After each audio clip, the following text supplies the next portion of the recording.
After a night of relentless rain, the downpour had finally ceased, sweeping away the unbearable cold dust from the air. Zhang Tai inhaled this rare fresh air as he walked alone on his way to school. If not for the plumes of dark smoke billowing from the towering chimneys of the distant factory district, the sky might have appeared even bluer. Lost in thought, he carefully sidestepped the puddles of murky black water that dotted the concrete pavement.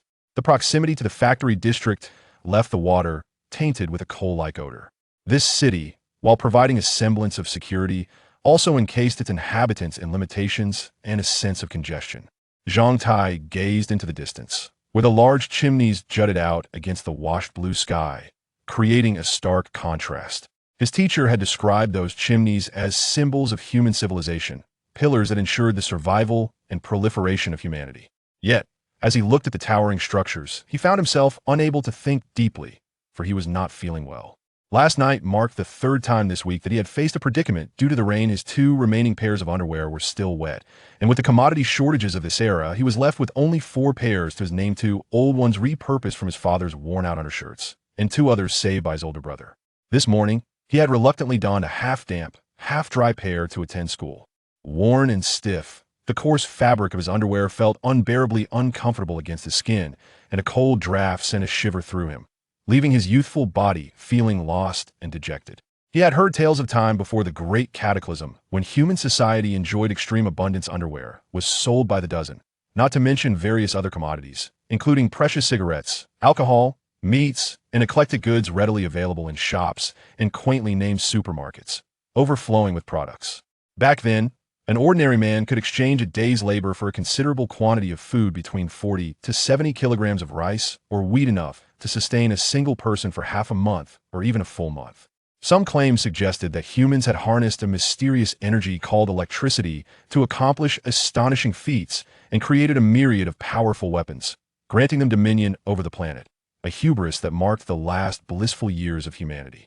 Zhang Tai often pondered whether it was humanity's insatiable greed, born from an abundance of happiness, that compelled the heavens to unleash the great cataclysm.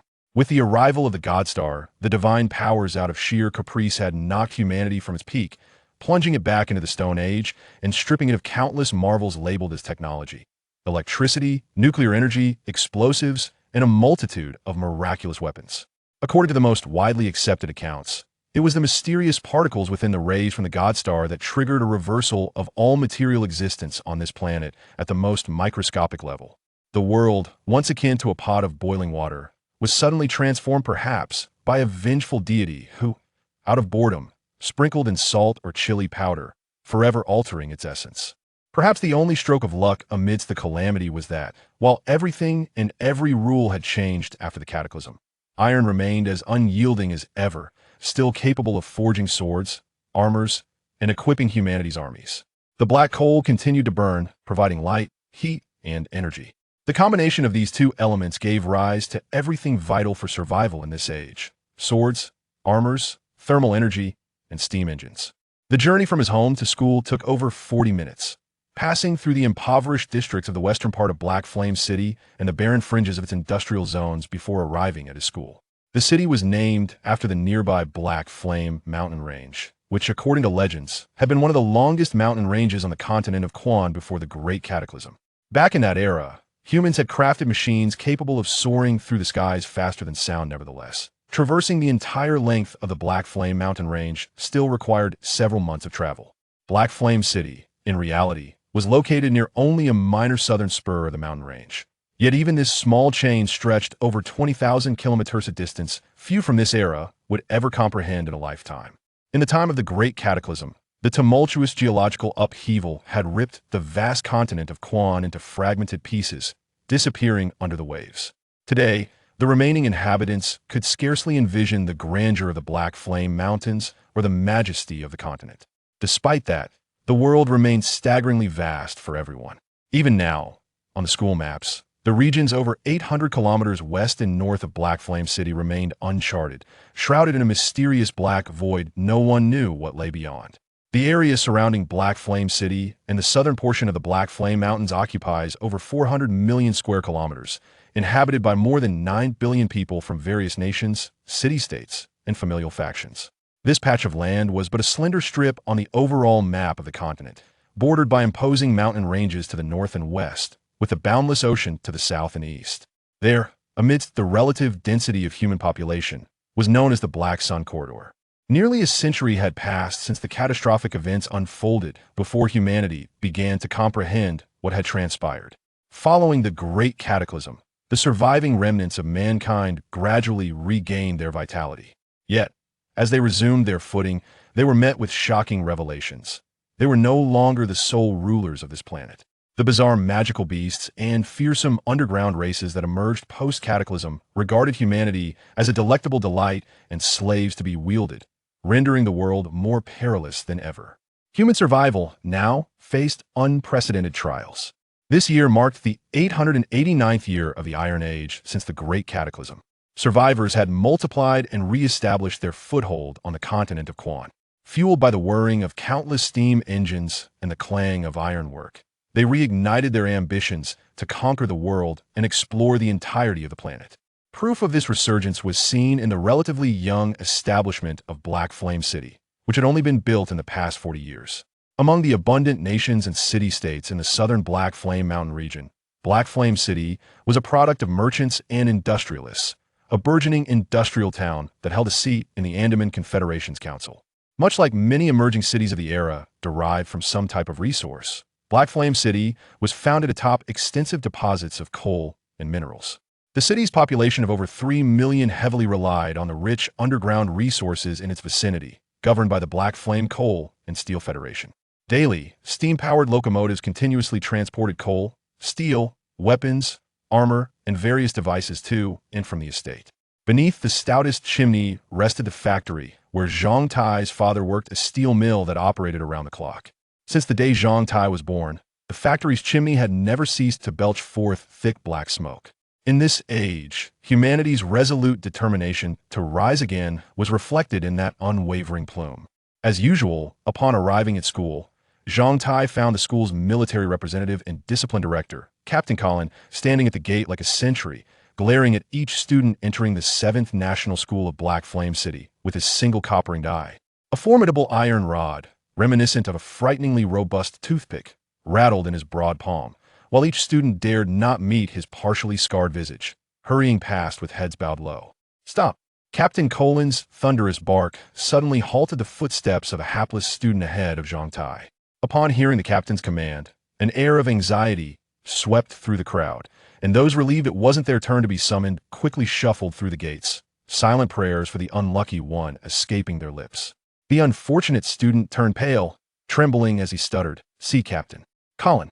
Captain Colin, feared throughout the school and arguably considered the most fearsome individual in all of Black Flame City, preferred that others call him Captain Colin rather than Director Colin, a distinction earned through the bitter experiences of countless predecessors. In the presence of this man, known for confronting horrific beasts, any resistance or rebellion would serve only to provide him with greater amusement. Without uttering a syllable, Captain Colin pointed the iron rod at the unfortunate student's pants, which were splattered with mud, likely a consequence of the rain on his way to school. In Captain Colin's eyes, being improperly attired was a serious offense. "He'll clean it right away." Colin lifted his wrist, expressionless as he glanced at the glistening watch peeking from his sleeve. He maintained an intense silence, allowing the seconds to tick by before breaking into a rhythm as he rapped the iron rod against his palm. Zhang Tai couldn't help but suspect that Colin's actions were merely a show of the expensive watch on his wrist, while the rhythmic clanking of the rod evoked images of a wolf baring its fangs. "If I see you like this again when school is over, you know what punishment awaits you." Wise, yes, the hapless student fled into the school, as if released from prison. Zhang Tai was momentarily puzzled by Colin's unusual leniency, but before long, the Cyclopean man turned his attention toward him. With a swift motion, he combed his lion-like mane and straightened his posture, flexing his well-defined chest muscles to strike a proud pose, almost flaunting like a peacock. A sinister smile crept across his face, a sight that momentarily startled Zhang Tai. "Good morning, Teacher Dana." A fragrant breeze brushed past Zhang Tai as a mature, enchanting figure walked by him. Without needing to look, he knew who it was, the goddess Dana. Memories of an enchanting dream from the previous night emerged, and Zhang Tai felt his breath catch in his throat. Amidst the gaze of all the young boys at the school gate, The beautiful goddess with her cascading curly brown hair entered through the gates, merely nodding acknowledgement of the captain. Colin's countenance flushed with excitement, and in a moment of carelessness, the iron rod he wielded bent unnaturally in response to his eagerness, a testament to his frightening strength. At the 7th National School of Black Flame City, teacher Dana widowed shortly after her marriage when her husband perished at the front was the dream girl of every male student. She was a goddess, the sole beauty of the school, akin to a flower blooming on cliffs and crags. For Zhang Tai, she was the object of his unspoken love. Her presence alleviated the pent-up frustrations of the adolescent beasts prowling through the corridors of their school. In 2 more years, they'll save up enough to buy a house in the city's core. The captain shouted after her retreating figure, an exclamation resembling a wild beast Noah bore in heat. The loathsome thought of the goddess Dana being with Captain Colin shattered Zhang Tai's heart. "What are you staring at?" The captain barked, his gaze fierce. At his thunderous roar, students scattered like startled pigeons, including Zhang Tai, who hurried through the gates. In the air lingered a faint aroma of the goddess' presence, and Zhang Tai breathed in deeply, unable to quell the inner turmoil she ignited within him. Standing in her radiant presence made him feel but a mere shadow of himself, drowning in self-doubt. If Dana were to glide gracefully across a tranquil lake like a noble swan, he felt like a clumsy duckling, one that had fallen into a filthy pit smeared with coal dust. With his head hung low, Zhang Tai examined his brother's hand-me-down boots, a wave of inexplicable despondency washing over him. Even Captain Colin was pursuing the goddess. What could a destitute student like him offer?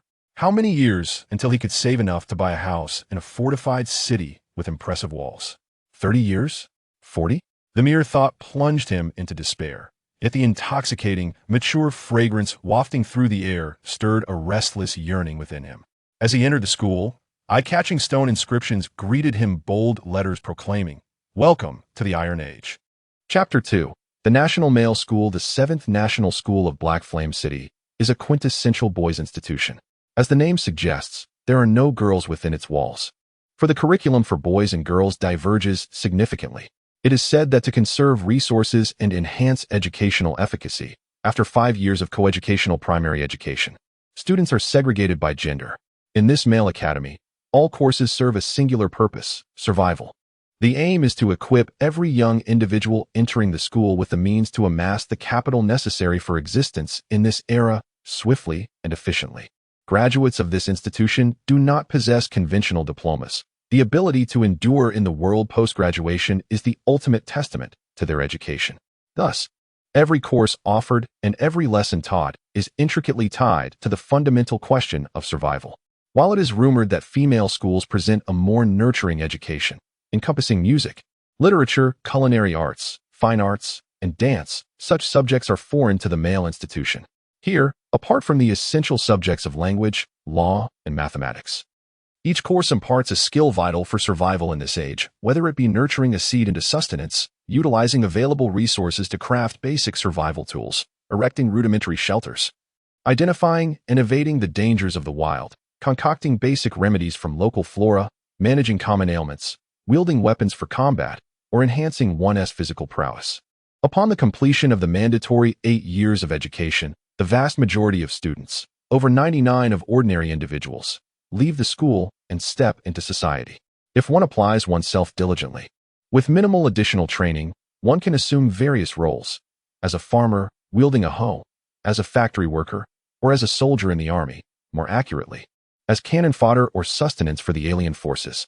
The ethos of public education in the Iron Age is to cultivate individuals who can thrive in this era with the least expenditure of resources and the most efficient methods, rather than producing mere ornamental figures. Of course, akin to humanity before the Great Cataclysm, the public education system of every era is not the pinnacle of sophistication. Following the 8 years of compulsory education, only a select few, true elites or exceptionally gifted individuals, can ascend to more prestigious and esoteric institutions for advanced studies, receiving the education reserved for the elite. In Black Flame City, established by a consortium of merchants and factory owners, no such elite academies exist. There is merely a commonplace business school, which, for the average person, is already highly sought after. Genuine elite institutions, it is said, can only be found in other, more profound human cities and core settlements. where the criteria for admission are exceedingly stringent, truly a 1 in 10,000 chance. To put it in perspective, although the 7th National School of Black Flame City graduates thousands annually, it has not produced a single student qualified for a genuine elite academy in 8 years.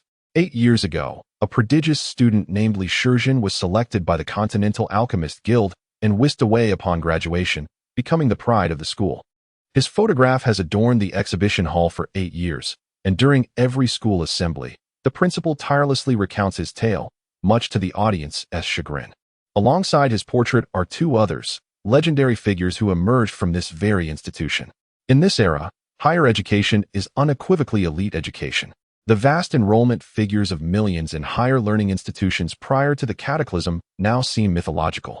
Knowledge in this age is extravagantly expensive, beyond imagination, and is monopolized by a select few, powerful families, and influential sects and churches. Only the true elite have the opportunity to engage with it. Despite Zhang Tie's belief that he has exerted considerable effort within the school, in a time when everyone strives for survival, his endeavors have not transformed him into an elite or a fortunate individual. Lacking powerful connections, his performance remains mediocre, not the worst, yet not exceptional enough to stand out. If life proceeds without unforeseen events, Zhang Tai envisions a future akin to his father's, a stable profession post-military service, perhaps laboring in a factory as an ordinary worker, marrying a diligent woman of modest beauty, raising a few children, and toiling daily for his family's sustenance. He imagines lying on his deathbed, reflecting on his unremarkable existence as a cog in the machine of this era, contemplating the beautiful women he has encountered but never had the chance to know, such as the goddess Dana. Before closing his eyes for the final time, he envisions defiantly raising a finger to this wretched world, only to fade away.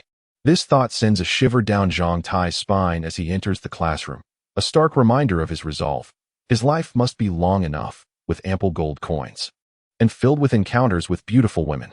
If there comes a day to depart this world, he yearns for a scene where a throng of beautiful women mourns his passing, perhaps even despondently seeking to follow him into the afterlife, while a cacophony of indifferent heirs revels in the wealth he leaves behind, laughing heartily at the demise of the old man. Perhaps one day, he too could live the life of the notable, with a wardrobe full of fine garments, ample provisions, and a strikingly beautiful maid at his side. Zhang Tai often muses on this, convinced that the lives of the illustrious should embody such carefree abundance. Though the chasm between this dream and his current existence is as vast as that between a duckling wallowing in the mud and a majestic dragon soaring through the skies.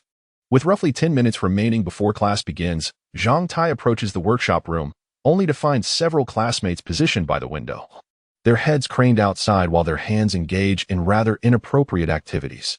Zhang Tai peers out to see the goddess Dana gracefully passing through the flower bed below. He swallows hard. "Hey, big head, what do you think? Come join in on the fun," suggests a bespectacled classmate, unabashedly animated. "No thanks. I think I just spotted Lieutenant Colin heading this way. You guys enjoy yourselves." Upon hearing Zhang Tai's words, everyone abruptly ceased their activities, their youthful faces draining of color. The tools they had drawn out deflated like punctured balloons, shrinking at a visibly rapid pace. Chaos erupted in the classroom as several individuals, in their haste to zip up, inadvertently pinched their flesh or tugged at their hair, resulting in a cacophony of cries. One could only wonder if they would face repercussions in the future. God forgive me. Zhang Tai was certain that had Captain Colin been aware of the tumult within this classroom, he would have been inclined to intervene, crushing the offender's pride with disdain. Everyone swiftly returned to their stations, standing with an air of composure, eyes fixated in contemplation. The classroom soon fell into a serene silence, and Zhang Tai approached his workstation. After casually wiping away the dust, he began inspecting the neatly arranged tools for any imperfections. Thus, 10 minutes elapsed quickly until the sound of the class bell resonated through the air, as the instructor for the technical class entered, burdened with a multitude of supplies. Captain Colin's absence was a relief. However, the previous rowdy individuals cast Zhang Tai menacing glances, albeit refraining from voicing their grievances during class. The technical instructor was a middle-aged man in his 50s, bald and perpetually somber. He seldom spoke during lessons, yet no one dared to underestimate him. This elderly gentleman had once, before the eyes of Zhang Tai and his peers, utilized a few rudimentary tools to construct a small single-cylinder steam engine from a heap of scrap materials over the course of a morning. with merely a makeshift fire. The steam engine sprang to life, demonstrating that in this era, those who held teaching positions were far from ordinary. As was customary, the bald man entered the classroom, inscribing the words handcrafted spiral springs on the blackboard before embarking on his lecture. Upon concluding his discourse, he jotted down several formulas regarding spring winding ratios, compression ratios, core diameters, and tensile strength, leaving the students with a set of data. He then instructed someone to distribute the steel wires he had brought, 3 pieces for each student. For Zhang Tai and his classmates, today's lesson revolved around the manual creation of 3 distinct types of spiral springs. Once they received the steel wires, everyone immersed themselves in their tasks. Even the previously unruly individuals transformed, diligently laboring to secure their livelihood. Meanwhile, the bald instructor exited the technical classroom, a cup of water in hand. The fundamental distinction between humanity and the ferocious beasts or savage tribes lay in the ability to utilize and create tools. While seemingly insignificant, springs possessed versatile applications, and the skill to fabricate them undoubtedly constituted a vital survival competency. After acquiring the steel wires, Zhang Tai contemplated his approach. Committing the formulas from the blackboard to memory, he measured the varying lengths and diameters of the 3 wires in his possession, took a writing board, and began calculating at his workstation. Ultimately, he resolved to fabricate 3 types of springs: the simplest cylindrical compression spring, a concave compression spring, and a cylindrical torsion hook spring. Chapter 3. The fight. Each workbench is essentially a metal table measuring over a meter in length, anchored at one end by a rotary vise. A row of tools is neatly arranged in the tool slots before the table, including hand saws, files, hammers, chisels, taps, dies, straight edges, compasses, drawing needles, and calipers. At the opposite end of the table lies a foot-operated grinding machine, accompanied by an anvil. This represents the most basic apprentice-level workstation, the least expensive of its kind. It is said that more advanced workbenches come equipped with steam-powered modules and smelting furnaces, allowing skilled artisans to create anything imaginable with just such a setup. With a plan firmly in mind, there is no room for hesitation. Donning his work attire and protective goggles, Zhang Tai swiftly begins his task with the longest steel wire available. Lacking a dedicated wire control board, he must rely on the tools at hand. After securing the wire and wooden board in the vise, he positions the core, carefully fitting one end of the wire. After a few clockwise turns and a quick inspection, he finds it satisfactory and proceeds to wind the wire with confidence. The task is not particularly challenging, and before long, the first spring takes shape. After counting the coils, he trims away the excess at the anvil and smooths the sharp edges with the grinding machine, successfully crafting a simple cylindrical spring. Testing its elasticity, he finds it impressively resilient. Energized by this success, he faces little difficulty in creating the next 2 springs, though the circular hooks require a bit more effort. Meanwhile, in the classroom, while Zhang Tai is still engaged with the chisel and the circular hook, some students have already completed 3 different types of springs. Eventually, the bald instructor enters the classroom, addressing several raised hands with answers, inspecting each student's 3 creations, and elaborating on the tempering process of springs, the winding of torsion springs, and the manufacturing of internal and external torque tools. He then encourages everyone to test the springs they have crafted. Thus, 3 hours of the morning pass by swiftly. Lunch is served in the school canteen, one of the school's benefits. However, the food quality has always been subpar, often devoid of any substantial nourishment for weeks, merely filling the stomach to a bare minimum. Nonetheless, the surge of students rushing towards the canteen at mealtime can be quite alarming. It seems the school has deliberately arranged for each grade to have separate dining halls with fixed capacities. Yet the number of trays consistently falls short of the number of diners. This results in unfortunate individuals going without trays, collapsing from hunger during military training sessions in the afternoon. Zhang Tai himself has experienced this twice, leading him to deeply appreciate the first rule of survival in the Iron Age. To do everything possible to ensure one's own hunger is addressed first. The only rule in the canteen is to stand in line. Beyond that, there are no other regulations. Thus, if one wishes to avoid being among the few who go hungry each day, it is essential not only to queue up promptly, but also to possess the strength to ward off any potential bullying. Luck, of course, plays a significant role as well. At this moment, Zhang Tai finds himself in the middle of the queue. After a morning filled with classes, the 15- and 16-year-old boys around him are already famished, their stomachs growling in anticipation. The line stretches long, with students continuously streaming in. Zhang Tai feels fortunate to have slipped away quickly after class. Otherwise, he might have found himself at the back, potentially missing a meal. As the last few students shuffle into the line, looking dejected, those at the front have already received their lunch and are preparing to eat. Suddenly, the bustling canteen falls silent. Zhang Tai turns to see Gris and his entourage swaggering through the entrance. Although they arrived last, they bypassed the queue, striding directly to the front. The faces of those who just received their trays turn pale at the sight of them. Damn, are these guys ever annoying? Zhang Tai silently curses. Today, it seems, they are causing trouble yet again. Gris and his companions approach the students about to collect their lunches, exchanging polite words while exuding an air of arrogance. Heads held high and noses in the air, arms crossed, wearing mocking smiles akin to a cat toying with a mouse, observing the now pale-faced students. How brazen, mutters a nearby student. If you could take them on, you could swagger like them too, snatching others' food. Rumor has it that Gris has been particularly bold lately because he has passed the level 2 warrior assessment, igniting 2 points of energy within him. Such a feat is rare at 7th high school. He merely relies on his natural height advantage. What is so remarkable about that? A bunch of dim-witted, brawny fellows trying to attract attention from the school before graduation in a childish manner? Don't be jealous. They are simply gifted. Their strength surpasses ours by far. We can't provoke them after all. Their father is a significant figure in the coal and steel union. What significant figure? Just a captain of a personal guard team. Those who stand beside significant figures are significant themselves. If it were me, I wouldn't let them have their way. Why should I? Isn't it enough that they could leave you bettered for a month after school? As Zhang Tai and his peers quietly debate, the boys who lost their trays walk past him, their faces smeared with defeat. Everyone looks at them, some with sympathy, others with indifference. But not a single word of comfort is uttered. This is a lesson learned in the canteen. Each individual must fight for their own survival. If you do not strive for yourself, no one will fight for you. For those lacking strength, the choices in this world are starkly simple. Endure humiliation and scrape by, or face a brutal beating. There is no third option. As those students pass Zhang Tai, he contemplates a troubling question. If I were in their position today, what would I do? If one day, what they sought to snatch away was not merely a tray, but my beloved wife, if my wife were Dana, what would I do? This thought sends a pang of anguish through Zhang Tai's heart. As he envisions Dana's despairing, tear-stained face, a sudden ache stirring within his youthful heart. No, the boy lets out a primal roar within.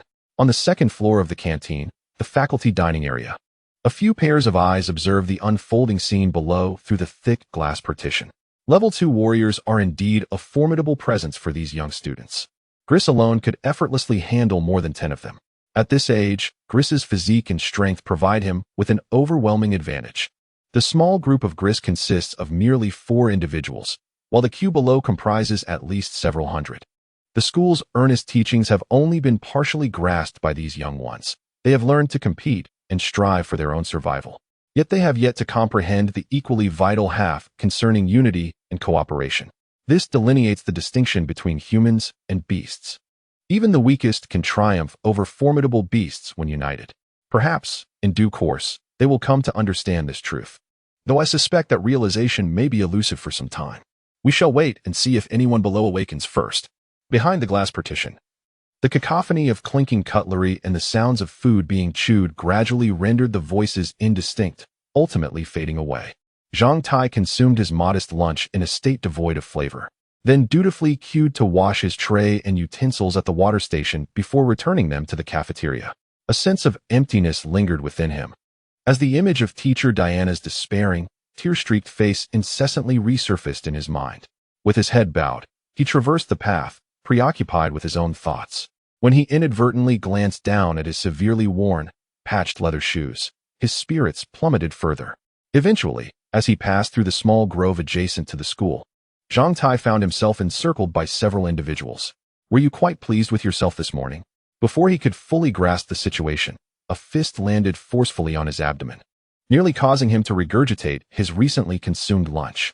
Zhang Tai doubled over in pain, jolted from his melancholic reverie. Realization struck him. He had been surrounded. He had noticed the ill intentions of these individuals during class, yet had foolishly forgotten the antics of the morning. In a flash, these thoughts raced through his mind. Beat him. The command reached his ears just as he bent over, and he caught sight of a pair of feet before him.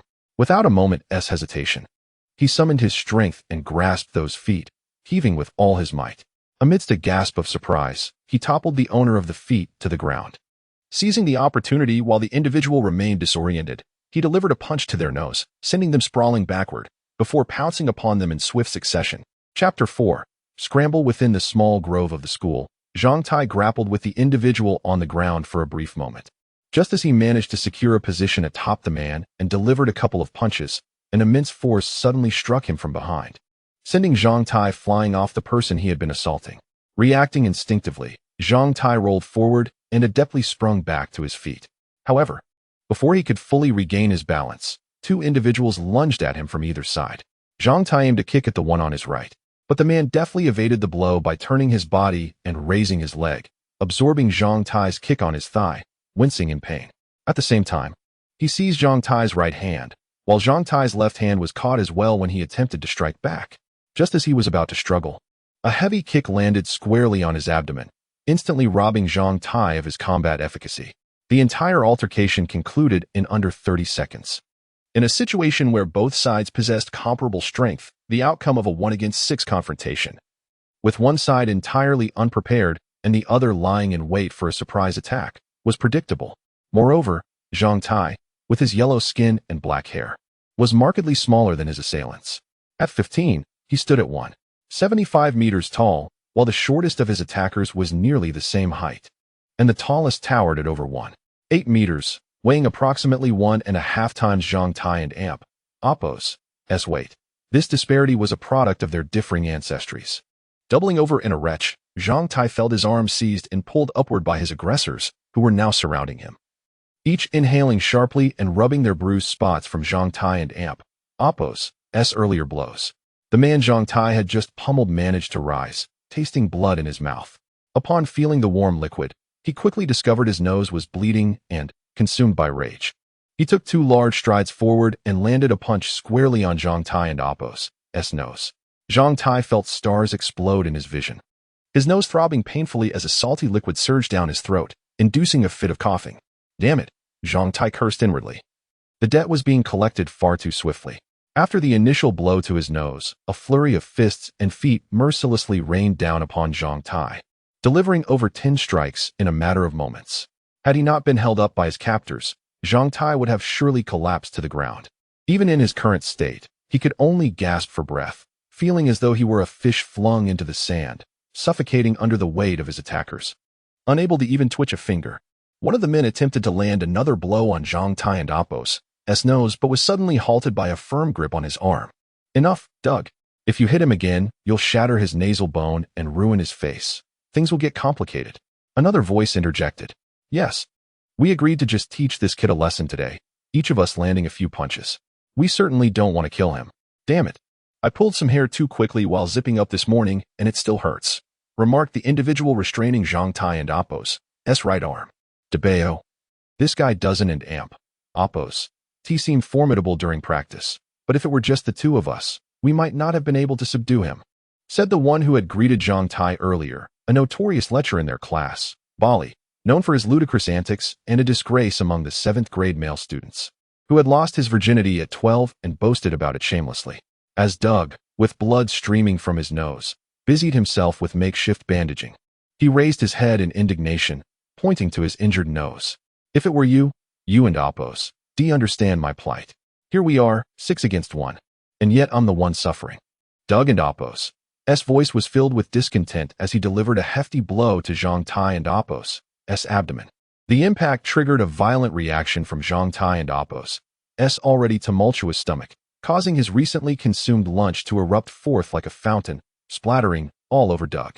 The others stood in stunned silence, watching Doug, his nostrils stuffed with paper, now coated in vomit, wearing an expression of utter disbelief. One by one, they fought to suppress their laughter, while the two closest to Doug recoiled, clutching their noses, and the ones holding Zhang Tai and Apos' arms hastily released him, fearing retribution in the form of a similar attack. The unfortunate Doug emitted a strangled cry, and without a second thought, fled the scene with astonishing speed. Likely to clean himself up. Once Doug was out of sight, the remaining 5 erupted into unrestrained laughter. The expulsion of his stomach's contents had unexpectedly revitalized Zhang Tai, who, gasping for air, struggled to rise from the ground. As he did so, the two nearest individuals instinctively took a step back, wary of a potential retaliatory attack. Zhang Tai, unsteadily regaining his footing, assumed a rigid stance and gazed at the imposing figure lurking behind the group. He forced a smile onto his face. Captain Colin. Haha, planning to strike us when our backs are turned? DeBeo, do you take us for fools? Or have you read too many juvenile night novels? Do you think we'd allow you another beating? Bali mocked, his fat frame shaking with laughter. Is that so? A voice, smooth yet chilling, resonated from behind.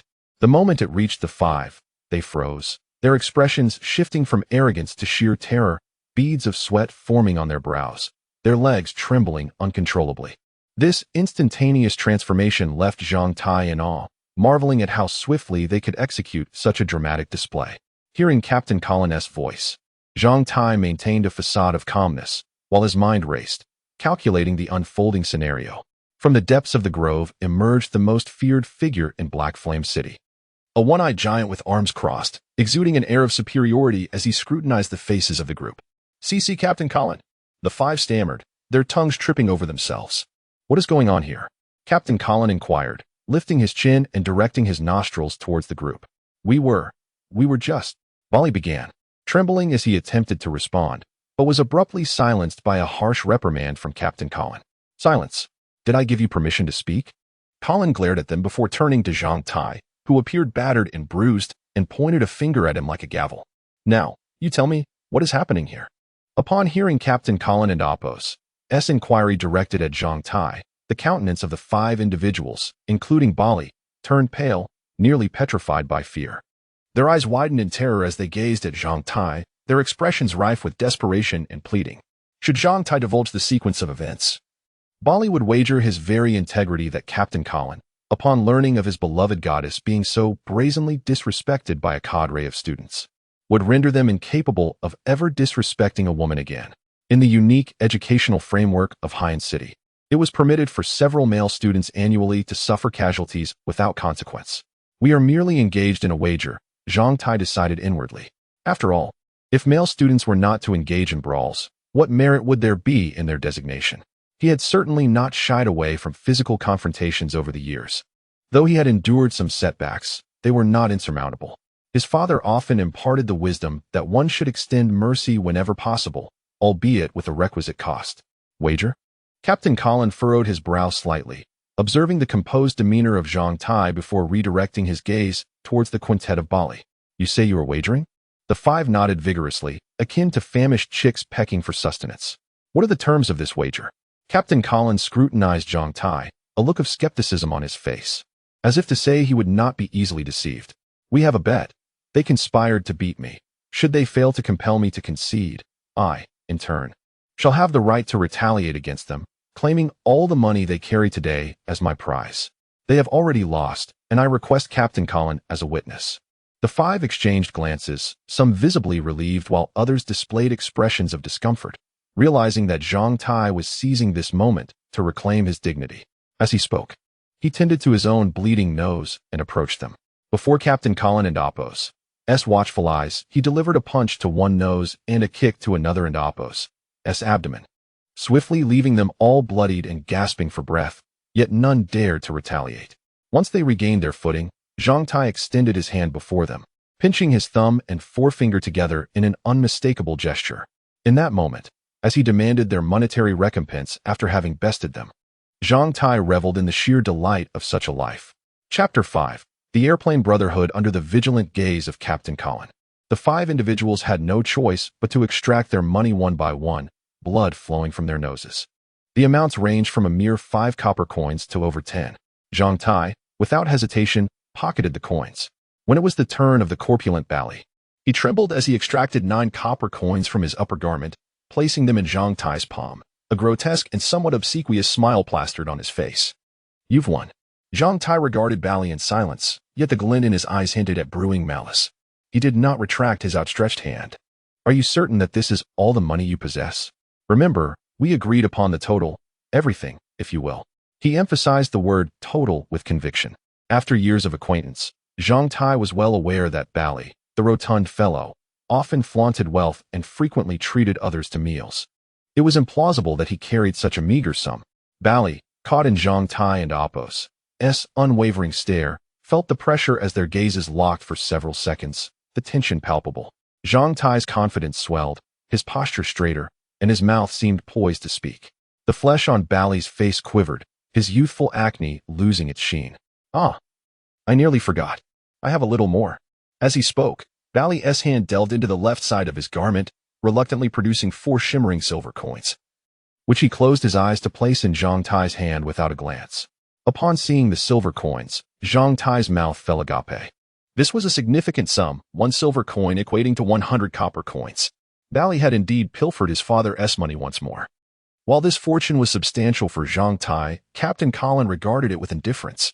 Observing Zhang Tai's conquest over Bali and his unfortunate companions, Colin crossed his arms, stroking his stubbled chin while scrutinizing Zhang Tai with an inscrutable expression, causing Zhang Tai to feel a twinge of anxiety. "Interesting, young man. What is your name?" "Zhang Tai. You seem quite resilient to engage in such wagers." "Very well, I shall remember you." With that, Captain Colin turned and departed. Once Colin exited, the remaining individuals collapsed onto the ground, their legs feeling as limp as overcooked noodles. The encounter had been perilously close. A slip of Zhang Tai's tongue could have resulted in their utter ruin. "All right, it's even now." Bali, lying on the ground, tilted his head back, attempting to staunch the flow of blood from his nose. "We gave you a beating, and you returned the favor. You took our money but also saved us from Colin. So we owe you thanks." "Think nothing of it." Zhang Tai hastily retrieved tissues from his pocket, fashioning them into makeshift plugs for his nostrils. "After all, we are classmates. A scuffle here and there is inconsequential. There are no deep-seated grudges. I wouldn't want to see you truly harmed, just as you wouldn't wish the same for me." With the tissue blocking his nostrils, his voice took on a muffled tone, which was somewhat bothersome. But there was little to be done. "Do you have more tissues?" Bali extended his plump hand. Zhang Tai produced the remaining soft tissue he had intended for personal use, dividing it among the group. They hurriedly followed suit, applying the tissue to their noses. Moments later, the 6 boys glanced at one another, each appearing comically absurd. The phrase "like leaks sprouting from nostrils" came to mind, striking them as remarkably apartment laughter bubbled within them, though they stifled it. After a brief hushed exchange among Bali and the others, Bali solemnly addressed Zhang Tai with an unexpected statement. "Following today's events, we believe you are quite a decent fellow.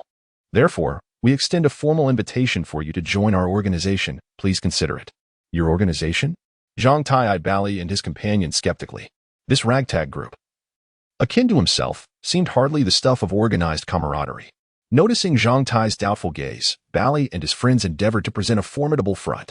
Despite their battered appearances lacking in persuasion, Zhang Tai sensed their earnestness. "Through conflict, we have come to know one another. We believe you possess potential, which led us to this decision. Do not underestimate us. Who can say that today a sapling will not grow into a towering tree tomorrow? No one is born a great figure. If we unite, we shall carve out our place in the city of black flames." Bali's words stirred something within Zhang Tai. He had not anticipated such ambition from these individuals. In contrast, he had been coasting through life. Sensing Zhang Tai's intrigue, Bali continued to extol their cause. "We are on the brink of graduation. Afterward, we will all face 8 years of mandatory military service, fraught with dangers and challenges. In this era, survival is arduous for an individual. Having brothers by your side will provide more options when trials arise. Even in the army, a brotherhood ensures one is less likely to be bullied." Bali's final remarks resonated with Zhang Tai, igniting a flicker of interest in their organization. "What is the name of your group?" "The Airplane Brotherhood," Bali proclaimed proudly. The name struck Zhang Tai as peculiar. Reflecting on the morning when he first saw them animatedly mimicking the motions by the classroom window, a chill ran down his spine. He recalled that before the Great Cataclysm, the contraption capable of flight was known as an airplane. Over time, this term had become a staple in the education of countless adolescent boys. Yet Zhang Tai could not fathom the connection between such tedious manual labor and an aircraft. The thought of one day standing at that window alongside Bali, performing the same monotonous exercise, felt like a desecration of something sacred within him. "I can join, but you must agree to one condition." After pondering for a few moments, Zhang Tai laid down his stipulation. "What condition?" "From now on, you are not to engage in such antics with teacher Dana at school." As soon as he uttered this, the 15-year-old felt a surge of nobility and excitement. Despite his current insignificance, he could still protect teacher Dana in his own way. "Absolutely, it's settled then. From this day forth, you are a member of the Airplane Brotherhood." Bali readily acquiesced, though this was not the first time such actions had occurred. The events of the day had made them reconsider their reckless behavior. If Captain Colin had truly seen them, it would have been disastrous. Outside of school, however, they were beyond anyone's control. Zhang Tie's condition was practically negligible. Thus, Zhang Tai joined the Airplane Brotherhood, with the addition of a new member. Bali and the others felt a renewed sense of enthusiasm, seemingly forgetting their earlier discomfort. Zhang Tai had no intention of returning the money in his pocket. He resolved that if Bali attempted to demand repayment in the name of the Brotherhood, he would promptly withdraw from this ridiculous Airplane Brotherhood. From the lips of Bali, Zhang Tai gleaned insights into the composition of this Brotherhood. Apart from himself, Bali, and Doug, the only other members of the Brotherhood present were a few familiar faces: Chauvin, Baghdad, Light, and Sista. The Brotherhood currently adhered to a singular rule: absolute confidentiality regarding all matters related to the fraternity, even from family members. At present, the Brotherhood lacked a leader, with all decisions made through discussion and voting. What surprised Zhang Tai was the emergence of a hierarchy within this Brotherhood, which had been established for less than a few months. Remarkably, there was no dissent regarding this structure. It was deemed fair by all. Naturally, Bali held the highest rank. As per Sista and the others' assertions, owing to Bali's significant contributions to the Brotherhood. Consequently, he was designated the sole Level 2 member, which meant that during voting, Bali would possess 2 votes. Level 3 members would have 3 votes, and so forth. As a newcomer, Zhang Tai, like the others, was entitled to just 1 vote. As they exited the grove, the rotund Bali glanced at Zhang Tai, hesitating momentarily. About that money, it's mine. Zhang Tai covered his pocket, eyeing Bali warily. The chubby fellow scratched his head in frustration and chuckled. Never mind. Let Doug wait a couple more days. The others, upon hearing Bali's words, revealed mischievous grins. Doug's having a rough day today, ha ha ha. Chauvin winked. That poor chap has been holding out for 2 weeks for this. Sista shrugged. Let him hold out a bit longer. If he does, he'll surely break out with acne. Ha ha ha. Zhang Tai found himself utterly perplexed by the banter of these individuals, yet he sensed an air of mischief permeating their discourse. Hey, you'll understand soon enough. This is a perk of being a Brotherhood member, Bali remarked with an air of mystery. Chapter 6. Black Flame City. Zhang Tai hardly knew how he managed to endure until the end of the school day without fainting. During lunch, he had been beaten up by a few members of the Airplane Brotherhood, rendering his midday meal entirely wasted. The entire afternoon, he was forced to endure with an empty stomach, and when hunger became unbearable, he could only rush to the school's water pipe during breaks to gulp down a few mouthfuls of water. This was one of the survival skills he had learned in school. The instructors had mentioned that in extreme circumstances, when food is scarce, if clean water is available, one could drink copiously regardless of thirst to alleviate hunger and slow the decline of physical strength. A person deprived of both food and water could only last 2 days, while one who was merely hungry but had water could endure for over 3 days. This was the stark difference. The only stroke of luck for Zhang Tai was that the afternoon class was a collective military drill, which was among the least physically demanding of all the afternoon courses. In this session, all the graduating students donned standardized light armor and carried a practice spear over 3 meters long, forming lines on the training ground as they followed the instructor's commands to shift into various formations, practicing tactics and thrusts. Becoming a first-level infantryman and earning a first-level infantry badge was a rite of passage for every boy in this era, marking the beginning of their transformation into men. And it was a common choice for most students during their military service. Infantry units emphasized formation and teamwork. They were the strongest, yet also the weakest type of soldiers. A formation composed entirely of first-level soldiers could easily withstand more than 3 times their number in uncoordinated attacks on the battlefield, while a heavy infantry formation made up of 5th-level soldiers represented a crucial force in any frontal engagement. With a population of several million in Black Flame City and its surroundings, only 3 heavy infantry formations of 5th-level soldiers could be assembled, serving as the ultimate military power to uphold the rule of the Coal and Steel Union over the city. Due to his relatively inferior physical condition, Zhang Tai found himself somewhat weaker than others, which led him to dislike the infantry profession. The practice spear, over 3 meters long and weighing more than 10 kilograms, felt burdensome to wield, and as he trained, each time he thrust the spear, he doubted whether his speed and strength were sufficient to strike and kill an enemy. Even that corpulent fellow, Bali, seemed to handle it with more finesse than he did. After thrusting over 50 times, Zhang Tai felt his strength waning, while Bali managed to thrust over 70 times before showing signs of fatigue. Among all the members of the Airplane Brotherhood, Zhang Tai was the weakest in spear practice. Though he disliked the infantry role, Zhang Tai could not deny that the formation composed of this very profession provided him with a sense of security. Whenever he stood inconspicuously in the middle of the formation, observing his classmates around him, he felt an inexplicable sense of safety. This was a paradoxical feeling, embodying the sorrow of countless inconspicuous individuals in this era. Often, one had to rely on what they disliked to survive. During the afternoon training, Zhang Tai felt as if his stomach had transformed into a water-filled pouch. Every movement caused the water within to slosh about, creating a disconcerting noise. Several times, while thrusting, a sudden movement would cause the water to surge uncomfortably to his throat, almost making him retch, only to subside again. His hands felt weak and limp, and he sensed the instructor's stern gaze upon him, which lingered on him for a few moments before shifting elsewhere, leaving Zhang Tai feeling frustrated yet powerless. Naturally, the attention of the infantry instructor was drawn to Gliss, whose formation stood out among the 6 infantry units on the training ground. As a second-level soldier, Gliss immediately demonstrated a clear distinction from the other novices. Standing nearly 2 meters tall and wielding a 30-kilogram standard military spear emblazoned with a triangular red flag of the infantry captain, he was a formidable presence in the ranks, exuding an air of authority. Under the instructor's admiring gaze, Gliss became even more animated, letting out fierce battle cries with every thrust, reverberating throughout the training ground. Zhang Tai felt a twinge of disdain, but had to admit that if he were to face Gliss at that moment, he could likely be pierced through with just a few thrusts, if not one. Gliss had every reason to be proud. Among all the graduating students, he was the only one who was not merely a preparatory soldier, with everyone else still unranked. Following the usual path, most would complete their promotion from soldier to first-level infantryman within the first 2 years of military service, typically around the age of 18.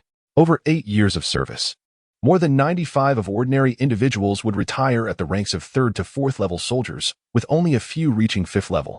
Only professional soldiers, and those who would later depend on martial prowess for their livelihood, had the potential to attain the 6th level, earning respect wherever they went. As the military drill concluded, Zhang Tai hurriedly changed out of his equipment in the foul-smelling gear room. Without even exchanging a word with Bali and the others, he clutched his stomach and dashed outside, leaving the other members of the Airplane Brotherhood looking at each other in confusion. "What is wrong with him?" asked Chavin, a brown-haired boy with freckles, scratching his head. "He seemed to drink a lot of water this afternoon. I guess he couldn't hold it anymore," Baghdad replied, the strongest among the Brotherhood, finding the afternoon training relatively easy. "Poor guy." Light chuckled. "Poor? I'm the one who's poor," Doug grumbled, still irritated, especially recalling how many people had witnessed his embarrassing display of vomit earlier in the day. He felt as though he had been the subject of everyone's whispers throughout the afternoon, leaving him on edge. "Come on. Those few silver coins of yours will be returned by Bali." Sista winked, making a universally understood crude gesture, glancing at Bali, becoming suddenly boisterous. "We, as members of the Brotherhood, must shed our juvenile identities before graduation and become real men. Rest assured, your benefits won't be diminished," Bali reassured Doug, who looked somewhat wounded. Watching Zhang Tai's swift departure and thinking of his 4 silver coins, Bali's plump face trembled with concern before shaking his head. "An interesting fellow. Though his abilities remain untested and he is rather ordinary, he possesses a good heart and a decent mind, someone you can rely on. At least you need not worry about being ambushed with him," the portly Bali said with an air of maturity. Everyone nodded in agreement, while Doug remained sulking, still displaying his discontent. Zhang Tai, nearly overwhelmed by the urgency of his bladder, rushed to the restroom. After a much-needed release, he felt a wave of relief wash over him. However, his stomach began to rumble ominously.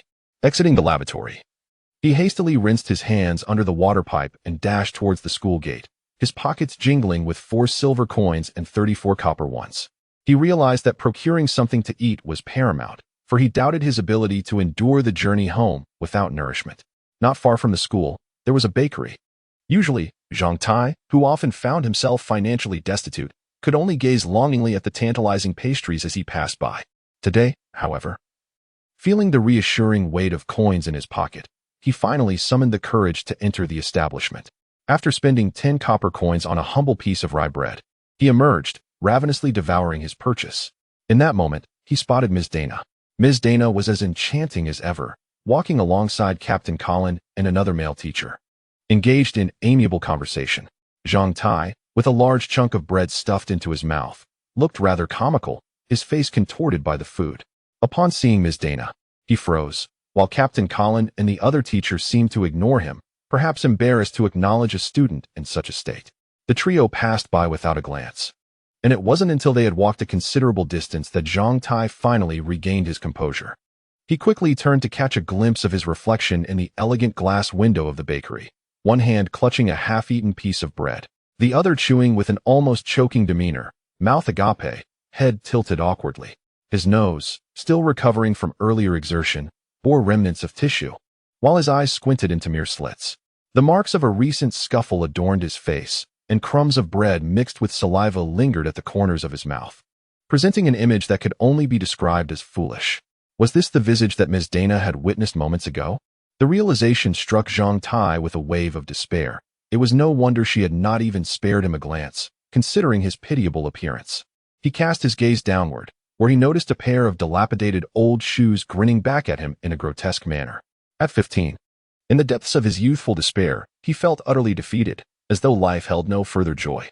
Watching Ms. Dana in the distance, he perceived the gap between her radiant figure and himself widening unbearably. In that instant, he lost the desire even to follow her quietly, to steal a moment of her beauty. Standing vacantly outside the bakery, he observed the throngs of passers-by, ultimately consuming the remaining morsels of his bread without tasting them, before dragging his weary and disoriented self towards the eastern commercial district of Black Flame City. There, for the past year, his family had leveraged connections to secure him a part-time apprenticeship, a means to acquire skills for survival.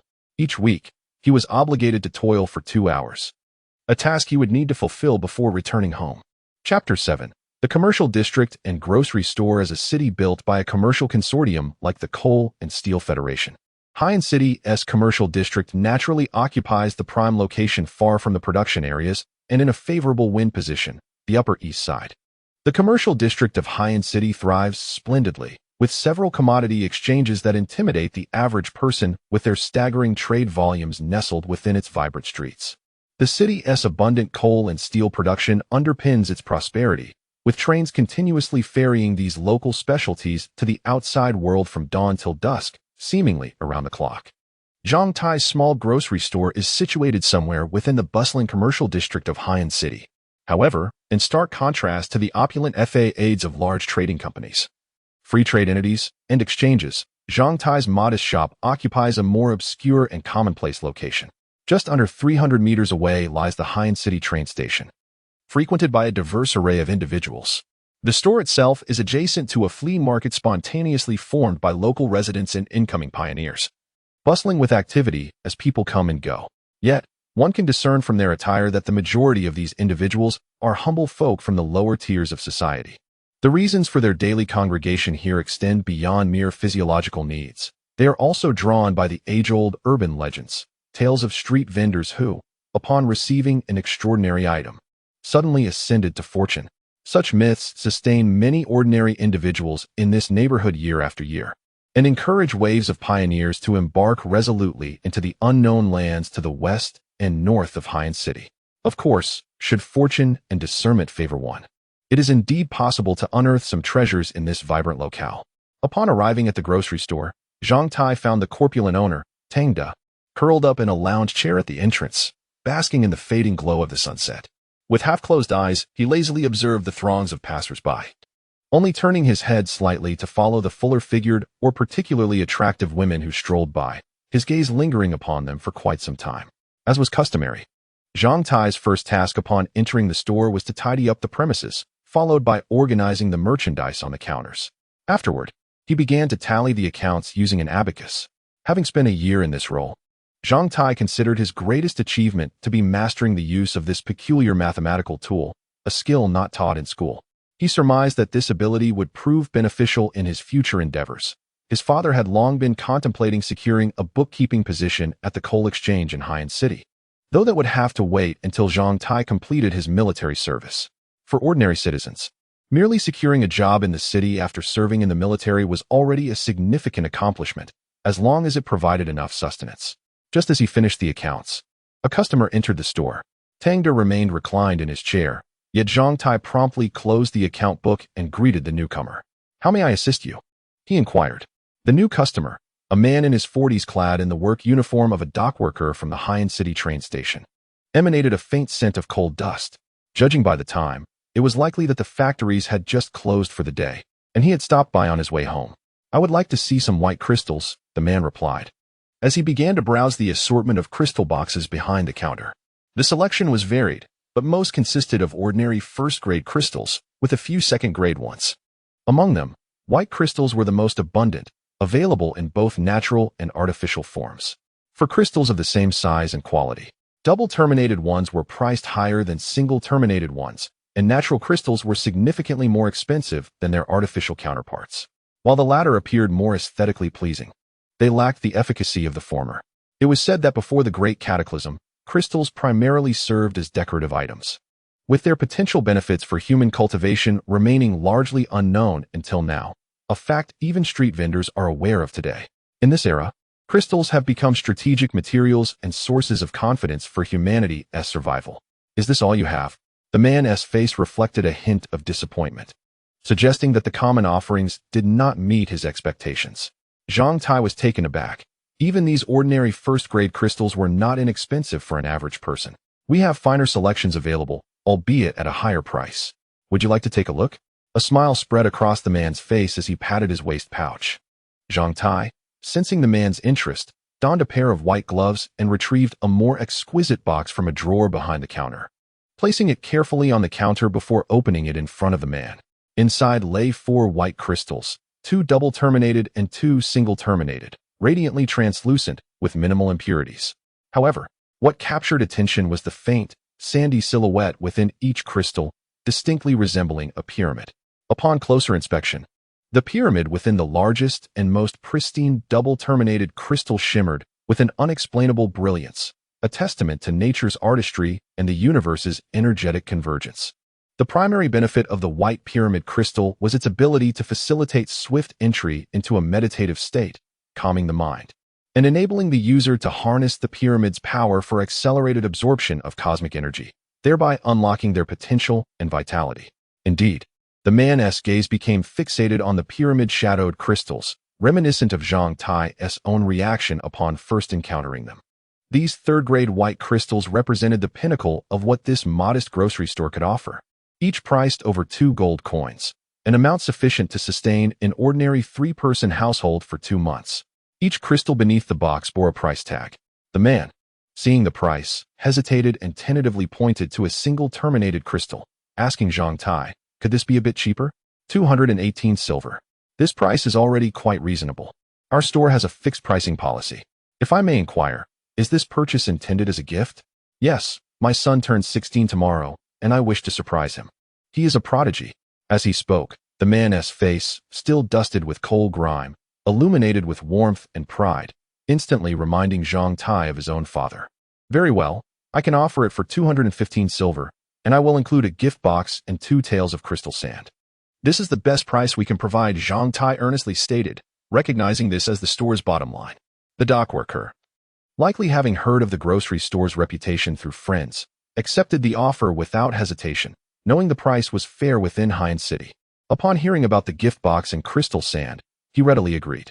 The man cautiously retrieved his pouch from within his garments, and after tendering 2 gold coins and 15 silver pieces, he departed with a package wrapped in iron and a gift of crystal sand. A transaction exceeding 2 gold coins was indeed considered a substantial deal within the shop, perhaps depleting the establishment's good fortune for the day. More than an hour after the man's departure, the grocery store saw no further business, save for 2 wanderers who meandered through. Zhang Tai sat behind the counter, resting his chin on his hands, gazing out at the street, lost in contemplation of the day's events. As the sun dipped beyond the horizon, darkness enveloped the outside world. The lifeless fish reclining in the lounge chair stirred reluctantly, twisting its body before standing up and moving the chair back into the shop. "What? Did someone give you a beating today?" The grocery store owner chuckled maliciously at the sight of the bruises on Zhang Tai's face. "No, I just stumbled," Zhang Tai retorted defiantly. "Come now, lad, there's no shame in it. When I was your age, I found myself in a brawl almost every day. Whether I was dishing out pain or receiving it was just part of life. Losing a fight is no matter. You simply seek to reclaim your honor, the grocery store owner boisterously proclaimed. At that moment, Zhang Tie's thoughts were consumed by the embarrassment of having his clumsy predicament witnessed by teacher Dina. Hearing Tang De's words, he could only mutter with resignation. What if I never reclaim my honor? Ah, you're still quite green, aren't you? There's no such thing as irretrievable honor. Only fools and cowards who fear to fight back. If your opponent is stronger, then you must exert tenfold effort to surpass them and leave them reeling. And if that fails, resort to cunning, strike from the shadows, use a club, or wield a brick, as long as they remain unaware of your identity.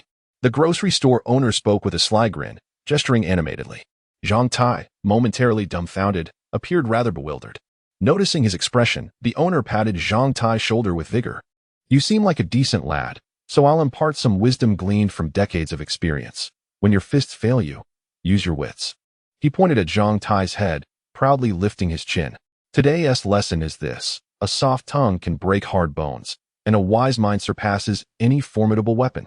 Tang De's final words stirred something within Zhang Tai. The youth felt a resonance with the notion. Who said that? Tang De. Huffed. I don't believe it. Believe what you will. Ah, and as per tradition, I shan't be inviting you to dinner tonight, the miserly owner declared with feigned reluctance. Chapter 8. The art of mental calculation. As the youth emerged from the general store, he found himself reflecting on Tang De's words. A soft tongue can break hard bones. A wise mind surpasses any formidable weapon. In some inexplicable manner, this phrase offered a glimmer of solace to the troubled heart of the green-haired boy, alleviating his previously despondent mood, if only slightly. As Zhang Tai traversed the flea market, the cold gas lamps lining the street began to illuminate one by one. The lamplighter of Heiyan City rode through on a four-wheeled cart, ringing a bell as he paused at each lamp post, climbing up to remove the lampshades, replenishing the fuel, and igniting the flames before descending once more. After the lamplighter departed, shadows began to emerge by the row of lamps near the train station, revealing women clad in heavy makeup, adorned provocatively, with bosoms partially exposed, casting flirtatious glances at passers-by. The women gathered in small clusters, whispering to one another, their laughter occasionally erupting with abandon. As Zhang Tai walked, he stole glances at the women beneath the lamps. An unsettling mix of annoyance and an unarticulated yearning stirred within him. Come here, darling. Let Annie show you what it means to be a man. A woman at the lamp's edge spoke, her red, curled hair framing a voluptuous figure, seemingly in her 40s.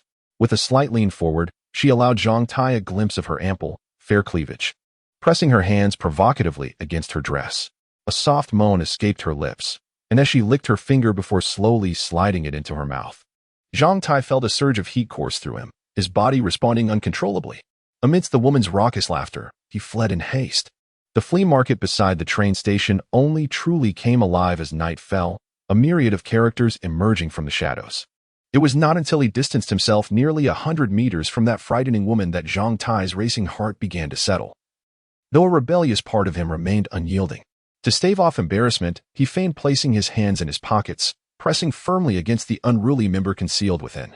As he was about to exit the flea market, a voice from a nearby stall caught his attention, prompting him to slow his pace. Boss, did you acquire these items from the ruins of the Great Cataclysm? Of course. Look at this book. The characters appear to be in Huawan. The Andaman City-State Alliance has no such publications. And this cover, doesn't it resemble an abacus used by the Wazis? A historical relic, dating back thousands of years before the Cataclysm. Just observe the quality of the printing. It's astonishingly well preserved for something retrieved from the ruins. Do you take us for fools? I recognize it's Huawan, but no one can read it. Your claims are worthless. Who still uses such an antiquated abacus? I'm a man of my word. The mention of Huawan caused Zhang Tai to halt, and he approached the stall, squatting beside two others as they rummaged through the modest display, a mere 2 square meters covered with a waterproof tarpaulin, showcasing a hodgepodge of items. The only noteworthy objects were a few daggers and copper bracers tucked at the corners of the tarp. In the flea market, every vendor claiming to possess rare relics from the ruins was a blatant charlatan, deceiving even the simplest of minds. After a time, one of the two individuals purchased a decent dagger for 8 silver coins and departed, leaving Zhang Tai alone at the stall. The vendor, a lecherous old man in his 60s, bore a red, bulbous nose, and the scent of cheap liquor clung to him. His appearance was reminiscent of a rodent. Zhang Tai casually scanned the stall until he picked up the book adorned with an abacus on its cover, flipping through its pages before inquiring, "How much for this?" "This is a treasure from the ruins, worth at least 20 silver coins." The old man replied slyly. "What is this book for?" "Ah, it seems to be a skill book on how to use that calculating tool called the abacus." The old man was uncertain. He had glanced through it, but could not comprehend the Huawen inside. He even sought the help of someone with a rudimentary understanding of the language. But that person could only discern some simple numbers, an incomprehensible jumble. "What use is this? Am I to count sheep to sleep?" "Fine, if you're interested. I can lower it to 16 silver coins, but no less." The old man lamented. "Do you take me for a fool? This book has fewer than 16 pages. The paper is scarcely sufficient for a single use in the latrine. 16 silver coins?" "I only inquired out of curiosity," Zhang Tai retorted, vexed. Having never been naive enough to fall for the market-esque tricks, he knew that haggling required a certain level of assertiveness to avoid being seen as an easy mark. "What will you offer?" 80 copper coins. 80 copper coins? The old man jumped as if his tail had been stepped on. This was retrieved from the ruins. "No way. At least 10 silver coins. What nonsense ruins are you peddling? Within 1,000 miles of Heiyin City, any ruins would have long been cleared out. You think you can charge me 80 copper coins? 9 silver coins. That is my final offer." "Very well, given your age. I shall show some respect and add 10 copper coins, totaling 90 copper coins." 90 copper coins? The old man screeched like a slaughtered pig. "That doesn't even cover my costs." 1 silver coin. 7. The old man ground his teeth in frustration. After 2 minutes of dry negotiations, Zhang Tai stood abruptly and turned to leave. Just 5 steps away, he heard the old man's exasperated voice behind him. "Wait. Let us settle on your price. 4 silver coins. And it's yours." A faint smile crept onto Zhang Tai's lips. The old man, clearly illiterate in Huawen, failed to grasp the significance of the book's title. Upon seeing the title, The Art of Mental Calculation, Zhang Tai was momentarily stunned. It described a unique mental calculation method related to the abacus. Finding it intriguing, he decided to purchase the book. On his way home, Zhang Tai's stomach rumbled with hunger, yet as he touched the book in his pocket, a sense of satisfaction washed over him. In this era, knowledge was a precious commodity, exceeding the imagination of many. Any skills or knowledge not acquired through formal education were imbued with their own distinct value and rarity. Zhang Tai vividly recalls the time when he first arrived at the grocery store as an apprentice. It took Tang Da over 3 months to finally produce that peculiar device known as an abacus, teaching him its usage with an expression that seemed to suggest he had struck gold. In the city of Heian, Zhang Tai observed that the number of individuals proficient in using an abacus was indeed scarce. He had yet to witness anyone else employ it. Basic calculations could easily be performed on paper, while more advanced computations were said to be conducted using metallic, hand-crank calculators found in trading houses and exchanges. Thus, the skill of using an abacus appeared somewhat superfluous. However, no skill, regardless of its perceived triviality, could be acquired so easily. Merely flipping through the pages of The Art of Abacus Calculation, Zhang Tai was immediately captivated by the illustration of the abacus on the title page and the accompanying mnemonic. He recognized the value of this book. While it may not be considered exceptionally rare, the exchange of 4 silver coins for a new skill was, in his view, worthwhile, even if he could not yet harness its full potential. Moreover, those 4 silver coins were not even his to begin with. His father's saying, "Skills are never burdensome," echoed in his mind. As a child, he had endured years of rigorous study under the stern guidance of his parents, forcing him to learn the intricacies of the Chinese language. It took him a decade to familiarize himself with every character in a daunting dictionary, a memory that now seemed a shadow of his darkest days. After years of effort, he finally found himself applying his knowledge in the real world, and he felt a sense of small pride in this minor accomplishment. However, Zhang Tai found it hard to believe the old man's claim that this book originated from ancient ruins. Artifacts from such places were typically over 1,000 years old, and this book bore no resemblance to anything that ancient. Yet, the faint, almost indecipherable text beneath the abacus illustration intrigued him, recommended extracurricular reading for elementary students. How was it possible that a person on the brink of adulthood was still confronted with such elementary knowledge? The disparity left him exasperated. Having endured an inexplicable beating, he had exchanged his scavenged coins for a book and joined the Brotherhood of Airplanes, only to embarrass himself in front of teacher Dana. Reflecting on the day's expenditures and gains during his journey home, Zhang Tai found himself uncertain whether he had profited or incurred a loss. Zhang Tai's home was situated in the northern district of Haiyan City, a gathering place for the common folk.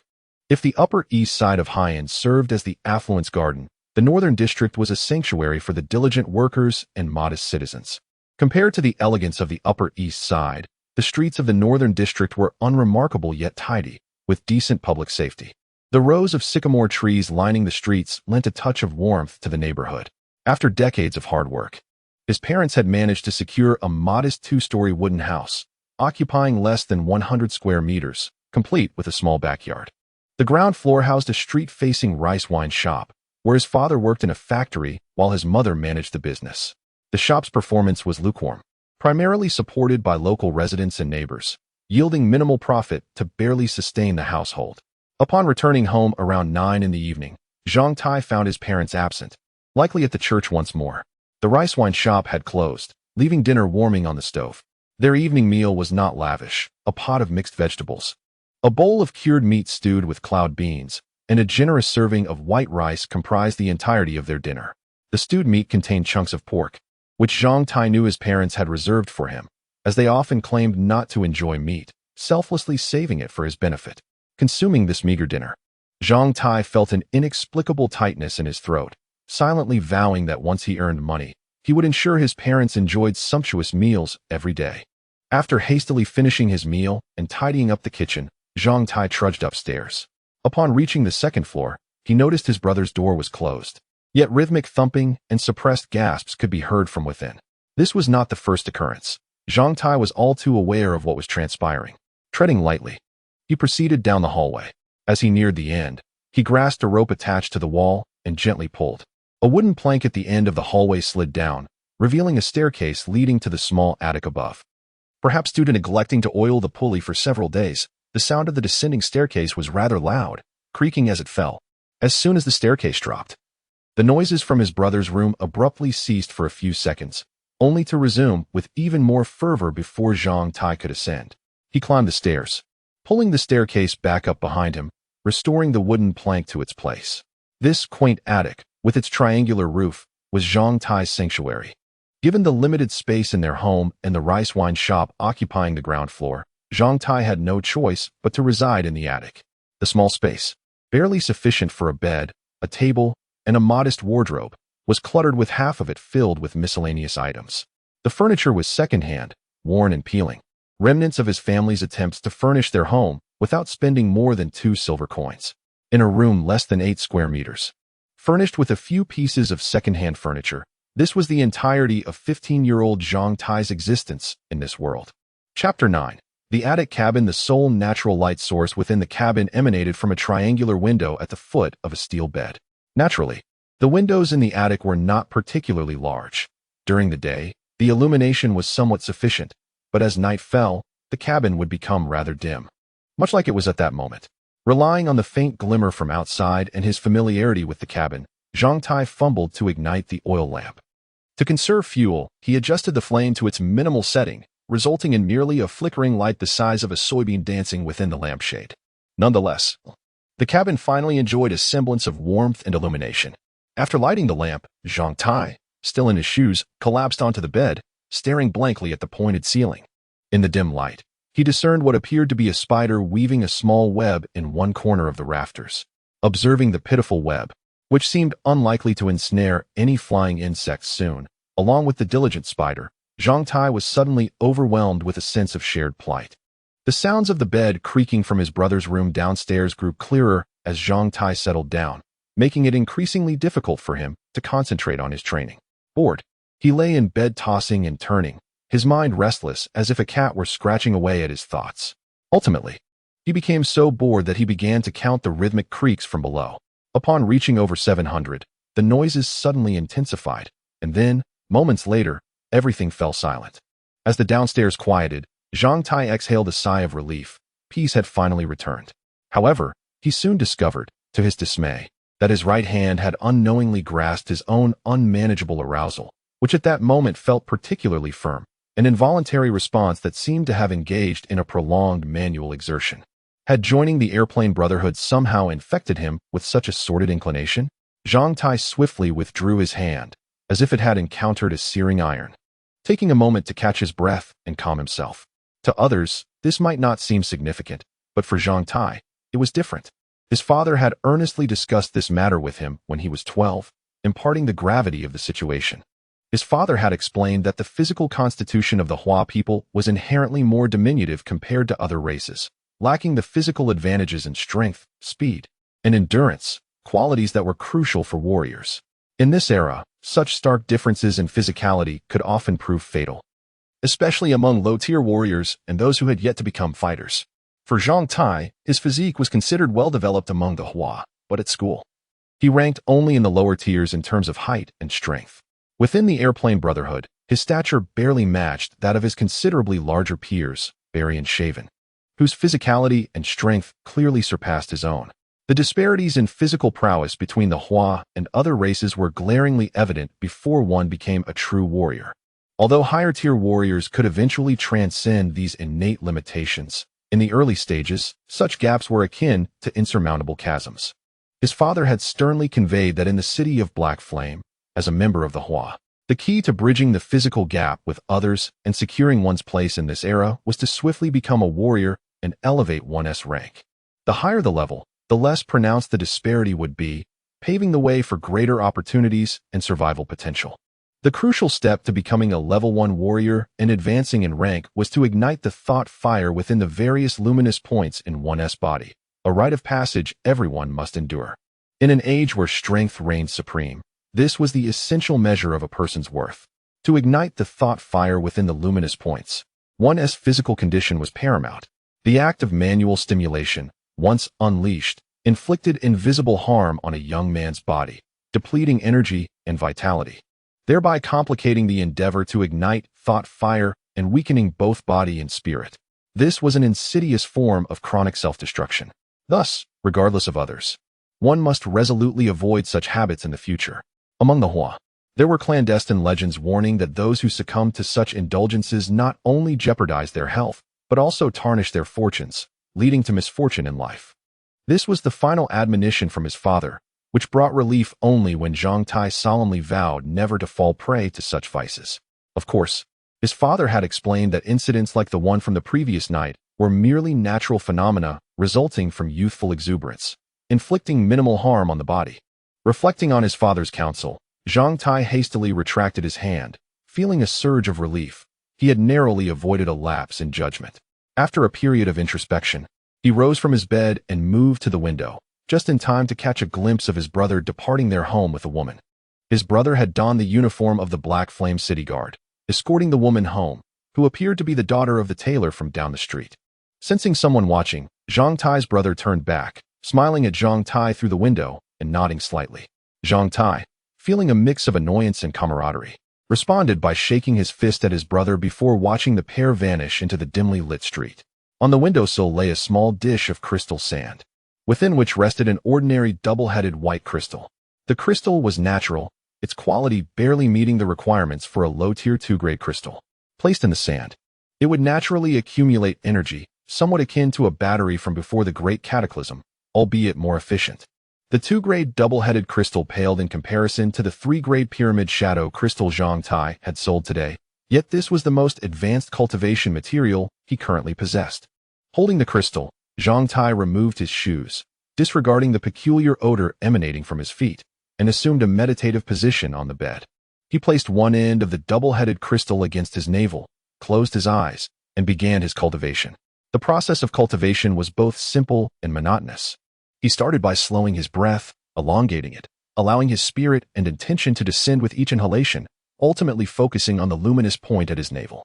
This repetitive cycle continued until he sensed the presence of the luminous point within his dantian. Once he felt this point, he would then refine it with his spirit and intention, maintaining unwavering focus, akin to a fly alighting on decaying flesh, until one day the point ignited into flame, signifying his ascendance to a level 1 warrior, a rite of passage that marked adulthood in this era.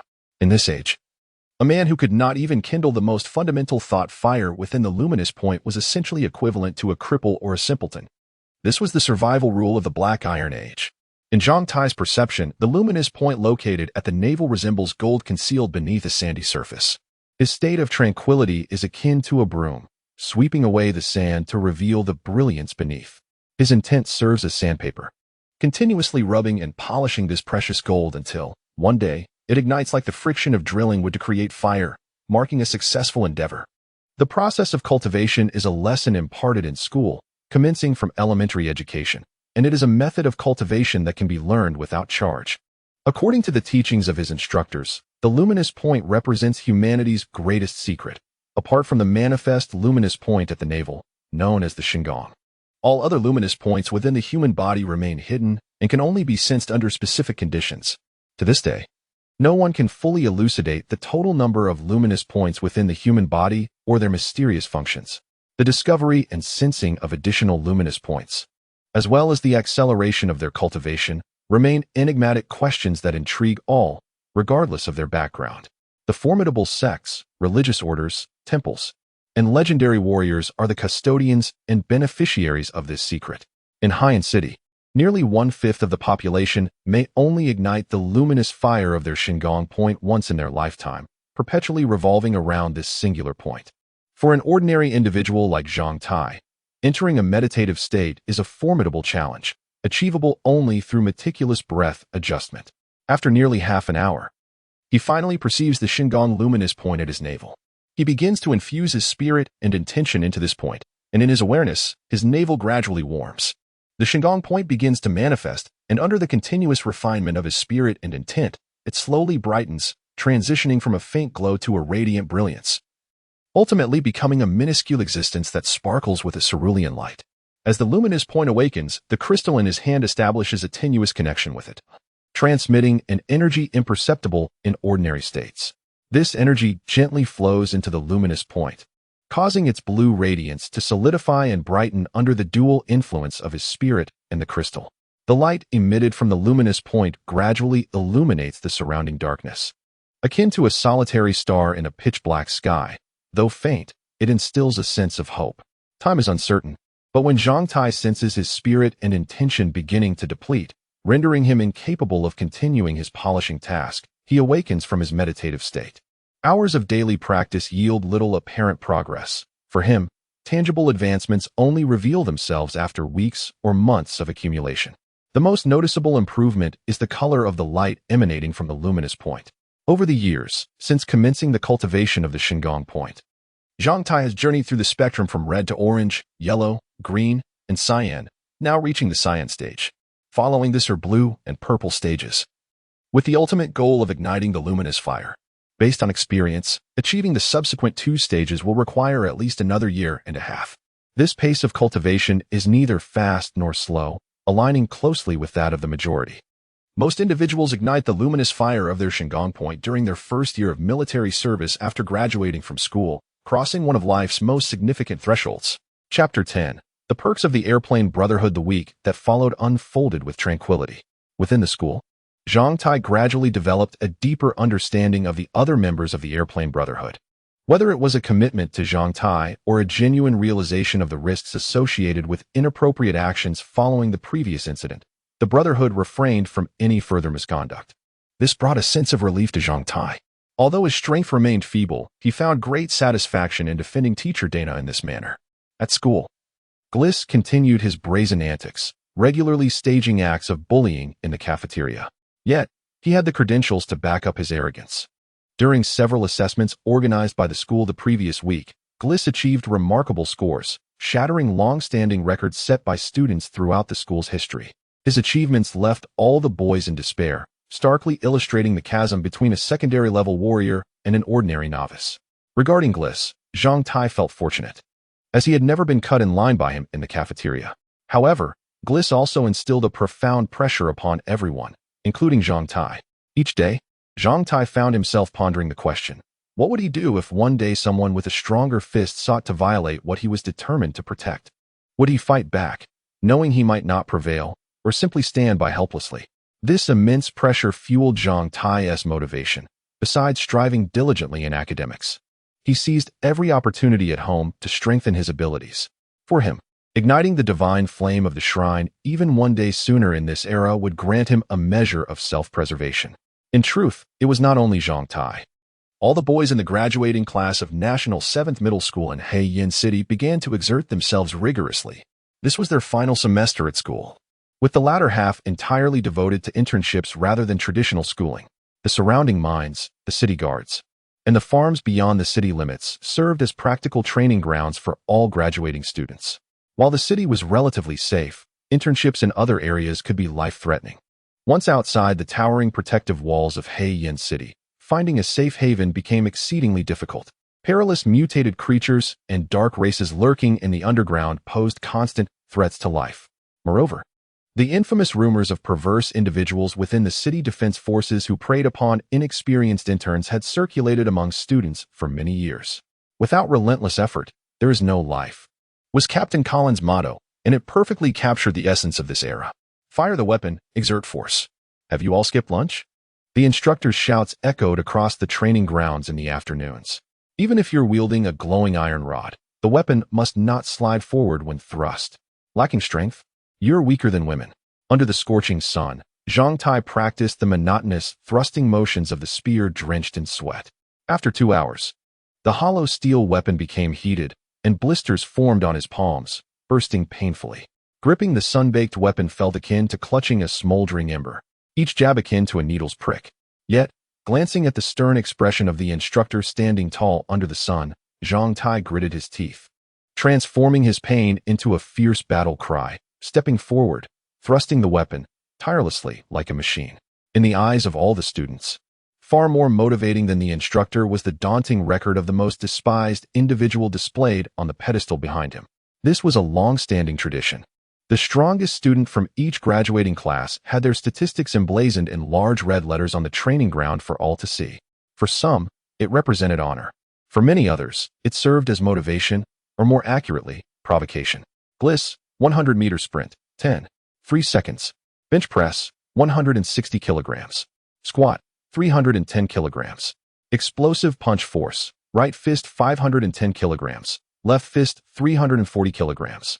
Maximum kicking force, 780 kilograms. Maximum consecutive thrusts, 137 thrusts. Stamina, 13. Stamina, also known as the 3 standard indicators, refers to the maximum effective combat distance achievable while marching at standard speed with standard combat gear. Though it may sound complex, it is the most precise explanation. In terms of a phalanx of gunmen, this represents their maximum tactical operational radius on the battlefield.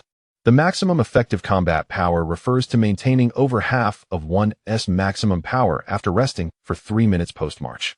Gliss's stamina of 13 implies that after a 13 kilometers march in standard combat gear, he could still execute over 69 penetrating thrusts or deliver over 255 kilograms of force with his right fist. The inscriptions on the pedestal remained fresh, the glaring red letters looking down mockingly upon all those beneath. Since the school had displayed Gliss's name and statistics 2 weeks prior, the atmosphere on the training grounds had become increasingly charged.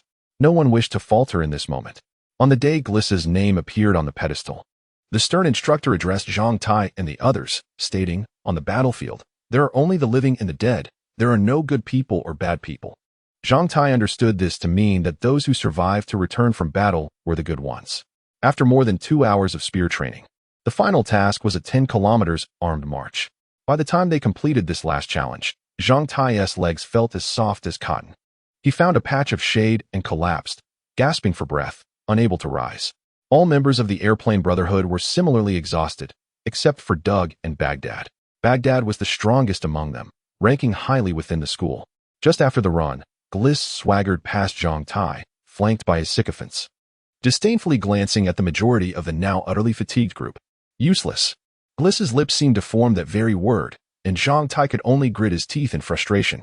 After resting for over 10 minutes and regaining a bit of strength, Zhang Tai noticed the portly figure of Bally trembling as he approached. In a conspiratorial whisper, he asked, "Do you have plans after school? I have to work at the grocery store today, as I do twice a week." Still a pure-hearted youth. Bally's comment sparked irritation in Zhang Tai. What's wrong with being a pure-hearted youth? Aren't you all the same? Wrong. After today, you will be the only virgin left in the Airplane Brotherhood, Bally calmly stated, his look of pity momentarily leaving Zhang Tai speechless. What do you mean? Zhang Tai was momentarily confused. You'll understand after school. This is a perk of being a member of the Airplane Brotherhood. Today, it's Doug's turn. Let me earn a bit more money, and I'll arrange something for you next time. After saying this, Bali patted Zhang Tai on the shoulder and walked away, leaving Zhang Tai sitting on the ground, deep in thought. Today's dismissal had an air of peculiarity. As they exited the school gates together, Zhang Tai noticed that Baghdad and his companions were solemnly bidding farewell to Doug at the entrance. Each individual leaned in closely, exchanging whispers with Doug, followed by fits of raucous laughter. Doug, visibly exhilarated, sported flushed ears. Zhang Tai could only catch snippets of their conversation. Vague phrases about rinsing one's mouth and surprises awaiting if one kept clean. There were shoulder pats and embraces, culminating in a series of mischievous farewells directed toward Doug. Sister Sista seemed eager to join but was pulled away by Baghdad and Light. Zhang Tai felt somewhat bewildered. Bali mentioned that the next event was organized by the Brotherhood of Airplanes, inviting Zhang Tai to join if he had time. Upon inquiring, he learned that Bali and Doug were headed towards the train station, which was conveniently along his route, prompting him to accompany them. Along the way, Doug oscillated between excitement and anxiety, bombarding Bali with peculiar questions. I took a shower last night, but I've sweated a lot during training today. Is that all right? Did you change your underwear and socks? Yes, I changed after my shower yesterday. Then you're fine. But Sista said that rinsing your mouth beforehand would yield surprises. Don't fret, I prepared that for you, Bali declared, carefully producing a small paper package from his pocket. The layers of the package piqued Doug and Zhang Tai's curiosity as they craned their necks to see. Bali unfolded it, revealing 3 or 4 slender leaves inside. What is this? Doug inquired, intrigued. These are precious tea leaves, stolen from my father, a gift he rarely uses. They are exclusive to the Eastern continent. Take them. Place them in your mouth. Hold them without chewing or swallowing. Just let them sit. It's more effective than rinsing, Bali instructed. Doug gingerly accepted the leaves and placed them in his mouth, uttering no words as if fearing they might fall out. Zhang Tai sensed a burgeoning curiosity within him, mingled with rising testosterone, propelling him along with Bali and Doug from the school to the nearby dilapidated neighborhood by the train station. They meandered through a narrow alley for about 3 to 5 minutes until they stood before a vermilion door that appeared much cleaner compared to the surrounding decrepit entrances. As Bali knocked, passers-by glanced curiously at the trio, leaving Zhang Tai feeling as though invisible fleas were crawling on his face, a slight itch creeping in. Uncertain of what lay beyond the door, Zhang Tai's instincts warned him that something extraordinary awaited. Doug, on the other hand, was drenched in perspiration from anxiety. Suddenly, a sound emanated from Doug's throat, and Zhang Tai turned to see Doug on the verge of retching, desperately trying to dislodge something from his throat. Bali gasped. What's wrong? I was so nervous when I swallowed. I accidentally ingested those leaves, and now they're stuck in my throat. It's uncomfortable. Idiot, Bali scolded, smacking his head in frustration. This is so embarrassing. Stop trying to force it down. Just wait until we're inside and drink some water. Zhang Tai's eyes widened as he watched Doug's face redden, veins bulging on his neck as something rose in his throat. His cheeks puffed out, and he clamped his mouth shut, covering it with his hand, before swallowing forcefully, managing to gulp everything down. All right, it's fine now. I swallowed it all. Thankfully, I reacted quickly. Doug exhaled, patting his chest, a look of relief washing over him, followed by a sheepish smile that revealed remnants of the midday cafeteria vegetables stuck in his teeth. Zhang Tai felt a wave of nausea, his stomach churning slightly. The potency of Doug's presence was overwhelming. Just the act of Doug speaking made Zhang Tai catch a whiff of an unpleasant odor reminiscent of stomach acid, stirring his urge to vomit. Bali appeared equally dumbfounded, seemingly unable to comprehend someone's capability to be so potent. Zhang Tai's curiosity and youthful exuberance ebbed away like the receding tide. You all enjoy. I'm leaving. Bali quickly retrieved 4 silver coins from his pocket and placed them in Doug's other hand. You go in by yourself. Remember, don't mention that I brought you here, and don't let on that you know me. The two hastily retreated, leaving Doug standing at the door, bewildered and scratching his head. The vermilion door swung open, but Zhang Tai couldn't discern who was inside. He only saw Doug's eyes widen, followed by a shy smile as he greeted the door's occupant. Hello. The person who answered nearly fainted from the overwhelming scent emanating from Doug. Before Doug could say anything further, the door slammed shut with a loud bang. Perplexed, Doug turned to glance at Bali and Zhang Tai, who offered him a supportive gesture. Doug straightened his posture and knocked again. When the door opened, he stood there with a bashful grin, displaying the 4 silver coins in his hand. Upon witnessing Doug's gesture, Bali slapped his head in exasperation. The door closed once more, even more forcefully than before, illustrating the occupant's current state of mind. As Doug knocked for the 3rd time, Zhang Tai caught a glimpse of water splashing out from the door just as it opened, drenching Doug and freezing his shy smile in place. What a misfortunate fellow. Chapter 11. The Fool's Gold. Upon arriving at the grocery store, Zhang Tai had already cast aside the recent events concerning Doug from his mind. By tomorrow, Doug's misfortune would surely become a source of amusement within the Brotherhood of Airplanes. One couldn't help but wonder if this unfortunate fellow would ever be able to cleanse himself of such a stain. As Zhang Tai entered, he found Tang Do attending to customers. Zhang Tai stood by, waiting for the patrons to depart before stepping behind the counter. He took up a broom, a cloth, and a basin of water, diligently cleaning the store until it sparkled. After completing his tasks, he picked up an abacus and went through the accounts, meticulously organizing the transactions from the past few days. Since Zhang Tai had joined the grocery store, he had noticed that the proprietor, Tang Do, had grown increasingly indolent. Each time he finished his chores, it took nearly an hour. Today was no exception. Noticing Zhang Tai preoccupied with his work, Tang Do reclined on his chair, leisurely closing his eyes. A thought crossed Zhang Tai's mind regarding the tea leaves that Bali had been holding earlier, prompting him to strike up a casual conversation with Tang Do. Boss, do you know what tea leaves are? Tea leaves? Tang Do turned his head in mild surprise, regarding Zhang Tai with a curious glance. They're a rare and precious beverage, favored by those wealthy and influential individuals who wish to feign sophistication and taste. They often use it to flaunt their status. Wait, is it really a beverage? I've seen people simply place it in their mouths. Is that for consuming saliva? Fool. Tea leaves are brewed with water. There are many intricacies involved. Tang Do scolded, adding, putting tea leaves in one's mouth is merely a method some nouveau riche use to freshen their breath. Oh, you mean that? It must be quite expensive. Not just expensive, but exceedingly so. The lowest grade in Black Flame City, imported from afar, costs this much. Tang Do extended a palm. As for higher quality varieties, you might as well forget about it. 5 silver coins. Zhang Tai thought this was already quite extravagant. 5 silver coins? Tang Do scoffed derisively. You can merely smell it for that price. It's 5 gold coins. Sometimes even more. Zhang Tai was taken aback, realizing why those few meager leaves, so unremarkable in appearance, were wrapped with such care by Bali. It turned out this item was indeed costly, far beyond the means of ordinary folk. So expensive. If Black Flame City could cultivate it, wouldn't that be a fortune? Even if it could, it wouldn't be your turn to profit. That plant only grows on the eastern continent. It cannot be cultivated elsewhere. Only major merchant guilds and corporations with strong backgrounds can engage in such trade. The eastern continent. I've heard there are many human nations there, and some are quite powerful, possessing cities numbering in the thousands akin to Black Flame City. As mentioned by our teachers in school, Rube, Black Flame City is nothing. There are cities dozens of times larger. When you get the chance to travel to the eastern continent, you'll understand. There, human nations are primarily composed of the Hua people. Back in my youth, Tang Do's face lit up with nostalgia and longing, launching into an animated recounting. Zhang Tai listened attentively. It seemed Tang Do had indeed traveled to the eastern continent in his youth, and some of his observations appeared credible.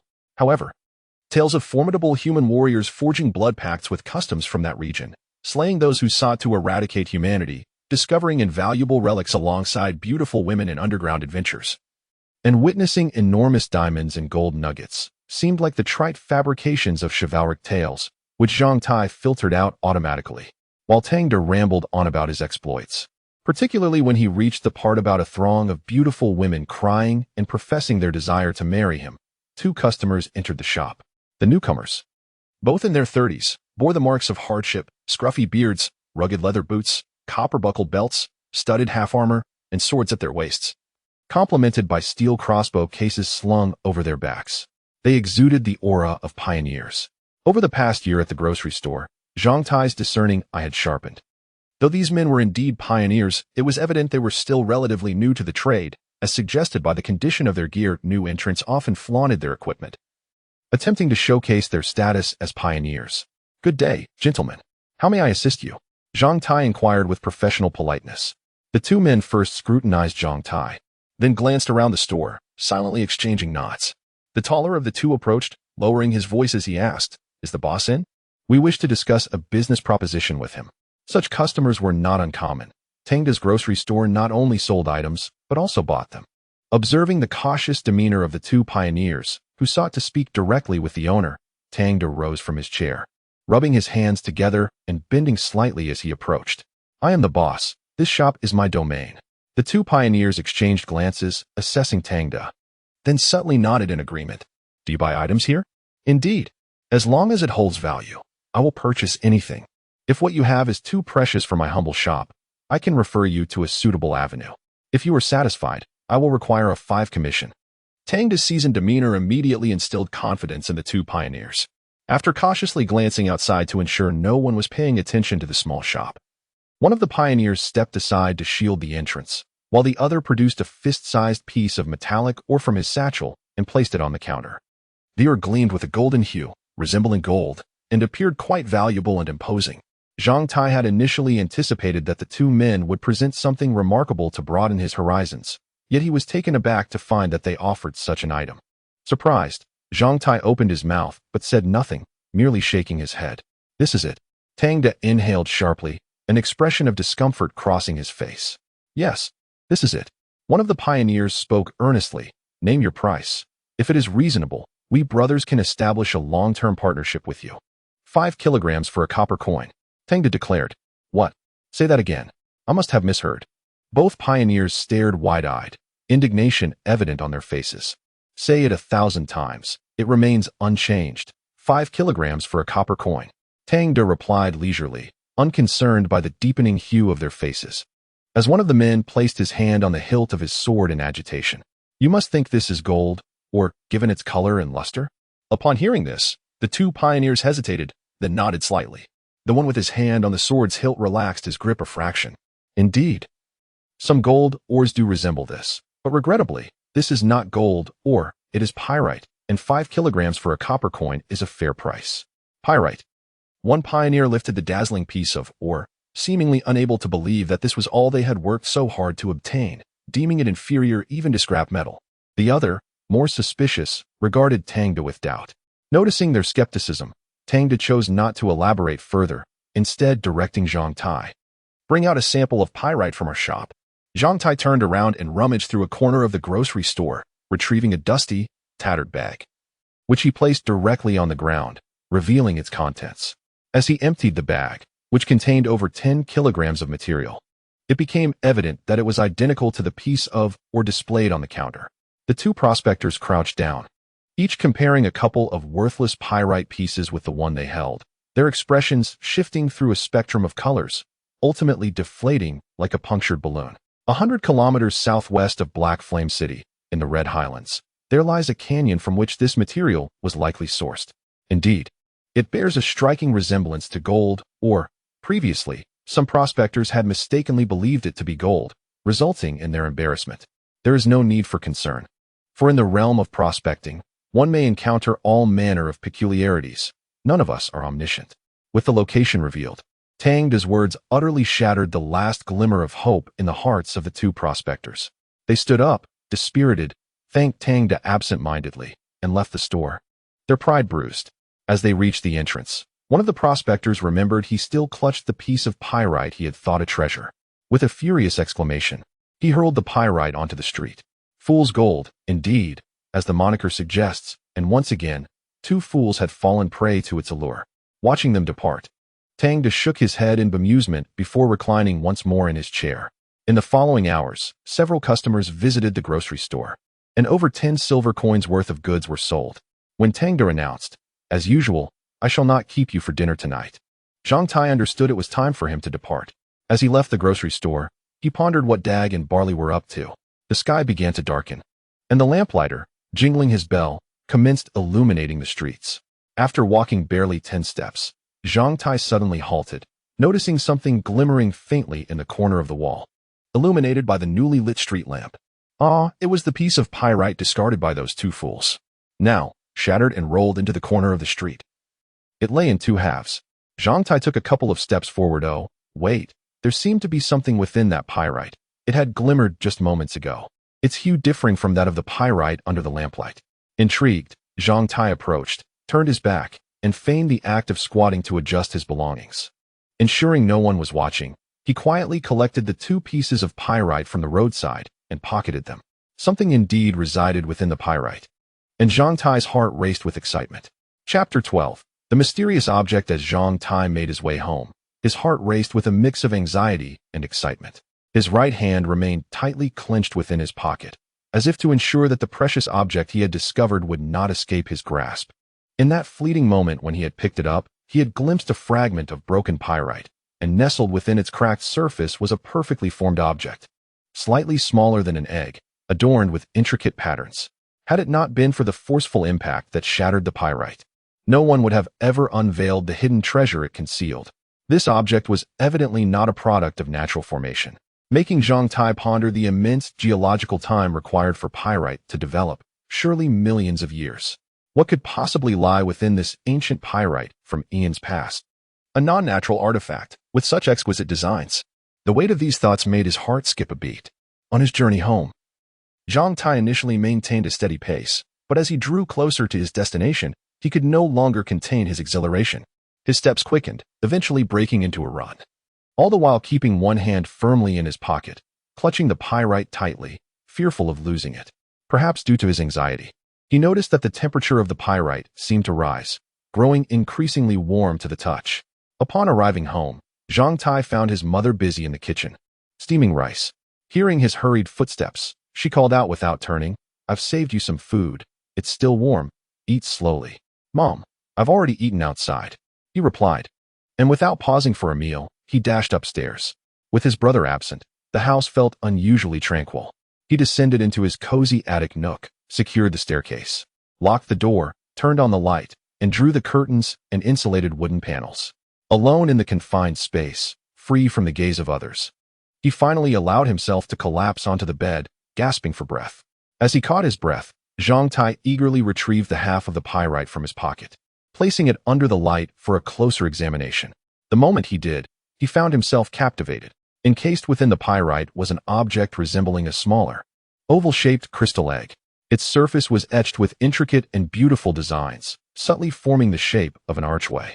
Inside the egg, he could faintly discern a diminutive seedling, crafted with an artistry that suggested it was not man-made. 2/3 of the crystal egg was now exposed, while the remaining third remained adhered to the pyrite. With a gentle tug, Zhang Tai managed to extract the crystal egg from its rocky prison, revealing its entirety. Inside, there was no yolk, only a small sapling where the yolk should be, and the egg white was filled with a substance that resembled mercury, shimmering with iridescent hues. This mesmerizing mist swirled around the sapling, exuding an enigmatic allure. It was this very iridescent glow that had initially drawn Zhang Tai's attention to the object. Earlier that day, during his swordsmanship training, Zhang Tai had developed a few blisters on his hands, likely exacerbated by his anxious grip on the pyrite. The sharp edges of the pyrite had scratched his skin, leaving traces of his blood upon both the pyrite and the crystal egg. Observing the unsightly bloodstains on the crystal egg, he instinctively wiped them away with his sleeve, only to discover something peculiar, rather than being removed. The dark red stains seemed to be absorbed into the surface of the crystal egg, gradually seeping inward. As the blood sank deeper, it diminished in size, yet expanded in volume, eventually coalescing at the apex of the crystal egg into a droplet of blood. At that moment, the crystal egg began to emit a radiant glow. Suddenly, Zhang Tai felt a searing heat in his hand, causing him to involuntarily release the crystal egg. To his astonishment, the egg hovered steadily in midair before the oil lamp, radiating a soft luminescence. Zhang Tai's eyes widened in terror and confusion. He was utterly bewildered by the unfolding events. As he watched in horror, the droplet of blood at the top of the crystal egg finally solidified, cascading down like a grain of sand from an hourglass toward the sapling nestled within the egg. At the instant the blood made contact, Zhang Tai felt a thunderous ringing in his head, as if he were plummeting from a great height. Then, he experienced an excruciating pain at the center of his forehead, as though something were piercing his mind. Everything around him faded to black, and he succumbed to unconsciousness. When Zhang Tai finally regained consciousness, he was struck by an intense chill on his face. Disoriented and fearful, he struggled to comprehend his situation. After a few moments, his mind began to clear, and as he opened his eyes, he realized that the source of the cold was the floor beneath him, to which his face was pressed. With a slight turn of his eyes, he summoned the strength to rise, sitting up on the bed. The dim light in his small room still flickered, the oil having diminished slightly, suggesting he had been unconscious for 3 or 4 hours. He pulled back the insulating panel of the window to find it shrouded in darkness, punctuated by distant barks from dogs, confirming his suspicion that it was now the dead of night. Wait, where's the crystal egg? Panic surged through him as he glanced at his hands and then around the room. Aside from the foolish piece of pyrite lying on the floor, there was nothing in sight. Picking up the pyrite, he noticed the smooth, rounded indentation on its surface, a stark reminder that the extraordinary events that had transpired were indeed real. Could it have flown away? As he recalled the last image of the crystal egg suspended in the air, he pondered this possibility. However, after inspecting the walls and windows of the room, he found everything intact, not a single crack or gap to suggest an escape. How could such a large object vanish without leaving a trace? After rummaging through the drawer at the head of his bed for a mirror, he examined his reflection.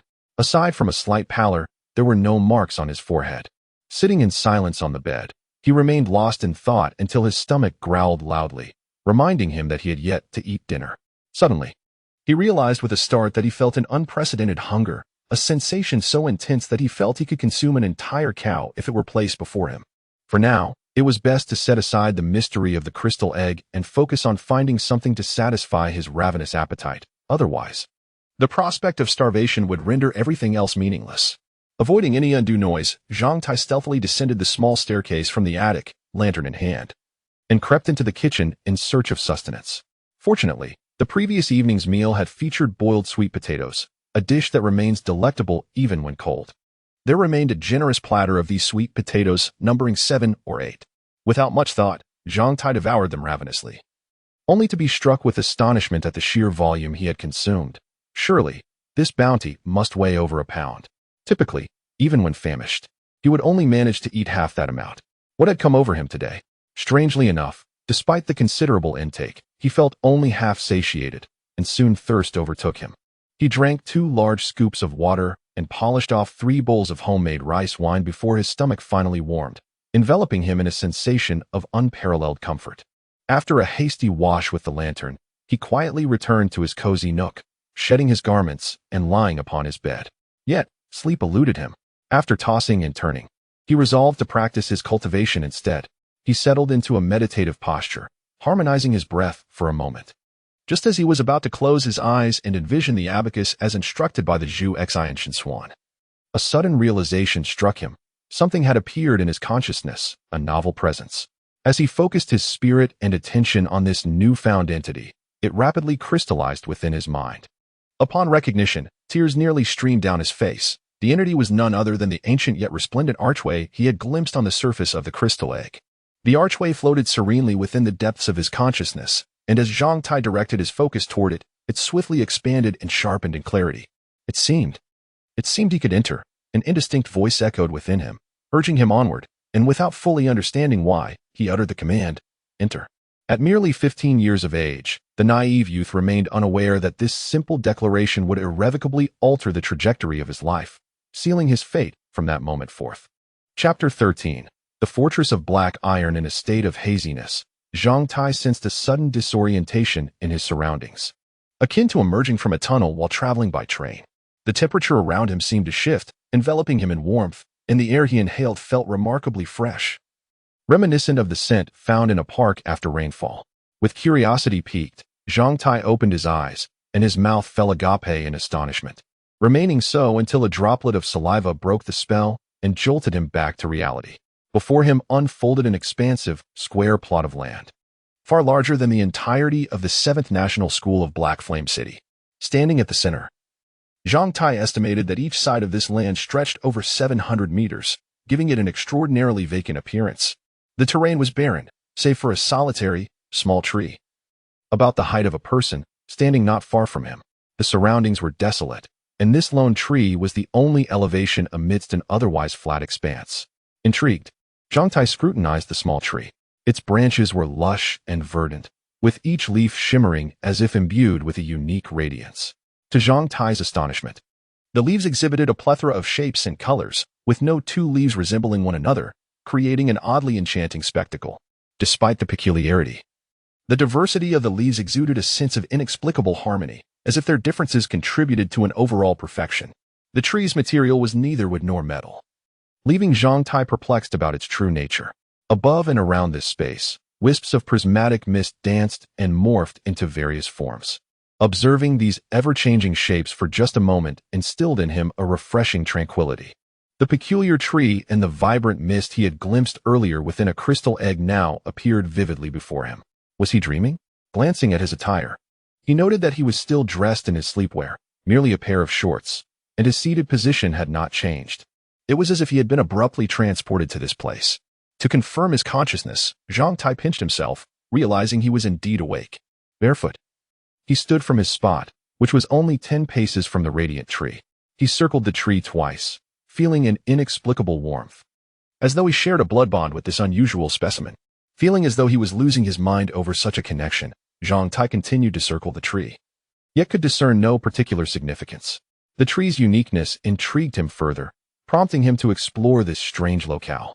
The soil was fine and soft, with just the right amount of moisture, devoid of impurities. Walking upon it felt akin to treading on damp sand. Zhang Tai, emboldened, dashed across the modest expanse of slightly over 0.5 square kilometers, eager to investigate his surroundings. At the periphery of this space, he observed the swirling, colorful mist, which seemed to possess an odd elasticity, preventing him from crossing it, no matter the force he exerted. Approximately 300 meters from the small tree, he stumbled upon a black, muddy pit, measuring over 200 square meters. The mud was as dark as ink, bubbling ominously yet devoid of any scent, evoking a sense of unease. After a thorough examination of his surroundings, Zhang Tai realized he was utterly alone, with not even an ant in sight. Is anyone there? Where is this place? Can anyone tell me where I am? Zhang Tai shouted, but no one answered, not even an echo. After spending more than 10 minutes surveying the area, he confirmed that apart from the tree, he was indeed the sole creature in this bizarre realm. Ultimately, Zhang Tai resolved to commence his exploration with the peculiar tree. He circled it a couple more times, feeling an increasing sense of familiarity before succumbing to the urge to touch its luminous leaves. Upon making contact, a translucent light blue dialogue box materialized before him, displaying a line of text that startled him. Manjasaka as fruit tree of infinite yield. The tree has sensed the dissipating energy of the integrator's body and can currently generate a no-leak fruit using this energy. Would you like to proceed? Yes. No, despite his unfamiliarity with such phenomena, Zhang Tai grasped the implications immediately. Stunned, he withdrew his hand, causing the dialogue box to vanish, only to reappear upon touching the leaves again. After several attempts, he understood that this entity was extraordinary. Although Zhang Tai was bewildered by the notion of his body leaking energy, he discerned that this choice posed no apparent threat. After a few trials, he extended his hand to select yes. The sensation was peculiar. Although the space appeared empty, his hand felt as though it were making contact with something tangible. Generating no-leak fruit. Time until maturity, 168 hours. Initiating the creation of the Manjasaka S Fruit Tree Space Management System template. Please name this space. Note that the name cannot be changed once confirmed. Space name, followed by a line of blinking dots. As the previous dialog box faded, a new one emerged. Zhang Tai pondered the flashing dots, finally deducing their significance. After some contemplation, he boldly proclaimed, Fortress of Black Iron. As soon as the words left his lips, the blinking dots coalesced into the characters Fortress of Black Iron, leaving Zhang Tai momentarily speechless. Space name, Fortress of Black Iron. Confirm. Reselect. Zhang Tai pressed the confirm button. Once pressed, the old dialog box vanished, replaced by a new one. What would you like the system to call you? Your desired title is, followed by a line of blinking dots. Having learned from his previous encounter, Zhang Tai was now aware of the procedure. Considering that no one would know, he felt emboldened to adopt a grandiose title. Thus, he decided that this entity would refer to him as the handsome and stalwart lord of the fortress. What could be wrong with that? After all, no one was privy to his choice. As he pressed the confirm button, he felt a twinge of uncertainty. Ultimately, he steeled himself and pressed the button resolutely. Confirmation of the Fortress of Black Iron name complete. All rights are conferred to the Fortress of Black Iron. The initial management system template for the Fortress of Black Iron has been established. As the dialog box disappeared, Zhang Tai's vision shifted once more, revealing a translucent blue icon featuring a small tree and the words Fortress of Black Iron beneath it, pulsating in the upper left corner of his sight. Gaining some courage, he touched the icon, which expanded before him, and several lines of text materialized along its trunk, transforming into a menu with 4 primary options. Basic attributes of the Black Iron Fortress: creation of space and terrain, management of biological species. Zhang Tie's finger rested upon the first basic attribute of the Black Iron Fortress, located at the root and trunk of that functional tree. In an instant, a new data window materialized. Black Iron Fortress. Length: 1 Julu Shi. Width: 1 Julu Shi. Spirit value: 0. Merit value: 0. Basic energy reserve: 0. Special output: none. What exactly is a length unit of 1 Julu Shi? Zhang Tai pondered, having encountered various units of measurement such as millimeters, centimeters, decimeters, meters, kilometers, and even sound seconds and light seconds. Yet, he had never heard of Julu Shi. Unable to comprehend, he decided to cast it aside. After all, it was merely a unit of measurement, and he presumed it was of little consequence. After glancing at the subsequent basic attributes, he exhaled deeply. It appeared to be utterly barren. Although the data did not present well, Zhang Tai felt invigorated, embracing the notion of starting anew. While he found some of the content perplexing, he dismissed the dialog box and clicked on another button for space and terrain creation, only to be met with the following message. Due to all 3 reserve values of the Black Iron Fortress being 0, the space and terrain creation function is unavailable. Next, he clicked on the biological species management option, which opened yet another window. Carbon-based biological species management, silicon-based biological species management, sulfur-based biological species management, other biological species management. This time, only the first option, carbon-based biological species management, was available, while the other buttons appeared gray and inactive. When Zhang Tai pressed the first button, a log dialog box emerged with 2 pieces of information. Allocating system resources to a particular biological population or individual carries a certain probability of inducing unexpected mutations and evolutions. The system has detected that the handsome and imposing Lord of the Fortress has brought carbon-based microorganisms upon entering the Black Iron Fortress. The microbial system of the fortress is now active. As the dialog box vanished, 3 new tabs appeared. Among the branches of animals, plants, and microorganisms, only the microorganism option was activated. Zhang Tai opened the microorganism tab. Therein, he beheld the microorganisms he had inadvertently brought into the Black Iron Fortress, some bacteria and yeast. It was not surprising, as everyone harbors some bacteria, which can have both beneficial and detrimental effects. As for the yeast, he surmised it had come from brewing rice wine at home. He recalled having consumed 3 bowls of rice wine just downstairs, likely acquiring some without realizing it. Thus, these microorganisms had accompanied him into the fortress. Upon enlarging the yeast icon, a new scene unfolded before him. To the left of the yeast icon was a red cross, and below it, the system presented 3 slider buttons akin to progress bars, corresponding to the 3 attributes in the basic properties: spirit value, merit value, and basic energy. Seeing it did not appear overly complicated, Zhang Tai briefly scanned it and grasped its meaning. The 3 adjustable buttons represented the system resources he was willing to invest in this biological entity. Should he choose to allocate resources, the selected organism or species would have a certain probability of undergoing evolution and mutation. Zhang Tai then clicked on the red cross adjacent to the yeast icon. Does the handsome and imposing Lord of the Fortress wish to erase this species from existence using spatial loss?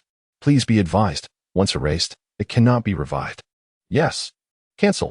Startled by the cold wording, Zhang Tai hastily clicked cancel, resolving to minimize his use of this function in the future. It seemed quite intriguing, yet he closed the window and tried the next function regarding the special seeds and fruits of the Manjusaka and the 10,000 fruits treasure tree, which was currently inactive.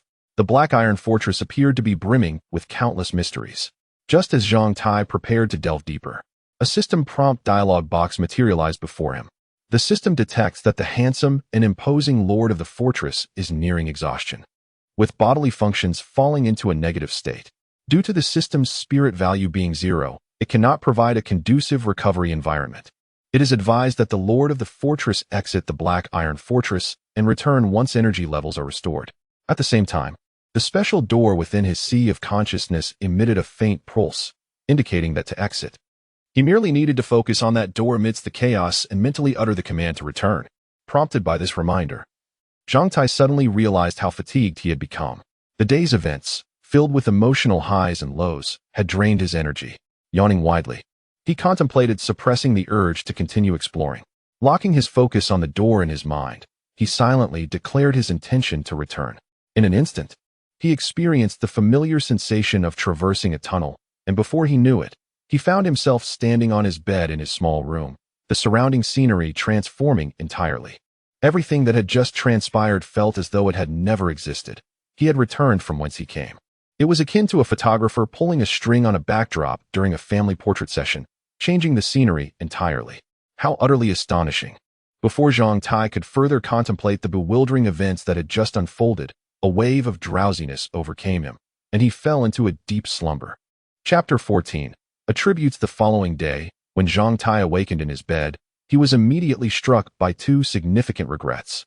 The first was that he had failed to hear the alarm, and as a result, would likely be late for school that morning.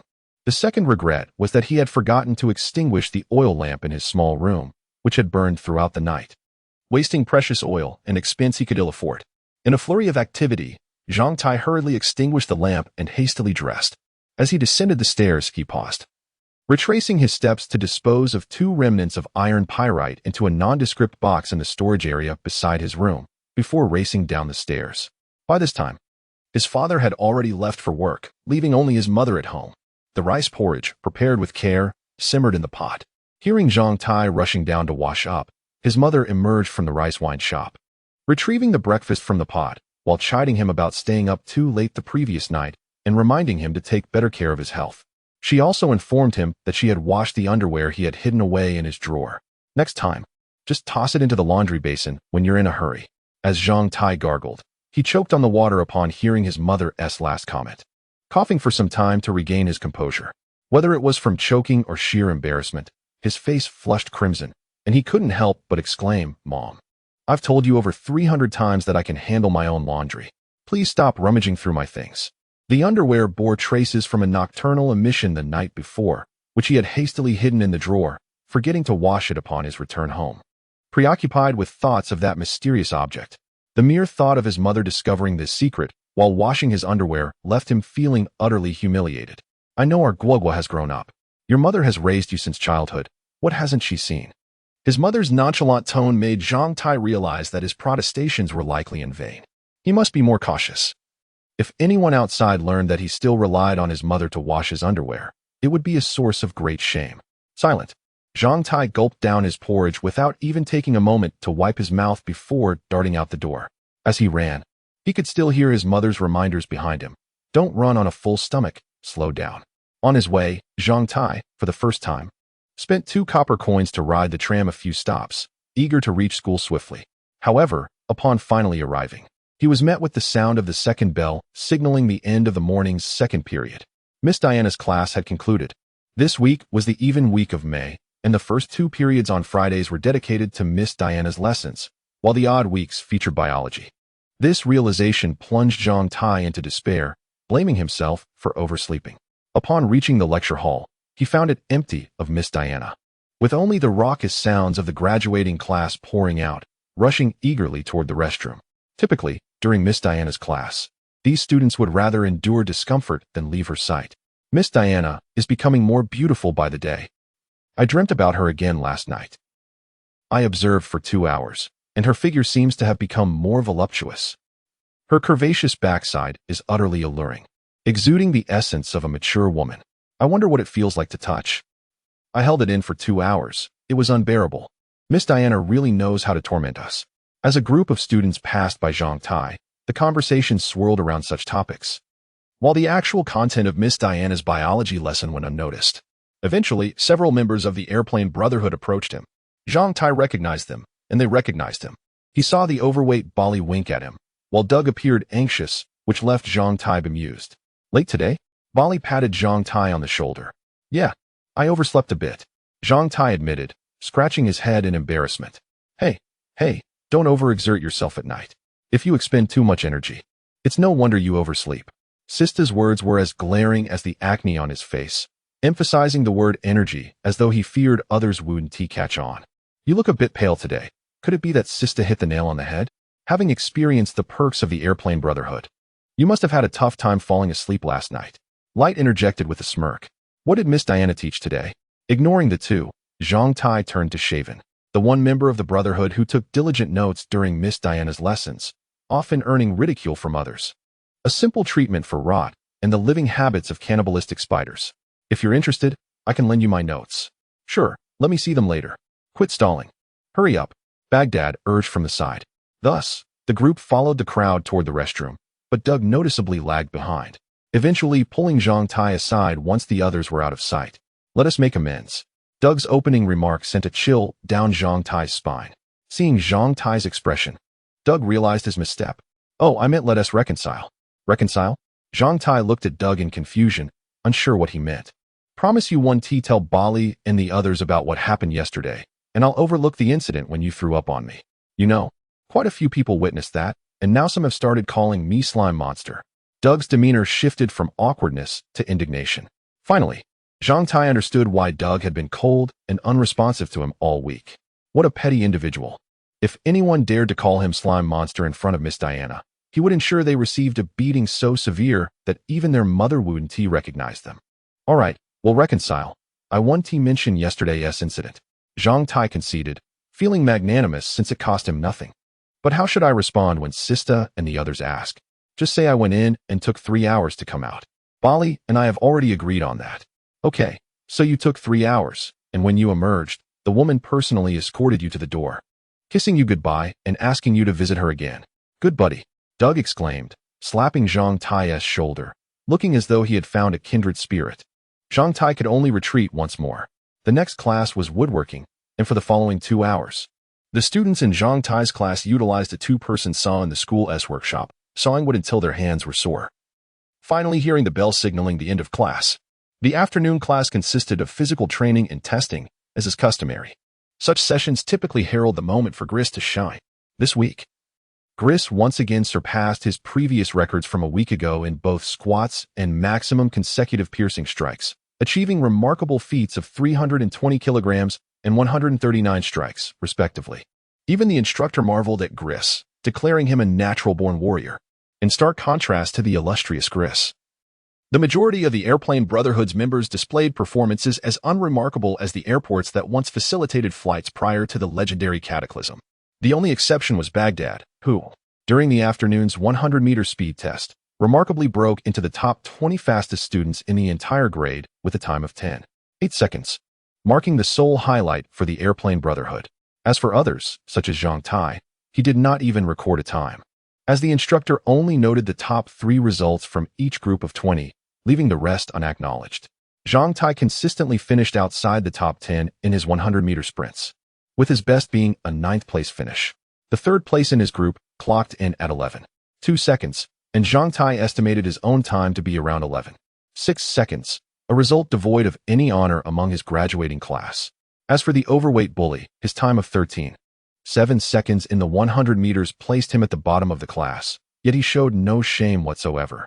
After the afternoon physical training class, Zhang Tai received his latest personal data. Zhang Tai, 100-meter time, 11.6 seconds, bench press, 90 kilograms, squat, 170 kilograms, explosive punch power, right fist 240 kilograms, left fist 190 kilograms. Maximum kicking power, 270 kilograms, maximum consecutive piercing strikes 48, endurance 4. In this era where strength reigns supreme, Zhang Tai's results were as dismal as his youthful 15 years. Before the first flicker of the divine fire was ignited in the shrine, the disparity in physical prowess between professional warriors and ordinary individuals was stark and insurmountable among peers. The urgency to ignite his own divine fire surged once more in the heart of the 15-year-old boy. Chapter 15. The Red Scarf Thief. This fellow always dashes off after school, as if he were racing towards his next life. Observing Zhang Tai wave goodbye and vanish without a trace, Bali smacked his lips, expressing a hint of resignation. Is he heading to the grocery store for a job? Chavin added. He visits that grocery store twice a week, on Tuesdays and Thursdays. He went there yesterday, and today is Friday. What could he possibly want? Bali explained. Perhaps he is hurrying home. Ever since reconciling with Zhang Tai, Doug has become somewhat of an advocate for him. A man who goes straight home after school has no ambition. Baghdad remarked proudly, arms crossed. What about you? Light inquired of Baghdad. I plan to take a chance at the Tiger Gym this weekend. They are hiring a few part-time servers, and if I get in, I will have the opportunity to use their training equipment for free. With a stroke of luck, I might even encounter some experts who could provide guidance. Well then, good luck. That place is known to be the domain of the wealthy. I heard that Grease trains there for several hours after school. Light shrugged. Grease goes to the Flame Gym, which is among the best in Black Flame City. Baghdad's tone brimmed with envy. If only they were also hiring interns. This comment from Baghdad made Bali roll his eyes. What about you, Light? Any plans for the weekend? Chavin asked. Light hesitated for a moment, but ultimately chose to be honest. My father is taking me to visit an old friend of his this weekend. This friend just arrived in Black Flame City and has been appointed as the deputy manager of the Storm Trading Company. Perhaps my father wants to introduce me to some connections for future prospects. What about you, Chavin? I will be tutoring this weekend. I can earn 40 copper coins in a day. Chavin replied somewhat shyly. Your dad is quite stingy. You're only 15. And he is already making you earn money over the weekend. Doug said innocently. Well, Chavin has 2 younger brothers to care for.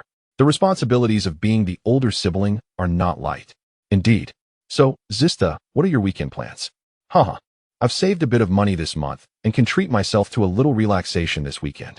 Zista said, while continuously moving his hips in a suggestive manner. Impressive. You saved up all your allowance for a month and skipped meals just for this day. Would you really die if you didn't indulge? Baghdad scoffed. I would indeed perish. After my first experience, I realized my life revolves around women. Zista replied earnestly, then linked arms with Bali, whispering together. Thus, it was the weekend, and the core members of the Airplane Brotherhood were casually chatting at the school gates before dispersing in different directions. Meanwhile, Zhang Tai was sprinting through the nearby alleys at a rapid pace. After running a distance of about 2 streets away from the school, he finally arrived at a place he had visited countless times, a tram station on Wesley Street. Standing at the mouth of a narrow alley beside the platform, he gasped for breath, quietly gazing at the corner of the street. Over the past 2 years, he had waited here innumerable times, and most of the time, he could see the person he was waiting for. In the past, he would wait at the school gate with many others, following that person for nearly 2 full streets. However, ever since the fearsome Cyclops had arrived at school and began pursuing that individual, all the audacious students had been too intimidated to follow. Only Zhang Tai persisted, though he too dared not trail behind anymore. Hence, he found this spot. As long as it was TA workday, he would arrive here after school, just to catch a glimpse of that person, even if just for a fleeting moment, which filled him with satisfaction. After waiting quietly for over 10 minutes, that person emerged from around the corner, approximately 40 meters from the tram station. The moment Zhang Tai laid eyes on Teacher Diana, he felt as though he were witnessing not a mere human, but a living painting. When Teacher Diana appeared, the world seemed to blossom with color, coming to life before his eyes. The 15-year-old boy felt his breath catch in his throat. Teacher Diana walked towards the station with her back to Zhang Tai. He stood at the alley entrance, more than 20 meters away, staring blankly at her silhouette, the most beautiful silhouette he had ever seen, with the loveliest hair.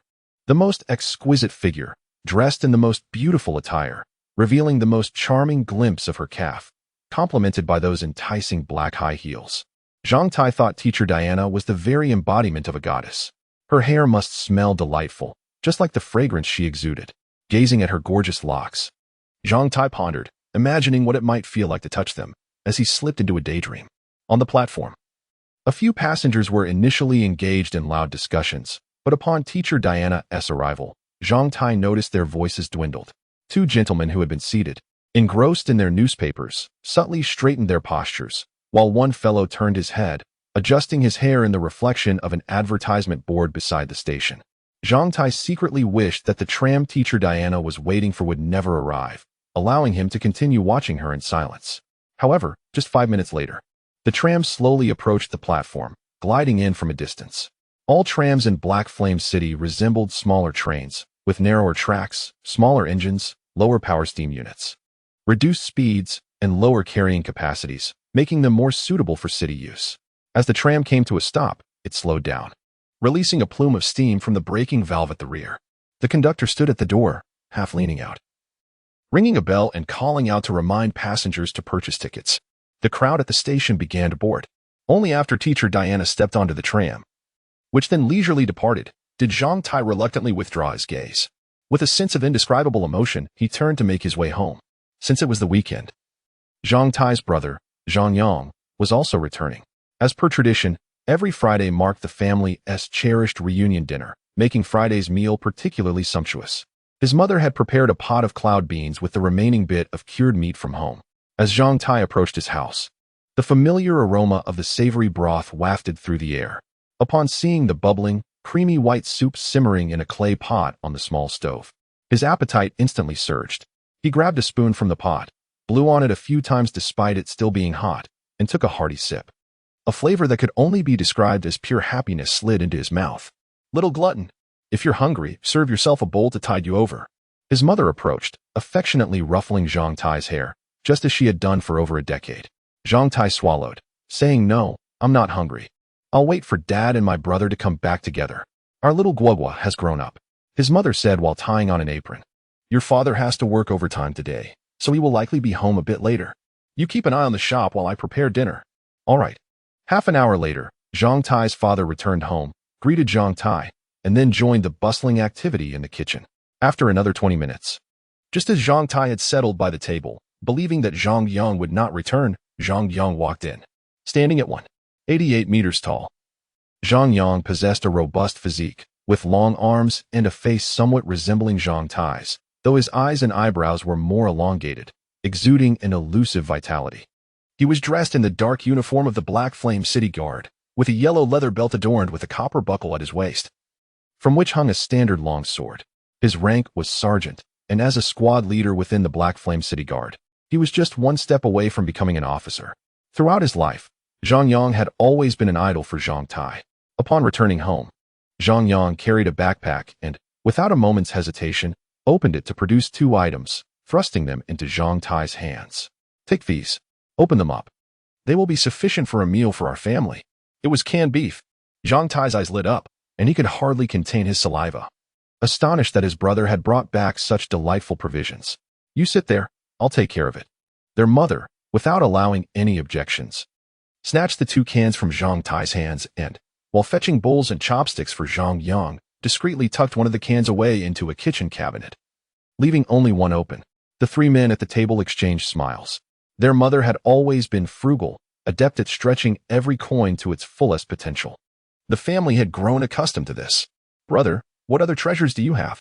Zhang Tai asked eagerly, his gaze fixed on the bulging backpack in Zhang Yang and Apos' hand. Knowing there was more to unveil, to Zhang Tai, his brother often resembled a magician, capable of conjuring countless wonders. "Here, it's all for you." Zhang Yang tossed the entire backpack into Zhang Tai's hands. Zhang Tai could hardly wait to unveil its contents. The first items to greet his eyes were a pair of black combat boots, 2 dark green vests, 2 pairs of dark green undergarments, a towel, and a bar of soap, personal items issued by the Black Flame City Guard. These were also coveted goods in the black market of Black Flame City, all saved up by his brother to bring home for him. Gazing at the pristine boots and then at his brother's well-worn pair, Zhang Tai felt a pang of emotion. "I traded for all these. The sizes are just right for you. Mother told me you're a grown man now, so don't shed any tears," Zhang Yang remarked, ruffling Zhang Tai's hair affectionately. Overwhelmed by a mix of embarrassment and anger at his brother's teasing, Zhang Tai felt his face flush. Meanwhile, Zhang Yang found the situation amusing and shared a few words with their father, who burst into laughter as well, quite oblivious to the turmoil within Zhang Tai's young heart. "Mom," Zhang Tai exclaimed in dissatisfaction. All right, it's time to eat. I'll stop talking about it." Their mother ambled over with a plate of open canned beef. The family gathered around the table, enjoying a harmonious meal together. "Recently, you should refrain from wandering outside at night," Zhang Yang advised as they ate. "Things may not be too stable in Black Flame City." "What is going on?" their father, suddenly anxious, asked, while their mother perked up her ears. Zhang Tai, chewing on a piece of beef tendon, felt a sense of gloom. "Have you heard any news?" Not long ago, the second in command of the Red Bandit gang, the Blood Hand Butcher Sala, was captured in Andaman City. Yesterday, the Alliance Council voted to execute Sala. The Red Bandit gang has announced a plan for revenge. Surely they won't target Black Flame City, will they? Their father questioned skeptically. When the vote for Sala's execution took place, out of the 17 representatives of the Andaman City States Alliance, 11 voted in favor, including the representative from Black Flame City. Somehow, the results of the vote leaked, and the Red Bandit gang has set their sights on those 11 members. Given Black Flame City's relatively remote location, Situated at the northernmost point of the alliance with surrounding areas of weakened alliance power, it became the most likely target for an attack from the Red Bandit gang. Zhang Yang explained calmly. Has the alliance fallen into disarray? How could the vote outcome leak? There must be some conspiracy at play. It's shocking that there are still those who wish to spare these ruthless butchers. Their father lamented cynically. I don't know about any conspiracy, but for the next 2 months, all leave for the Black Flame City Guard has been cancelled. I want to be able to come back. Zhang Yang shrugged. Son, is there danger? Their mother asked, a hint of worry in her voice. Mother, don't fret. The Red Bandit gang doesn't have the capability to besiege the city. The city's defenses and military are not to be taken lightly. Their capabilities lie merely in sabotage and terror. The pressure on the city guard is manageable. Just be cautious yourselves. Zhang Tai opened his mouth, at that moment wanting to share his secret about the Black Iron Fortress. But his rational mind cautioned him that revealing such a secret could bring unforeseen calamities upon his family. After all, whether it was he, his brother, or even their parents, they were merely insignificant figures in Black Flame City.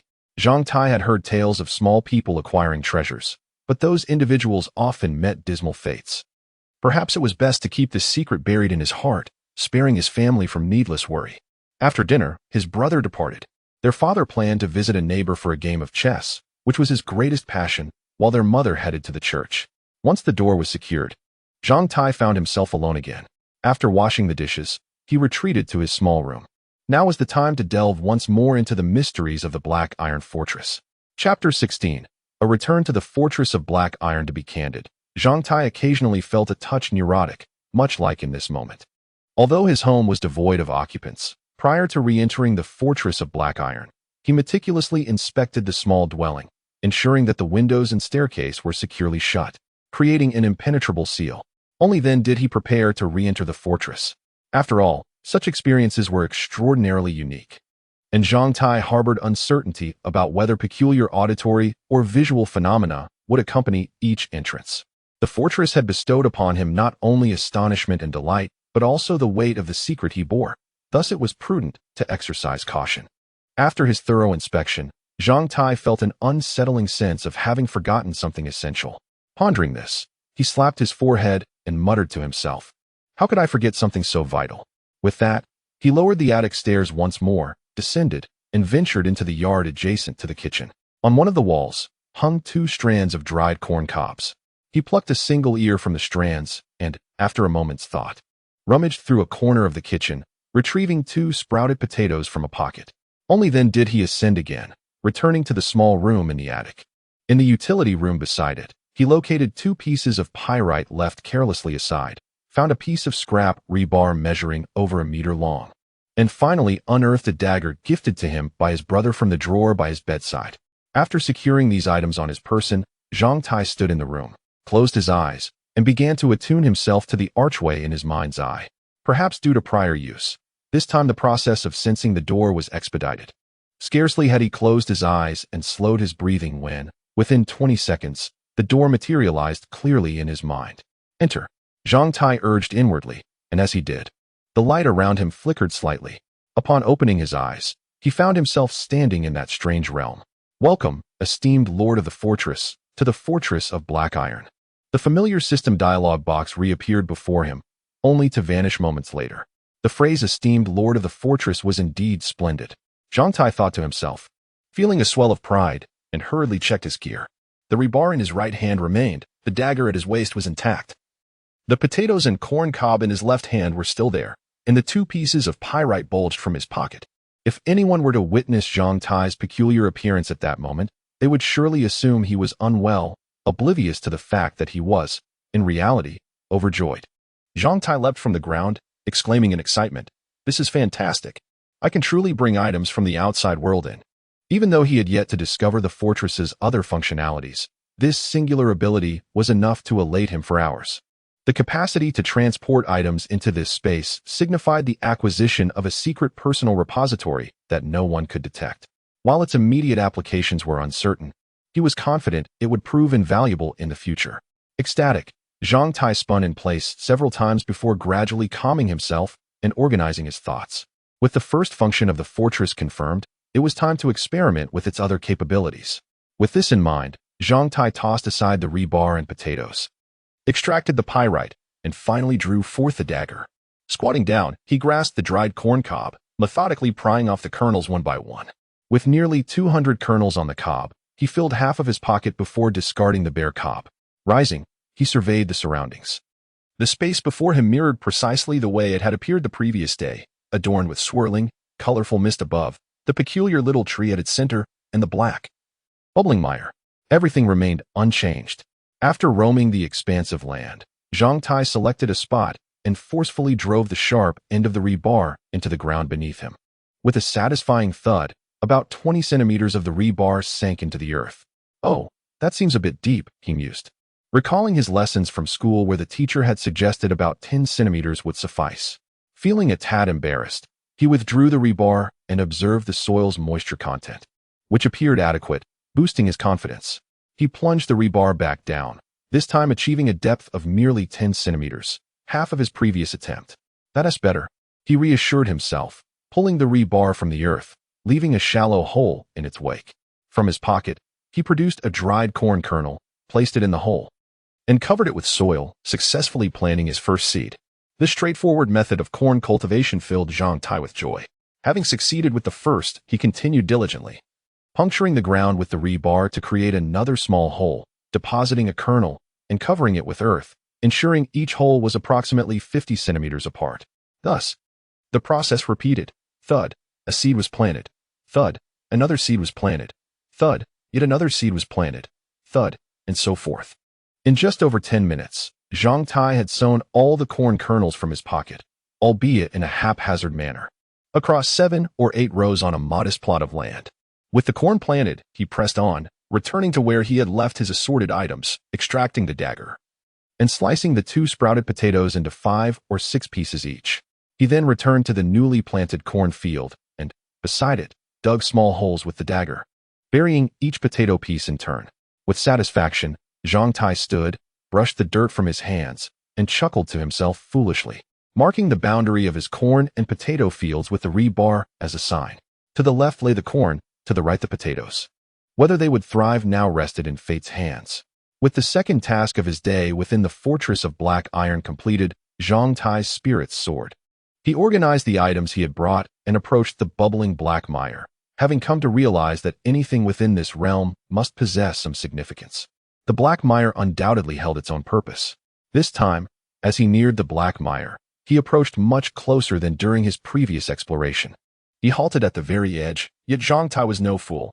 He refrained from reaching in directly. The area exuded a palpable aura of danger, a sensation that warned him of the potentially dire consequences should he dare to touch it. After circling the peculiar black mire for 2 laps, Zhang Tai remained perplexed about its purpose.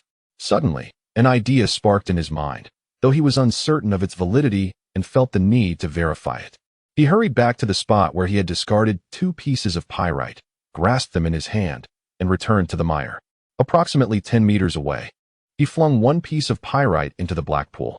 At the moment the pyrite submerged, Zhang Tai hastily accessed the management panel of the Black Iron Fortress and opened the basic attribute menu.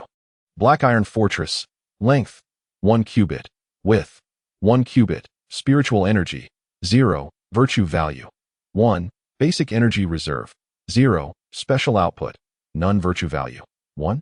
How curious, where did this come from? Zhang Tai pondered, somewhat bewildered. However, he had no time to dwell on it as he noticed the basic energy reserve jump from 0 to 0, 1, as this number transformed. The font color of the entry also invigorated, shifting from a dull black to a prominent blue. Basic energy reserve, 0, 1, blue. This highlighted entry reminded Zhang Tai of the confirmation buttons in the system, prompting him to click on the basic energy reserve. A semi-transparent log viewing window materialized before him, displaying 2 pieces of information, with the first line centered at the top. Everything in the universe is a manifestation of energy. Matter is solidified low-frequency energy, and space is sublimated high-frequency energy. Thus, all matter and space can be reverted to their original energy. On the evening of May 13th, 889 of the Black Iron calendar, a piece of pyrite was transformed by the chaotic pool, granting the Black Iron Fortress 0.1 units of basic energy reserve. So, this strange black mire is called the chaotic pool, and it seems to have some utility, converting items thrown into it into fundamental energy. This is reminiscent of the waste incineration plant in Black Flame City, which burns refuse to provide warmth for its residents. The chaotic pool appears to function similarly, albeit perhaps even more impressively. With this revelation, Zhang Tai felt a flicker of relief at having unraveled the mystery of the peculiar pool. The initial line of the log, however, seemed significant, yet it exceeded his comprehension, leading him to dismiss it after a single glance. Why all this talk about energy, matter, and space? It's just a dilapidated pool, a waste disposal facility. Why complicate things? Zhang Tai thought indignantly. After closing the log window, he clicked on the virtue value. He distinctly remembered it being 0 during his last visit, yet today it had transformed into 1. The font color and state of this virtue value were evidently similar to that of the basic energy reserve, inviting Zhang Tai to click on it without hesitation. Like before, the dialog box presented 2 new entries. To eliminate evil and promote good is the greatest mercy bestowed upon humanity by the Creator. To revere heaven and love others is the closest stairway to the celestial kingdom. O fortunate one, as you tread the path back to heaven. Let the Creator's mercy shine in the world, allowing all gods to understand your heart. Go forth and reap the heartfelt joy and gratitude of countless beings. And bring an end to wicked souls and unending darkness. Become the light, for when you embody light, you shall walk upon it. A brilliant path unfurls beneath your feet. The first entry of the log struck Zhang Tai with immense impact. He found himself unexpectedly teary-eyed. As he read the second entry, his tears finally flowed freely. On the evening of May 13th, 889 of the Black Iron calendar, the handsome and noble lord of the fortress dined with his family. After the meal, he voluntarily washed the dishes and cleaned the kitchen, maintaining a tidy home, which brought joy and satisfaction to his parents, earning him a virtue value of 1. It turns out that it need not be anything grand. Even such simple acts could bring happiness to my parents. Although the question of spiritual energy remained unresolved, the day's discoveries surpassed his expectations. With a mix of emotions, Zhang Tai exited the Black Iron Fortress, instantly returning to his room in the attic, standing in a daze for a moment before bursting out of the room in a frenzy. 2 hours later, when Zhang Tai's parents returned home and opened the door, they were taken aback by the transformation. The entire house, from the floor to the walls to the furniture, sparkled with cleanliness. Even the neglected corners were impeccably organized. Zhang Tai's parents stood at the threshold, momentarily stunned. How has the house changed so drastically? We were only gone for 2 hours. Did we enter the wrong door? Zhang Tai's father remarked curiously. His mother, equally speechless, wondered if her eyesight had betrayed her. Just then, Zhang Tai emerged from downstairs, mop in hand and a bucket of water at his side, and they instantly understood. Son, did you do all this? His father gazed at him as if he were an alien. Yes, Zhang Tai replied with a smile, wiping the sweat from his brow. Son, have you been influenced by something? Don't frighten your mother. His mother, feeling anxious, reached out to touch Zhang Tai's head.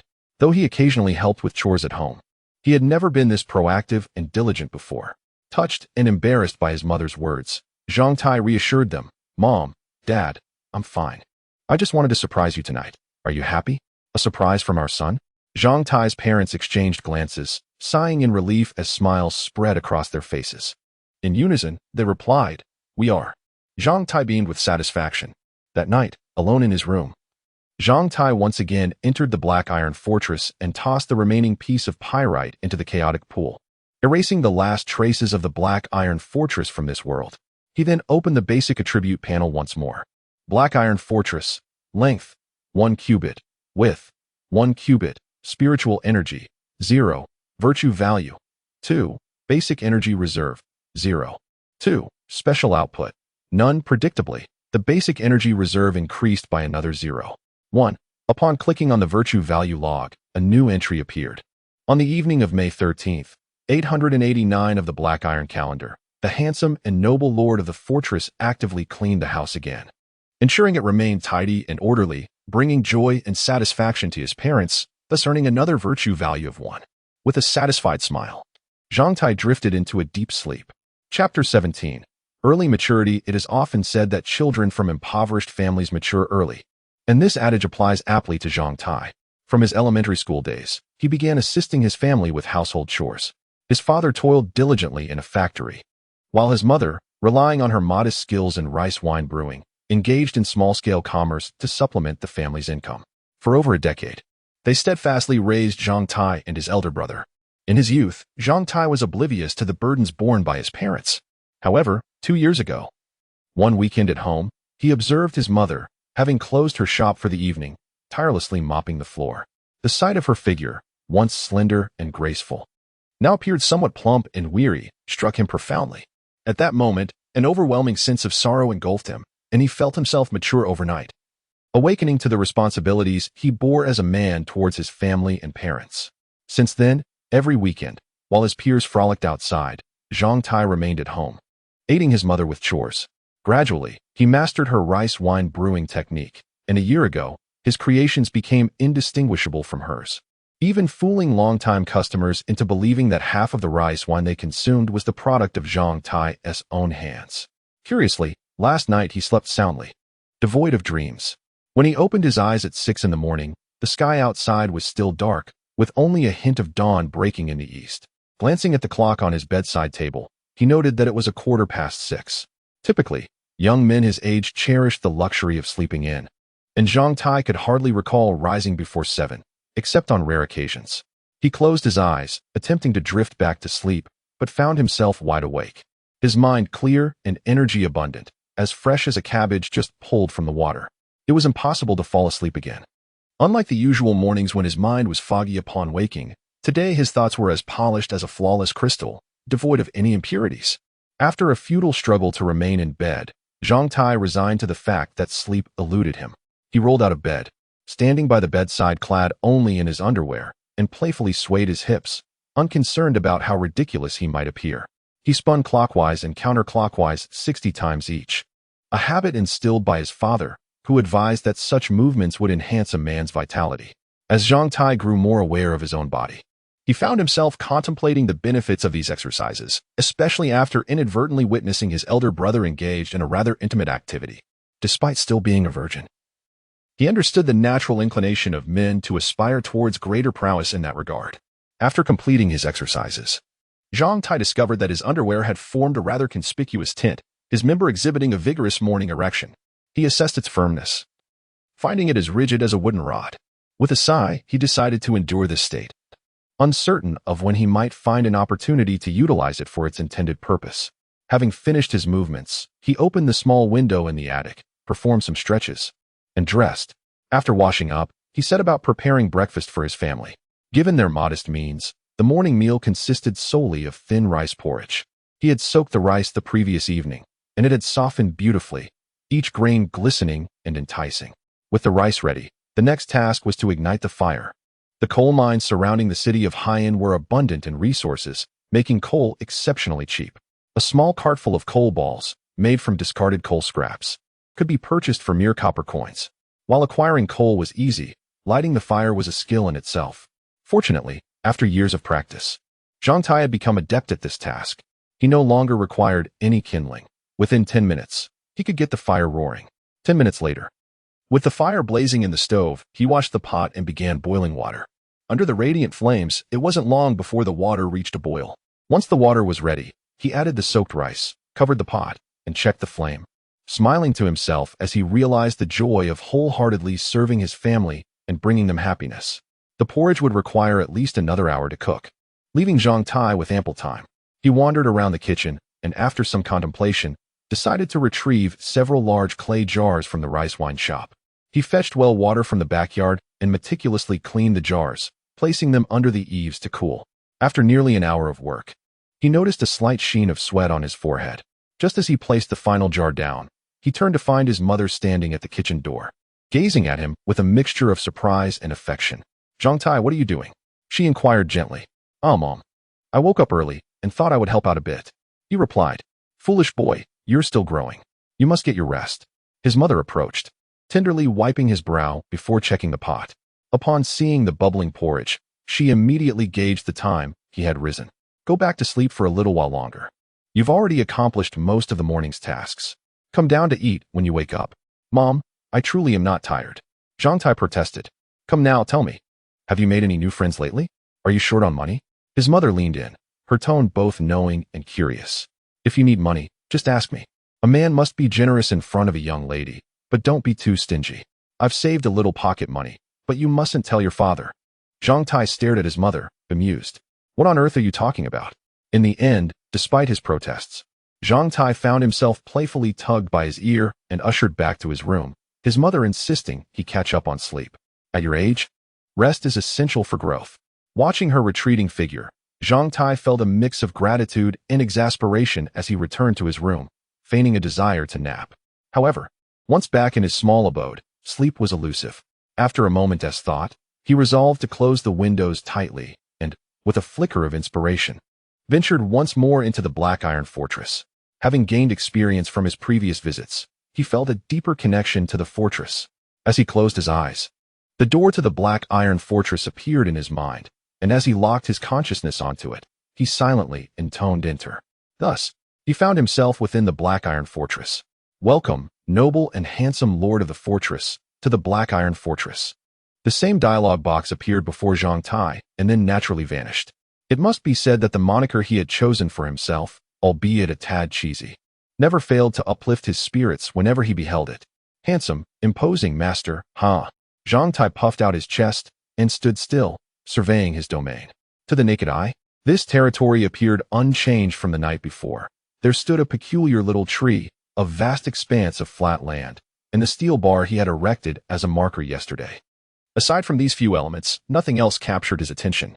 After circling the curious tree known as the Manjasaka fruit tree twice, Zhang Tai's interest waned quickly as it showed no signs of change. Rather than continue to orbit this little tree, he resolved to check on the seeds he had sown the previous day.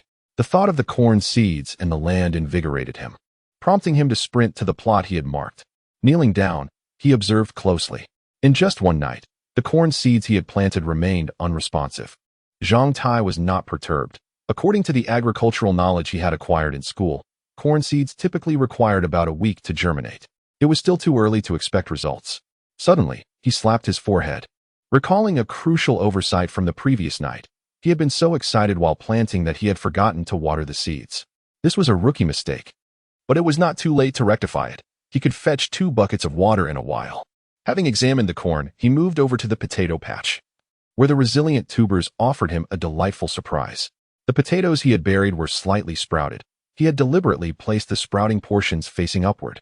To his astonishment, upon his morning inspection, he found that several of the sprouted potatoes had pushed tender shoots through the soil, resembling bean sprouts that had soaked overnight, appearing slightly elongated.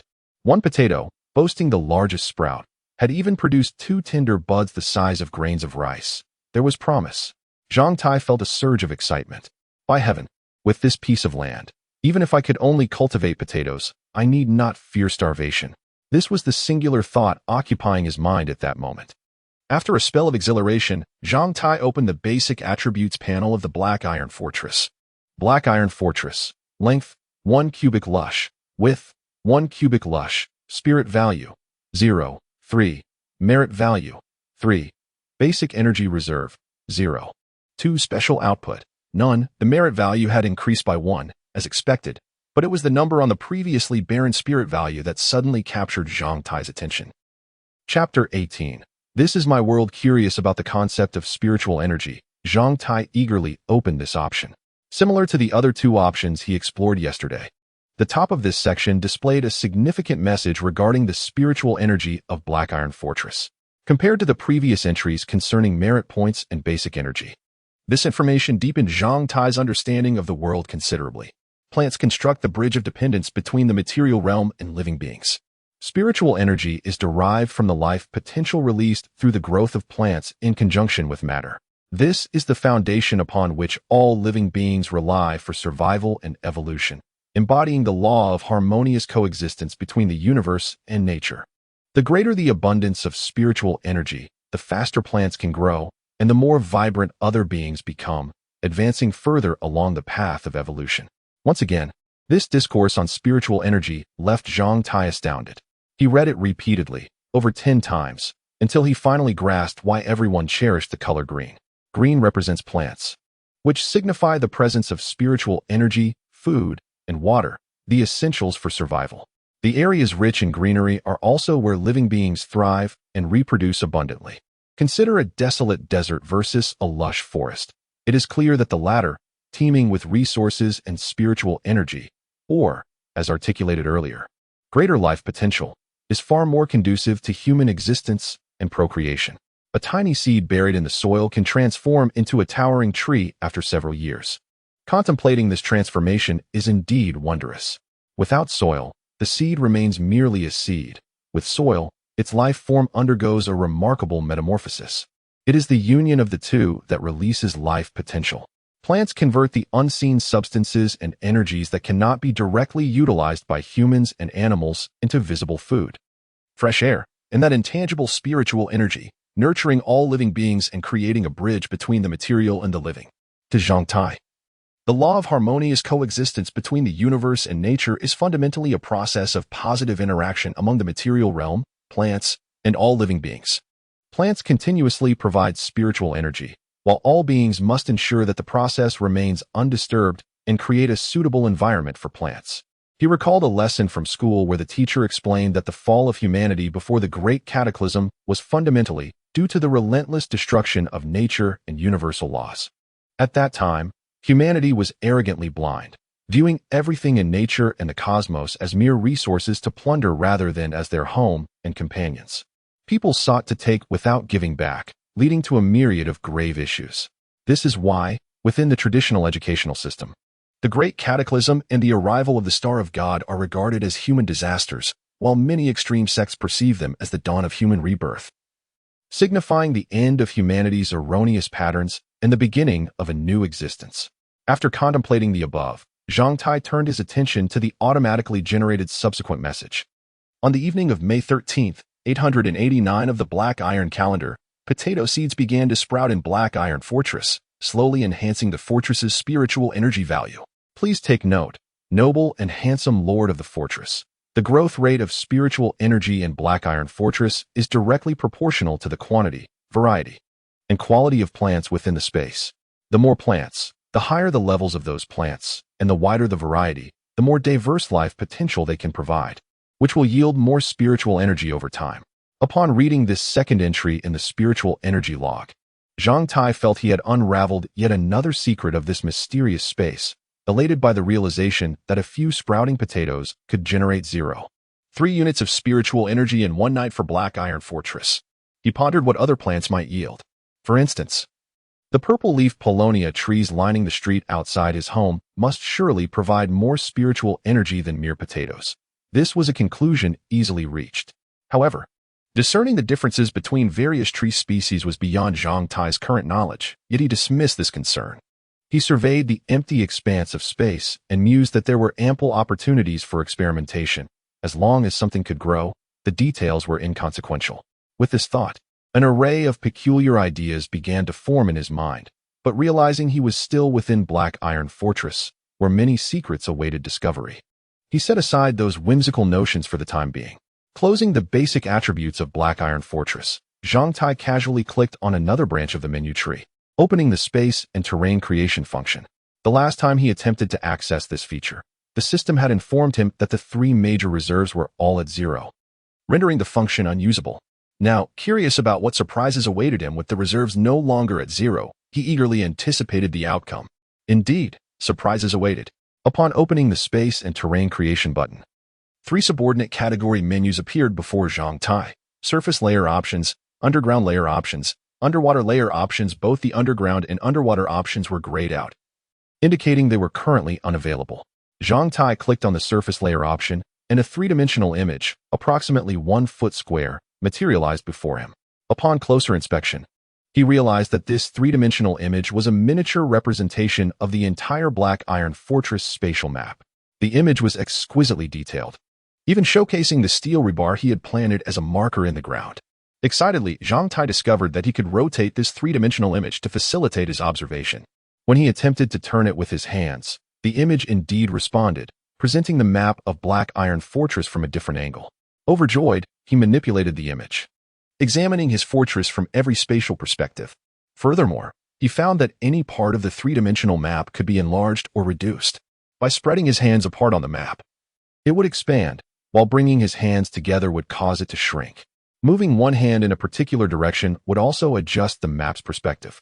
In this playful manipulation of size and viewpoint, He could scrutinize every detail of the three-dimensional map, either microscopically or macroscopically. This was exhilarating. Zhang Tai felt as though he was playing with an enchanting puzzle or toy, filled with delight.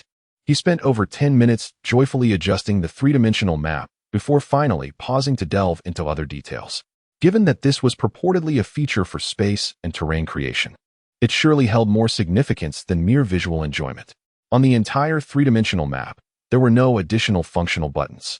Just as Zhang Tai was pondering how to create, a line of text appeared before his eyes. Esteemed and handsome lord of the fortress. All creation adheres to the principle of what you see is what you get. As long as you project any terrain image that you can conceive in your mind onto the map, the Black Iron Fortress shall manifest it for you. Astonished by the simplicity of this process, Zhang Tai decided to give it a try. He adjusted the map to a 90-degree vertical view and focused on a spot in the upper left corner.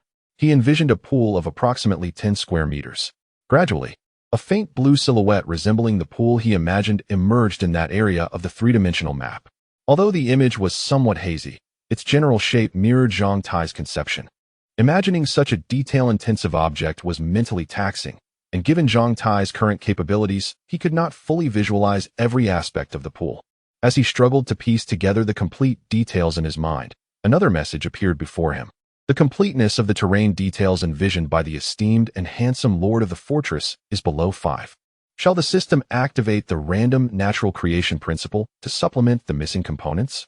Once the natural creation principle is activated, the esteemed and handsome lord may make manual adjustments. Agree. Disagree. What choice did he have but to agree? Upon clicking the agree button, the faint blue silhouette of the virtual pool finally solidified, perfectly aligning with Zhang Tai's imagination, even appearing more natural and vivid than he had envisioned. Gazing at this ethereal image, Zhang Tai exhaled deeply. Though a bit bruised in his pride, he had to admit that the system performed this task far more reliably than he could on his own. In the following days, he had been practicing the heart-devouring calculation, which required him to visualize an abacus. At this point, he could barely manage that, let alone visualize a pool. Once the general terrain creation was confirmed, the so-called manual adjustment became much simpler. It involved manipulating the map as one would need to, adjusting the dimensions, contours, and positioning of the faint blue silhouette. However, for finer details, manual adjustments were not feasible. Even so, the level of enjoyment and convenience that the Black Iron Fortress displayed through its spatial and terrain creation capabilities far exceeded Zhang Tai's expectations, transforming the fortress into an immensely entertaining grand toy. He was utterly exhilarated, nearly leaping with joy. Yet, just as a smile was about to stretch across his face, a line of text appeared over the faint blue pool silhouette, dousing his enthusiasm with cold reality.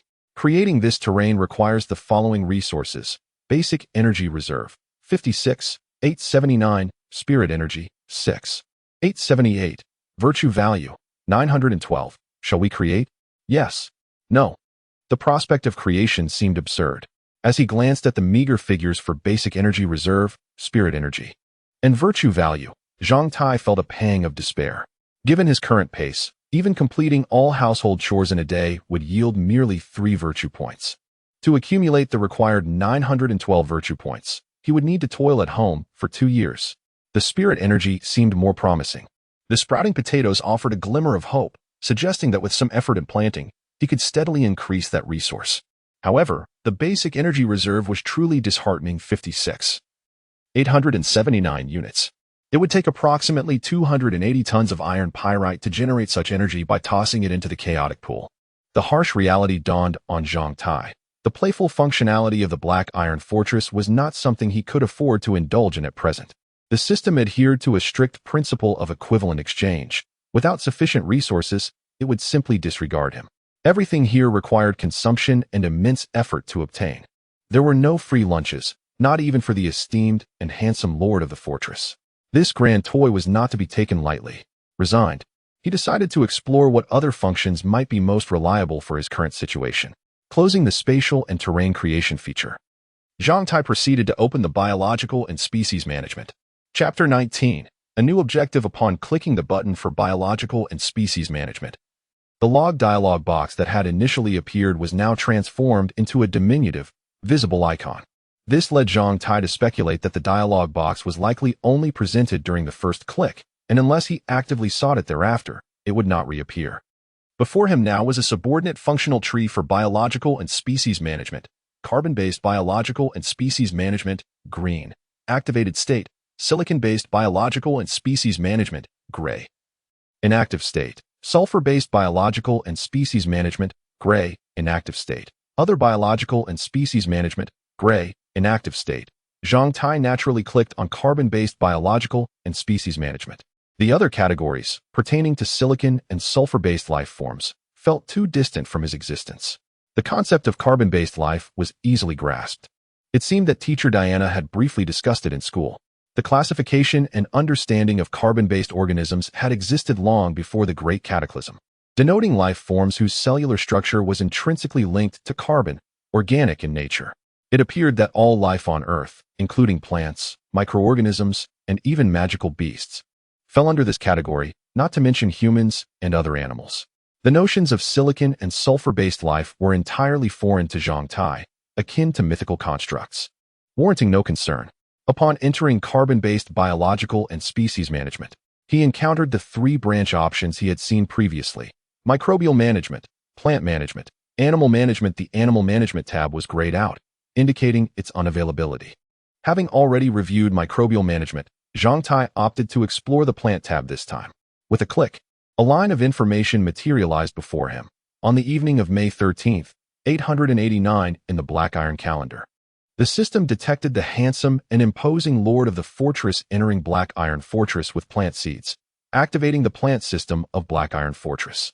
2 seconds later, this text vanished, replaced by a new window containing a three-dimensional, continuously rotating potato icon. Zhang Tai casually clicked on the rotating potato icon, which opened to reveal a display identical to what he had witnessed during his previous exploration of microbial management. Beside the potato icon was still the red cross, symbolizing eradication. And below it were three sliding buttons representing the investment of spiritual energy, merit value, and basic energy reserves. Observing the number 3 on his merit value icon, Zhang Tai felt a stir of determination and gently slid the button to the right, revealing the precise number 2, while the merit value beneath changed from 3 to 1. He pressed the confirm button. Once again, a line of information appeared. Please select the target for resource investment. Below were 3 options: the entire population of this species within the spatial confines of Black Iron Fortress, the species within a specific area or space in Black Iron Fortress, multiple or individual specimens of this species within Black Iron Fortress. Zhang Tai selected the third option, in a three-dimensional map similar to what he had just seen materialized before him. Each potato pit he had planted the previous day was marked with a red number on the map, each number pulsating. Zhang Tai clicked on the nearest pit marked by the steel rod, and the selected pit's flashing number turned green, ceasing its pulsation. He then clicked confirm. With only 2 merit values invested, such a minuscule contribution would hardly yield noticeable results. Concentrated use was the key to discernible effects. Investing in just one would be insufficient to gauge effectiveness, and Zhang Tai had no intention of greedily selecting multiple options. On May 14th, 889 in the Black Iron calendar, the handsome and imposing lord of the fortress invested 2 merit values into the mutation evolution of a potato seed. The completion time for this mutation evolution is estimated at 56 days. Please be patient, esteemed lord of the fortress. The 2 lines of information appeared for 2 seconds before vanishing automatically. Uncertain of the success of his investment, Zhang Tai did not hold high hopes, considering it was merely 2 merit values. He had not invested any other spiritual energy or basic energy, and if it succeeded, it would be a delightful surprise. If not, it would merely be a diversion, as he was still in the familiarization stage with Black Iron Fortress. Closing the biological and species management, Zhang Tai clicked on the final item in the system's functional tree, the special seeds and fruit generation of the Manjushawa Inuan 10,000 fruits tree. Zhang Tai intuitively understood that this final item pertained to the small tree and was the core of Black Iron Fortress. The previous items, while impressive, were merely ancillary compared to this. The management menu for the special seeds and fruit generation of the Manjushawa Inuan 10,000 fruits tree opened. Is the universe a friendly place? This is the greatest question and ultimate pursuit of all sentient beings. From now on, you may answer with a resounding yes. The abrupt message vanished after 2 seconds, leaving Zhang Tai no time to ponder its content before an image appeared before him. capturing his attention as he gazed at the myriad of descriptions within. 1 minute later, Zhang Tai found himself unconsciously drooling. 2 minutes later, his pupils dilated, and his eyes sparkled with excitement. 3 minutes later, he began to sweat profusely. 4 minutes later, his breathing quickened. 5 minutes later, his face flushed, and his hands began to tremble. 6 minutes later, he felt a sensation akin to suffocation in his brain. 7 minutes later, he sensed a painful throb in his chest from his racing heartbeat. 8 minutes later, his eyes rolled back, and clutching his chest, he fell to the ground, unconscious. A beggar, who had spent the first 15 years of his life enduring the hardships of street life, suddenly found himself captured by a troop of soldiers and brought to a resplendent place beyond his wildest dreams. Lavished with a bath by youthful, voluptuous maidens, dressed anew, and feasting on sumptuous delicacies until he was uncomfortably full, he was then ushered into a majestic palace and pushed onto the only golden throne therein. A throng of individuals began to bow and proclaim him as Your Majesty. Having just tasted a hint of earthly delights, the beggar was understandably bewildered, inquiring about the circumstances. It was revealed that the old emperor had passed away years prior, and a fierce struggle for the throne ensued among his heirs, resulting in a complete eradication of royal bloodlines. The vast empire faced collapse, and in their desperation, the ministers discovered that the late emperor had, in his youth, unknowingly fathered a child with a poor matchstick girl. The child, born under tragic circumstances, had not inherited his mother's skills nor had knowledge of his father's identity. Yet, by a twist of fate, the throne now lay before the beggar. Given this extraordinary turn of events, one cannot help but ponder how the beggar would react upon hearing such a tale. As I gaze upon Zhang Tai, who lies on the ground, frothing at the mouth, his limbs spasming as he drifts into unconsciousness, I am struck by the realization that he feels akin to a beggar in this moment. Is all of this truly real? As he loses consciousness, he poses a question to himself. Perhaps, maybe, there exists a sliver of truth in it all. Zhang Tai reassures himself with uncertainty. Then, darkness and happiness envelop him. Fainting is, in essence, a self-protective mechanism. When an individual's mental or physical capacity reaches its limit under certain circumstances, this protective instinct activates, allowing one to bear the weight of all that surrounds them. Those who are sorrowful may find strength and courage. The frail may regain vitality and spirit, and the joyous may discover tranquility and composure. As long as one awakens and bravely confronts life anew, everything will reveal itself to be merely transient. Half an hour later, Zhang Tai awakens, lying on the ground of the fortress of black iron. He opens his eyes to the kaleidoscopic clouds that dance across the sky, and his heart gradually finds serenity. He lies quietly, observing the ever-shifting hues above, his mind becoming calm and ethereal. He is not that beggar, nor is there a throne awaiting him. He is simply an ordinary 15-year-old from Black Flame City, a youth secretly enamored with teacher Dana, yet lacking the courage to meet her gaze. Through a stroke of fortune, he stumbled upon a unique piece of pyrite by the roadside, which has bestowed upon him a myriad of possibilities. Amidst the celestial beings who govern all affairs, perhaps a benevolent deity, moved by compassion, reached out to pat his head and pointed him toward a clear path. However, not all fortune translates into strength. Not every dream will inevitably come to fruition. The pathway between luck and ability, as well as that between fortune and aspiration, bears a singular name: steadfast diligence. Strive. Persist. The heavens reward the industrious. For all those of humble stature, this is the unassailable principle of the Iron Age. Beyond this tenet, it is crucial for the fortunate among the ordinary to remember, before one is capable of safeguarding their fortune, they must ensure that no one else recognizes them as the bearer of such luck. Chapter 1. The ambition of youth for Zhang Tai. The weekend passed swiftly. With his father working on Saturday, Zhang spent the day at home with his mother, diligently preparing rice wine. Their small family business managed to sell around 5 or 6 jars of rice wine each week. While this income was modest, it provided a welcome supplement to the frugal lifestyle of the Zhang family. Rice wine is a cherished traditional delicacy among the Huazhu people, and its preparation is not overly complicated. The primary ingredient is rice, which is first thoroughly washed and then boiled until it reaches a state of 7/10 cooked. Afterward, the rice is strained and allowed to dry before being steamed to completion. Once dried again, it is meticulously packed into ceramic jars, mixed with sugar and honey during the process, and finally sprinkled with a yeast solution. The jars are sealed and left to ferment naturally for a month, at which point the wine is ready to be enjoyed. The final product retains the sweet, tender flavor of rice, is rich in nutrients, and possesses a pleasantly mild alcoholic taste that refreshes without inebriating. It is both satiating and soothing to the stomach, making it a beloved staple that Zhang Tai and his brother have grown up with, crafted lovingly by their mother. Although the process of making rice wine seems straightforward, each step requires precision and careful attention to detail. The reputation and recognition of Zhang's rice wine in the local neighborhood have been painstakingly built over more than a decade. After a day of hard work on Saturday, they produced 7 jars of rice wine. Once stored in the back room of their shop, Zhang Tai took to the road on the family's modified 3-wheeled cart, making 2 trips. The first was to procure rice, as the family's rice jar was nearly empty after making the wine. Thus, every weekend, Zhang Tai visited the rice shop, and on this occasion, he also purchased 2 pounds of sugar. During his visit to the rice shop, Zhang Tai noticed a slight increase in rice prices. Last week, a 25-kilogram bag of ordinary rice cost 4 silver coins and 45 copper coins. Today, he found the same bag had risen to 4 silver coins and 58 copper coins, reflecting an almost 3 increase within a week. This startled Zhang Tai. As a common citizen, he was acutely aware of fluctuations in the prices of essential goods. He recalled that the price of rice in Haiyan City had remained steady over the past 3 years since he began middle school. It was perplexing that such a significant increase could occur in just 1 week. Alas, Zhang Tai, we are powerless against this, lamented the rice shop owner, a familiar face. Just 2 days ago, the price went up when we stocked our supplies. We have no choice but to follow suit. We cannot afford to incur losses.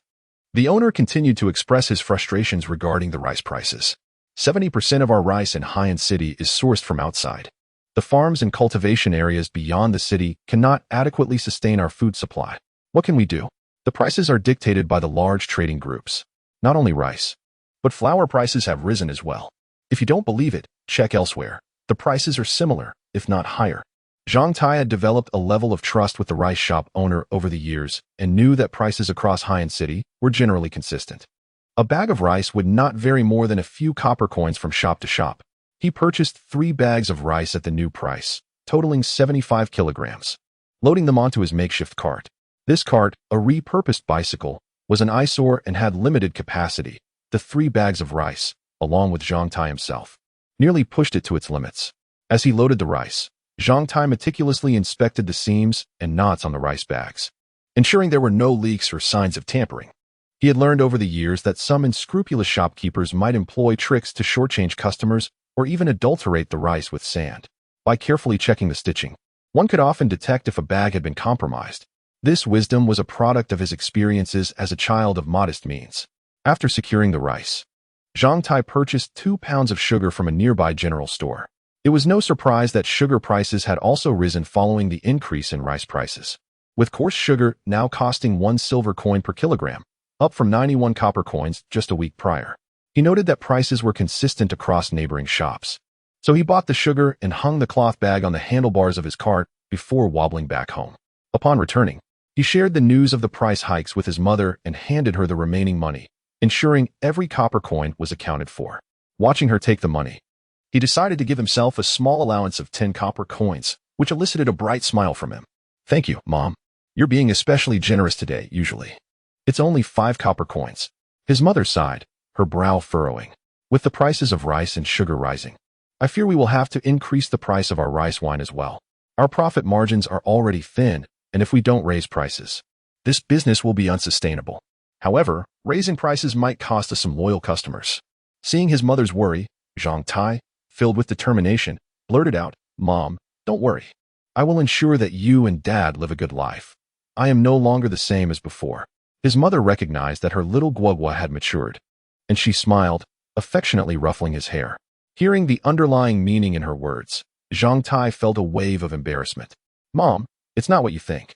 All right. I know our guagua has grown up. He is a thoughtful child. No more of this talk. Hurry and deliver the rice wine to Granny Teresa. If it's too late, you one tea make it." His mother's interruption halted his thoughts. Zhang Tai, slightly disheartened, loaded the remaining jars of rice wine onto the ugly tricycle and pedaled off to another destination. Reflecting on his earlier impulsive outburst, He chastised himself for almost revealing the secret of the Black Iron Fortress. He knew that sharing this secret with his family would only bring them worry and countless unforeseen risks without any tangible benefits. On his way, Zhang Tai resolved to keep this secret buried deep within himself. If he had the means, he would simply let his family enjoy the advantages the Black Iron Fortress provided, sparing them from unnecessary concern. For both himself and his family, the fewer people who knew of the Black Iron Fortress, the better. Haiyan City is a burgeoning industrial metropolis, lacking in historical depth. One of the advantages of such a nascent city is that its urban planning has meticulously considered the convenience of transportation. Many roads are exceedingly spacious, particularly on the main thoroughfares. The pedestrian pathways, non-motorized lanes, and vehicular roads are distinctly delineated. Zhang Tie, aboard his modified second-hand tricycle, rang the bell as he swiftly navigated the non-motorized paths, enviously observing the cars that occasionally whizzed by on the adjacent motorways. While fantasizing about the day he might own a car, taking his family or a woman as enchanting as Teacher Diana for a leisurely drive around the city. Prior to the Great Cataclysm, the steam engine had been a technology long abandoned by humanity for nearly several hundred years. It was said that during that era, humans had devised an array of advanced machinery and techniques, relegating the steam engine to the annals of history, forgotten and forsaken. Among these sophisticated technologies, some appeared almost mythical to Zhang Tai.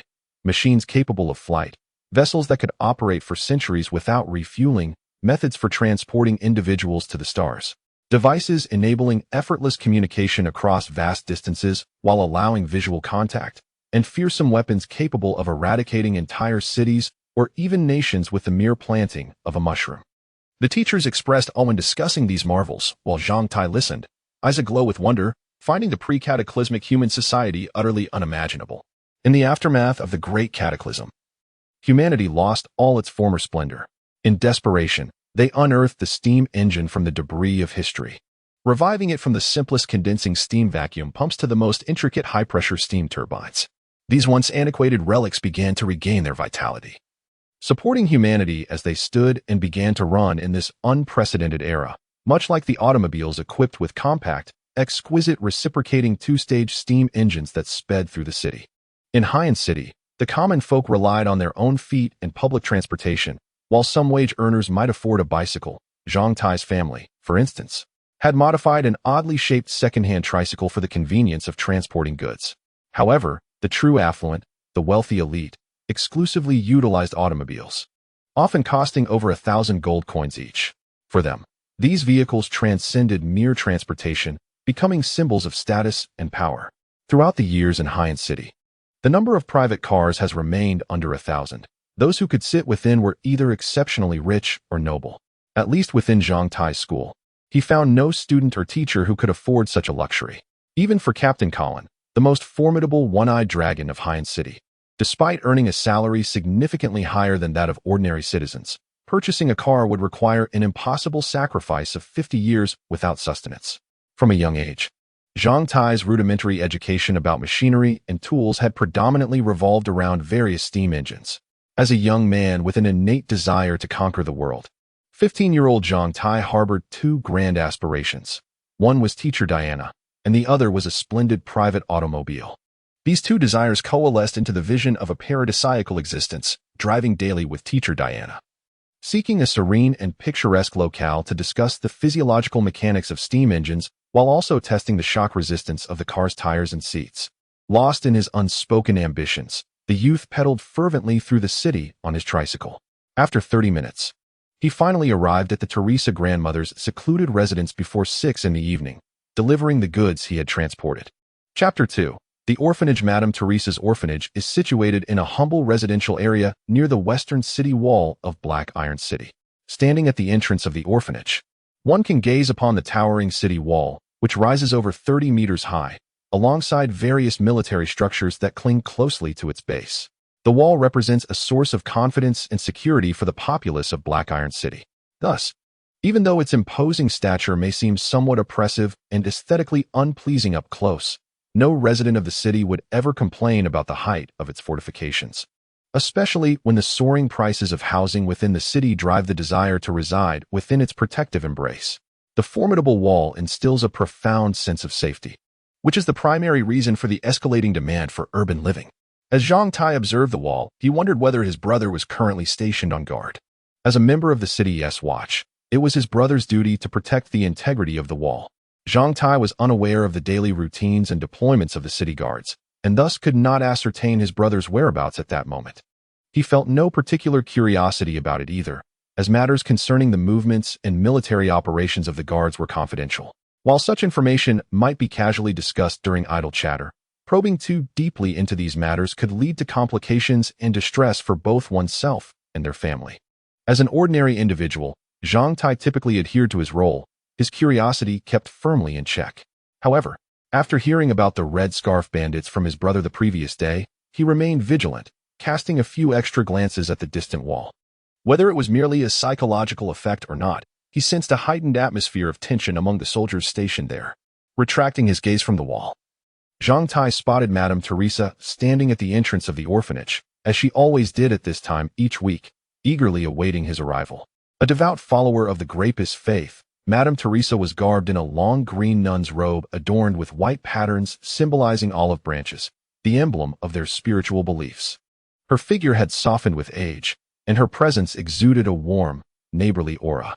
The colors green and white were favored by the followers of the Grapist faith, embodying the essence of their doctrine. Zhang Tai appreciated the harmonious combination of these colors, which imparted a sense of warmth and visual delight. Upon seeing Zhang Tai approach on his tricycle, a smile broke across Madame Teresa's face as she called out, "Children, your favorite treat has arrived." As Zhang Tai halted his tricycle at the orphanage's entrance, 5 or 6 children, aged around 8 or 9, came rushing out in pairs, instinctively assisting him with the items from his vehicle. "Careful now. If it's too heavy, let me handle it," he urged, helping to unload the large ceramic jars filled with rice soup. The children, all smiles and laughter, scampered inside the orphanage, their cheers echoing as more little ones emerged to lend a hand. The older ones quickly joined in, while the younger ones stood by, wide-eyed and eagerly inhaling the fragrant aroma of the rice soup, their mouths watering at the sight. For these children, who had lost their parents at a tender age, the snow-white rice soup was a heavenly delicacy. Madame Teresa watched over them with a benevolent smile, embodying a nurturing spirit.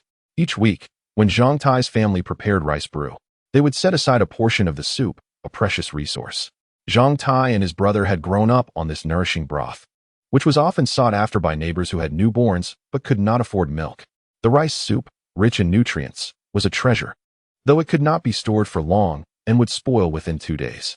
Zhang Tai's mother believed that wasting food was a sin, so after ensuring enough for their family, they would generously share the surplus with the orphanage. Though some might dismiss the rice soup as trivial, for the children of the orphanage, it was likely the finest nourishment they could hope for. The Zhang family had upheld this tradition of delivering rice soup to the orphanage for many years, a testament to their enduring commitment.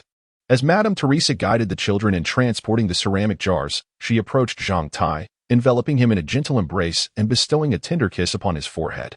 "Child, may the divine bless every compassionate heart. Those who give with kindness shall surely receive blessings from above, and miracles will grace their lives."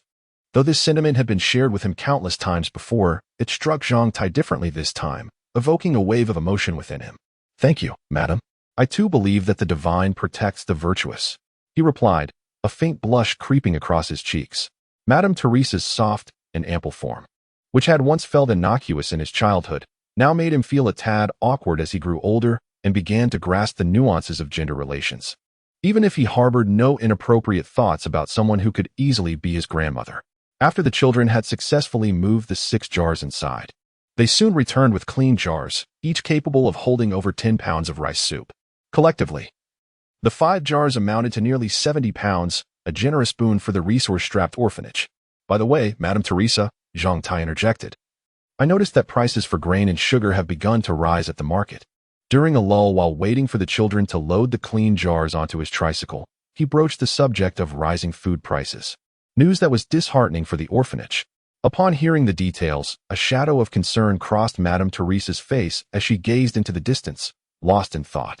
After a prolonged silence, she sighed deeply, observing the mix of worry on her face and the joyful expressions of the children nearby. Zhang Tai felt a surge of warmth in his heart. He reached into his pocket, retrieving the 10 copper coins his mother had given him as pocket money. and placed them in Madame Teresa's hands. "Madam, this is all the money I have. Please consider it a donation for the children here. Though it may not be much, I hope it can help in some way." This marked Zhang Tai's inaugural donation to the orphanage of Ronggu, a gesture he had never entertained before as he had previously been impoverished. However, following his recent acquisition of the Black Iron Fortress, he felt a surge of generosity that prompted him to be rather extravagant. Yet, as soon as the coins left his hand, a flicker of regret washed over him. He pondered whether contributing merely 5 coppers would have sufficed instead of this grand gesture, leaving him once again financially constrained. Nonetheless, retracting his generosity now would be rather undignified. Thus, he endeavored to present himself as a model child, shyly revealing a charming smile with his neat front teeth. Madame Teresa, who had received 10 coppers from him, was taken aback for a moment. She gazed deeply into Zhang Tai's eyes and gently patted his head, exclaiming, "Child, your kindness shall surely be rewarded." The mention of rewards stirred something within Zhang Tai, leading him to shyly address Madame Teresa. "Madam, I have heard that you possess many seeds. Might you spare me some? A classmate of mine has just moved into a house with a spacious yard, and I wish to gift him some seeds." "Oh, divine forgiveness! For I have deceived your servant." The sensation of embarrassment surged through Zhang Tai as he lied to the ever-kind Teresa for the first time. It was only upon hearing her speak of rewards that he remembered he could ask for something in return.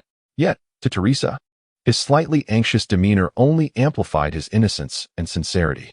The Grapist sect, also known as the Guardians of the Earth, espouses doctrines symbolized by the 2 colors on their garments, green to protect the earth and white to abolish bloodshed. This sect does not idolize any deities but venerates the very soil beneath their feet, which they refer to as Mother Gaia. They believe all living beings on this earth are her children, and every green entity is a gift and protection from her. Zhang Tai was unaware of the sects standing elsewhere, but in the bustling commercial realms of Black Flame City and the Andaman City-State Alliance, where gold is revered as a deity, the Guardians of the Earth were not held in high esteem. This was evident in Teresa and the orphanage before him. In Black Flame City, any religion of note boasted grand cathedrals or temples, yet the Guardians of the Earth, apart from this humble orphanage, lacked even a proper prayer room. To many in Black Flame, it seemed the sect was primarily concerned with nurturing flora, promoting tree planting each spring, and providing shelter to a handful of orphans. Every year, on the 2nd Sunday of March, the Grapist sect celebrates the day of Mother Gaia's blessing, during which they distribute various plant seeds to the citizens of Black Flame City and engage in fundraising for their cause. Considering that some time had passed since this year's celebration, Teresa likely still had a considerable stock of seeds remaining. Reflecting on his barren Black Iron Fortress, which had only yielded a few potatoes and corn, Zhang Tai contemplated requesting some seeds. Any that could sprout would suffice, as they would help him cultivate the necessary spiritual energy within the fortress. Madame Teresa's radiant smile upon hearing Zhang Tai's request for seeds outshone her reaction to his donation. She asked him to wait for a moment, and after a few minutes, she returned with a cloth bag that felt substantial, weighing approximately half a pound. Zhang Tai did not open it. Instead, he expressed his gratitude and, filled with excitement, hopped back onto his tricycle, pedaling eagerly toward home. Chapter 3. The clearing. After pedaling for the better part of the afternoon, Zhang Tai returned home just as night had completely enveloped the sky.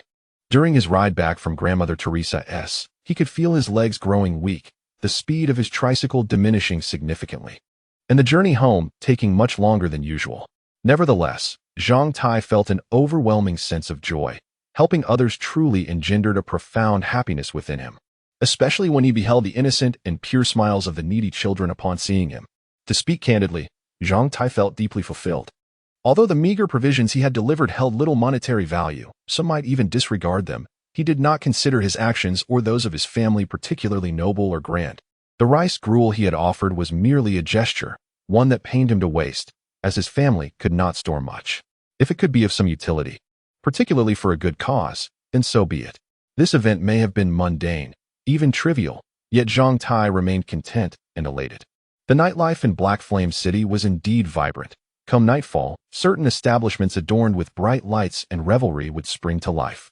However, none of this was relevant to Zhang Tai at present, as he whistled a cheerful tune while cycling home.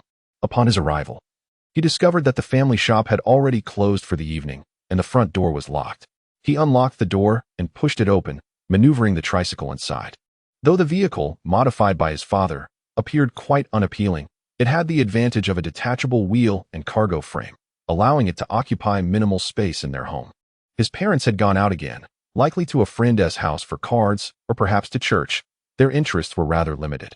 As their son, Zhang Tai felt no inclination to voice any objections. After securing the tricycle and washing his hands, he carried the small bag of seeds gifted by grandmother Teresa into the kitchen. The familiar aroma of beef wafted through the air, enticing Zhang Tai's stomach to growl, and he felt a rush of saliva filling his mouth. His mother had left dinner warming on the stove, and tonight's main dish was potato stew with beef. Reluctant to consume the remaining bit of canned beef brought home by his brother the previous day, he had insisted that his mother wait until evening when his father returned to share the meal. Consequently, she had transformed that scant portion of beef into a hearty bowl of potato and beef stew. As he gazed at the bowl, counting the few pieces of beef within, Zhang Tai realized that his parents had not partaken of any of the meat themselves. They had merely sipped the broth and eaten the potatoes, saving all the beef for him. Overwhelmed by a feeling he could scarcely articulate, Zhang Tai devoured every morsel of food, oblivious to the fact that his appetite had gradually increased over the past 2 days. After dinner, he tidied up the house, estimating, based on past experiences, that his parents would return in 2 to 3 hours, an ample span of time for him to accomplish something. Thoughts of the barren land within the black iron fortress and the corn and potatoes he had planted spurred him into action. Zhang Tai felt somewhat neurotic.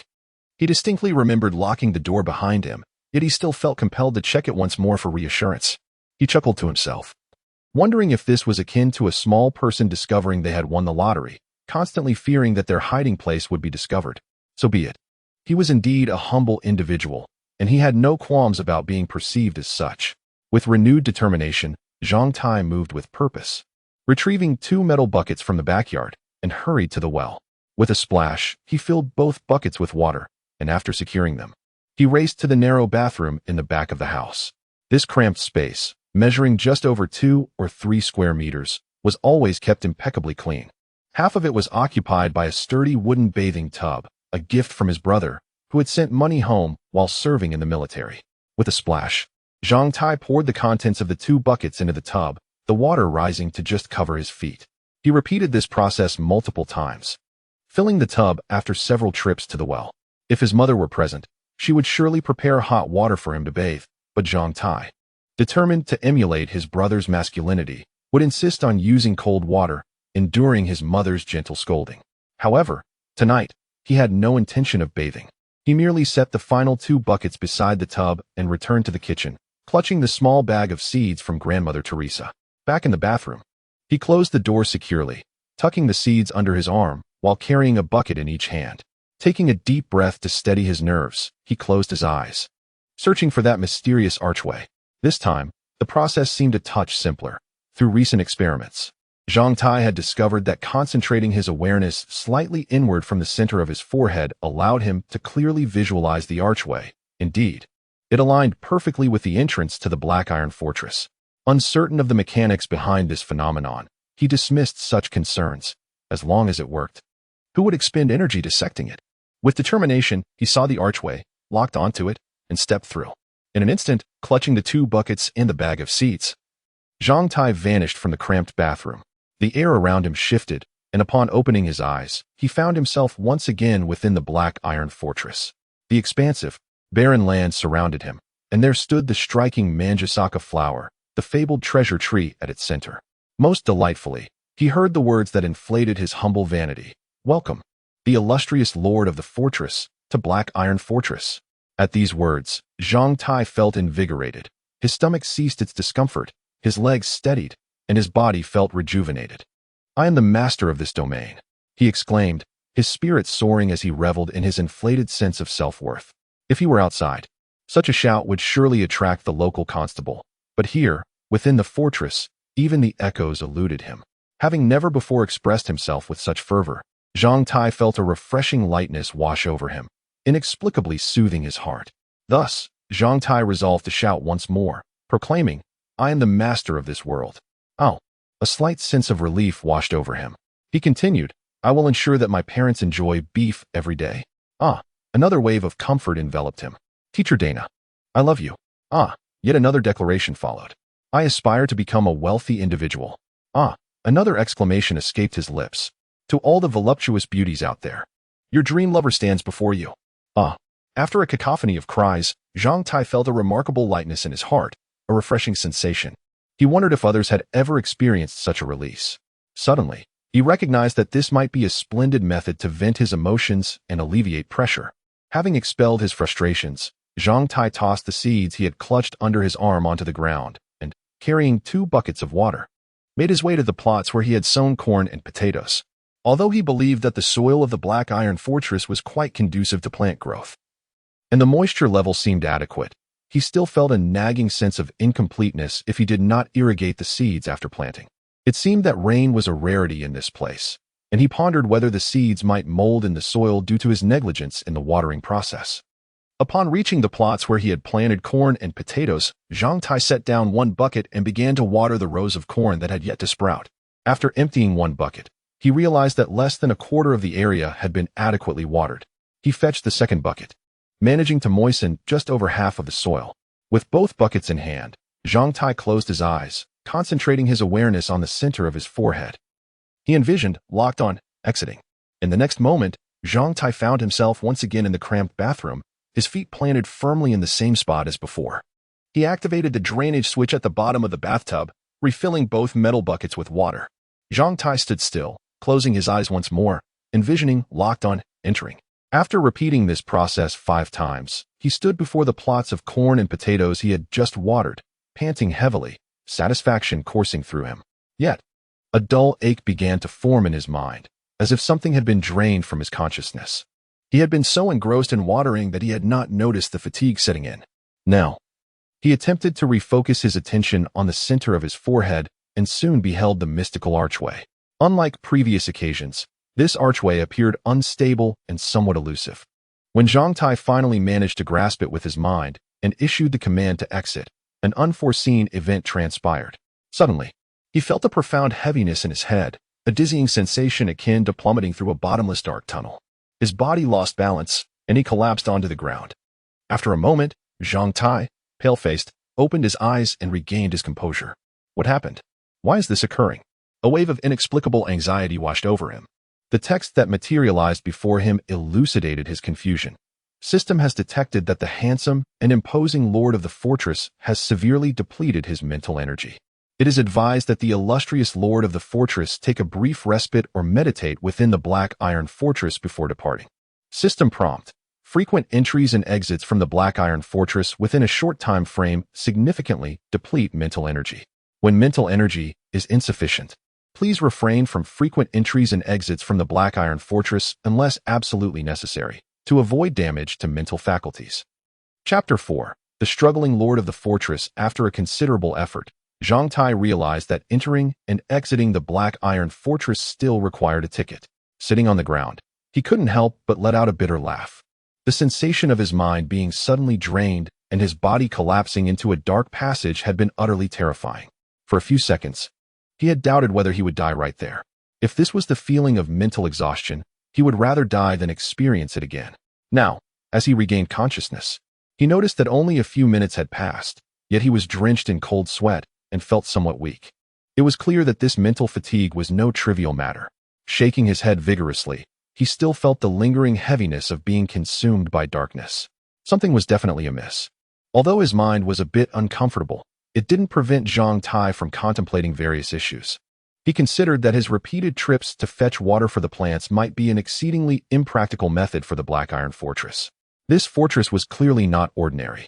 If the owner needed to continuously expand the land and cultivate plants to release the so-called life energy, then the issue of water supply for plant growth could not be overlooked.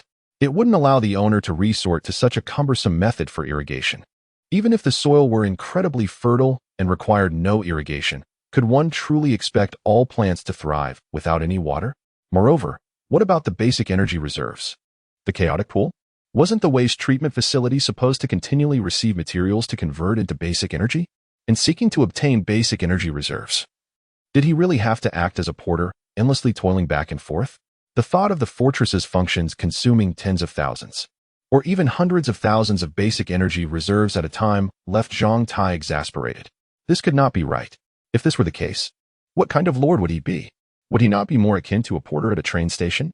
entering and exiting 5 or 6 times a day, laboring for decades. Could he even manage to expand a single acre of land? Wasn't this a scam? No, it absolutely could not be this way. He must have misunderstood something. Or perhaps there were mysterious functions of this space that he had yet to uncover. The Black Iron Fortress appeared to be of a high caliber, and that so-called system exuded an air of superiority. How could it make such a rudimentary error? If it were so, wouldn't it be akin to the wealthy patrons of the Black Flame City having to undress and dig the ground to plant vegetables and mine coal just to enjoy a meal at the Black Gold Hotel? After contemplating, Zhang Tai could not find an answer. Frustrated, he inwardly cursed a few times and decided to cast the matter aside. Damn it. I won't think about it anymore. Whatever will be will be. I'll just assume I've been pranked by the creator of this Black Iron Fortress. So what if I'm a porter? Some people would envy even that privilege. It is said that imperfection is what makes perfection. Now, the dashing lord had become a beleaguered porter. The Black Iron Fortress had finally achieved perfection. Could anything be more perfect than this? This was Zhang Tai's nature, sometimes neurotic, slightly pessimistic in the face of setbacks, yet at other times, he could be remarkably carefree. Once he decided to let go or pursue something, he would find countless reasons to comfort himself and start feeling smug, even disregarding everything else. In one moment, he could think that teacher Dana was the love of his life, and in the next, he might fantasize about the exhilarating lives of men with multiple wives and concubines. He believed that love, which he had never experienced, should be grand and earth-shattering, filled with stunning women of various shapes, faces, and charms. More was always better. Perhaps, human beings are inherently contradictions. As he cast aside that problem, another pressing issue loomed before Zhang Tai. How could he restore his mental energy? How long would it take to recuperate? If it took too long, what would happen when his parents returned home to find him missing? The bathroom door locked from the inside, and no response to their calls. What kind of trouble would that create? Or what if he suddenly appeared right in front of his parents when they got back home? This question was equally unsolvable for Zhang Tai's intellect. Whatever, he thought. I'll take it one step at a time. If it comes to that, I'll just confess and face the consequences. It's just a matter of taking a beating. It's not like I haven't experienced that before. Would my parents really sell me out? With a lighthearted attitude, he felt that all problems were not so daunting. Zhang Tai stood up, dusted himself off, and after a few steps, turned back to pick up 2 empty buckets, heading towards the small tree. The small bag of seeds that Teresa had given him was still there, and he hadn't had the chance to examine it yet. Now seemed like the perfect moment. Reaching the small tree, Zhang Tai set down the buckets, crouched down, and picked up the cloth bag containing the seeds. He untied the string at the top and shook it, spilling the seeds onto the ground. It was evident that Teresa was a meticulous person. The bag contained 8 smaller paper packets, each labeled with the name of the seeds. The smallest packet was labeled green leafgrass, while the others were slightly larger, labeled with names such as morning glory, olive, waxberry, red leaf heather, honey pear, and radish. Upon seeing the word radish, Zhang Tai scratched his head in confusion, wondering if Teresa had made a mistake. Why had she brought radish seeds? The olive was understandable, as it symbolized the Greffist sect, and it made sense for Teresa to gift that to him. Honey pear not only bore delicious fruit, but also produced stunning blossoms. But what was the deal with the radish? With already 3 edible seeds among the 7, adding another would mean half of them were consumables. What could this mean? Zhang Tai scratched his head, pondering whether Teresa had intentionally used these seeds to repay the Zhang family for the rice soup they had sent to the Ronggu courtyard over the years. That logic seemed a bit peculiar. Noticing a larger packet lying on the ground, seemingly filled with substance, Zhang Tai didn't bother checking the name. He simply tore it open, and several walnuts rolled out, landing at his feet, leaving him utterly speechless. More food. Whatever, he thought. As long as they can grow and provide spiritual energy for this space, any seeds will do. Edible ones are even better. It's a win-win. With such an expansive area, it doesn't matter what I plant. However, with so many seeds, he would need to plan where to plant them. These seeds would serve as natural markers. Once planted, Zhang Tai felt he could delineate the 4 cardinal directions of the Black Iron Fortress, centered around the Manjusaka and the myriad fruit trees.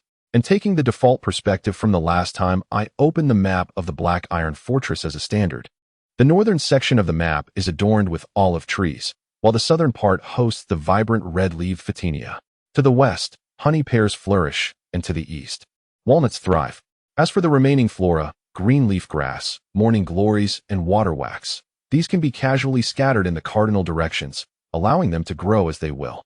Since radishes are edible vegetables, they should be planted adjacent to the potato and corn fields in a somewhat orderly fashion for better management. Once a decision was made, Zhang Tai sprang into action. He began by opening the bags of the easiest seeds to cultivate: green leafgrass, morning glories, and red-leaved photinia. He poured the seeds together and carelessly tossed them into the air. Lacking expertise in planting, Zhang Tai instinctively believed that these plants were plentiful in the wild and did not require meticulous cultivation. Nature would take its course without unnecessary complications. He treated this space as if it were the wilderness. Approximately 20 meters from the small tree, Zhang Tai jogged in a circle, liberally scattering the seeds. In under 3 minutes, he had sown the contents of 3 bags. With the first 3 bags completed, Zhang Tai approached the task with greater seriousness. About 50 meters north of the small tree, he used a steel rod to create a series of small holes in the ground before burying the olive seeds. The remaining southern and eastern sections were treated similarly. However, when planting the walnuts, Zhang Tai noticed their size and dug slightly deeper holes than for the other seeds. In truth, digging was a misnomer. For Zhang Tai, it simply meant pushing the steel rod deeper into the soil and stirring it to form a hole, into which he placed the walnuts. Uncertain of his methods, he nonetheless proceeded, leaving the outcome to fate. Having rarely tasted walnuts due to their exorbitant price, Zhang Tai could not resist the temptation when he beheld the alluring nuts in his hand. In a moment of weakness, he shamelessly consumed one, resulting in only 7 of the 8 walnuts given to him by Grandma Teresa being planted. After planting the walnuts, he dashed to the vegetable patch, quickly finding a vacant space next to the cornfield to sow the radishes. He then planted the steel rod into the ground and, satisfied, clapped his hands. For Zhang Tai, this seemed to be his greatest accomplishment of the day. As for whether to water the newly sown seeds, he decided to wait a month. If, after a month, none had germinated, he would consider it a lesson learned and an investment in experience, promising himself to toil a little harder when watering in the future. Having completed these tasks, Zhang Tai casually opened the basic attributes panel of the Black Iron Fortress, and the remarkable changes in several attributes after just 1 day left him utterly astonished. Chapter 5. Merit Points. Black Iron Fortress Length: 1 cubic lusher width, 1 cubic lusher spirit value, 0, 7 merit points, 35 basic energy reserve, 0, 2 special output, none. The increase in spirit value did not astonish Zhang Tai. Those sprouting potatoes would grow a little each day, thus providing more spirit value. With nearly half a day passing since morning, it would indeed be strange if the spirit value did not increase. If the other plants were to sprout, the peak of spirit value growth would surely arrive. But for now, it was merely the beginning. The other attributes saw little change. But the rise in merit points startled Zhang Tai. He recalled that this morning it was merely 3. With a sense of experimentation, he had invested 2 merit points into a potato's mutation evolution, leaving himself with only 1. How was it that within just half a day, the merit points had increased so significantly? Zhang Tai opened the merit points log to review the day's events. On the afternoon of February 14th, 889 in the Black Iron calendar, the handsome and imposing lord of the fortress helped his mother make rice wine, alleviating her burden and bringing her joy, thus increasing his merit points by 1. In the evening of the same day, the noble lord delivered rice soup to Yonggu Yuan and donated 10 copper coins. His benevolence benefiting many and bringing them joy, resulting in an increase of 32 merit points. Later that night, after returning home to dine, the imposing lord proactively tidied up the household, washing dishes and sweeping the floor, keeping the home tidy to uplift his family's spirits, earning another merit point. As he beheld the sudden surge in merit points, Zhang Tai pondered deeply.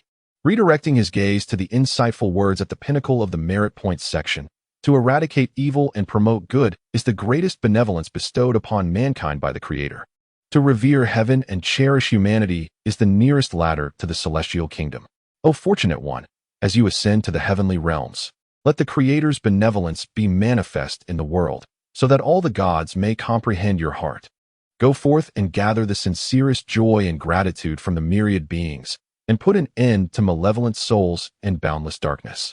Become the self you aspire to be, for when you embrace your true self, you shall walk in the light, and a brilliant path shall unfurl beneath your feet.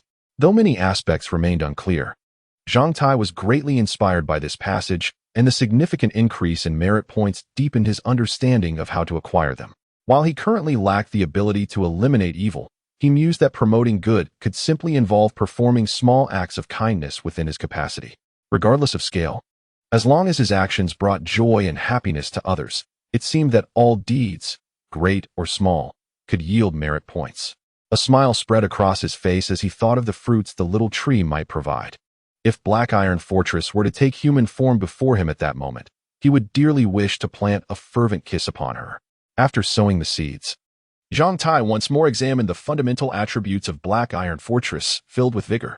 He rushed to the Manjasaka fruit tree and circled the small tree twice. Suddenly, he paused, his gaze fixating on an unusual branch of the peculiar little tree. He recalled that yesterday the branch had been bare, but now it bore a pale green fruit, the size of a grape. As he reached out to touch it, words appeared before his eyes. The imperishable fruit is growing. It is currently inedible. If the unripe imperishable fruit leaves the Manjasaka fruit tree, it will vaporize and vanish. There are 124 hours remaining until the imperishable fruit matures. This message startled Zhang Tai, causing him to retract his hand. He remembered that when he first acquired the Black Iron Fortress, the Manjasaka fruit tree had seemingly presented him with a choice to generate what was called the imperishable fruit from the energy he leaked from his body. Could this be the small grape-like object before him? The generation time for the imperishable fruit was 168 hours, exactly 1 week. Thus, by next Friday, this small fruit should mature. Although Zhang Tai eagerly wished to taste this fruit to experience its effects, he understood the adage that haste makes waste. Ultimately, he restrained his impulse, circled the small tree again, and even boldly touched the various shapes and peculiar leaves of the tree. Finding a spot amidst the dirt, he sat down, propping his chin on his hands, staring into space in boredom. After occupying himself in this space for over an hour, he glanced at the desolate land around him. Initially, the novelty had been intriguing, but after a time, it became quite dull. Now, he could only wait for his mental energy to gradually recover before venturing out. This place was excellent for physical training, but today he felt rather fatigued and could not run any longer. He wondered if his parents had returned home. Probably not yet, as it was Saturday. And if they followed their usual routine, they would likely return a bit later. What to do with the remaining time? Simply sitting idly, awaiting the natural recovery of his mental energy? Or perhaps, meditation? Zhang Tai found humor in this thought. What a jest. Meditation is such an advanced skill and technique, certainly not something an ordinary school in Black Flame City could teach. While Black Flame City might have resources for enhancing mental energy through meditation, such knowledge was monopolized by a select few. The general populace had no access to it. Even Lieutenant Colin had mentioned that those who mastered the art of enhancing mental energy through meditation in the Black Flame City military came from various backgrounds. And that fearsome one-eyed dragon had reached the rank of lieutenant without such mastery, let alone anyone else. Without mental energy, it was impossible to cultivate the divine palace enlightenment. After a moment of stupor, Zhang Tai suddenly smacked his forehead, realizing he had forgotten that he had received a book titled Heart-Devouring Calculation. With ample time at hand, he might as well familiarize himself with it further, rather than sitting there like a fool.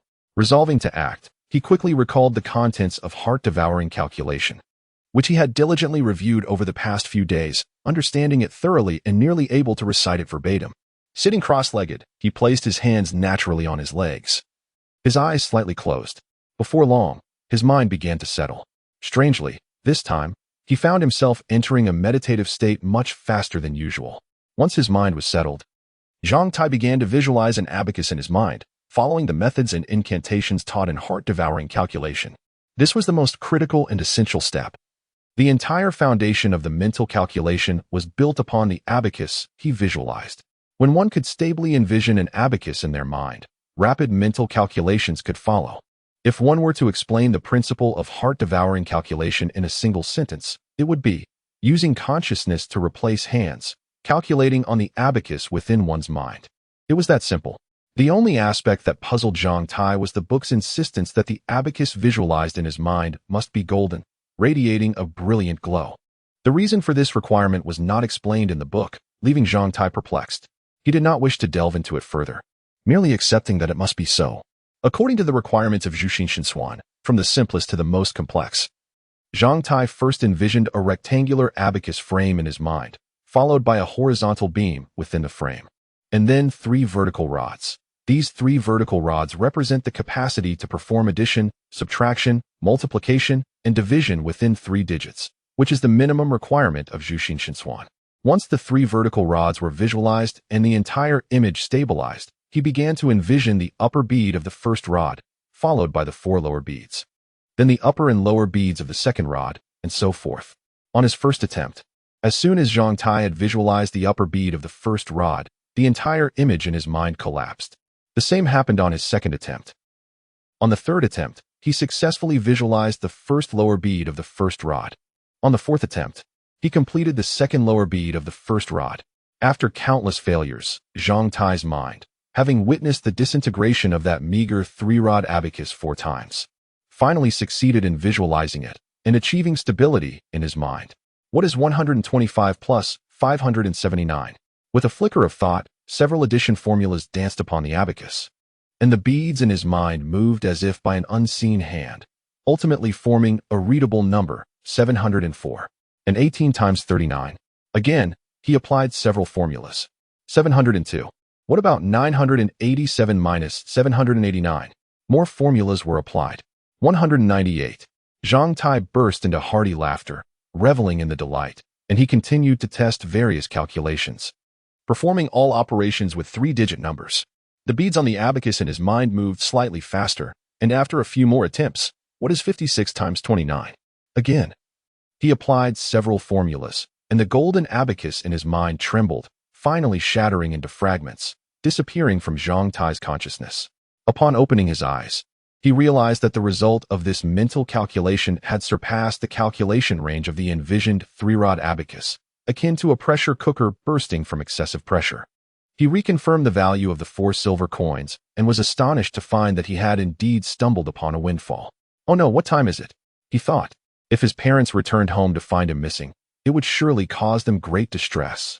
Suddenly reminded of the urgency, Zhang Tai quickly stood up, neglecting any preparations and forgetting to confirm whether his mental strength had fully recovered. He closed his eyes, locking his consciousness onto the gateway at his brow. Out he ventured. In the next moment, Zhang Tai found himself in the restroom of his home, illuminated by a waterproof oil lamp. He could see that the restroom door was still locked from the inside. Zhang Tai let out a sigh of relief, had his parents returned and discovered his absence. They might have kicked the door down if they couldn't hear him calling from the outside. He opened the restroom door and peeked outside, feeling a wave of relief wash over him. It was just past 11 at night, and the front door was securely locked. His parents had not yet returned. What a close call. Standing in the pitch-black, empty courtyard, gazing up at the starry sky, Zhang Tai patted his chest in gratitude, reassuring himself to be more cautious when entering or exiting the Iron Fortress in the future. If such a situation were to arise again, his secret might be exposed. It was better to conserve his mental energy. Suddenly, Zhang Tai froze, pondering a question. Wait, why had my mental strength recovered so quickly? Chapter 6, Belief Ah? Mom and Dad, please don't worry about me. Just look at the splendid weather outside. It would do you both good to take a stroll in the park or by the reservoir on the outskirts of town, where I'm sure there will be plenty of people today. Go out and get some fresh air. I've been running around outside every day and have had my fill of fun. Today, I'll just stay home to tend the shop and take a bit of a rest. After all the training at school, I'm utterly exhausted.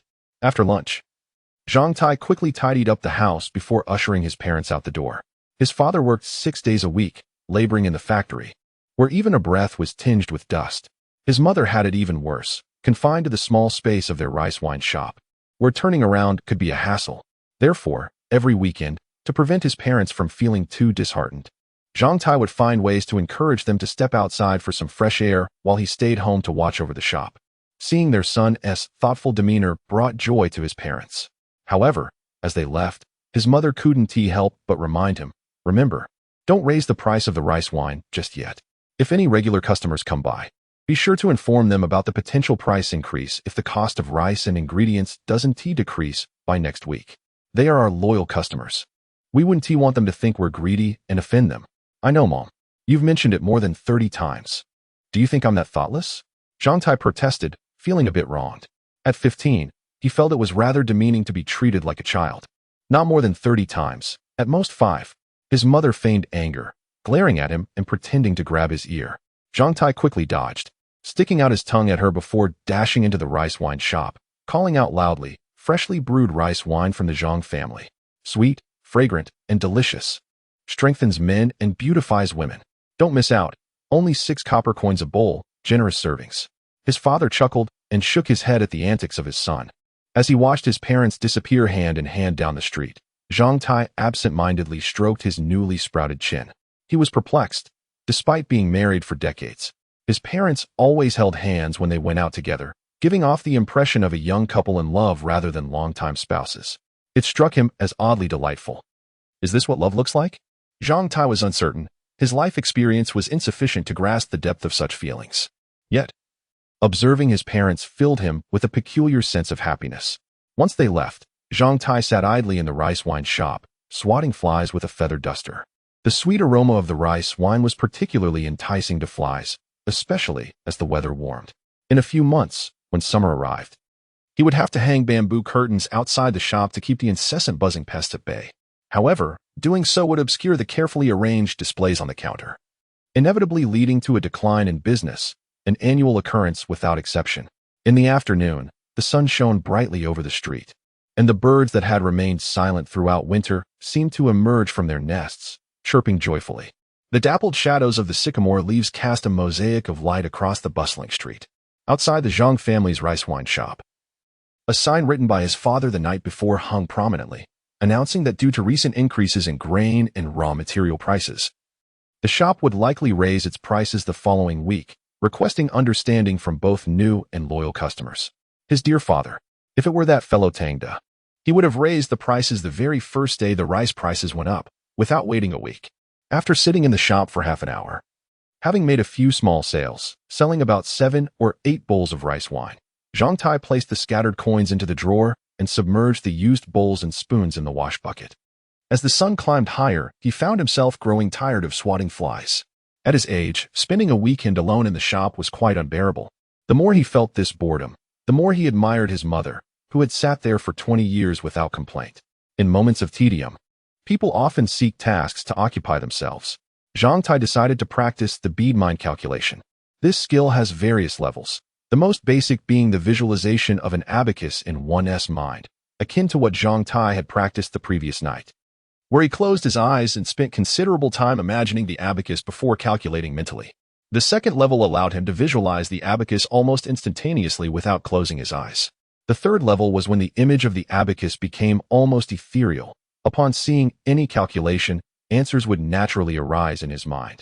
Building upon that, one could visualize an abacus with multiple rods, up to 12 or more, even simultaneously calculating different arithmetic problems on several imagined abacuses, achieving results in the blink of an eye.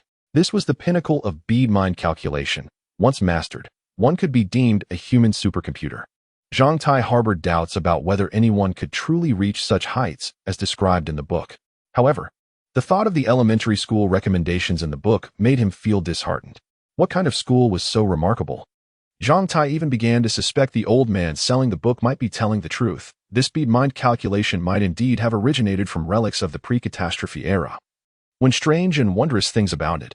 The expensive crystals used for cultivation in this era were mere trinkets back then. And perhaps this peculiar book truly was a common extracurricular reading material for elementary students before the catastrophe. Regardless, he resolved to practice further, feeling that the bead mind calculation might also aid in restoring mental energy. Zhang Tai wanted to verify this effect, but the thought of doing so in a casual manner left him feeling flustered, leading to the collapse of his imagined two-rod abacus. Such difficult mental training, combined with the notion of casually restoring energy, was rather hard to accept. Just as Zhang Tai sat half awake, attempting to compress the time taken to visualize a 3-rod abacus from over 10 minutes to 5 or 6 minutes, 2 unexpected figures appeared before him. The chubby Bally and the burly Doug arrived, pedaling a bicycle, with Doug sweating profusely yet wearing a blissful grin, while Bally, the sly one, sat at the back, scanning the street for opportunities. "This is the place. Stop!" The rotund Bally shouted and nimbly leaped off the back of the bicycle, landing lightly on his feet. Just moments ago, Doug had been riding blissfully, but upon Bally's dismount, he suddenly cried out in terror, "Ah, where's the brake? How do I stop? Help!" With a loud crash, he lamented, "Damn it, that was the new bike my old man just bought me."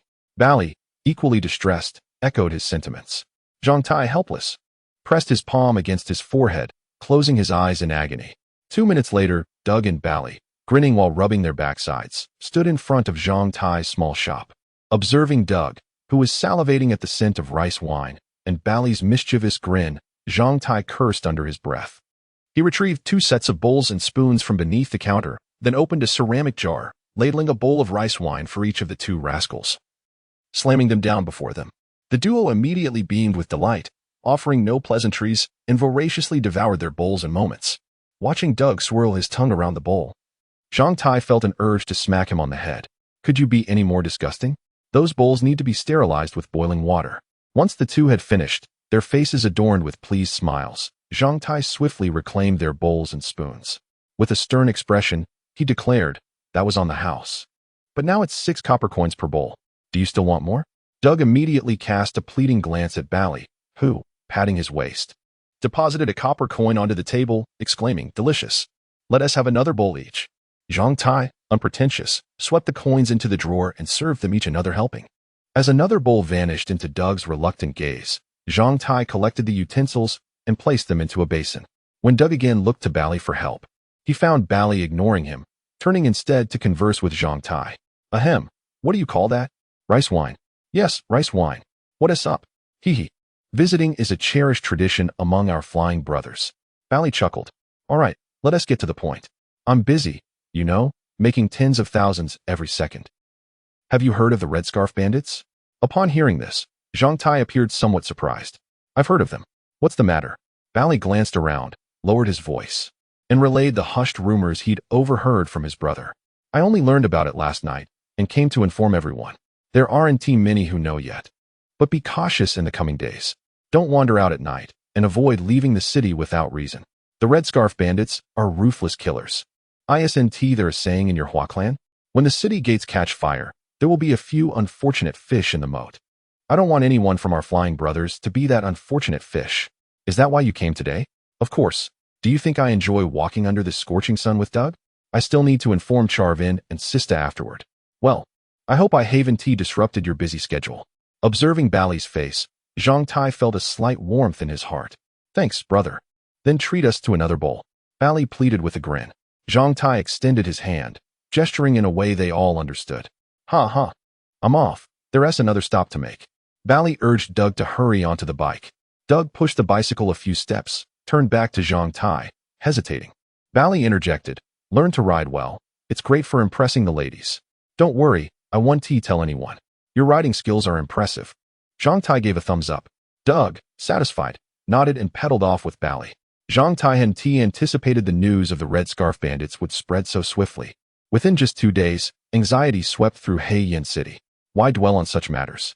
I should focus on practicing my Zhu Xian Shin Swan. What do the Red Scarf Bandits have to do with someone as insignificant as me? Zhang Tai chuckled at his own self-deprecation. In the evening, his parents returned with news. The city's restrictions were tightening. Entry and exit from Heiyan City now required identification checks. After dinner, Gregory, the local constable, knocked on Zhang's door, delivering notices door to door that prohibited hosting strangers and mandated immediate reporting of any suspicious individuals. Furthermore, starting from midnight, a curfew would be enforced in Heiyan City.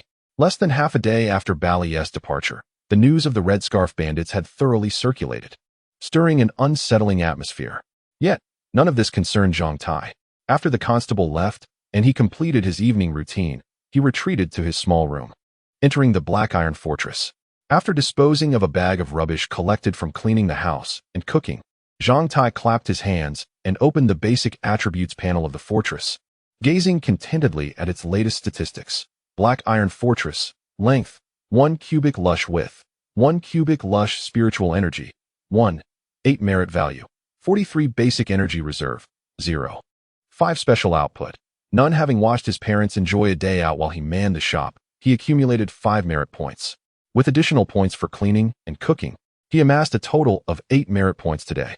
The potatoes continued to sprout, increasing the spiritual energy by 1, and the disposal of 1 bag of rubbish yielded 0, 3 in basic energy reserves. This was the sum of his day's accomplishments. He glanced at the manjasaka flower, waiting for the first impervious fruit to mature, still 103 hours away.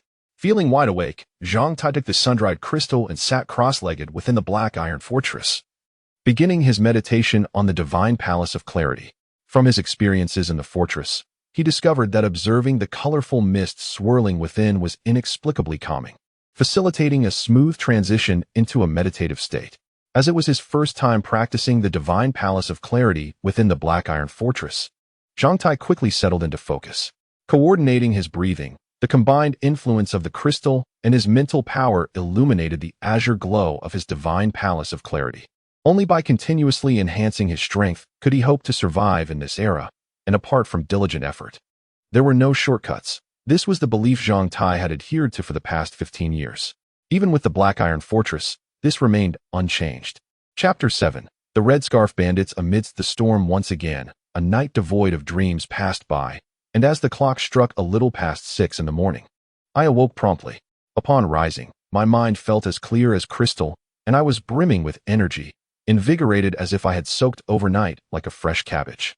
As I glanced at the alarm clock, its hands pointed to 6:08. Lowering my gaze, I noted the state of my undergarments, which were quite unremarkable. Yet my mind harbored no inappropriate thoughts. A quick check revealed no dampness on my underwear or abdomen, and it had been several days since I had experienced any nocturnal emissions. The quality of my sleep had been remarkably good lately.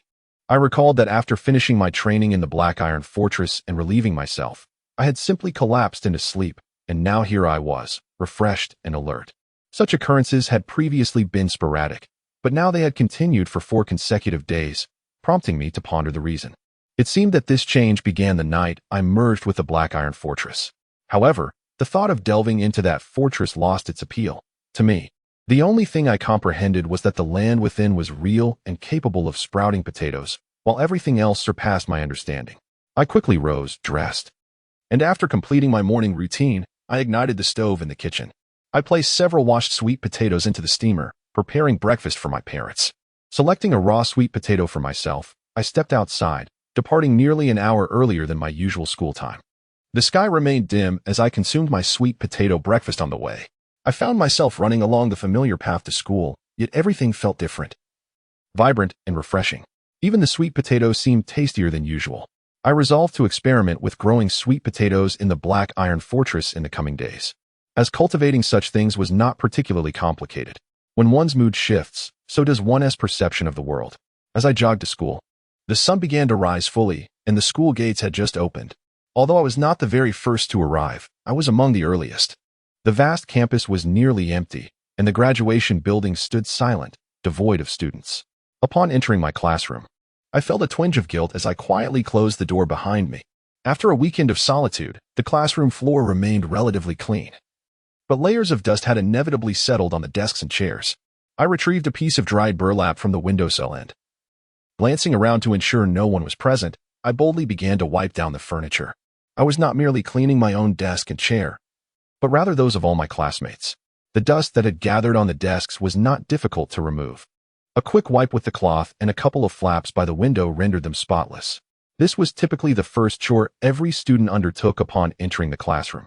After 20 minutes, I had cleaned every desk and chair. Noticing that students were beginning to arrive in the graduation building, I slipped out of the classroom, leisurely visiting the restroom before returning. Upon my return, I found that the classroom had filled with nearly all my classmates. This surprise ought to be significant enough, I thought with a sense of pride.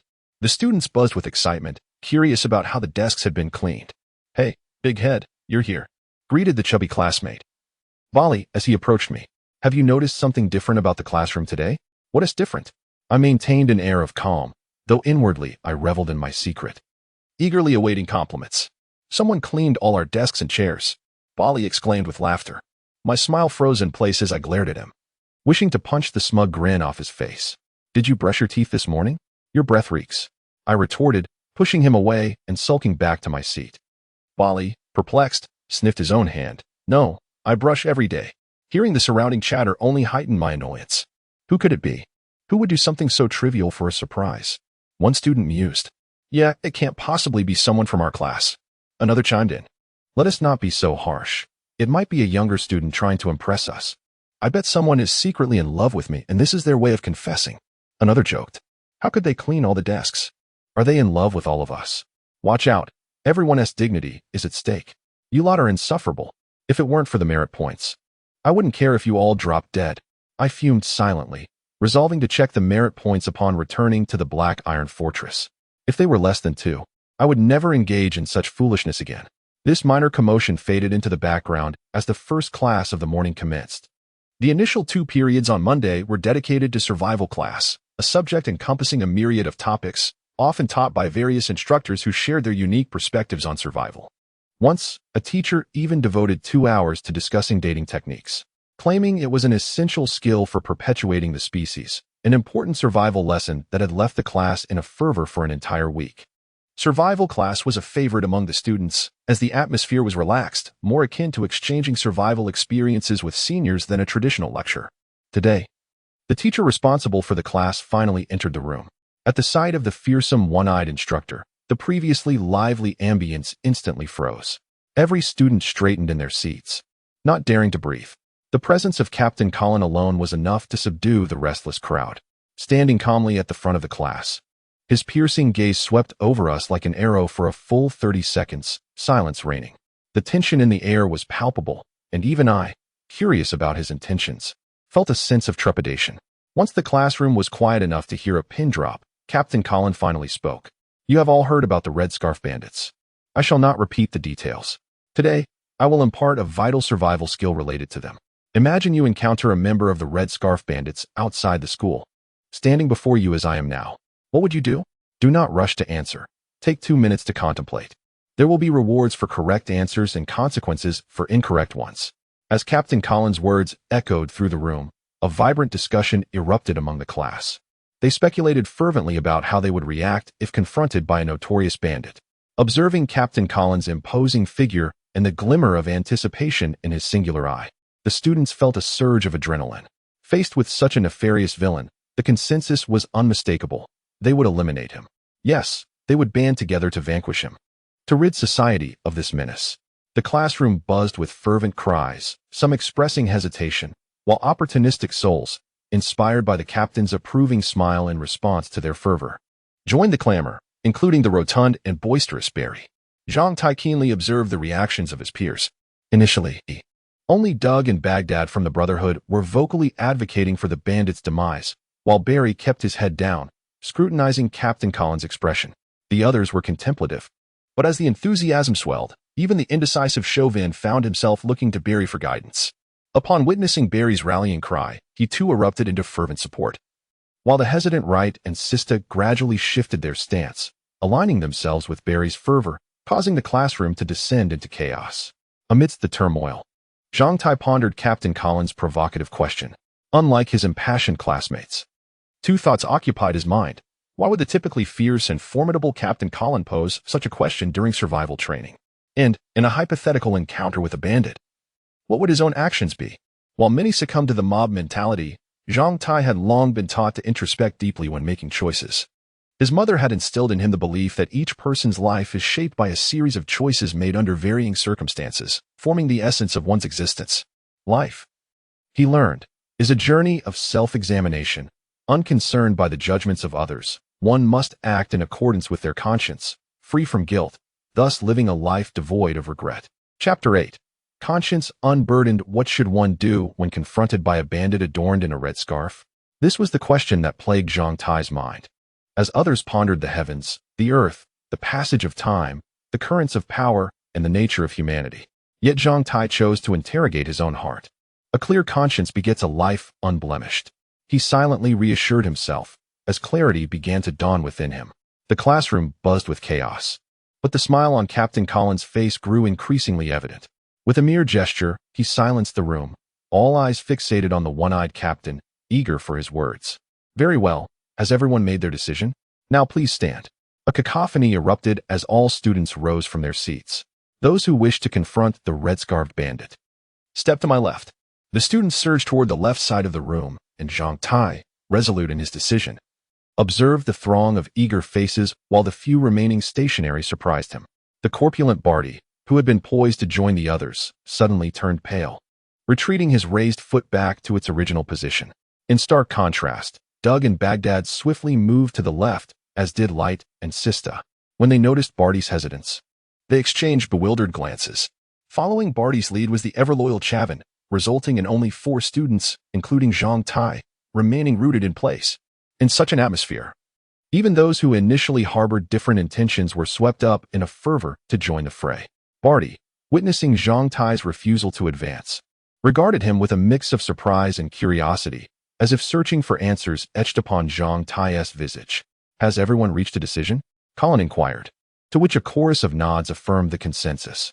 Those standing to the left cast scornful glances at their stationary peers. Instead of acknowledging the left, Colin's gaze fell upon the 4 who remained still, and he casually pointed to Chavin sitting in front. "Pray tell, why do you not join them?" Chavin, drenched in anxiety, felt the weight of the one-eyed captain's gaze upon him. After swallowing hard twice, he timidly gestured towards Barty. He didn't go. So I followed him. And you?" Colin's finger moved to Barty, whose plump visage beamed with a foolish grin. "If I encountered the red-scarfed bandit, my first thought would be to inform the sheriff or you, Captain Colin, rather than rushing in."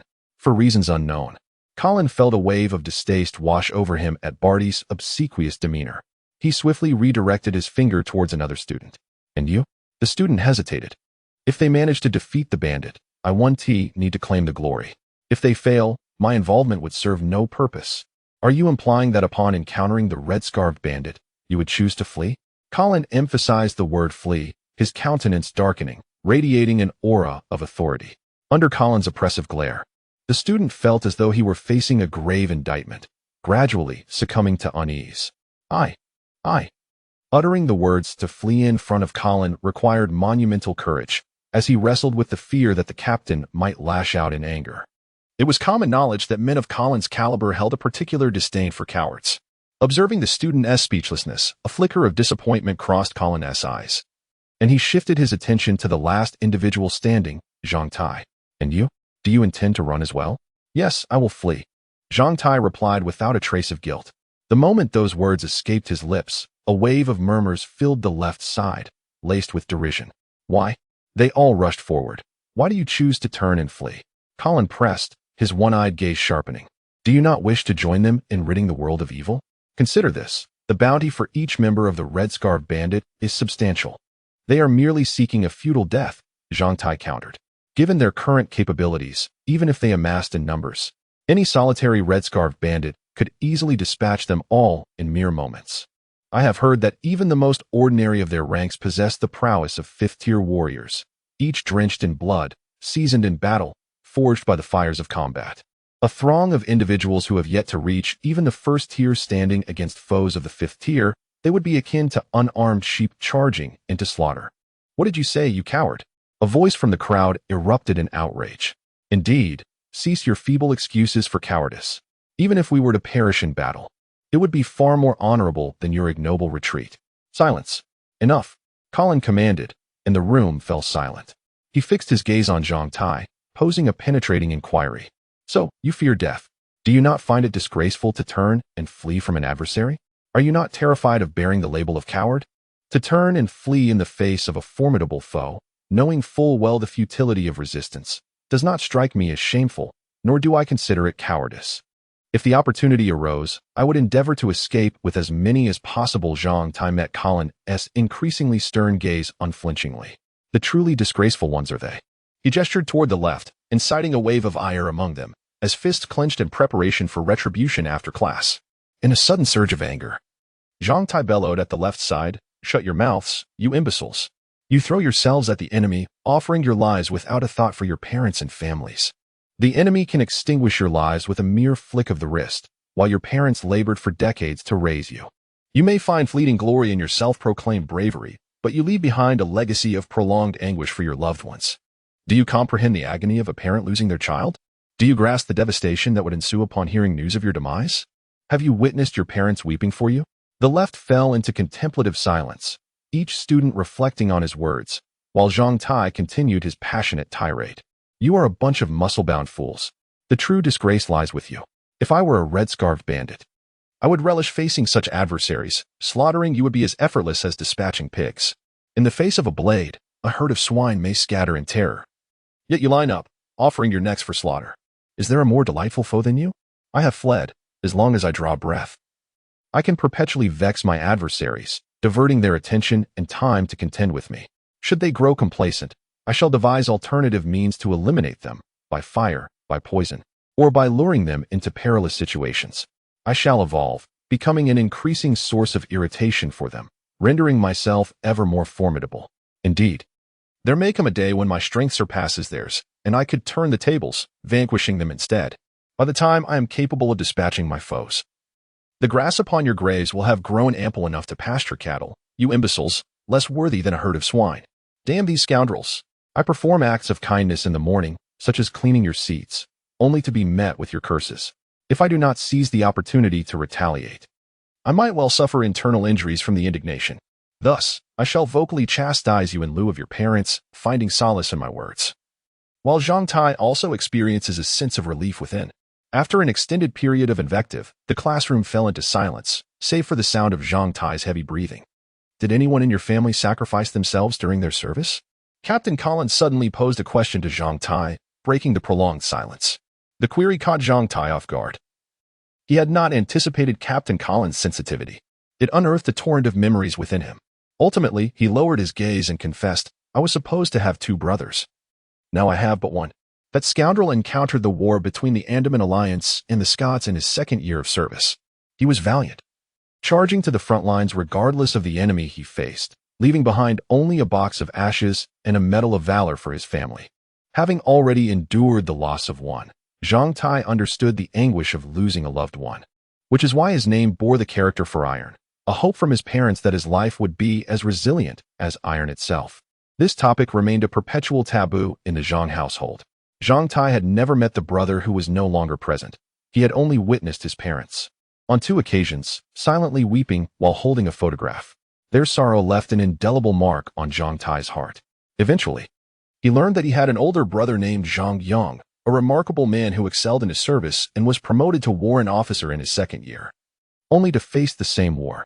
It was said that he charged into battle at the front lines until he was reduced to a box of ashes. Zhang Tai and his older brother Zhang Yang had once vowed that they would never again allow a medal of valor to be presented to their parents. Thus, fleeing from formidable foes was hardly a disgrace. If necessary, surrender was not entirely unacceptable. He had never aspired to be a grand savior of the world.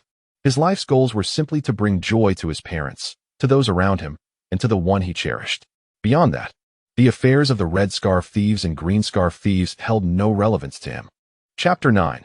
Lieutenant Collins' reward. Zhang Tai's words rendered everyone in the classroom utterly silent, stirring a unique sentiment within each heart, a subtle, yet palpable emotion. The essence of camaraderie, of brotherhood, is embodied by those who unreservedly confront you when you stray into folly, berating you without hesitation. It appears that the true nature of this individual had been misjudged. However, there was something about his scolding that incited a desire to retaliate. Lieutenant Collins remained quiet, yet his gaze towards Zhang Tai now held a distinct significance. It seemed they had crossed paths in the grove last week, and Collins recalled, I believe your name is. He scratched his head, as the features before him suddenly crystallized in clarity, triggering memories. Zhang Tai. Yes, that's it. Your recent remarks were indeed on point. For I was once a scoundrel, even beneath the worth of a pig. After casting a profound glance at Zhang Tai, Collins turned away, inhaling deeply before unleashing a roar akin to a lion, causing the entire teaching building to tremble. You wretches, do you comprehend the magnitude of your errors? For the remainder of this lesson, each of you shall run 20 laps around the playground while vociferously proclaiming, I am a fool even beneath a pig. Only then will it be deemed sufficient. Today's survival lesson is to instill in you the understanding that recklessness does not equate to bravery, nor does fleeing signify cowardice. On the battlefield, when faced with any adversary, your sole mission and objective is to ensure your survival while inflicting discomfort upon the enemy, causing them to perish. Whatever actions you undertake, you must achieve at least one of these 2 goals to be considered a competent warrior. Otherwise, you are but refuse destined for the grave. In the ensuing lesson, Zhang Tai's class was conducted outside the classroom, as a group of miscreants circled the school playground, shouting, I am a fool even beneath a pig. The cacophony echoed, capturing the attention of every teacher and student in the school, who observed the spectacle with amusement during the break. Lieutenant Collins dispatched the hefty Bally and Shaven to supervise the playground, counting the shouts to ensure compliance, while summoning Zhang Tai to his side. Ahem. Your performance in the grove left a profound impression on me. Students with your resilience are a rarity. Zhang Tai chuckled awkwardly, realizing his previous excuse had not escaped the discerning eye of the one-eyed overseer. It was a minor issue. Colin was merely disinclined to engage with a few students. Oh, it was all in jest. We are good friends, after all, and no one exerted themselves too much. Observing Colin stroking his coarse beard, Zhang Tai felt an unsettling premonition. This was a lesson learned through the blood and tears of countless predecessors. When Colin feigned contemplation while stroking his beard, adopting a leader's tone, it often portended misfortune for someone. Huh. Do not be modest, Zhang Tai. I see you all battered and bruised, yet brimming with vitality. This is how you should be. Zhang Tai felt his heart racing, unable to fathom what calamity Colin was about to bestow upon him. Your thesis on evasion has allowed me to reassess you. Not only are you resilient, but you also possess the wisdom to safeguard yourself in perilous situations. Such qualities are exceedingly rare, making you a remarkable talent. Ah, no, really. Zhang Tai began to sweat profusely, acutely aware that when Colin praised an individual while stroking his beard, the likelihood of that person encountering misfortune escalated to certainty. Lieutenant Colin, unless there is anything else, I should take my leave and oversee their lapse to prevent any laziness. Do not be so hasty to depart. I have a reward meticulously tailored for you, which remains unbestowed. Oh, no, thank you, Lieutenant Colin. I could hardly accept your generosity. Cough. You must accept it. It is essential. Am I the type to renege on my promises? Zhang Tai, dare you question my integrity? As he spoke, Colin's large hands pressed firmly upon Zhang Tai's shoulders, rendering him immobile. The one-eyed man, exuding sincerity, leaned closer and said, I have a part-time social internship for you. An extraordinary opportunity that not only offers financial rewards, but also allows you to engage in physical activity and interact with affluent and influential individuals, broadening your horizons. Should you excel in this role, your abilities will greatly enhance. Moreover, the work environment is rife with beautiful women, and there may be chances for intimate encounters with them. Many have sought my favor, yet you are the most suitable candidate. Zhang Tai was taken aback. Could it be that the wisdom of his predecessors had faltered? Was there truly such an extraordinary opportunity? Or had his recent good fortune brought forth a cascade of blessings? The prospect of a lucrative position, high wages, networking with prominent figures, and the allure of beautiful women was indeed overwhelming. Zhang Tai felt a flicker of intrigue, pondering the truth behind Colin's assertions. Before he could respond, Colin had already placed a slip of paper into Zhang Tai's pocket, exclaiming, You've agreed. Splendid. Here is your letter of introduction. Report to 18, Mingguang Street after school today.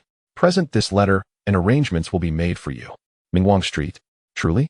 Upon hearing this, Zhang Tai's belief in Colin's words surged. That was the golden district of Haiyan City, where property values soared, a haven for the affluent. The mere value of goods displayed in a window there could equal the annual salary of an ordinary person. To possess an apartment on Mingguang Street was to possess a symbol of status in Haiyan City. Had he misjudged Lieutenant Colin? The mention of Mingguang Street ignited a spark within Zhang Tai, and instinctively, he clutched the letter tightly, gazing at Colin with gratitude. Thank you, Lieutenant Colin. You are truly a remarkable person. Cough. No need for thanks. Do not disappoint my expectations, simply perform well. Captain Colin rarely blushed, and after a hearty laugh, he departed. I am a fool, inferior to a pig. I am a fool, inferior to a pig. I am a fool, inferior to a pig.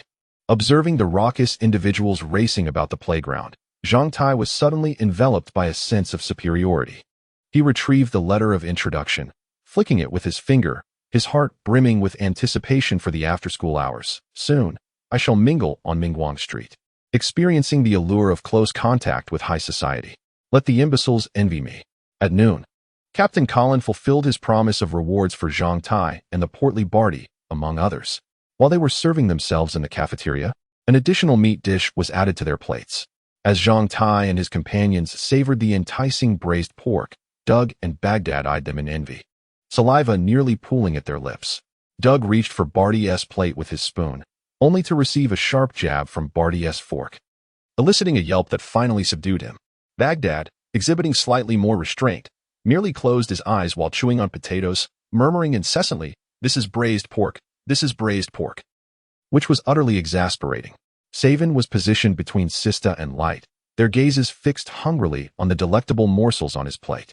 With a drooling grin, They affectionately called out to him, "Savin." Just as the words left their lips, Savin promptly spat a half-chewed piece of braised pork, laden with saliva, directly back onto the pile of pork on his plate, mixing it with a spoon. He then turned to the visibly horrified Sista in light, innocently blinking and asking, "What's the matter? Oh, by the way, would you two like some braised pork? It's delicious. We're all good brothers here. No need to be polite. Just take a bit." Savin feigned generosity, offering his half-digested morsels, causing the pair to recoil in horror and scurry away. Within moments, the two rascals were gambling over who dared to eat a piece from Savin's plate, wagering a silver coin for the loser, embroiled in a heated debate. "By the way, I distinctly saw you preparing to step left this morning. Why did you suddenly freeze in place?" Zhang Tai, relishing the braised pork, seized the opportunity to inquire of Barty. The rotund Barty fell silent for a moment, clarifying Zhang Tai's curiosity when I was about to move. I glanced at Captain Colin again and noticed his smile mirrored the one he wore 2 years ago when he caught me climbing the school wall. That realization jolted me awake. Zhang Tai silently mourned for Barty's past encounter with Captain Colin, refraining from asking how the captain had dealt with him afterward. For it was evident that incident had become an indelible dark memory for Barty at the 7th National Male School. However, this incident had also astonished Zhang Tai with Barty's perceptiveness, as he could discern the emotions of others merely by observing their facial expressions. A skill so refined that Zhang Tai doubted he could ever master it. Gazing at the delightful rascals of the Airplane Brotherhood, Zhang Tai recognized that each one of them possessed remarkable talents. "Oh, I think I noticed Captain Colin calling you aside to give you something," Barty mumbled, seemingly absent-mindedly as he continued to eat. Upon hearing this, all the members of the Airplane Brotherhood perked up with interest. Zhang Tai slapped Barty on the shoulder, causing him to grimace and nearly spit out the piece of meat in his mouth. "You rascal, if you have something to ask, just say it plainly. Why are you being so cryptic? Is it amusing? Here, this is what Captain Colin gave me," Barty replied. "It's a letter of introduction. He mentioned he has arranged a part-time job for me on Mingguang Street, number 18. Rubbing his shoulder, Barty chuckled shyly, while Baghdad, still fixated on the braised pork, appeared somewhat taken aback upon hearing Mingguang Street, number 8, nearly choking on a potato. Zhang Tai remained oblivious to Baghdad's strange expression, instead indulging in a sense of vanity as he boasted, "Captain Collins said this reward was tailored just for me. It wouldn't suit anyone else." The incident in the Grove left a lasting impression on him. He claimed this part-time job has a high salary and excellent benefits, allowing me to meet many wealthy individuals and significant figures. It's not just an opportunity to strengthen my physique, but also to enhance my abilities. And who knows? Perhaps I might even have a chance for intimate encounters with lovely ladies. Oh, I didn't intend to accept it first. It was Captain Colin who insisted. "You know, my greatest weakness is my soft heart. I can't bear to see others in distress." After much persuasion, I reluctantly agreed. It's all my fault for being too kind-hearted, doing too many good deeds. Now, even opportunities to engage with beautiful women and earn money have fallen into my lap, all while bolstering my physique. Although I typically don't harbor any particular thoughts in such situations, one can never be sure about the intentions of the women involved. Oh dear, what if a beauty were to make advances on me? Would I agree or refuse? What a delightful dilemma. This part-time job truly tests one's resolve. And yet here I am, lacking much self-control. "Oh, don't leave yet. I'm not finished." The final response to Zhang Tai came in the form of a row of middle fingers raised by the mischievous members of the Airplane Brotherhood. Chapter 10. First encounter at the battle hall after school. Zhang Tai hurried back to the bus station, quietly and reluctantly watching Teacher Dana board the vehicle. He lingered until the transport vanished from sight before departing from the alley behind the station, making his way towards Mingguang Avenue. Although he could only steal glances, time seemed to fly by, and if given the choice, Zhang Tai would gladly spend a lifetime simply observing Teacher Dana's silhouette. However, fate was not on his side, and she departed. After her leaving, Zhang Tai became acutely aware of the grumbling of his stomach. In recent days, his hunger had intensified, and unlike before, when he could endure until he got home, his belly now protested immediately after school.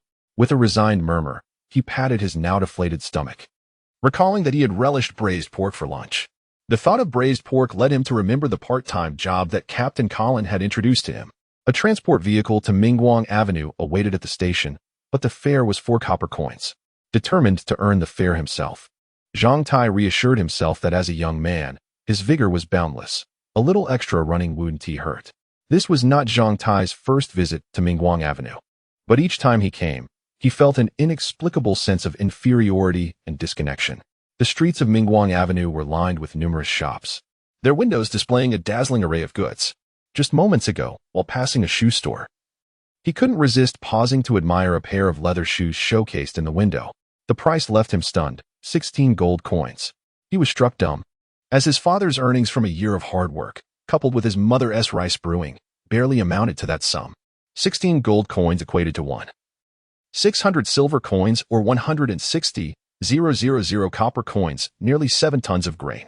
After much contemplation, he found it impossible to equate 7 tons of grain with a mere pair of shoes beneath someone else's feet. Although he understood this was the life of the wealthy, it was a stark challenge to his sensibilities. After witnessing the price of those shoes, Zhang Tai became immune to the allure of the other items displayed in the shop windows. The more he looked, the more he felt life's monotony and a rising sense of inadequacy. Thus, he walked along Mingguang Avenue with a resolute gaze, avoiding distractions. Gleaming automobiles lined the roadside, with uniformed drivers diligently polishing them to a shine. Zhang Tai swallowed hard and passed by without a glance. The enticing aromas wafting from upscale restaurants made his stomach grumble again, yet he kept his eyes forward. Outside an exclusive club, a row of tall, alluring women stood at the entrance, their high-slit skirts revealing exquisite thighs, evoking a myriad of enchanting charms. Zhang Tai swallowed again and hurried past, maintaining his focus. At the entrance of a luxurious hotel, bellhops and waitstaff clad in tailcoats and white gloves attended to guests with utmost courtesy. He had the beautiful angel sculptures adorning the hotel entrance, swallowed once more, and continued on his way. As Zhang Tai walked, he brushed shoulders with handsome young men and beautiful women, observing their meticulously tailored clothing, a stark contrast to his own humble school uniform. He felt a wave of self-consciousness wash over him, but pressed on, resolute not to dwell on his insecurities. In the eyes of the discerning attendants at the numerous shops and hotels along Mingguang Avenue, Zhang Tai appeared as a mere bumpkin, a transparent figure in the bustling crowd. After wandering like a ghost for half an hour, he finally located number 18 Mingguang Avenue, with number 16 to one side and number 20 to the other. Gazing at the familiar brass plaque inscribed with number 18 Mingguang Avenue, he was momentarily dazed. More striking than the plaque was the inscription above the grand entrance, Iron Thorn Battle Hall. The realization hit him. The part-time job Captain Colin had introduced was indeed at the battle hall. Overwhelmed with emotion, Zhang Tai nearly shed tears.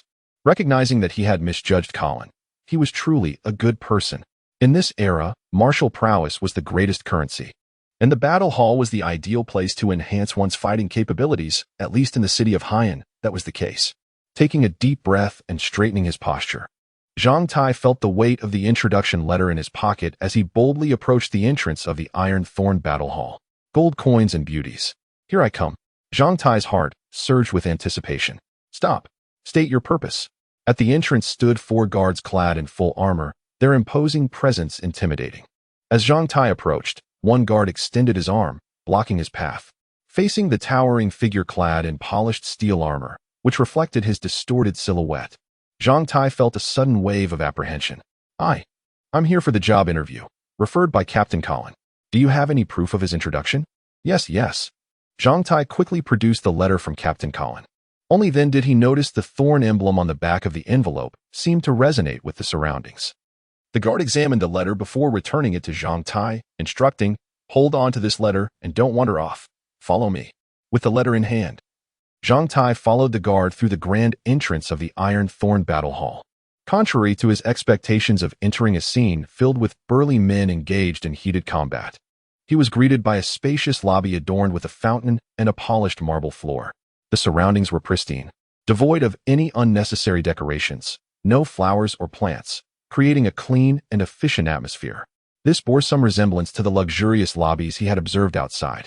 The only elements hinting at the hall's martial essence were the suits of armor and weapons displayed along the corridors, some new and others weathered, exuding a palpable aura of lethality. The lobby was quiet, with only the sounds of footsteps and the gentle splash of the fountain breaking the silence. Zhang Tai's eyes widened as he spotted stunning women in armor, the guard leading him past the fountain. Not just one, but a row of them stood behind the service counter, leaving Zhang Tai momentarily dazzled. Each woman's gaze fell upon him, making him feel suddenly self-conscious. Before he could fully appreciate their beauty, the guard casually pointed to one of the women, saying, "This one is here for the part-time job. Take him to Manager Han's office." As the guard announced his intent to seek employment, Zhang Tai felt the curiosity of the women's gazes shift away from him, leaving him feeling inconsequential in an instant. "Follow me," the woman instructed, stepping out from behind the service counter and leading Zhang Tai down a nearby corridor. Zhang Tai hurried to keep up. Walking ahead of Zhang Tai was a stunning young woman, her hair elegantly tied in a ponytail. In her 20s, she wore a form-fitting black tank top and white athletic pants, accentuating her youthful and exquisite figure. The woman exuded a delightful fragrance. And as Zhang Tai followed closely behind her for the first time, he found himself captivated by her graceful movements, particularly the enchanting sway of her hips. A rush of heat surged through him, causing an involuntary reaction that he quickly tried to suppress by shoving his hands into his pockets. The carpeted corridor was deserted, save for this enchanting lady who glided ahead. Zhang Tai felt compelled to break the silence, believing it was only fitting for a man to say something. After gathering his courage and taking several steps, he clumsily called out, "Hello, I'm Zhang Tai. May I ask your name?" The ponytailed beauty paused, turned her head, and cast a fleeting glance over him, her brow arching slightly. A sardonic smile graced her lips, imbued with a chill that seemed to distance her from him. "My name is Mary. However, you need not concern yourself with it. Although we are here for similar reasons, you should understand that there will never be any intersection between our lives. Do not presume a toad can aspire to dine with a swan." Stung by this scathing rejection, Zhang Tai's complexion paled slightly, his facial muscles stiffening in an awkward semblance of a smile. He felt an unjust grievance, bewildered by what he perceived as a trivial inquiry about a name. Why was it so offensive? He certainly did not resemble a toad. Simultaneously, a surge of indignation at being disregarded ignited within him. In the face of insult, Zhang Tai's temperament was to retaliate with equal fervor. His experiences in the male-dominated environment of his school had instilled in him a crucial lesson. When confronted with bullying or insult, one must respond immediately, not tomorrow, not later, but right then and there. Those who ignored such principles invariably became victims of others' cruelty. Thus, in a moment of unexpected courage, Zhang Tai stepped closer, locking his gaze onto Mary's eyes. In her startled expression, he seized her bare shoulder with both hands and boldly declared, "Do you believe that one day you will find yourself begging me to undress you?" He then imitated a lewd gesture, thrusting his hips in a crude manner.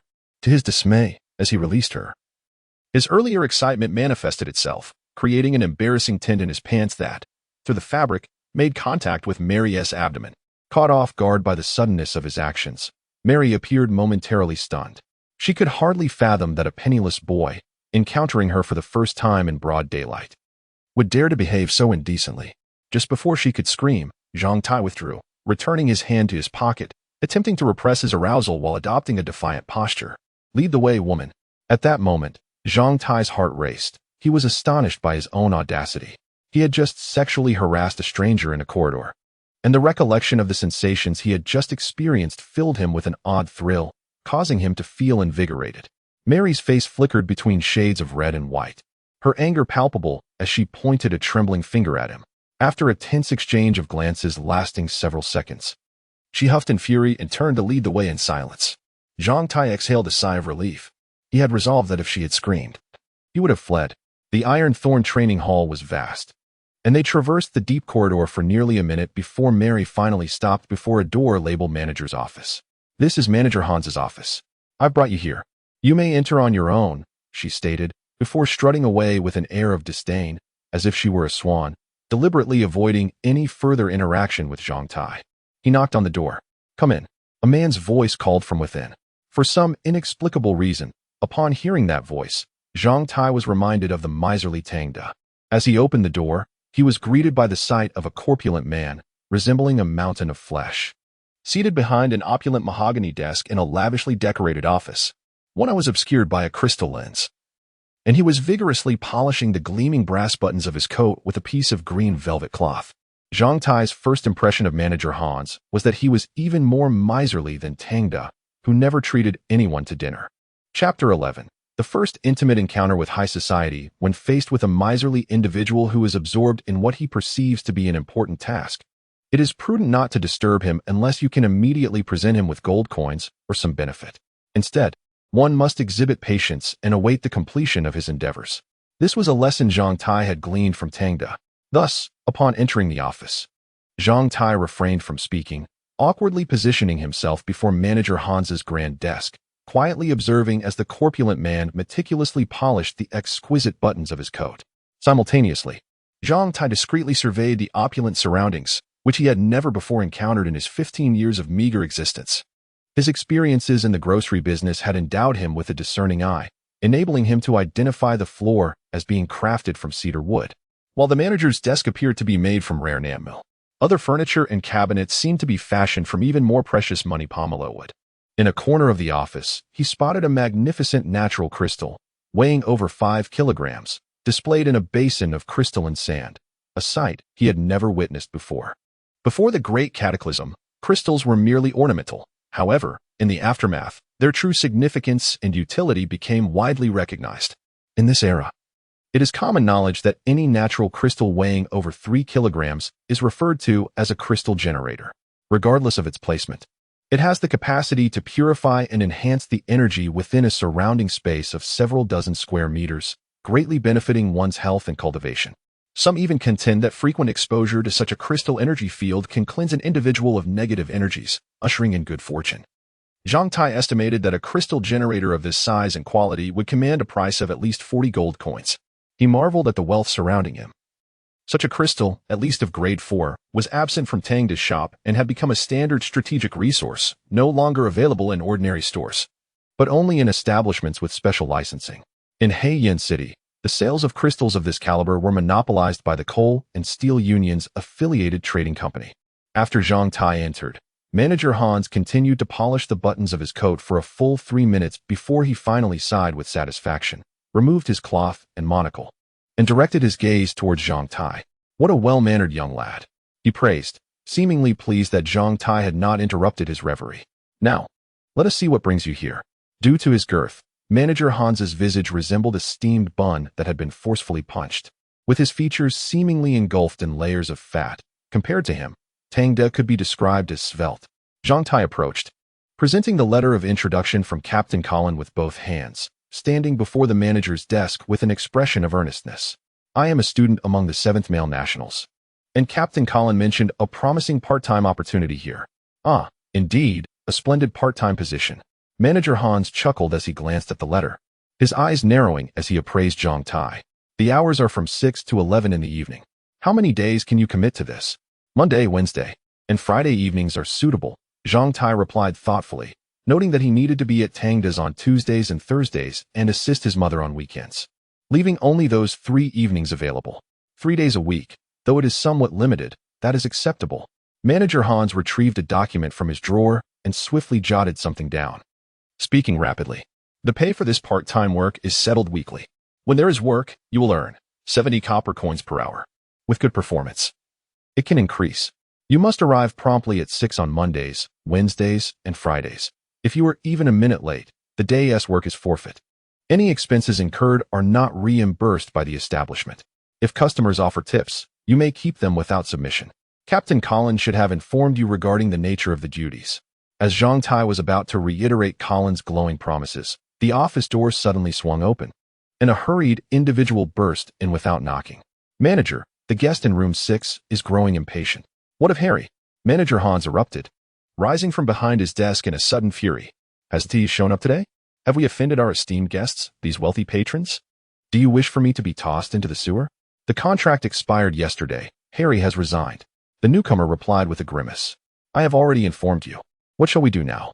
In the midst of his anger, Manager Hans's voice trailed off as both men's eyes abruptly fixed upon Zhang Tai. With a sudden soft smile, Hans addressed him. You, young lad, what is your name? Come here and sign. You are fortunate. I shall add an additional 10 copper coins to your hourly rate. This part-time job is yours. Zhang Tai felt a surge of joy. He had unexpectedly secured a position on his very first day, benefiting from the absence of a veteran employee. The pay was generous, the conditions favorable, and the opportunity to engage with affluent individuals and perhaps even beautiful women was now within his grasp. See, luck is on my side, Zhang Tai mused, realizing that even before an hour had passed since his arrival, Manager Hans had raised his salary. This was indeed his first remunerative employment. Without hesitation, he seized the pen offered by manager Hans, swiftly signing his name on the document without a second glance. No sooner had Zhang Tai completed his signature than manager Hans hastily stowed the contract in his drawer. Before Zhang Tai could utter a word, the newcomer eagerly seized his hand, dragging him toward the exit. Manager Hans suddenly recalled something and called out, "This boy is reeking of sweat. He needs a bath." To his astonishment, Zhang Tai had truly landed this lucrative part-time job. Earning 80 copper coins for an hour of work meant that working 4 or 5 hours a week could yield 2 silver coins. 2 silver coins. The unexpected fortune left him somewhat dazed, and he mechanically allowed others to guide him, feeling akin to a kin on a production line. He experienced the whirlwind of a fast-paced environment, urged to take a quick shower, then dressed in soft cotton linen garments and socks. Next, he was fitted with an outer layer resembling protective padding or armor, covering his chest, back, groin, and sides, quite an imposing appearance. Finally, when an oversized helmet-like headpiece was placed upon his head, Zhang Tai sensed something was amiss. Was this truly the work attire? It felt rather peculiar, and he couldn't shake the feeling that something was not quite right. However, before Zhang Tai could pose a question, he was led into a spacious room. The chamber spanned nearly 200 square meters, its floor adorned with a layer of resilient, non-slip material that provided a gentle bounce underfoot. The walls were lined with large, segmented cushions filled with soft padding, resembling oversized pouches. In this vast expanse, only one individual was present, a young boy, perhaps 11 or 12 years old. With tousled auburn hair, clad in a pristine white training outfit, he wore a stoic expression as he practiced throwing a dummy against the ground. Upon noticing Zhang Tai, the boy abruptly halted his actions. Zhang Tai, attempting to project warmth and friendliness, approached the child with a smile, bending slightly to engage him. Yet, without any warning, the boy executed a fierce sidekick, striking Zhang Tai squarely on the head. Zhang Tai let out no sound, his unfinished words fading as darkness enveloped him, and he shamefully succumbed to unconsciousness. Time slipped away, and Zhang Tai was roused from his stupor by a tickling sensation in his nose, which culminated in a forceful sneeze. As he regained consciousness, he felt as though a cacophony of drummers was performing within his skull, the throbbing rendering him slightly disoriented. "Ah, you're awake," remarked a bald man in his 30s, his face marked by bruises and scars, his physique reminiscent of a muscular bull. Upon seeing Zhang Tai's eyes flutter open, the man smiled amiably, retracting a small porcelain vial that had been positioned near Zhang Tai's nose, before turning to rummage through a nearby storage chest for clothing. Zhang Tai shifted to a sitting position, realizing he was reclined on a broad bench. Several individuals occupied the room, yet before he could articulate a thought, a wave of nausea gripped him. Spotting a wastebasket in the corner, he rushed over, covering his mouth as he leaned into it, and began to retch. Tears streamed down his cheeks, but only a thin, viscous saliva emerged. After this bout, Zhang Tai felt a semblance of relief in his head, and he returned to the bench, shaking his head vigorously, striving to recall the events that had transpired. Suddenly, an epiphany struck him. He leapt to his feet, scanning the room. "Where is that little brat? The next time I see you, I'll make you regret it." "Listen, my friend," another man, now dressed, approached Zhang Tai, clapping a hand on his shoulder. "What we call this is sparring. Others might refer to it as being a human punching bag. There's a certain finesse to being a punching bag, you know. Minor bruises are trivial, but you must protect your head and lower regions. I've never seen someone as foolish as you, offering your head for a kick." Zhang Tai stood there, momentarily stunned by the revelation of his role as a mere sparring partner. Chapter 12. Who knows what is fortune? Zhang Tai had always considered himself quite intelligent, or at least not foolish, believing he would never easily fall victim to deception. However, today he came to a humbling realization of his own naivety, finally grasping the profound wisdom encapsulated in the ancient adage that man dies for wealth, and birds perish for food. At this moment, he fully understood the implications of Captain Collins' words. A high salary, lucrative earnings, and excellent treatment. Receiving 80 coppers for an hour of being pummeled, only to wash away the odor afterward in a hot shower, was indeed a generous remuneration and considerate service. The opportunity to mingle with affluent individuals, those able to patronize the Iron Thorn Combat Hall, were undoubtedly of wealth and stature, as ordinary folks could scarcely afford such luxuries. Furthermore, the job provided physical exercise. Being a sparring partner and a human punch bag was an unparalleled means of fitness.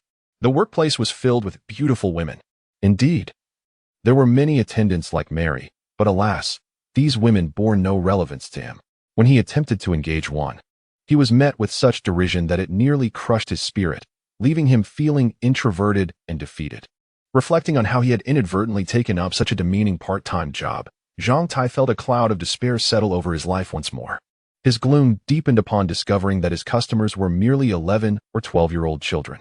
Being struck by others was one thing, but being battered by a group of children was a dual assault on both body and spirit. These youngsters, hailing from affluent families, had received the best education and resources, and their physical prowess often matched or even exceeded his own.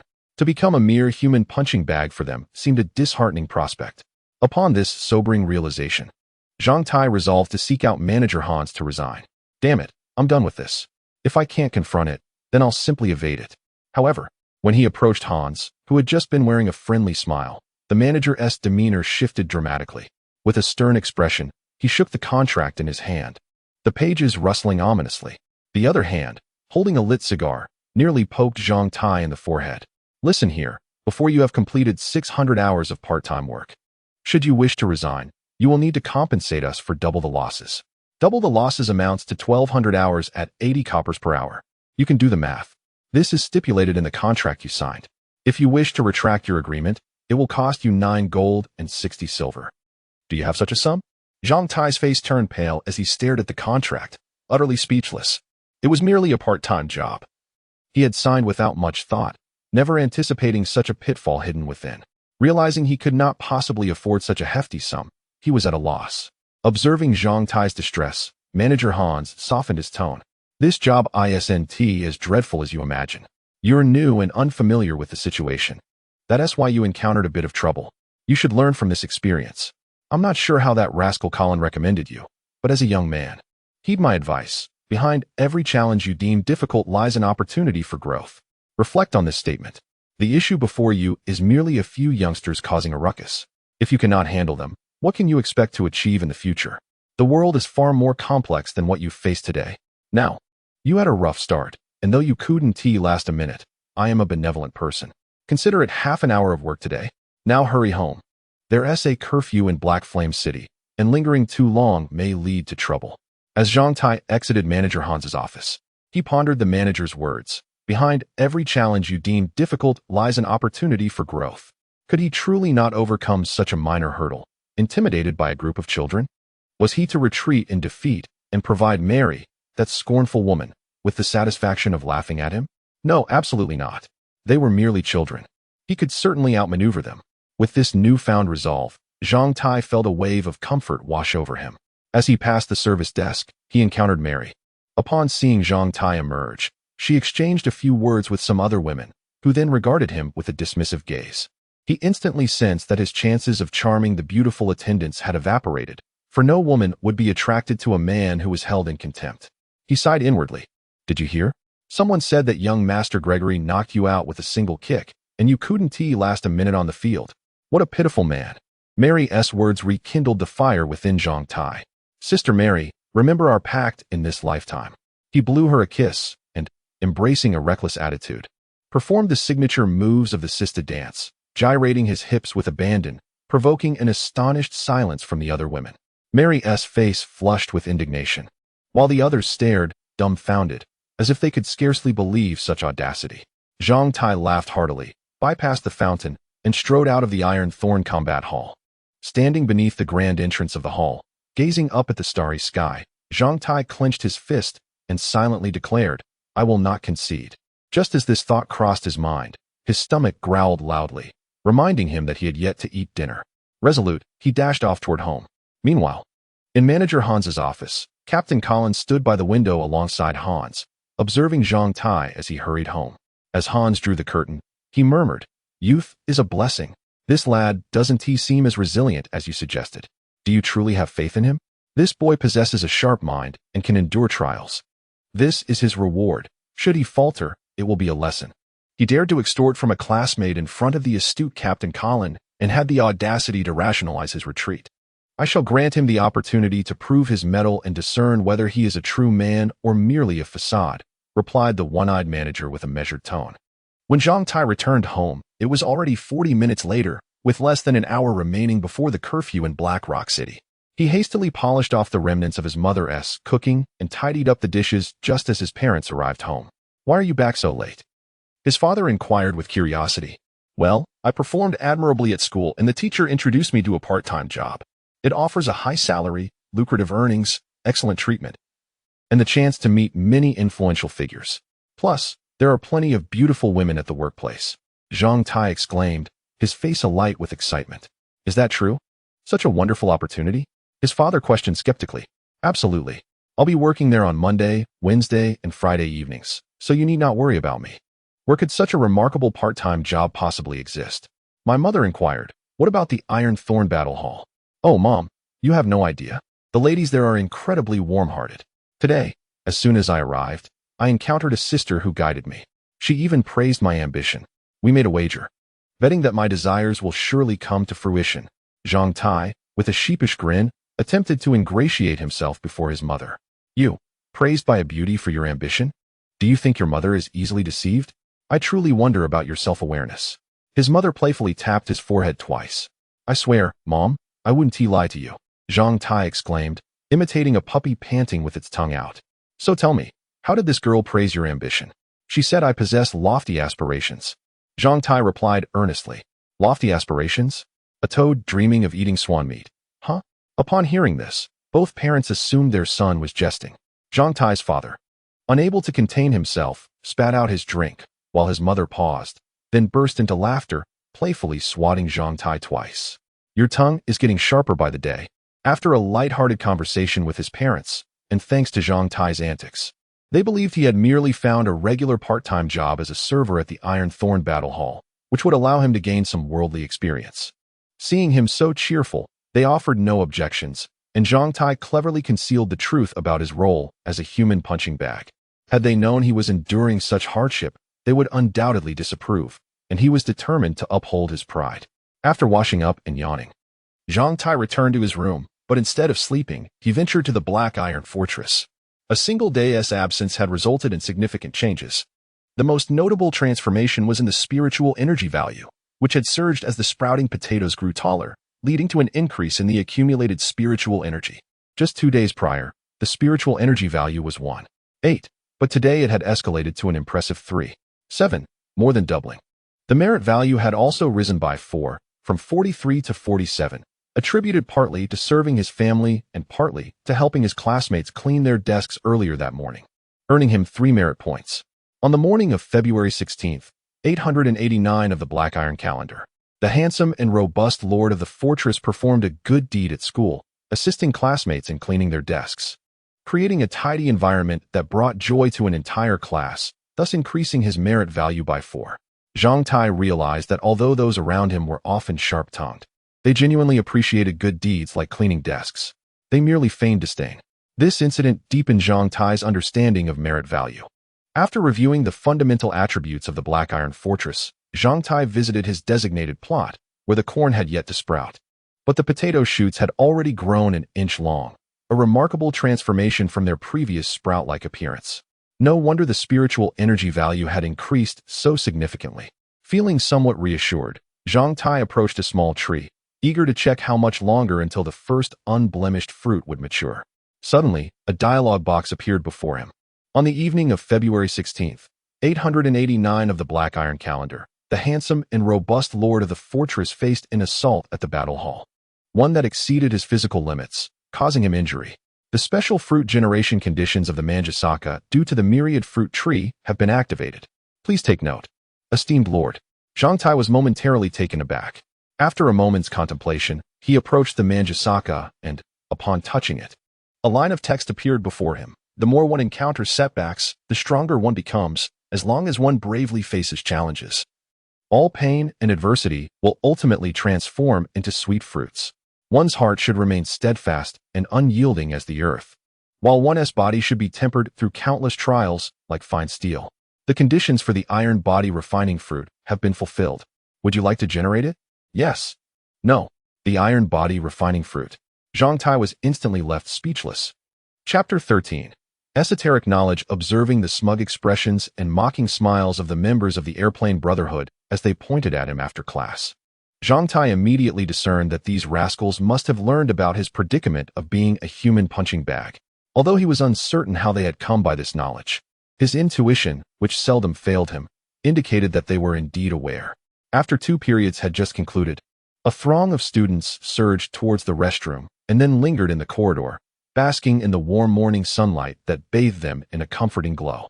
They jostled for a sliver of sunshine like moldy salted fish, and upon noticing Zhang Tai approaching with a stormy expression, the members of the Airplane Brotherhood deliberately diverted their gazes, lifting their heads to gaze at the clouds above, feigning a nonchalant demeanor as if they were poets. Yet, beneath their facade of tranquility, Zhang Tai could envision them rolling on the ground with laughter, their faces tightly composed, but likely already on the verge of cramping from suppressed mirth. Laugh if you must. Don't hold it in. It's quite a strain, Zhang Tai remarked casually as he walked past, prompting the group to erupt in uncontrollable laughter. Brother, did something unpleasant happen yesterday? Do share and let us revel in your misfortune. One of them, Sista, chimed in with a mischievous wink, further fueling their hilarity. You lot knew about it all along, didn't you?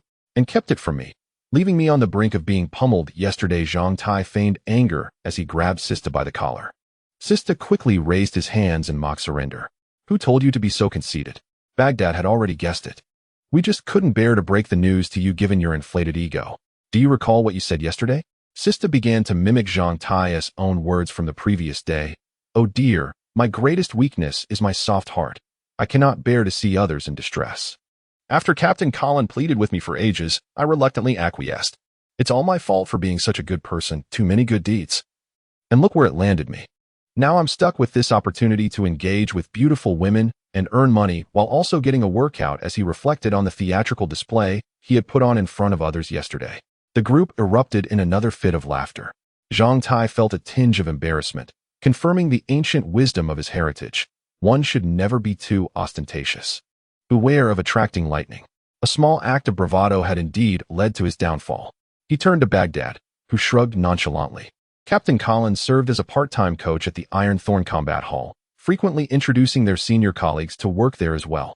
All such positions, without exception, involved being a human punching bag for the wealthy offspring. How come I was unaware of this? Zhang Tai asked, perplexed. It's hardly a secret. You simply don't pay attention to news related to the combat hall. The requirements for these rich kid sparring partners are rather specific. Due to height and physical development constraints, their partners cannot be excessively taller adults, and those of the same age are often unable to withstand their blows. Thus, we, of similar age, are the most suitable. We are older and naturally stronger, but not yet ignited with the divine spark. Our strength, just shy of theirs, is having superior strength not permissible? Hans interjected curiously. Certainly not. If you possess greater strength, how could they possibly defeat you? Baghdad scoffed. Isn't the point of a sparring partner to be defeated? This highlights the stark contrast between us and the wealthy. Our perspectives diverge. While someone stronger could indeed serve as a sparring partner, it is not what they desire. Do you know why? Because these affluent individuals aim to instill in their children the confidence to easily overpower and trample over us.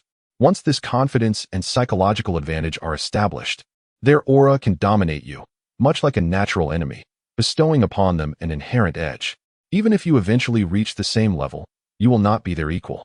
This involves many profound intricacies. It is an esoteric truth I learned from someone at the combat hall. Hearing such a theory was a first for Zhang Tai, rendering him momentarily speechless. However, upon further contemplation, he recognized its validity. Otherwise, why not recruit a peer who is already ignited with the divine spark as a sparring partner for these wealthy kids? Surely, there must be many such individuals in Black Flame City, like Gliss, who was already a second-tier warrior. What astonished Zhang Tai even further was the realization that such matters were considered esoteric. Knowledge only a select few possessed, while the masses remained oblivious.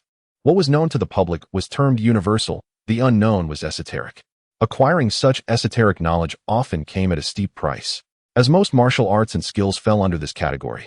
It was said that prior to the cataclysm, humanity's esoteric system had developed significantly, with some forms of esoteric knowledge being protected as intellectual property and patents, while others remained shrouded in secrecy within select religious sections. In the current age of the Iron Era, most esoteric knowledge belonged to certain factions, with every industry association, religious group, and martial sect possessing its own esoteric lore. forming the foundation of their existence in this era.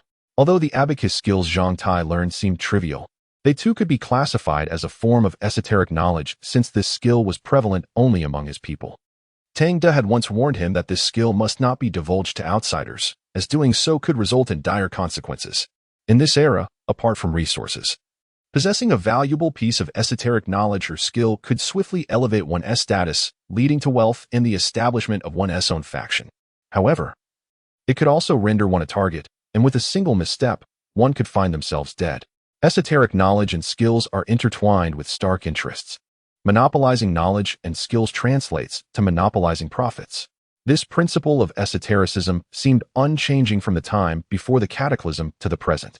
Perhaps it would be best to avoid such a part-time job. Frequently being trampled by those kids might leave psychological scars. Once a shadow is cast, it becomes challenging to become a formidable force, Baghdad advised sincerely. I will consider it. But let me first fulfill my 600 hours of part-time work. Zhang Tai feigned a frown as he recounted the contract details. The staggering compensation amount nearing 10 gold coins, leaving everyone in shock. What is this esotericism? Ridiculous. What esoteric wisdom could possibly surpass my own unique connection to the Manjusaka and the forthcoming iron body refinement fruit? The very name suggests its greatness. And the best part is, it appears that as long as I endure continual beatings, it shall manifest. Getting paid to be pummeled while nourishing myself with the fruits of my labor. Where else could one find such a boon? As for the shadows of failure, I harbor none at all. As Zhang Tai turned his eyes about, preparing to boast of Mary's commendations to provoke the group of rascals, the corridor suddenly fell into a hushed silence. Upon glancing aside, he spotted Teacher Dana entering the lecture hall with a mold resembling a snail. The raucous students, momentarily still, exchanged glances before surging into the classroom with an enthusiasm surpassing that of urgent bathroom breaks, each scrambling to claim a seat in the front rows nearest to Teacher Dana. In the entire National 7th Male Academy, only Teacher Dana commanded such attention that students would flock to class without the need for a bell. Naturally, the prime seats in the front row were occupied by Gliss and his entourage, while members of the Brotherhood of Planes settled for the middle, somewhat less desirable positions. As the students gathered, Teacher Dana wasted no time and commenced the lesson. Grasping a piece of chalk, she elegantly inscribed 2 characters on the blackboard, denoting the day's topic, Blood Clan. With a discerning glance sweeping over the students, their postures stiffened to attention, faces adopting a solemnity, reflecting an eager thirst for knowledge. Today, I shall elucidate the fascinating creature known as the Blood Clan, she began. The Blood Clan of our era differs significantly from that of the pre-cataclysmic age. The former were the mythical vampires of art and legend, capable of transforming into bats, mere figments of imagination. In contrast, the Blood Clan of the Iron Age refers to mutated wild and alien organisms that arose post-cataclysm, exhibiting a variety of forms. Generally, the Blood Clan possesses certain defining traits. Firstly, their bodies are a vivid crimson, akin to blood, making them easily identifiable in the wild, hence their name. Secondly, all Blood Clan creatures are sanguivorous, flesh-eating predators, posing as the most perilous hunters in the wilderness. Any animal bearing blood may become their meal. Lastly, following mutation, all Blood Clan beings undergo significant physiological changes, developing peculiar abilities that render them even more formidable and challenging to confront. Let us take the most common of the Blood Clan, the sanguine snail, as an example to discuss how to deal with such entities in the wild. Zhang Tai gazed, entranced, at Teacher Dana's exquisite visage, captivated by her melodious voice. The content of her lecture held little significance for many. Simply witnessing her presence and hearing her voice was considered the greatest blessing in life. Rumors had circulated about past incidents in Teacher Dana's class that had incited her ire, giving rise to an unusual school rule at the National 7th Male Academy. All students must keep their hands visible on the desk during her lessons. Consequently, in her classroom, a glance from the podium revealed students seated as obediently as kindergarten children, with straightened postures, hands clasped atop their desks. Expressions reflecting an insatiable hunger for knowledge, accompanied by the sounds of nervous gulps and the peculiar tapping of makeshift wooden fish beneath the tablecloth, a cacophony of eccentricity. Every lesson with Teacher Dana transported Zhang Tai into a realm of peculiar and exhilarating fantasies, much like this very moment within the confines of his pink-hued imagination. The classroom appeared to consist solely of him and Teacher Dana. She perched atop the podium, producing a slender tube and, reminiscent of an innocent young girl, blew forth a cascade of pink bubbles. The classroom became awash with these bubbles, which burst near Zhang Tai, releasing a sweet fragrance akin to Teacher Dana's gentle essence, accompanied by the dazzling spectrum of colors that erupted upon their rupture. "Darling, would you like to try?" Teacher Dana smiled, beckoning Zhang Tai with a playful gesture. "I will." Zhang Tai suddenly sprang to his feet, startling several members of the Brotherhood of Planes beside him. As the lesson concluded and Teacher Dana invited questions from the students, Zhang Tai's unexpected exclamation nearly startled the life out of those nearby. In an instant, all eyes in the classroom converged upon Zhang Tai, causing his temperature to soar. Gliss in the front row glowered at him, frustrated that his carefully crafted questions regarding the sanguine snail had been overshadowed by this unexpected interloper seizing his moment to shine. In that fleeting moment of standing and calling out, Zhang Tai regained clarity, only to be met with the piercing gazes around him, prompting a cold sweat to break forth. "This student," Teacher Dana inquired with calm composure, "do you have a question regarding today's lesson?" Fortunately, Zhang Tai's wits kicked in, and he swiftly concocted a question that would suffice. "Teacher Dana, I believe I have grasped the content of today's lesson, but I have a question regarding another aspect related to biology. May I inquire if you could provide an answer?" Zhang Tai replied, seizing the moment. Chapter 14. Human energy. At this moment, Daitu must be concocting a myriad of nonsensical questions in his mind. During class earlier, I distinctly observed him in a state of utter stupor, his eyes half closed, a foolish grin plastered across his face, drool almost escaping his lips, as if he were sleepwalking. He scarcely absorbed any of what Teacher Diana was imparting. Light was quietly murmuring with Doug beside him, only to be lightly nudged by Barry's foot, prompting him to fall silent. Little did Barry know, Light's speculations at that moment were, in fact, the truth. "Last night, I was boiling water at home, and after the water reached a boil, I removed the kettle from the stove and set it down, forgetting to pour it into the thermos. When I finally remembered and returned to fill the thermos, I discovered the water in the kettle had already cooled." The other students gaped at Zhang Tai, their eyes bulging like cows' eyes, utterly perplexed by the incoherent ramblings he was about to unleash. Fortunately, during Teacher Diana's lessons, everyone maintained their best discipline. Had it been another subject, Zhang Tai might have been drowned out by a barrage of rotten eggs before he could even complete his introduction. Teacher Diana listened patiently, refraining from urging him to hasten, which granted Zhang Tai ample time to organize his thoughts. At that moment, I paid little heed. I simply boiled the water anew. However, later that night, as I reflected on the incident before sleep, a perplexing question arose in my mind. Are we, from the moment of birth, akin to a boiling kettle, perpetually losing our bodily energy without even realizing it?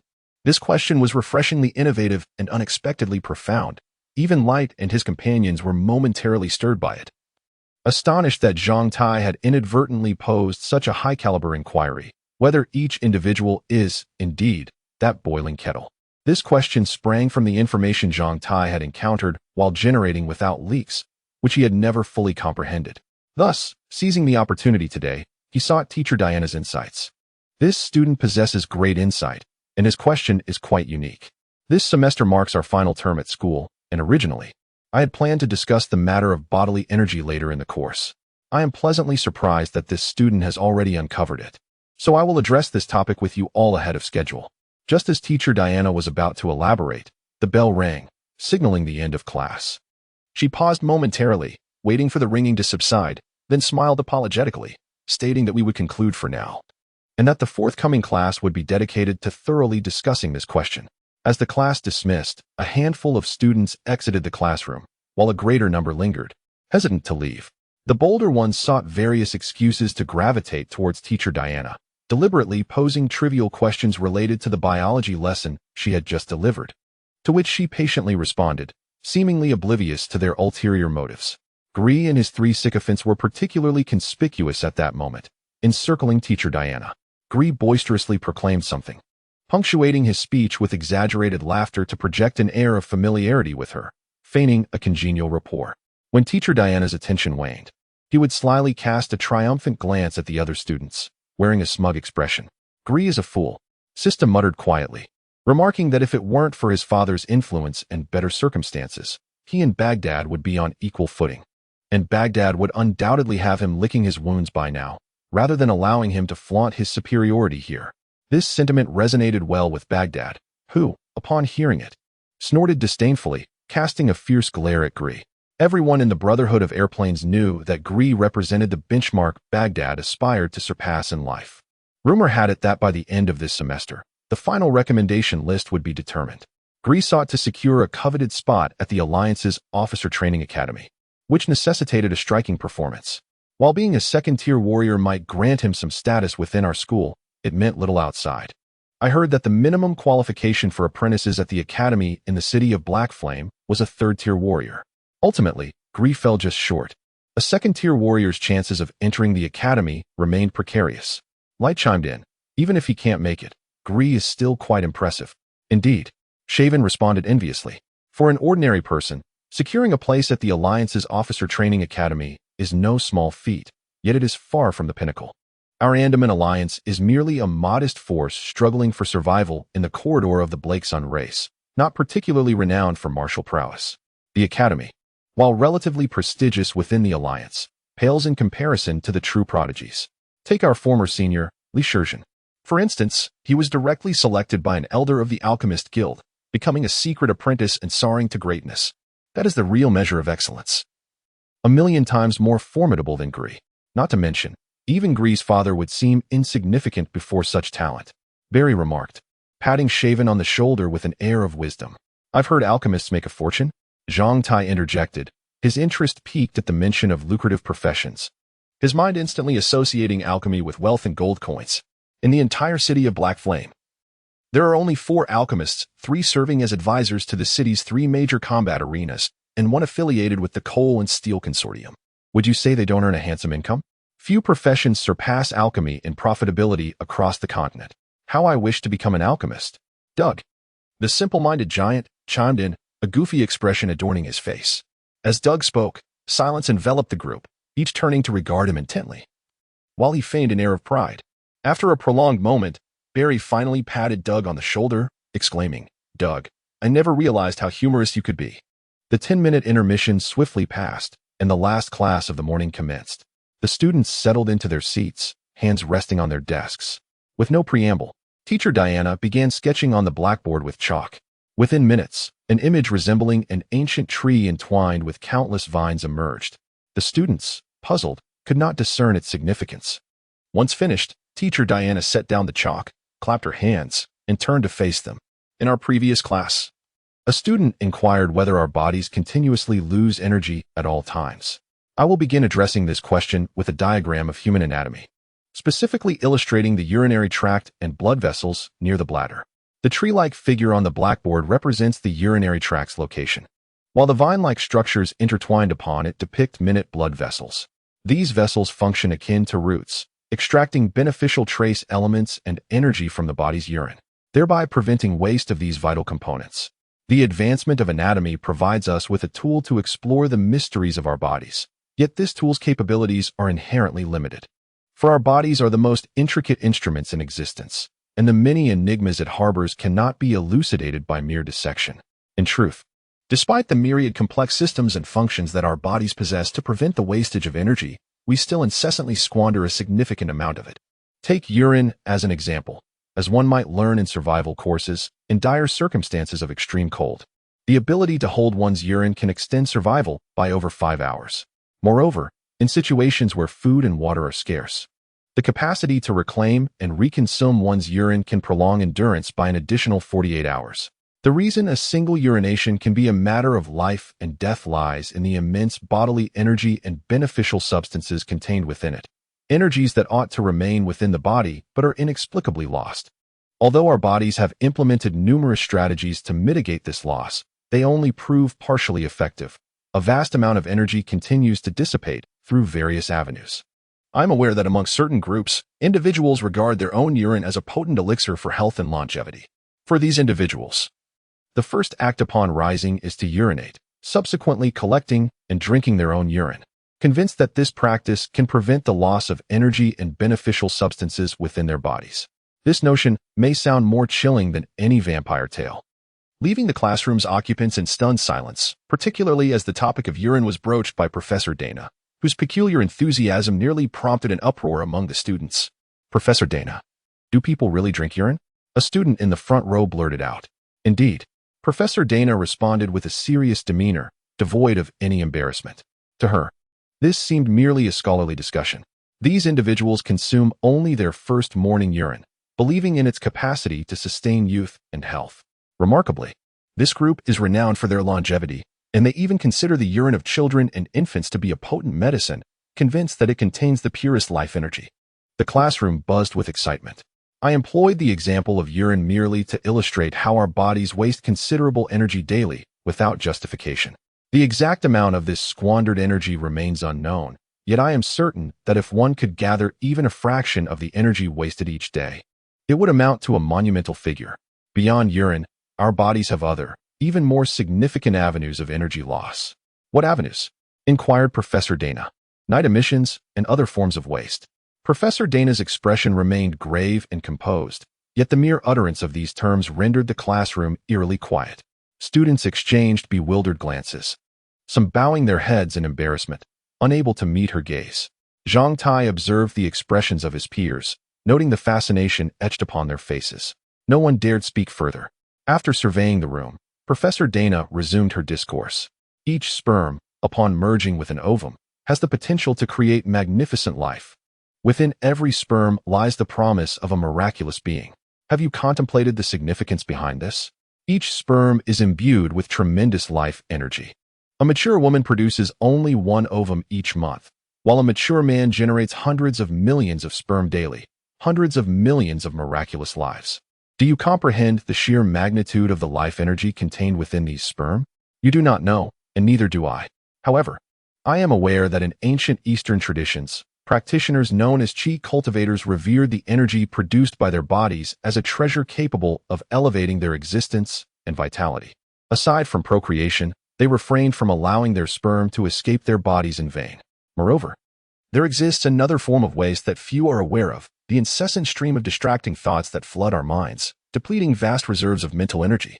In our era, beyond what you can imagine, some formidable practitioners and warriors harness this immense life and mental energy through discipline and esoteric practices, igniting their inner light and overcoming numerous challenges in their spiritual quests, ultimately emerging as powerful guardians of humanity. The path of every strong individual is devoid of indulgence. Observing the thoughtful expressions of her students, Professor Dana revealed a bewitching smile akin to a spring breeze. "Do you know what my greatest wish is?" The students stared at her in astonishment, while Zhang Tai's eyes flickered with contemplation. With their anticipation heightened, Professor Dana articulated words that could profoundly alter their perspectives on life. Her lifelong aspiration is for one of her students to emerge as a powerful warrior or a guardian of humanity, allowing her to adorn herself beautifully and marry him. Regrettably, she has yet to encounter a suitable partner, thus she implored her students for a promise, a pact. The mature beauty of Professor Dana, accentuated by her sparkling eyes, left the students mesmerized, speechless as they gazed at her radiant presence. However, they were unprepared for the astonishing proposal that followed. "My agreement with you is this: when any of you becomes sufficiently strong to protect me, will you allow me to marry you?"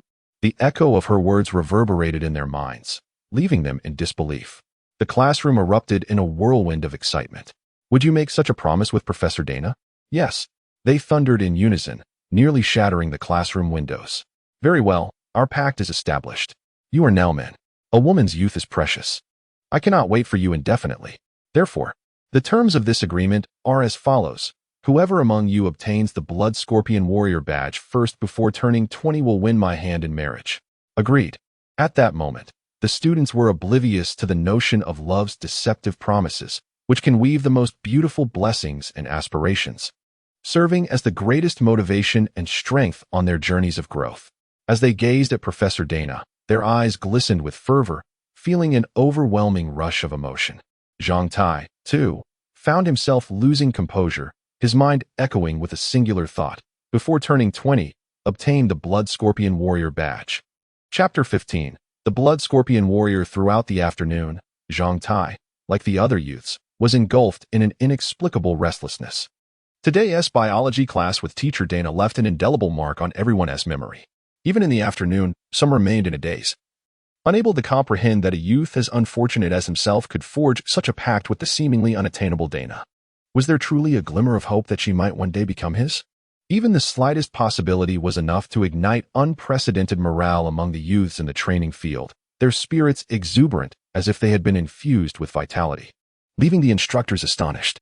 From the afternoon until school's end, and even as he returned from his part-time job at Tang De's grocery store, Zhang Tie's mind was occupied with two matters. The first was the concept of the leakless fruit. According to teacher Dana, the human body experiences significant energy depletion daily. This includes energy lost through urine, sweat, and even undigested food due to digestive issues.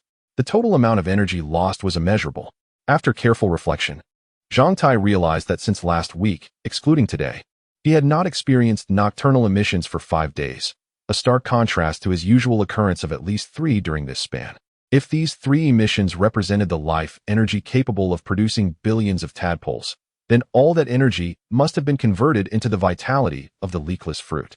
Zhang Tai was unaware of the potency of this energy, nor was teacher Dana. The only information she could provide was that in the ancient Eastern practices of energy cultivation, there existed a concept of refining essence into energy, transforming the tangible human body into a formidable, intangible life force, which seemed related to the immense life energy produced by the reproductive system.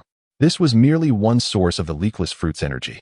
Upon further contemplation, he noted that his urine had become noticeably lighter in color, his appetite had increased, and he seemed to sweat less during exercise. Could these effects be attributed to the leakless fruit? Teacher Dana had mentioned that these were merely visible forms of energy loss, while unseen losses were even more significant, including the heat emitted from our bodies and the magnetic fields and auras identified before the Great Catastrophe. There was also a type of energy known as electrical charge, generated continuously by the human body, which Zhang Tai could not fully comprehend. The most substantial, invisible energy loss stemmed from the chaotic and ever-shifting thoughts and ideas that occupy our minds each second, what we term mental and conscious activity. Such activities also lead to considerable energy depletion. Some of these are perceptible to us, termed the conscious mind, while others remain imperceptible, classified as the subconscious or superconscious. When teacher Dana remarked that dreaming or daydreaming also served as channels for the loss of this mental energy, Zhang Tai remembered that his sleep had been exceptionally restorative lately, with clarity of thought each morning. Could this be a result of his mental energy being absorbed by the leakless fruit? What miraculous effects might this fruit, which encapsulated the sum of his tangible and intangible energies from an entire week, possess? With these thoughts, Zhang Tai became increasingly eager for the arrival of the leakless fruit in 3 days. At that moment, he could not fully grasp the profound significance of the term leakless. Yet nothing seemed more important to him than the emblem of a blood scorpion warrior. How could he become a blood scorpion warrior before the age of 20? Possessing the strength to protect teacher Dana and perhaps win her heart? This question consumed his thoughts throughout the afternoon, yet no feasible path appeared before him. The blood scorpion warrior represented the 4th tier of warrior professions, with 5 classifications preceding it. Thus, a blood scorpion warrior was recognized as a 9th tier elite by the Continental Warrior Guild, a formidable figure capable of igniting the 34 luminous points along the spine. Many would spend their lives gazing up in awe at such high-end combat prowess, even surpassing the formidable one-eyed dragon. A 20-year-old blood scorpion warrior was a dazzling existence, worthy of the goddess-like teacher Dana, from a youth who had not even ignited a single luminous point in the divine palace, to ascending 8 levels before turning 20. This was the sole possibility of winning Dana's affection. What kind of genius could achieve such a feat? However, for the sake of teacher Dana, he resolved to strive forward. Let us not forget that he possessed the Black Iron Fortress and that wondrous little tree. As he contemplated teacher Dana's promise, Zhang Tai's heart surged with fervor. On his way home from Tang De's grocery store, he gazed at the streetlights gradually flickering to life. The 15-year-old's gaze grew resolute as he began to aspire towards a goal he had never dared to dream, to become a powerful warrior with the blood scorpion as his totem before turning 20. His stomach growled, and Zhang Tai muttered to himself, feeling increasingly like a glutton. Urged on by his hunger, he quickened his pace towards home. Upon arriving, he was surprised to find the door ajar, slightly ajar. Could there be a thief? Knowing his parents' habits, he quietly pushed the door open, stealthily entering and grabbing a stick hidden in the house. He tiptoed towards the inner room, but as he entered, he overheard a stranger's voice. "I raised my daughter to 20 years old, and now your son has made her pregnant. How will she face the world or find a husband after this? I've brought her to your Zhang family today. If you do not acknowledge this child as yours, then you may as well kill her, and I'll pretend she never existed. If you accept, the Zhang family must give us Wang family an explanation." The voice was filled with fury, and Zhang Tai faintly heard a slap followed by the speaker's curse. "Curse you for ruining the family's reputation." The sound of a woman crying followed. And just as Zhang Tai was about to enter the inner room, he saw the curtain pulled aside, revealing Wang, the tailor, and his wife exiting. The angry Wang glanced at Zhang Tai, and Zhang Tai quickly hid the stick behind him, forcing a smile. "Uncle Wang, will you be staying a bit longer?" "Humph. Not a single decent person in the Zhang family." The man stormed out, the woman following him, casting a pitying glance at Zhang Tai as she departed. Once they had left, Zhang Tai closed the door behind him, secured it from the inside, and placed the stick down. He cleared his throat a couple of times before stepping into the living room. 3 people occupied the room. His father, frowning deeply as he smoked the pungent, low-quality tobacco from Black Flame City, filling the air with its acrid scent. Normally, his mother would scold his father for this. Yet now she was comforting another woman in the room, who sat with her head bowed, weeping. Upon seeing her, Zhang Tai recalled the sounds he had heard over the past 2 months from his brother's room, and everything became clear. His parents were indeed perceptive. Who would have thought his brother, known for his romantic escapades, would finally face consequences this time? Zhang Tai smirked inwardly. "Dinner is ready. Help yourself." Upon the return of Zhang Tai, his mother managed to lift her head feebly and exchanged a few words with him before resuming her consolation of the young woman. His father cast a knowing glance at Zhang Tai, who, quick to comprehend the situation, remarked, "You all continue your conversation. I shall take my leave for dinner." He then hurried to the kitchen, where he served the simple yet fragrant meal prepared by his mother, indulging himself heartily. After the meal, Zhang Tai diligently washed the dishes and tidied the kitchen, relishing the merit he earned from his efforts. Just then, his father entered, indicating that a decision had been reached regarding the situation at hand.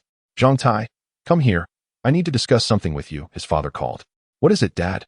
"It's about your brother. That scoundrel has." "Well, as a father, it's a bit awkward to say," his father faltered, unsure of how to proceed. "Am I to expect another sister-in-law?" Zhang Tai teased playfully. "Enough of your nonsense." His father shot him a stern look, then playfully smacked his forehead, causing Zhang Tai to jump. "In any case, your brother has been away, and that young lady is staying in his room. You must be respectful. Address her as sister. Do you understand? Do not make her uncomfortable." "Why would she feel uncomfortable? This isn't her first time staying in my brother's room," Zhang Tai muttered, rubbing his head in mild protest. "What did you say?" His father glared at him, eyes widening. Zhang Tai quickly stuck out his tongue and said nothing. Merely reflecting on how his father would soon become a grandfather, he felt a surge of happiness for him. Before his father could give him a playful kick, Zhang Tai had already dashed away. He had pondered this matter while eating, realizing that given his parents' personalities, they would never force the girl to terminate her pregnancy. Such an act would be a great sin. Moreover, the young woman was not unattractive, and her family background was respectable. She was from the same neighborhood, practically watched over by his parents since childhood, with little to criticize. If blame were to be assigned, it would solely fall on his brother for his hasty actions and failure to take responsibility. When his brother returned, both families would likely discuss marriage arrangements. Zhang Tai couldn't shake the feeling that while his father appeared slightly angry at the mention of impending grandparenthood, there was an unmistakable glimmer of joy in his expression. At that moment, Zhang Tai decided to keep a low profile. After dinner and cleaning up, he greeted his mother and future sister-in-law, then retreated to his small room. Sitting on his bed, he began to practice the Pearl Heart calculation. Through his recent studies, he discovered that visualizing the Pearl Heart calculation before and after practicing the Divine Palace illumination seemed to enhance his training effectiveness. After completing the visualization, he noticed his mental acuity was sharper than usual during the Divine Palace practice, and once he exhausted his mental energy, visualizing the shimmering abacus from the Pearl Heart calculation allowed him to recover more swiftly. Zhang Tai felt he had uncovered the value of visualization in the Pearl Heart calculation. Over the past few days, he found it increasingly easier to enter a focused state, whereas previously it could take him hours to settle his mind. Now he often found clarity the moment he closed his eyes. The azure light emanating from his navel's divine palace continued to brighten, resonating strongly with the crystal, suggesting that in a few months, it might transform into a deeper blue, advancing his cultivation. Could this be the fruit of his diligent practice? Zhang Tai was unsure, but considered it a positive development nonetheless. The only frustration he encountered was the realization that the crystal he used for his practice was becoming inadequate. Previously, this was not apparent, but as he delved deeper into his training, it became increasingly clear that the ordinary crystal could no longer meet his growing needs. This sensation was disheartening, akin to a parched individual turning on a faucet, only to find the water trickling out in a mere thread. Such was the harsh reality for those of lesser means. Had he possessed a pyramid crystal, he was convinced that his divine palace might have already manifested a violet glow. After 2 hours of practice, Zhang Tai stood, stretching his somewhat numb legs, and sighed as he returned the white crystal to recharge among the other crystal grains on the windowsill. He gazed outside at the dark, deserted street. Noting the absence of streetlights in their neighborhood, he pondered what his brother might be doing at that very moment. Habitually, before sleep, Zhang Tai ventured into the black iron fortress to take a look. Close your eyes, lock in, enter. The process of entry felt increasingly seamless. Opening his eyes, he found himself within the black iron fortress. Welcome, esteemed lord of the fortress, to the black iron fortress, he was greeted. Zhang Tai casually opened the basic attributes panel of the fortress. Black iron fortress. Length, 1 cubit. Width, 1 cubit. Spiritual energy, 7.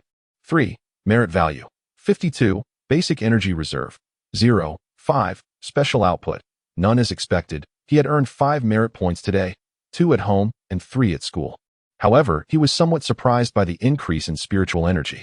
After closing the attributes panel, he approached his designated plot of land and squatted down to inspect it closely. To his delight, he discovered that a row of sturdy sprouts had broken through the soil where he had sown corn. The corn had germinated 3 days earlier than he had anticipated, indicating that the soil here was exceptionally conducive to plant growth. Considering the rising grain prices in the market and gazing at the nearly 1,000 acres of barren land within the Black Iron Fortress, a somewhat audacious thought crossed Zhang Tai's mind. If he were to cultivate 100 acres of grains and fruits, could he potentially amass a fortune from it? Chapter 16. Enlightenment from childhood to adolescence. Zhang Tai lived a monotonous existence, a mere 2-point linear life. However, after school on Wednesday, he returned to the Iron Thorn Dojo on Mingguang Street. The dojo's significance in his life was profound. It transformed his routine into a 3-point journey, introducing a new destination between home and school. The grocery store owned by Tangda became 1 point, and the dojo another, effectively doubling the scope of his life. While some might find such a mechanical lifestyle maddening, Zhang Tai had endured it for over a decade without questioning its validity. He understood from a young age that the number of individuals with the power to choose their way of life was exceedingly rare. Clearly, as the child of ordinary parents in the city of Heiyan, he was born without such privilege. Throughout history, only a select few have reveled in grand adventures, while the majority, from birth to death, resemble flawed products on a factory assembly line. They never even glimpse the world beyond this vast factory before being discarded and recycled. Schools like the 7th Middle School of Heiyan City undoubtedly function as assembly lines, where most products subsequently enter the military, factories, or farms, ultimately returning to the crematorium. This encapsulates the life journey of the majority. Unless unforeseen circumstances arise, Zhang Tai too might inevitably tread this same path.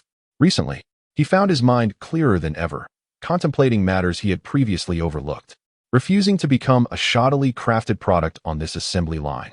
He and his companions formed the Brotherhood of Airplanes, quietly resisting their fate. In pursuit of breaking free from this conveyor belt, others, like Gree, strived tirelessly at school, achieving the rank of a second-tier warrior at a young age. Countless individuals donned pioneer gear, wagering their lives and futures on the unknown, marching boldly into the dark, uncharted territories depicted on maps, never to return. As Zhang Tai stepped onto Mingguang Street, the last image that flickered in his mind was that of an elderly man he had encountered while working at the grocery store, a man with hair and beard completely white, a once proud pioneer now dwindling in years. After exchanging a few items at the grocery store, he sat against the wall near the street, clutching a broken sword, smiling as he drank, gazing at the sunset. After resting for a moment, he stood, tightened his belt, and walked towards the train station, never to be seen again. The serene smile of the old man against the backdrop of the setting sun left a profound impact on Zhang Tai. At that time, he couldn't fathom the meaning behind the peculiar expression on the old pioneer's face as he sat there with his cheap wine, gazing at the sunset. Yet, The old man's weathered yet smiling visage often resurfaced in his memories. Only today did he begin to grasp the pride hidden within that smile. Along with the tranquility it conveyed, an assertion of having truly lived. In this era, everyone strives diligently. Some aim to become premium products on the assembly line in hopes of securing better treatment, while others endeavor to escape the assembly line, regardless of the potential for injury or ruin. There are also those who aspire to become the owners of the assembly line itself. For those who already possess, the desire for more is insatiable. On his previous visit to Mingguang Street, everything had made Zhang Tai feel somewhat inferior. Yet, upon returning this time, as he surveyed the opulent surroundings, a moment of clarity struck him. His discomfort stemmed from the innate timidity and insecurity of a mere half-finished product gazing at the owners and managers of the assembly line.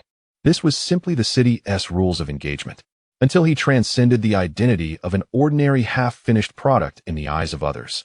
The grandeur of this street would continue to weigh heavily upon him. It seemed he was diligently striving to transition from an ordinary half-finished product to an exemplary one. Half-finished? To hell with that label. No way would he accept such a designation. His mother would surely disagree, for in her eyes, he was the most precious treasure in the world. Ultimately, he needed to heed the opinions of just a handful of people, while the thoughts of others held no significance. Why should he pretend to fit their perception of a half-finished product? Reflecting on how, until 2 years ago, he had vehemently protested against his mother's endearing yet embarrassing nickname, and how she eventually relented, calling him by another pet name, Guogua. A smile crept across Zhang Tai's face. With newfound confidence and admiration, he strode through the dazzling sights of Mingguang Street, arriving once more at the entrance of the Iron Thorn Dojo at number 18. Upon his return, the 4 guards at the entrance glanced at him and permitted his entry without the previous obstruction. Zhang Tai envied the radiant armor adorning the guards, its formidable defensive capabilities reminiscent of standard heavy infantry armor, weighing over 70 kilograms. To don such armor while retaining agility was a testament to the wearer's prowess, indicating that each guard was at least a level 5 warrior. The fearsome strength of the Iron Thorn Dojo was evident. Entering through the door, passing the fountain, and arriving at the front desk, Zhang Tai finally grasped why Mary, the stunning beauty, had previously praised his ambition. A woman striving to escape the assembly line through her beauty and external attributes would naturally wish to distance herself from someone she perceived as lacking prospects. His previous behavior toward her now seemed rather brazen and inappropriate. As he turned away from the fountain, he noticed the array of uniquely charming women at the front desk. This time, unlike his last visit when he was swiftly overlooked, Zhang Tai found all eyes upon him as he entered. Approximately 80% of those gazes were filled with disdain and contempt, while the remaining 20% brimmed with curiosity. The disdainful women were easy to identify. They would glare at him, then dismissively turn their heads away, akin to a proud swan ignoring an ambitious toad. The curious onlookers, however, regarded him with bemused expressions. To his surprise, Mary was absent. Zhang Tai scanned the beautiful women behind the service desk, while discreetly securing a rebellious feeling in his pocket.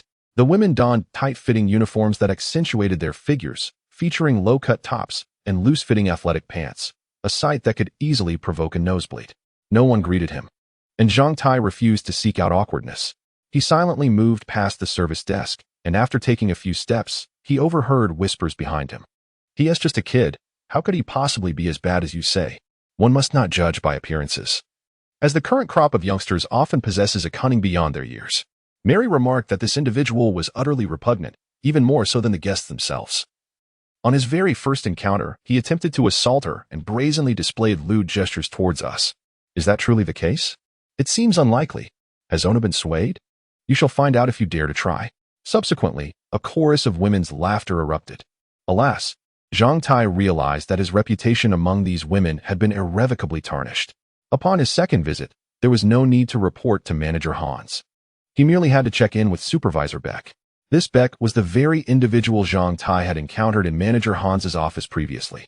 His primary role was to oversee the elite clientele of the training hall, serving the offspring of affluent and influential families. And as a human punching bag for these privileged youths, Zhang Tai naturally fell under his purview, perhaps due to his frequent interactions with these youngsters. Supervisor Beck had developed a tendency to ramble, often unwittingly repeating himself several times within a single sentence. When Supervisor Beck spotted Zhang Tai reporting for duty, he appeared quite pleased and proceeded to engage him in a monologue for over half an hour, outlining various points of concern that Zhang Tai ought to heed. He elaborated on the zones within the training hall where Zhang Tai was permitted to roam, areas to avoid, the etiquette to observe when addressing clients, and principles to remember during practice sessions. These were all rather straightforward matters, yet Supervisor Beck insisted on reiterating them multiple times. As the half-hour mark approached, and seeing Supervisor Beck's mouth poised to embark on a third repetition, Zhang Tai felt overwhelmed and interjected. "Excuse me, Supervisor, I am well aware of all you have mentioned. Should I not now take a shower, change into appropriate attire, and then wait in the lounge for the arrival of clients?" "Oh."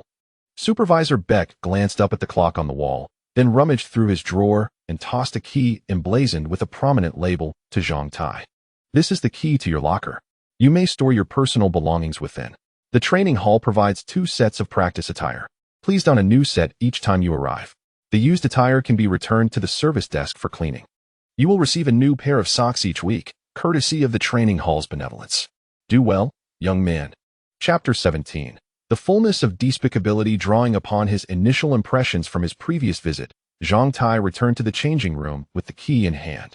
During his last visit, his mind had been somewhat hazy, but this time, upon closer inspection, he discovered the astonishingly vast expanse of the training hall. The 6th floor of the building alone surpassed 200 meters in length, with a significant portion of the area dedicated to serving first-tier clients. The largest section was a public training area, replete with an array of equipment and apparatuses that Zhang Tai had never encountered before, including 2 standard 100-meter sprint tracks. The public training area was the only place accessible to the staff aside from their rest zone and the changing room, and Captain Collins' remarks were not without merit. If one were to utilize the training facility during breaks effectively, it would substantially enhance one's strength and physical fitness. Comparatively, the training area at the school seemed almost rudimentary, akin to a threshing floor on a farm. The sight of unfamiliar training equipment nearly made Zhang Tai salivate. These devices had the potential to sculpt every muscle in one's body. Setting aside considerations of strength, Zhang Tai was confident that with sufficient time, he could chisel his physique into an embodiment of masculine beauty, akin to a living sculpture, significantly elevating his physical capabilities. Adjacent to the public training area were several private training rooms. Supervisor Baker had mentioned that some of these rooms housed more advanced training equipment exclusively available for client use, rendering them entirely out of reach for workers like Zhang Tai. His curiosity regarding the nature of the equipment in those specialized training rooms was piqued.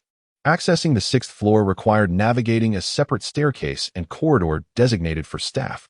Only clients and VIPs were permitted to use the elevators. This was Zhang Tai's first encounter with elevators, a vestige of pre-catastrophe technology preserved despite the absence of electricity in this era. Instead of electrical power, steam engines and boilers installed within the building provided the necessary propulsion, operated by uniformed elevator attendants, exuding an air of sophistication. As Zhang Tai ascended from the 1st to the 6th floor, the building was enveloped in soundproofing. However, he could still hear the resounding impacts and shouts emanating from various rooms. Additionally, there were sounds that seemed to resonate from below, reminiscent of thunder rolling across the ground. A deep rumble that made the entire stairwell vibrate. The 6th floor catered to first-tier clients, the 5th to 2nd tier, the 4th to 3rd tier, and so forth. Initially perplexed by the rationale behind this arrangement, Zhang Tai suddenly grasped the logic. The higher the tier, the greater the power and destructive potential during training, necessitating placement on lower floors to minimize damage to the building. Training areas for tiers 5 and above were situated at ground level, where several low structures could be found. However, the specifics of those buildings were beyond Zhang Tai's current understanding. Zhang Tai's designated locker in the changing room was number 613. On the opposite side of the changing room was a shower area, another amenity of the training hall. Each visit afforded him the luxury of a hot shower, and the bathing facilities appeared quite opulent. Setting aside the prospect of impending punishment, the opportunity to bathe here daily was indeed a delightful prospect. Upon entering the changing room, Zhang Tai found it relatively empty, save for a muscular man in shorts seated on a bench, strenuously applying a substance from a brown bottle to a visibly bruised area on his back. Zhang Tai felt a sense of familiarity upon seeing the man and recalled that this was the individual who had roused him during his previous fainting episode. Upon noticing Zhang Tai, the man broke into a hearty grin, raising the brown bottle. "Hey, it's you. Come lend a hand." Zhang Tai approached, Accepting the bottle from the man's hand, which bore the distinct aroma of medicinal alcohol, likely concocted for treating injuries. After warming his hands, Zhang Tai poured a small amount into his palm and vigorously applied it to the man's bruised back. By the way, you were the one who woke me last time, right? I never got the chance to thank you, Zhang Tai remarked as he rubbed. No need for that. I'm Arno. What's your name? Zhang Tai. From the Hua clan? Yes. Your clan isn't particularly renowned for physical prowess. It's rare to see someone from Hua as a sparring partner. Who says that? I intend to grow stronger. Zhang Tai replied defiantly.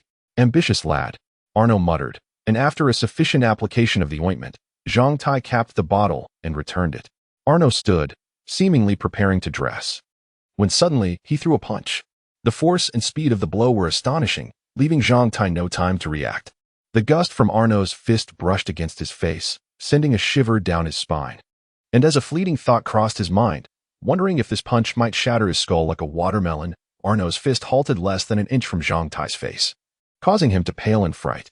Ignoring Zhang Tai's alarmed expression, Arno shook his head and withdrew his hand, proceeding to demonstrate two fundamental defensive moves.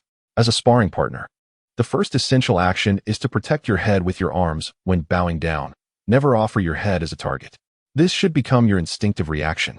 Arno quickly demonstrated twice. The second move is to guard against inadvertent strikes to the lower body. Although such attacks are prohibited in the training hall, they can happen unconsciously during an actual fight.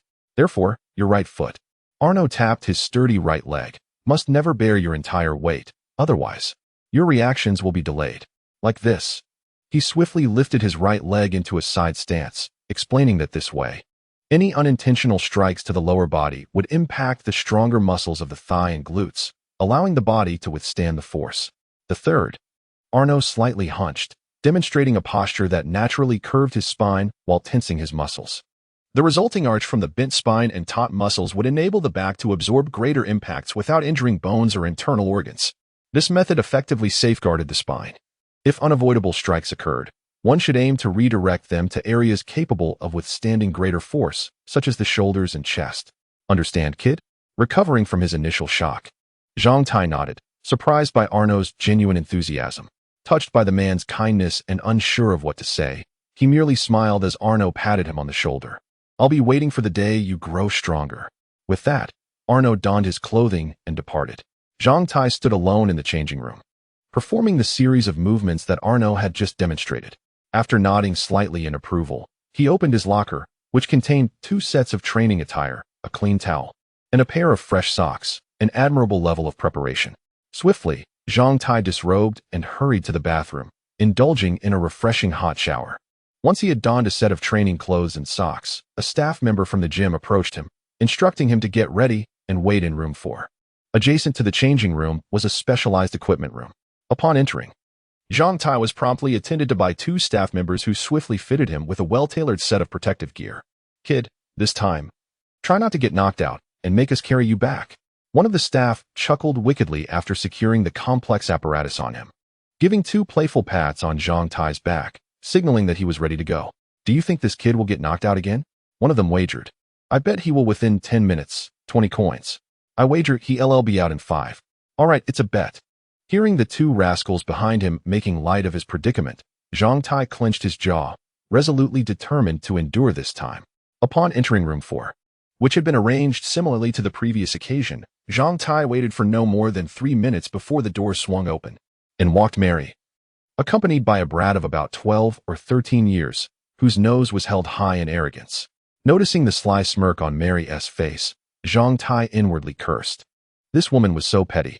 The brat cast a disdainful glance at Zhang Tai, exclaiming, Mary, is this the scum you mentioned?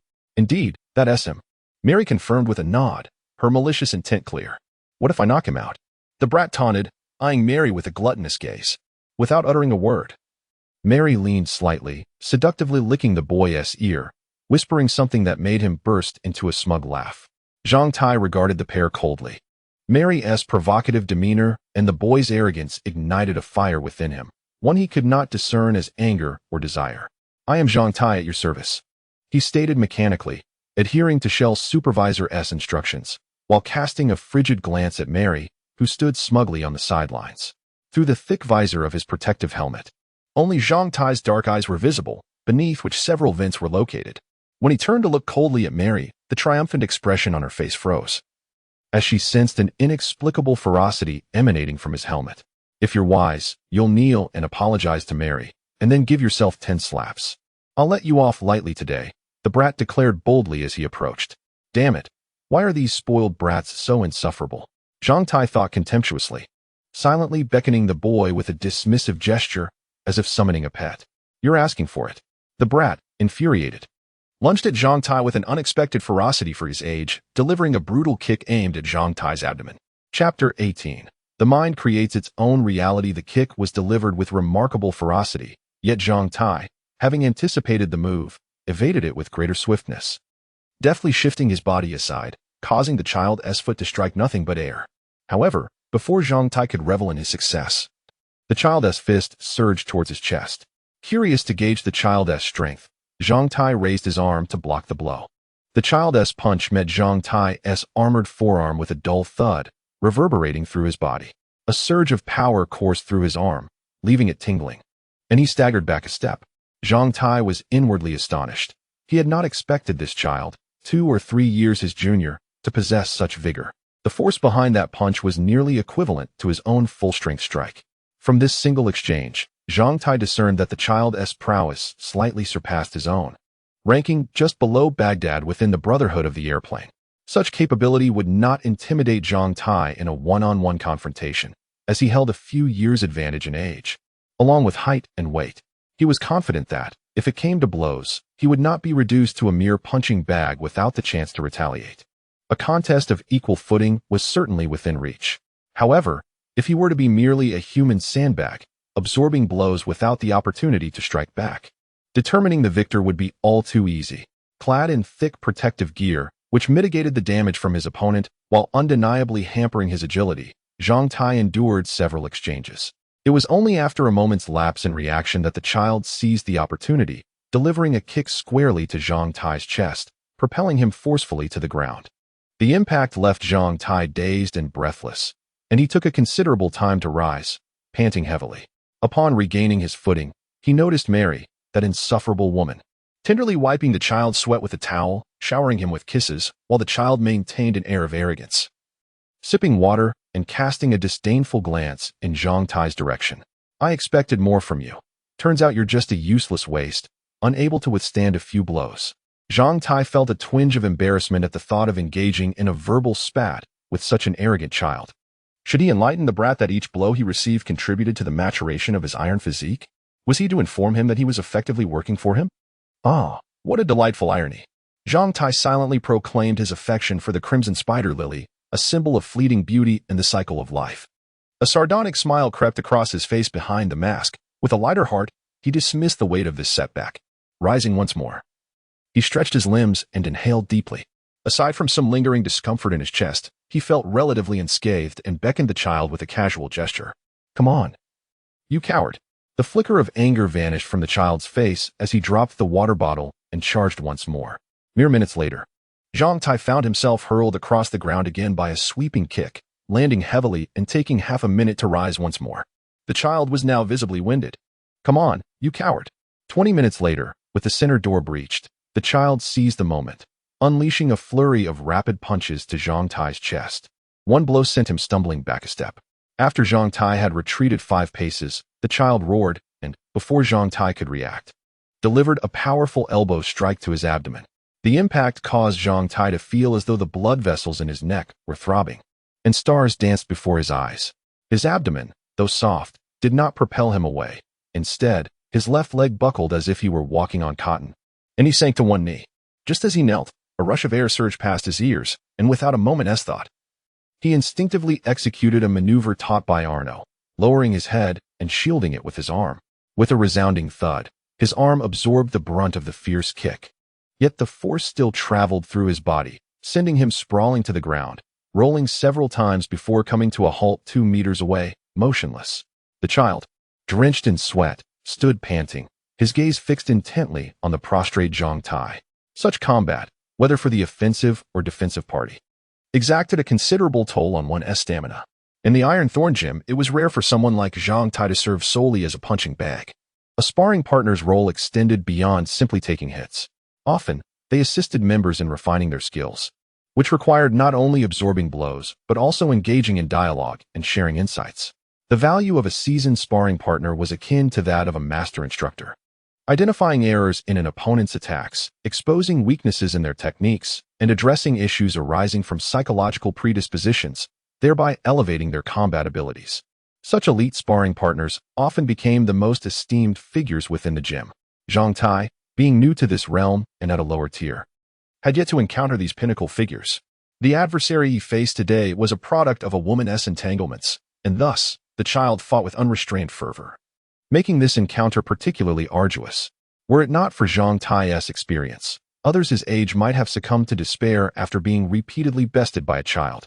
Even those who remained steadfast would likely feel a sense of frustration and defeat after witnessing their own continuous downfall. Yet, as Zhang Tai lay there, his thoughts were not consumed by these trivialities but rather by the child's recent kick. Upon reflection, he realized that he ought to have absorbed that blow differently. Instead of shielding his head with his arms, he should have welcomed the kick with the more resilient shoulder area, which would have yielded a less damaging outcome. When confronted with unavoidable attacks, one can either passively evade or actively absorb the impact. The choice, often made in an instant, could dictate the outcome. However, evasion and defense are instinctual responses. To conquer such primal urges with a calm mind, especially in life-and-death situations, requires relentless training and experience. Having come to this understanding, Zhang Tai slowly struggled to his feet. Surely, the child's strikes had nudged the maturation process of his iron physique forward yet again. How exhilarating! Let these little brats strike with even greater ferocity. They were working for him, after all, and he wouldn't pay them wages, just as long as he wasn't accused of exploiting child labor. Different perspectives on the same event yield entirely disparate sensations, and these varied sensations foster distinct attitudes, leading to divergent results. The accumulation of these results ultimately shapes each individual's unique fate. At this moment, Zhang Tai remained unaware of these truths. Yet, due to the influence of that small tree, he faced the situation with a perspective and mindset that transcended those of others. Zhang Tai felt that he had gradually begun to find joy in what appeared to be a strenuous and laborious task. A joy akin to discovering the legendary fountain of youth amidst the desolation of a desert. This newfound delight did not lead him to despair or dejection. Rather, it infused him with vitality.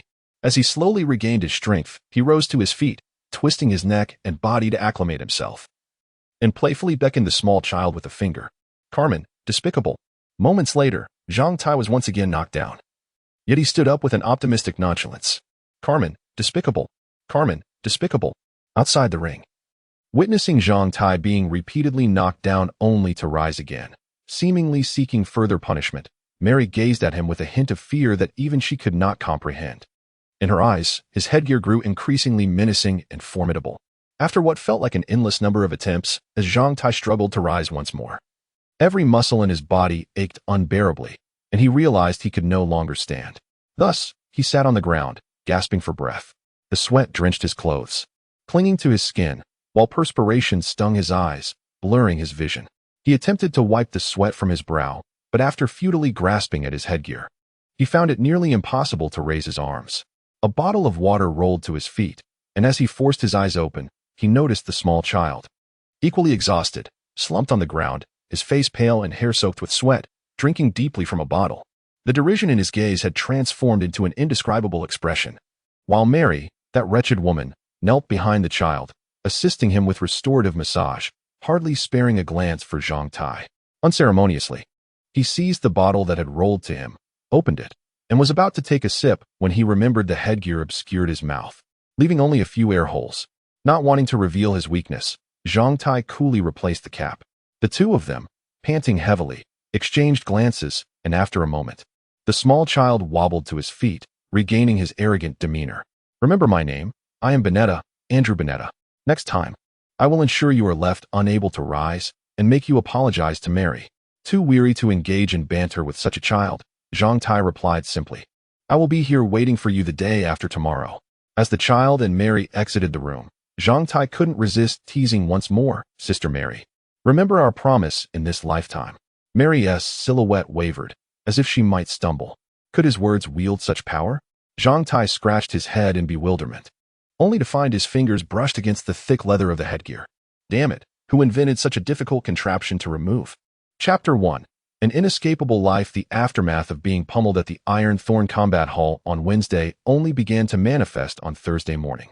After enduring a beating the previous day, Zhang Tai, still buoyed by the experience, indulged in a soothing hot shower in the staff bath of the combat hall before returning home. Though his body bore a few bruises, fortunately, his face remained unscathed, alleviating his concerns about his parents discovering anything amiss. After dinner, he engaged in light conversation with his parents and future sister-in-law before stealthily extracting 2 sweet potatoes and a handful of soybeans from the kitchen, retreating to his small sanctuary. There, he diligently embarked on the ambitious endeavor of cultivating the Black Iron Fortress. By the side of the already sprouting cornfield and potato patch, he discreetly buried 2 sweet potatoes in the soil and sowed a row of soybeans, mimicking the corn planting technique. The sweet potatoes would need time to develop their shoots before being separated, a lesson imparted by the school's teachers. While the soybeans were planted similarly to corn, merely puncturing the earth with a steel rod and burying them, leaving nature to take its course. The spiritual energy of the Black Iron Fortress continued to rise, surpassing 13. In addition to the corn sprouting steadily, Zhang Tai discovered that the grass seeds, scattered haphazardly on the ground, gifted by old Teresa, had also begun to germinate. A sea of tender green shoots emerged from the soil where he had sown the seeds. With just over a day remaining until the first fruit of the no-leak tree matured, Zhang Tai noticed a small silver fruit dangling from another branch of the sapling. Upon inspection, he found that the maturation progress of the iron fruit had reached just over a quarter. It seemed that another few rounds of punishment would bring this fruit to ripeness as well. No-leak fruit. Iron fruit. He chuckled softly as he murmured these names, drifting into slumber. On Thursday morning, as Zhang Tai's biological clock roused him precisely at 6:15, he attempted to roll out of bed, only to be met with a pallid complexion and beads of sweat dotting his forehead. The sensation was encapsulated in a single word: pain. Every inch of his body ached. Particularly agonizing were the areas that had absorbed the brunt of the blows, especially his hands, which he had used for defense and blocking, feeling as though they might snap. This piercing pain stemmed partly from the natural response of his body after sustaining external trauma, and partly from the excessive exertion of the previous day, as his muscles retaliated with soreness after a night's rest. The combination of these two sources of pain rendered Zhang Tai utterly miserable. Gritting his teeth and drawing in sharp breaths, he donned his clothes with painstaking slowness, aware that even the slightest movement could trigger a wave of agony. It dawned upon him that the beating he had received was far from trivial, and the iron fruit was not so easily obtained. From rising to reaching school, Zhang Tai took twice the usual time, his movements resembling those of a slow-motion performance. Every gesture, however slight, elicited a twinge of pain. Upon arriving at school, he encountered the imposing figure of Captain Colin at the entrance, rhythmically tapping a metal rod against his palm. The other students, like quail, kept their heads bowed as they entered through the farthest door from the captain. "Kid, I heard you did well yesterday. You didn't disgrace me." Before Zhang Tai could greet Captain Colin, he was unexpectedly praised. The corners of Zhang Tai's mouth twitched into a smile, appearing somewhat shy, though he himself was uncertain whether to feel gratitude or resentment towards the captain. Entering the classroom, he found many of his classmates engaged in lively discussion, not about the unclean desks and chairs, but rather about a classmate who had lurked in another classroom that morning, eager to unveil the identity of the elusive individual who diligently cleaned their classroom each day. Unfortunately for the would-be informants, despite their early arrival, they had failed to catch a glimpse of the mysterious cleaner, leading to the complete collapse of their plans. "Damn it. It seems one must be discreet when doing good deeds," Zhang Tai mused. Recognizing his classmates' insatiable curiosity, the path to accruing merit points would not be so straightforward.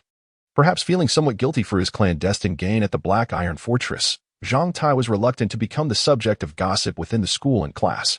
It was indeed peculiar for an otherwise unremarkable student to suddenly take an interest in altruism. While few would connect his good deeds to the nebulous concept of merit points, Zhang Tai's cautious nature dictated that it was wise to remain low-key about any advantages he possessed. The morning classes unfolded as usual, devoid of noteworthy events. Perhaps sensing that Zhang Tai and his peers would soon depart from the school for good, the teachers increasingly shifted from theoretical discussions to sharing personal experiences and insights. Next month, following the tradition of all schools in Black Flame City. Students in their final year would embark on a 2-month wilderness survival course from June 1st to July 31st. This course would serve as a comprehensive assessment of all the knowledge and skills acquired over the years. There would be no examinations, as this era would eliminate those unfit for survival. Each year, the wilderness survival course for graduates in Black Flame City has a certain casualty rate. Last year, 5 students from the 7th National Male High School were eliminated or perished, and 1 was left disabled. It was said that in the most brutal year in history, over 20 students were lost during a single month of survival training. For all graduating students, this month-long survival course represented their rite of passage into adulthood, a rite that demanded blood and even life. It was a journey into the unprotected world beyond the towering walls of Black Flame City, confronting the stark realities of this era. Following the 2-month survival course, their student days would draw to a close, leading into a 3-month vacation. After this period, most would face the lengthy draft of military service. During the 3-month break, before official enlistment notifications were dispatched, a select few fortunate individuals with exceptional talents might seize the opportunity to ascend to higher realms of learning, becoming the elite nurtured by influential organizations. Thus, many would find their life trajectories irrevocably altered. The duration of military service would coincide with the years of compulsory education. One a privilege, the other an obligation. This balance was universally accepted. 8 years later, when the military service of the average citizen concluded, they would discover themselves standing on entirely different life paths compared to those who had the chance for superior education. After 4 morning classes, the graduating students surged towards the cafeteria. Naturally, as they queued for their trays, the tardy Gliss and his entourage swaggered in, shooing away a few unfortunate souls who dared to resist before taking their place at the front of the line. In recent days, observing the conduct of Gress and his companions, Zhang Tai often finds himself pondering a question. What would he do if such unfortunate events befell him? Deep down, he senses an answer, yet each time he queues for a meal, he deliberately positions himself toward the middle or rear, striving to evade the impending choice he must confront. For a 15-year-old boy, this is certainly not a trivial decision. During dinner, the corpulent Bali informs Zhang Tai that next week he will experience a different kind of coming-of-age ceremony. Henceforth, all members of the Airplane Brotherhood shall shed their virginity. Upon hearing Bali's grand proclamation, the members of the Airplane Brotherhood erupted into raucous laughter at the table. To be honest, although just yesterday Zhang Tai was daydreaming about a beautiful future with the goddess Diana filled with passionate love, after Bali announced the upcoming rite of passage, his heart inexplicably quickened, and he found himself harboring a flicker of desire, as this yearning morphed into vivid imagery in his mind. Ultimately manifesting as a small tent prominently raised in his trousers, Zhang Tai had to concede. Well, he too was merely one among the herd of boys at school, not significantly superior to the other members of the Airplane Brotherhood. Nevertheless, his affection for teacher Diana remained sacred. Zhang Tai consoled himself with this thought. The latter part of the meal devolved into a barrage of mockery and jabs directed at Zhang Tai's tent from the various boys within the Brotherhood. Having grown entirely immune to their taunts, Zhang Tai later retreated to a small grove adjacent to the dining hall to practice the Zhu Xian Swan.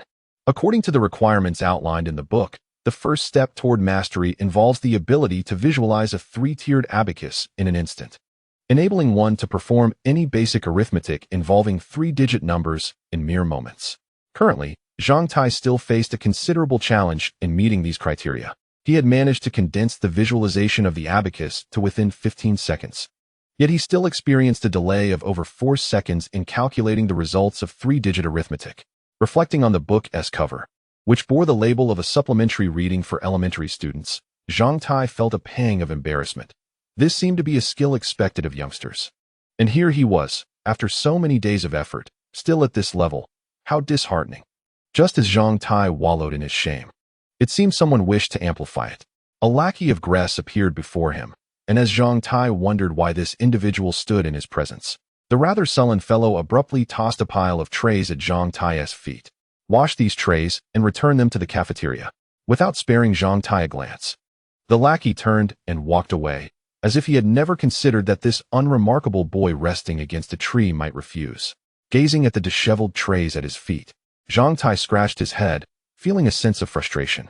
He recognized that some difficult choices in life are not so easily avoided. Chapter 2. the bloodshed provoked by several plates under the blazing sun during the afternoon drill session.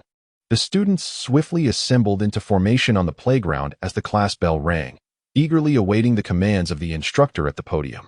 However, to their astonishment, no familiar drill sergeant appeared at the helm. Instead, the figure that emerged was none other than the most feared one-eyed dragon in the entirety of Black Flame City. The chilling and powerful aura emanating from him rendered all the students in formation silent and apprehensive, uncertain of the unfolding situation. Particularly unsettling was the sight of the black whip in the one-eyed dragon's hand, causing some to tremble involuntarily. As a semi-military institution, the school imposed exceedingly harsh penalties on students who flouted its rules. The least severe punishment involved running numerous laps around the playground, while more serious infractions resulted in flogging. The gravest offenses were directly referred to the courts of Black Flame City for judgment. The moment the students beheld the whip in Lieutenant Collins' grasp, they realized that someone was about to face dire consequences.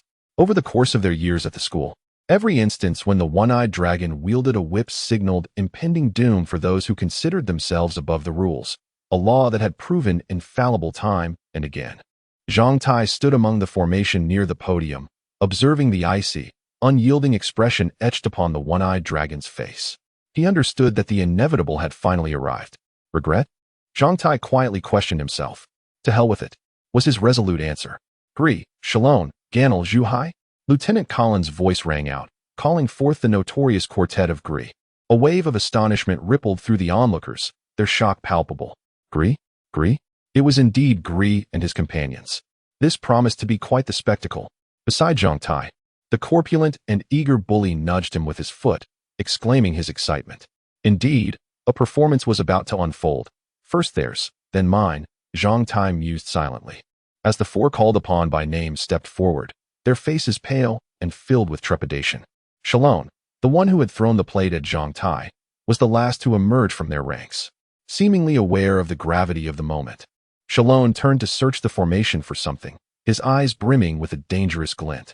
Zhang Tai regarded Shalon coldly. At this juncture, he felt no remorse for his earlier choices. For some, such decisions might be agonizing, but for Zhang Tai, the answer was simple.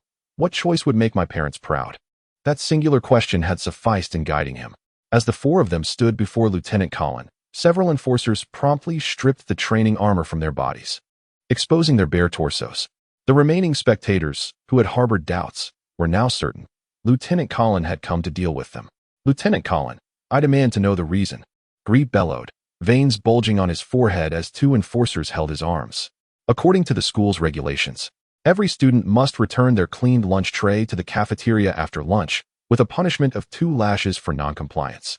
Additionally, students are prohibited from intentionally damaging public property, incurring a penalty of 4 lashes for violations. Gri, Shalon, Ganel, and Zhuhai had failed to return their trays today, instead discarding them in the grove, thus breaching these 2 rules. Consequently, I have decided to impose 6 lashes on each of you. Who dares to contest this? The one-eyed dragon's piercing gaze bore into the quartet, devoid of any emotion, leaving them as if struck by lightning. Zhang Tai scrutinized their expressions closely. Upon hearing the lieutenant's pronouncement, he noted that Gri and his companions averted their gazes from Shalon, instead casting furtive glances toward Zhang Tai's formation. In that instant, Zhang Tai comprehended the truth. The midday incident was no mere coincidence, but rather a premeditated scheme to humiliate him. These arrogant individuals, accustomed to dominating the school environment, typically coerced weaker students into washing their trays. But Shalon's decision to abandon his tray, without consideration for rejection, had led to this predicament. Contemplating this revelation, Zhang Tai felt a wave of frustration wash over him, unable to recall how he had offended these individuals while maintaining a low profile and deliberately avoiding them. As the lieutenant weighed the whip in his hand, the color of Gri and his companions' faces shifted from pale to green. Yet Shalon still attempted to plead, Lieutenant Collin, I have something to say. Observing Shalon nervously swallowing, the lieutenant calmly replied, Speak. After lunch, I entrusted my tray to someone. To whom did you give it? In the grove. How did you hand it over? I placed it in front of that person. In front of them? On the ground? Or in their hands? On the ground. Why did you place the tray on the ground in front of that person? I asked him to wash it for us and return it. It was clear that Shalon, accustomed to his domineering ways, faltered under the lieutenant's scrutiny. revealing a lack of confidence in confessing his usual bullying. What did that person say? Nothing. Nothing at all. Knowing Zhang Tai was nearby and could easily expose his deceit, Shalon felt compelled to answer truthfully. And then, I just walked away. I understand your implication. You mean to say that because you discarded the trays in front of someone who rejected your unreasonable request, that individual should now stand here to receive your punishment? You feel wronged? That person's refusal to endure your humiliation is, in your eyes, an affront to you. And thus they should bear the consequences of your actions? If you had tossed your discarded trays at my feet today, do you wish for me to punish myself to absolve you? The one-eyed dragon's face remained expressionless, yet his calm words rendered Gree and his companions speechless, their faces contorting further as they found themselves unable to utter another word. Such logic is formidable, yet alas, you are not powerful enough to transform your vile reasoning into the laws and regulations of Black Flame City. A trace of cold amusement flickered across the one-eyed dragon's visage. Thus, the 6 lashes shall indeed fall upon you. Then, all the livestock, arranged in neat rows, began to witness the harrowing spectacle of the punishment arts wielded by the one-eyed dragon of Black Flame City. The whip inflicted by the one-eyed dragon was notorious, renowned as the darkest and most terrifying punishment among the male populace of the 7th Nation, instilling dread in all the livestock. The strength of the one-eyed dragon ensured that each lash delivered excruciating pain without breaking bones or damaging organs, and remarkably, whether it was a single stroke or 10. The final lash was always administered with such precision that it would render the victim unconscious. On this day, the livestock, akin to having indulged in icy treats, relished the 24 agonized cries that echoed through the air, watching as the 4 fainted individuals, Gris among them, were carried off the playground by the school's enforcement team. What a satisfying sight! This sentiment resonated unanimously within the graduating class, who had long suffered under Gris's overwhelming might. Though their bodies still ached unbearably, they managed to endure the afternoon training after a morning of rest and recovery. Learning from Gris's fate, the training ground echoed with fervor, devoid of Gris's bellowing. As the livestock trained with renewed vigor, in their spare moments, they speculated about the identity of the audacious individual who had so thoroughly bested Gris and his companions. Ever since Gris had been promoted to a 2nd-level warrior, he had been an untouchable tyrant within the school. Little did he expect to encounter a formidable opponent. The members of the Airplane Brotherhood buzzed with excitement, except for Zhang Tai and Bali. Zhang Tai was not elated. Instead, he pondered how to confront the impending retribution from Gris and his cohorts. The pain from the 24 lashes inflicted upon them would inevitably be repaid in kind. It seemed that his future was destined to be fraught with challenges. Zhang Tai ruefully mused to himself. The rotund Bali, too, felt little elation.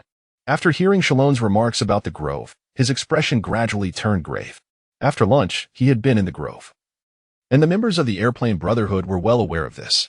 Bali, with his keen observational skills, might have sensed something from Zhang Tai's demeanor that afternoon. He suspected that Bali had deduced Zhang Tai was the one with the audacity to confront Gris. At the end of the school day, Zhang Tai asked the members of the Airplane Brotherhood to wait for him in the classroom. Once only they remained, he calmly announced his decision. What? Big head. Are you leaving our Airplane Brotherhood? Doug gazed at Zhang Tai in shock. Why? What's wrong with our brotherhood? We were supposed to help you embrace manhood next week. Like Doug, Sista and Shaven shared the same astonishment, while Baghdad was filled with fury, his fists clenching involuntarily. Perhaps I have grown accustomed to solitary existence. So please respect my decision. Zhang Tai merely smiled, refraining from further discussion as he exited the classroom, leaving the members of the Airplane Brotherhood exchanging bewildered glances. This jerk, I should have given him another punch on the nose back then. Baghdad's fist slammed into the classroom wall, causing bits of plaster to tumble down. We treated him like a good brother, and this is how he repays us. Doug spat toward the door through which Zhang Tai had vanished. He never wanted to be our brother. What is going on? Shaven looked around, perplexed. How could someone so foolish choose to leave before enjoying our brotherhood's rite of passage? Sista pondered deeply. Light turned his gaze towards Bali, who remained silent, his head bowed. As everyone noticed Bali's quietness, an air of stillness enveloped the room. Finally, Bali lifted his head and surveyed the group. I had this suspicion during training this afternoon. Big Head's recent actions only confirmed my judgment. You all misjudged him. He left voluntarily to avoid dragging us into his troubles with Gris. Troubles? You mean? Shaven began to comprehend. Big Head is the one with the guts who didn't wash the plates for Gris and his gang today. causing them to suffer. Bali exclaimed, causing everyone to gasp in shock, their mouths agape. Gris and his crew will undoubtedly seek vengeance. He wants to protect us from being entangled in his conflict, which is why he chose to leave. Bali's serious gaze swept across each member. It was evident that Gris and his group would retaliate fiercely against Big Head. If he remained part of the Airplane Brotherhood, they would share in the consequences of Gris's wrath. This situation directly impacted each of their welfare and safety. No one could make decisions on behalf of another. Bali had refrained from detaining Big Head because he wanted everyone to understand the gravity of the matter and decide for themselves. If they chose to keep Big Head, they would face Gris together. If they let him go, they would be safe. Now, take 5 minutes to think this through. We will vote afterward. In the classroom, the members of the Airplane Brotherhood fell into deep contemplation. 5 minutes later, Bali looked sternly at everyone. Those who agree to keep Big Head and are willing to face Gris's retribution together, please raise your hands. They exchanged glances, no one daring to speak first. All right. Since everyone is silent, I'll cast my vote first. Although Big Head once broke my nose and bestowed upon me the disgusting nickname of Slime Monster, I believe he is a man of integrity, so. Doug raised his hand. Gris, a second-level warrior, is impressive, but I will surpass him eventually. Baghdad coolly raised his hand as well. If we abandon our brother over such minor difficulties today, what will we do when faced with greater challenges in the future? Should we simply declare our brotherhood dissolved? Sista asserted, lifting his hand. That guy always surprises me. And I trust that someone who can turn and flee from a red scarf thief 1T lead us in peril. Perhaps Big Head has a trick up his sleeve. I feel secure standing alongside him. Light shrugged and raised his hand too. Since we VE collectively made this decision, I have no reason to withdraw. Besides, didn't we find today's events quite gratifying? Shaven smiled shyly and raised his hand. Seeing all eyes upon him, Bali's serious expression finally brightened into a radiant smile as he too raised his hand. If our Airplane Brotherhood is to establish itself in Black Flame City, then Gris and his crew shall be our first trial. Can we truly call ourselves brothers if we do not share in hardships? Can we still call ourselves brothers if we do not endure trials together? In fact, I must thank Big Head, for I have long awaited an opportunity to test our Airplane Brotherhood, and it seems that opportunity has finally arrived. The members of the Brotherhood exchanged glances, their eyes gradually illuminating with a newfound vigor. Having navigated through tumultuous challenges and confronted their innermost choices, they felt an undeniable closeness among one another. A silent warmth coursed through their chests, imbued with courage and trust. What is our Brotherhood's motto? Bali bellowed, observing the rising fervor in everyone's eyes.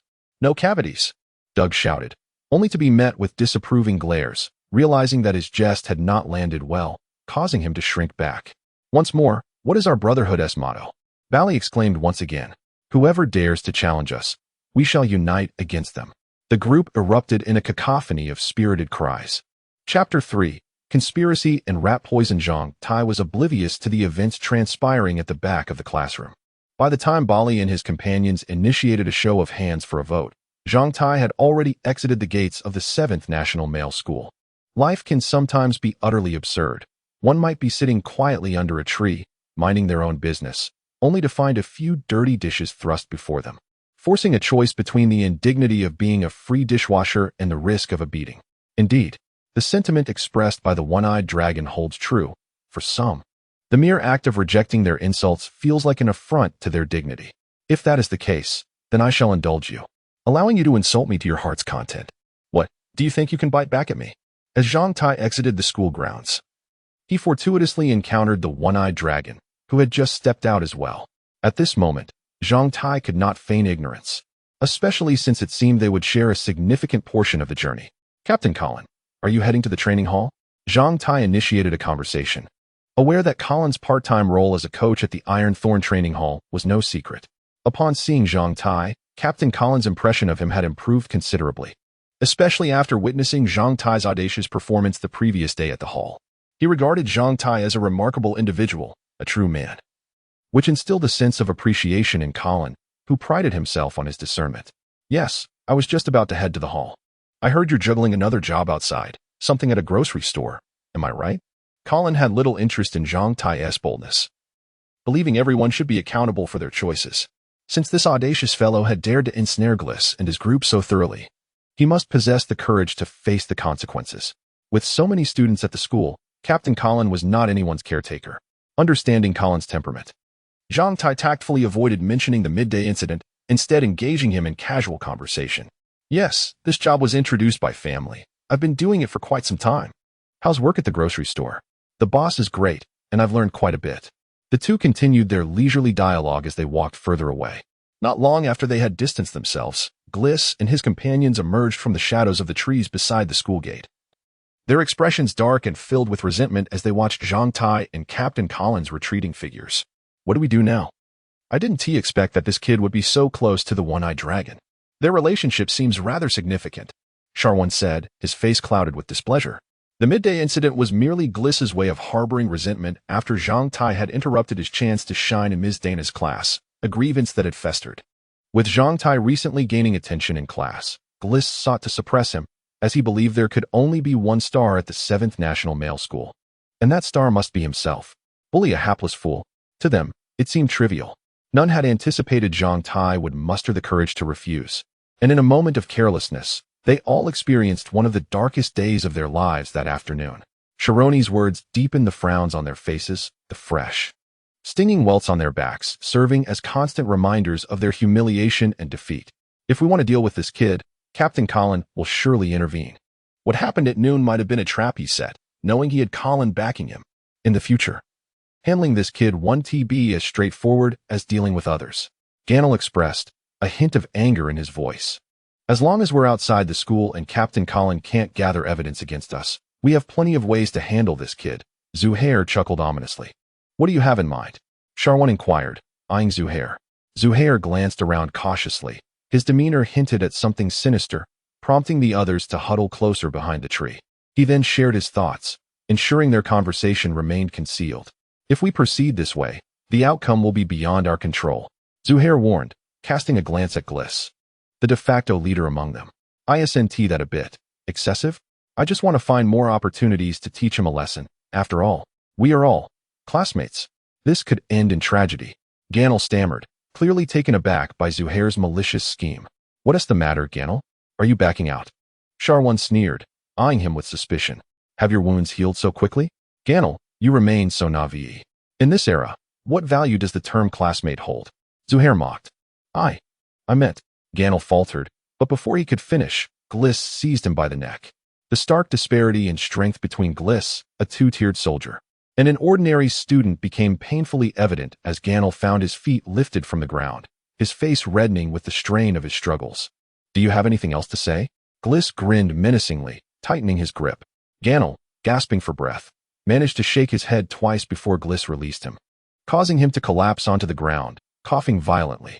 Let us proceed as you suggested. We'll let that kid bask in his glory for a couple of days. But when the survival trial comes, I intend to teach him a lesson he will never forget. A chilling demeanor settled on Gliss's face. As the three remaining figures exchanged smiles, whether genuine or forced, the outcome may spiral out of control, but in the grand scheme, what is one life lost? Just a dark-haired kid, an irrelevant figure, a mere pawn. In this age, when has anyone in Black Flame City not met their end? Zhang Tai often referred to these individuals at school as livestock, perceiving them as nothing more than frenzied calves at their age. However, he had not anticipated that among these creatures, some truly monstrous beings lurked. When Zhang Tai arrived at the grocery store, he found Tangda bustling about, attending to 3 customers simultaneously. Upon seeing Zhang Tai, the free helper, Tangda visibly relaxed. Show these 2 customers our powerful rat poison. Tangda whispered a phrase that only Zhang Tai could comprehend. Moments later, all 3 customers departed with their purchases, and Tangda cheerfully counted the coins he had earned. Zhang Tai was unaware of the reasons behind the heightened presence of officers and patrolling soldiers near the train station since the news of the Red Scarf thieves had spread through Black Flame City. Curiously, the business at Tangda's grocery store had also flourished, with daily customers increasing by at least 20%. Various items, even those seldom seen, were flying off the shelves. The most highly sought-after item is the potent rat poison, which, as Tangda just mentioned, was rumored to be a component of one of humanity's most terrifying weapons prior to the cataclysm. It was said that merely being in the vicinity of such a substance could endanger one's life. Teachers at school referred to it as radioactive material. And the cataclysm alongside the enigmatic particles of the Star of God rendered these radioactive substances devoid of their radioactive energy, altering some of their fundamental properties, thus making them unsuitable for the manufacture of the most dreadful weapons. However, their highly toxic nature was preserved. Before the cataclysm, acquiring this material required intricate methods of extraction. But after the tumultuous geological upheavals, it was discovered that certain natural minerals emerging from the earth contained astonishingly high levels of this substance, which people came to refer to as the Devil's Stone. This naturally occurring toxic mineral could be ground into a fine powder to unleash its terrifying toxicity without the need for complicated processes. In the annals of the Black Flame City, this rat poison was once wielded by cult organizations, resulting in a catastrophic event that left nearly 10,000 casualties. Consequently, it was classified as a controlled substance by the authorities of Black Flame City. Nevertheless, for numerous adventurers, pioneers, and combat professionals striving to expand humanity's living space in the wilderness, this substance emerged as a formidable tool against low-tier magical beasts and monsters. Often, a mere sprinkling of this poison within a simple bait could eliminate several magical creatures, and applying it to weapons through straightforward processing could significantly enhance their potency. Thus, the trade of this substance could never be completely eradicated. Despite the official prohibition of civilian transactions, the authorities of Black Flame City merely turned a blind eye, realizing that regulation was virtually impossible. The term rat poison serves as a euphemistic alias that allows for a modicum of exposure. In the bustling vicinity of the Black Flame City train station, a place rife with diverse elements, one can easily find such substances in various grocery stores. Tang De's shop features genuine rat poison as well as alternatives that, while masquerading as rat poison, could easily dispatch even the terrifying mutated giant rats lurking beyond the city limits.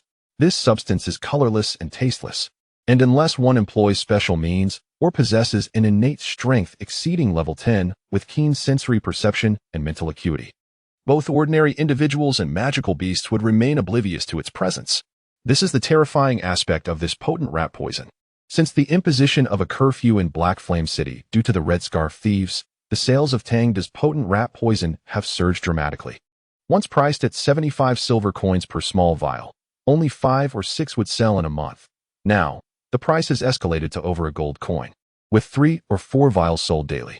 Surprisingly, most purchasers are merely ordinary citizens. With the recent events at the school and the looming threat of retaliation, Zhang Tai found himself engulfed in an unsettling sense of foreboding. Chapter 4. The Art of Thick Blackness. What's wrong, young man? You look rather pallid. After 2 consecutive groups of customers had departed, Zhang Tai meticulously calculated the day's accounts. Due to the influx of patrons, Tang De had refrained from reclining in his chair, choosing instead to assist at the counter. Once Zhang Tai closed the ledger and set down his pen, Tang De sidled over and inquired, "Damn it, is reading people's expressions an innate skill of all the rotund individuals?" Zhang Tai mused, recalling the overweight student Barry from school and the current proprietor of the grocery store before him. With a resigned smile, he recounted the events of the day at school, which surprisingly alleviated some of his distress. Hey. The grocery store owner grinned unscrupulously, giving Zhang Tai a thumbs up. "I never would have guessed you had such backbone. Do you now regret it? Go to hell. What are they? A mere handful of plates. I could wash them for a friend, or even for a beggar on the street, but I refuse to acknowledge them. Would they dare bite the hand that feeds them?" Having become quite familiar with Tang De, Zhang Tai felt comfortable venting his frustrations. "By the way, have you ever encountered such a wretched situation?" After venting, Zhang Tai sought Tang De's advice. For having worked in the grocery store for a considerable time, he often regarded this rotund man as a mentor of sorts, imparting valuable life lessons. Without a doubt, Tang De's life experiences surpassed his own tremendously. Such incidents are not uncommon. The world is rife with self-important scoundrels. Even when one is seated peacefully, there are those who derive satisfaction from trampling on others. When faced with such ruffians, one must retaliate fiercely. "Do you know where you aired this afternoon?" Tang De inquired. "Where did I go wrong?" Zhang Tai asked, bewildered. "Once you have chosen to oppose them, you should not have shown leniency this afternoon. You ought to have dealt with them decisively, employing every means at your disposal. Young man, you possess courage, but your compassion and indecision betray you." Zhang Tai's eyes widened in disbelief. He had thought himself quite audacious in confronting Gris and his cohort. Yet Tang De deemed him compassionate and indecisive. Since you've chosen to become their enemy, what difference does it make whether you slap him once or 10 times? Tang Tie chastised mercilessly. Do you still harbor the delusion that those rascals would appreciate your restraint? If I were you, I would have quietly disposed of their plates in the restroom and placed the blame squarely upon them, rather than simply walking away as you did. What do you think would happen when that one-eyed dragon from your school discovers the plates in the toilet? What consequences would your school rules impose on such behavior? The plates were lost on their watch. It would not fall upon your shoulders. What are you afraid of? Zhang Tai stood dumbfounded, contemplating the implications of such actions. Indeed, if he had executed Tang Tie's suggestion, it seemed plausible that the school rules regarding theft of public property could be manipulated to implicate Gris and his companions. Even if they could not be held accountable, there was no regulation against unpleasant behaviors, and it was uncertain how the iron-fisted one-eyed dragon would punish Gris and his gang. Why hadn't he thought of this at the time? Had he truly been too kind-hearted? That was your first mistake. Do you know what your second mistake was? Tang Tie lamented in exasperation. There is a second? Zhang Tai gazed innocently at Tang Tie. Those rascals were already incapacitated, bearing injuries that would surely diminish their strength. At that moment, you should have rallied a few good brothers or incited others from your year who were dissatisfied with Gris and his antics. Utilize your numbers to seize the opportunity and ambush them on their way home after school, overwhelming them in one fell swoop. You should aim to render them incapable of retaliating in the future rather than worrying about their potential vengeance, even if one of them were to be severely harmed. As a collective incident among students, you would all still be considered minors, and given their prior misdeeds, the blame would hardly fall solely upon you. Strength in numbers. What do you have to fear? Zhang Tai sat speechless, feeling as innocent as a lamb, while Tang Tie's fervor intensified. One finger nearly jabbed Zhang Tai's forehead as Tang Tie's animated spittle splattered across Zhang Tai's face. Do you know what your third and most unforgivable mistake was? You left the so-called airplane brotherhood without uttering a word or providing any explanation. Are you a fool? You have all these brothers at your disposal. Yet you choose to act the hero and sever your own support in the face of danger. Is there any sense in that? Even a pig would be 100 times smarter than you. What you should have done was explain the conflict you had with those rascals to your brothers, encouraging them to join you in confronting them after school. If they balked at your call to action, they would be the ones in the wrong, and they would be left feeling guilty and hesitant to challenge you again. Instead, you walked away without a word, turning it into a slight against them. If they remain ignorant of the reason, they may even come to despise you or become your enemies. Tang Tie's fervor was palpable, his finger pressing firmly against Zhang Tai's forehead. Is your head addled by those tedious night novels, or did you get it caught in a door? How can you not grasp such a simple matter? You've wasted all these years consuming rice for nothing. Listening to Tang Tie's incisive analysis, Zhang Tai wished he could bury his head in his hands. He had thought himself noble and courageous at the time, but Tang Tie's words made him feel utterly foolish. If he had adhered to Tang Tie's 3 points, he envisioned himself now standing outside the school with a group of disgruntled classmates, armed with clubs, ready to ambush the weakened Gris and his gang after being thoroughly thrashed by Lieutenant Colin. It was entirely feasible to neutralize those miscreants in one fell swoop, quelling their arrogance and perhaps even strengthening the airplane brotherhood by recruiting more allies to form a formidable force. Why had he not thought of this? Why did he lack Tang Tie's foresight? Wiping the spittle from his face and observing Tang Tie's furious, disdainful gaze, Zhang Tai sheepishly scratched his head. So, what should I do now? What to do? The finest opportunities have already slipped away. What more can be done? Tomorrow, upon arriving at school, you must elucidate the circumstances surrounding your conflict with Gris and the reasons for your voluntary departure from the fraternity to your companions. Even if rejoining is not feasible, it is paramount to seek their understanding and dissipate this latent threat. The subsequent events will hinge upon your fate and fortune. One crucial tenet to remember is to never envision your adversaries as benevolent or bound by the so-called moral codes. The most terrifying aspect of this world lies within the human heart. The corpses of those who perish at the hands of their own kin far exceed those who fall to foreign foes. Be vigilant. It matters not if you cannot best Gris. Do not engage in futile confrontation. Should you have more allies, rally them to overwhelm him. If you occupy a position of power, wield that authority against him.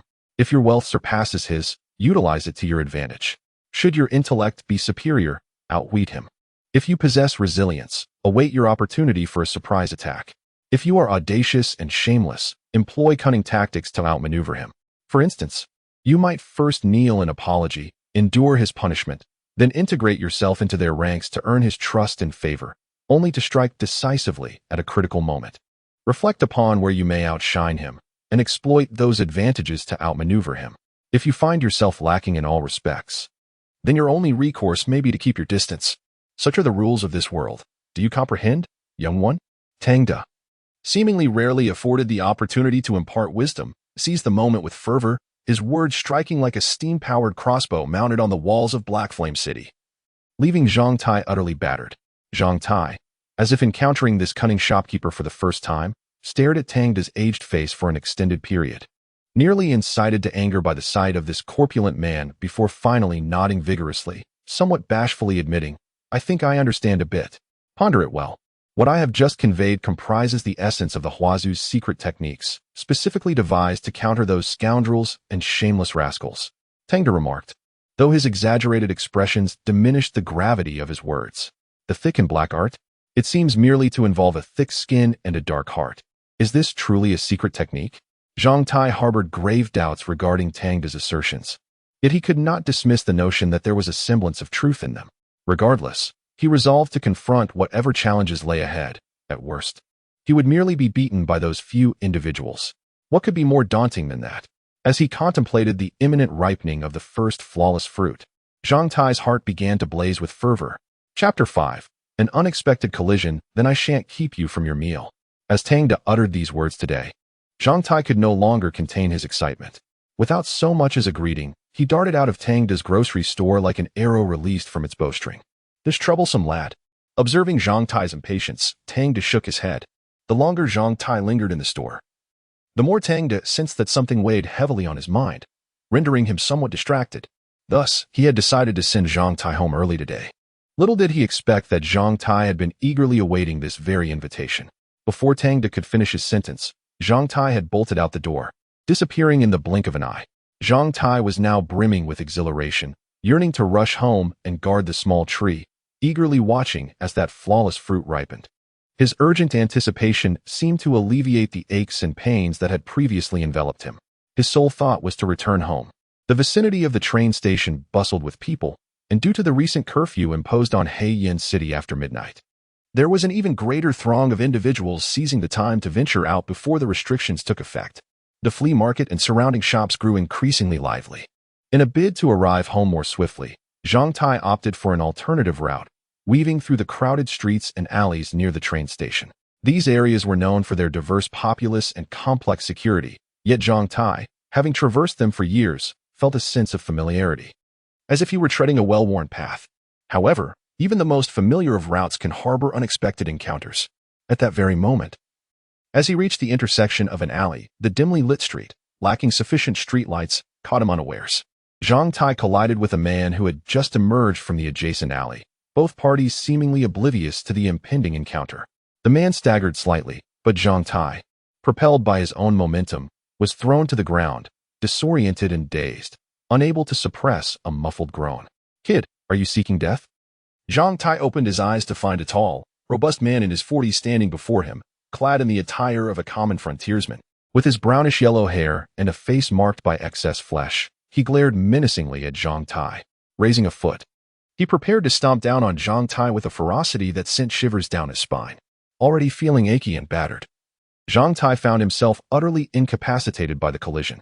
The man appeared unscathed, while Zhang Tai felt as if his body might fall apart. He had no time to react, taken aback by the man's ferocity. Merely a collision, yet as a youth, he lay on the ground while this brutish figure considered trampling him further. The sight of the man's enormous foot and his bulging muscles filled Zhang Tai with dread. Should that foot descend upon him, he would surely not escape unscathed. "What's the matter, Huck?" A somewhat smaller figure, dressed similarly to the man named Huck, slithered out of the alley behind him. Upon seeing Zhang Tai sprawled on the ground and witnessing Huck's aggressive stance, he hastily grasped Huck's arm, gesturing toward the distance. Huck, on the verge of stomping Zhang Tai, turned his gaze to see a squad of patrol soldiers from Heiyan City approaching from down the street. Reluctantly, Huck halted his advance. "Are you all right, young man?" The smaller man, slightly taller than Zhang Tai, approached with a smile, squatting down to Zhang Tai's level. For reasons unknown, Zhang Tai felt as though he were being ensnared by the piercing gaze of a serpent, his body instinctively bristling with unease.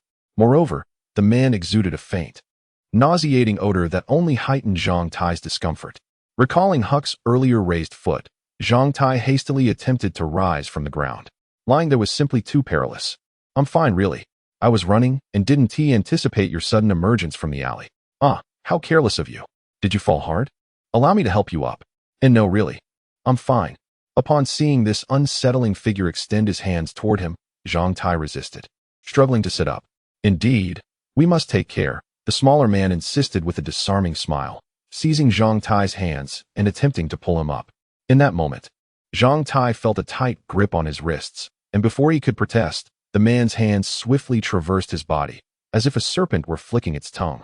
From his palms to his wrists, elbows, shoulders, armpits, waist, abdomen, and even down to his ankles.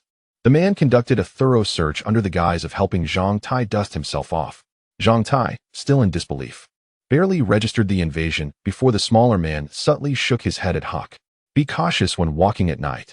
The smaller man flashed a smile at Zhang Tai before Huck shot him a venomous glance. Together, they vanished into the throng of people. In mere seconds, Zhang Tai realized that his back was drenched in cold sweat. The night breeze sent a shiver coursing through him, and he instinctively sensed that he had narrowly escaped a grave danger. He urged himself to leave the area swiftly, hoping to avoid another encounter with those two frightening individuals.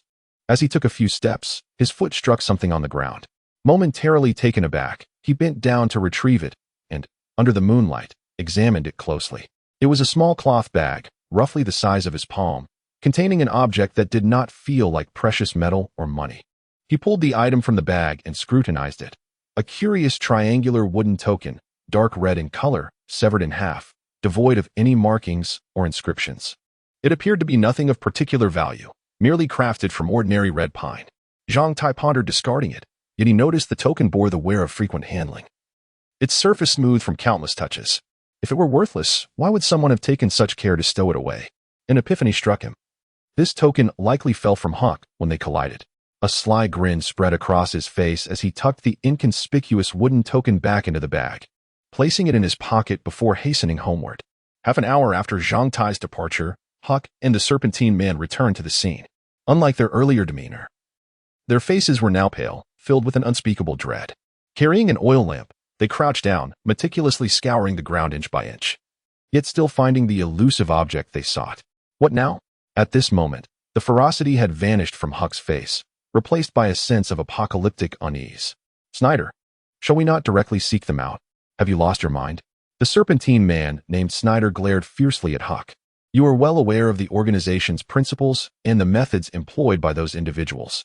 Without a token, if we were to approach them, the mere revelation of our identities would likely lead to our demise. What grounds do you possess to earn their trust? What then, if we fail to complete this mission? The thought of the punitive measures that awaited those who err within the organization drained the color from both Huck and Snyder's faces. It must have been that young man from earlier. I never anticipated that I would overlook such a detail this time. You inspected that item when we exited the train station. It was still in your possession. After leaving, we had no contact with anyone, so that item could not have vanished without reason. The only possibility is that when you collided with that young man, he seized it in that instant. Snyder spat bitterly.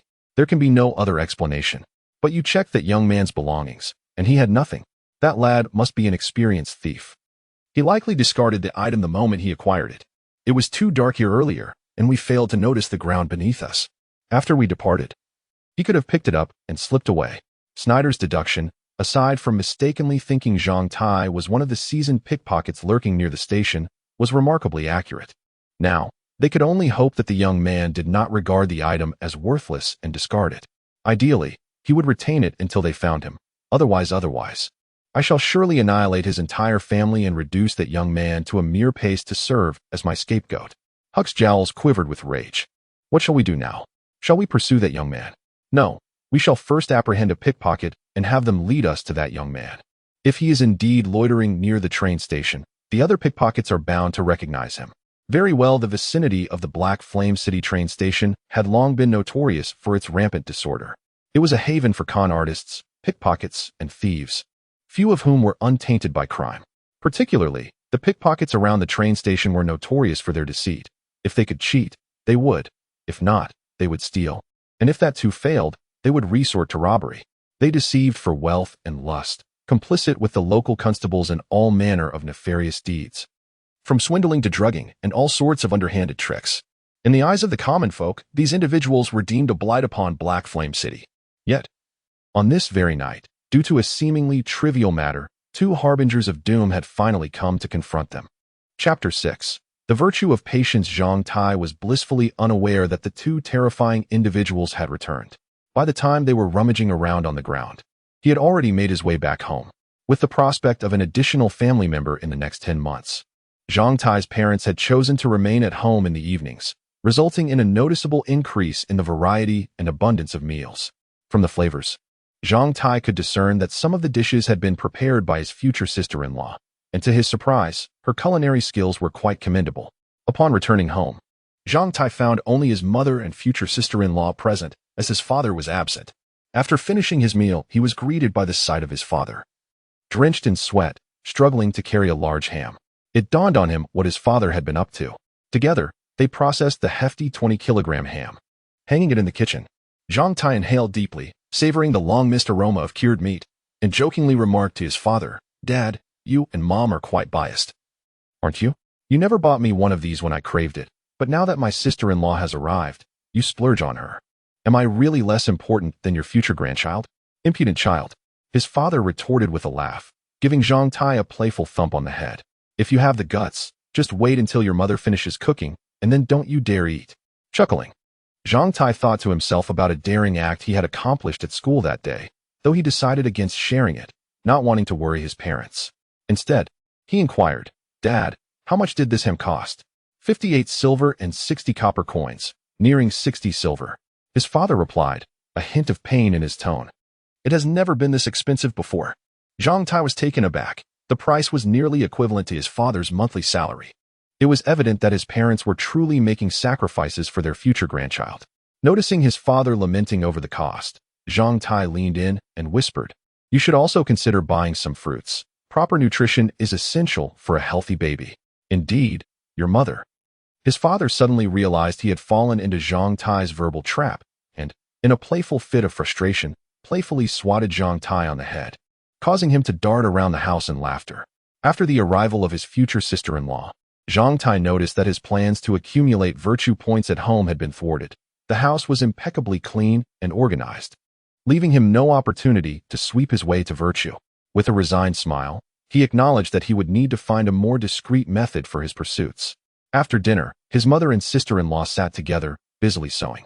With a background in tailoring, it was evident that his future sister-in-law possessed remarkable skills, causing his mother to beam with pride. Zhang Tai assisted them for a while, snipping pieces of fabric for shoe insoles and engaging in casual conversation. As he reflected on his dwindling time in the household, he realized that soon he would have to part ways with his parents. He contemplated how, following his graduation, the laws governing inheritance and residency would dictate that his elder brother would inherit everything, including their parents' hard-earned home, leaving him, as the younger son, to venture out on his own in pursuit of his future. The young wolf must leave the den, facing the solitude of maturity.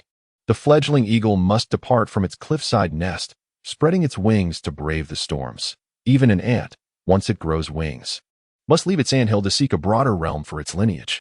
In this era, survival necessitated that humanity learn from nature, adapting to the laws of existence that governed the stronger species. The inheritance and residency laws exemplified this shift, demanding that individuals rise from behind the high city walls, armed with ambition and determination, to carve out new territories, wage battles against adversaries, and establish new settlements for the burgeoning population. While cities offered safety, their capacity was limited, and it was impossible for everyone to remain confined within their walls.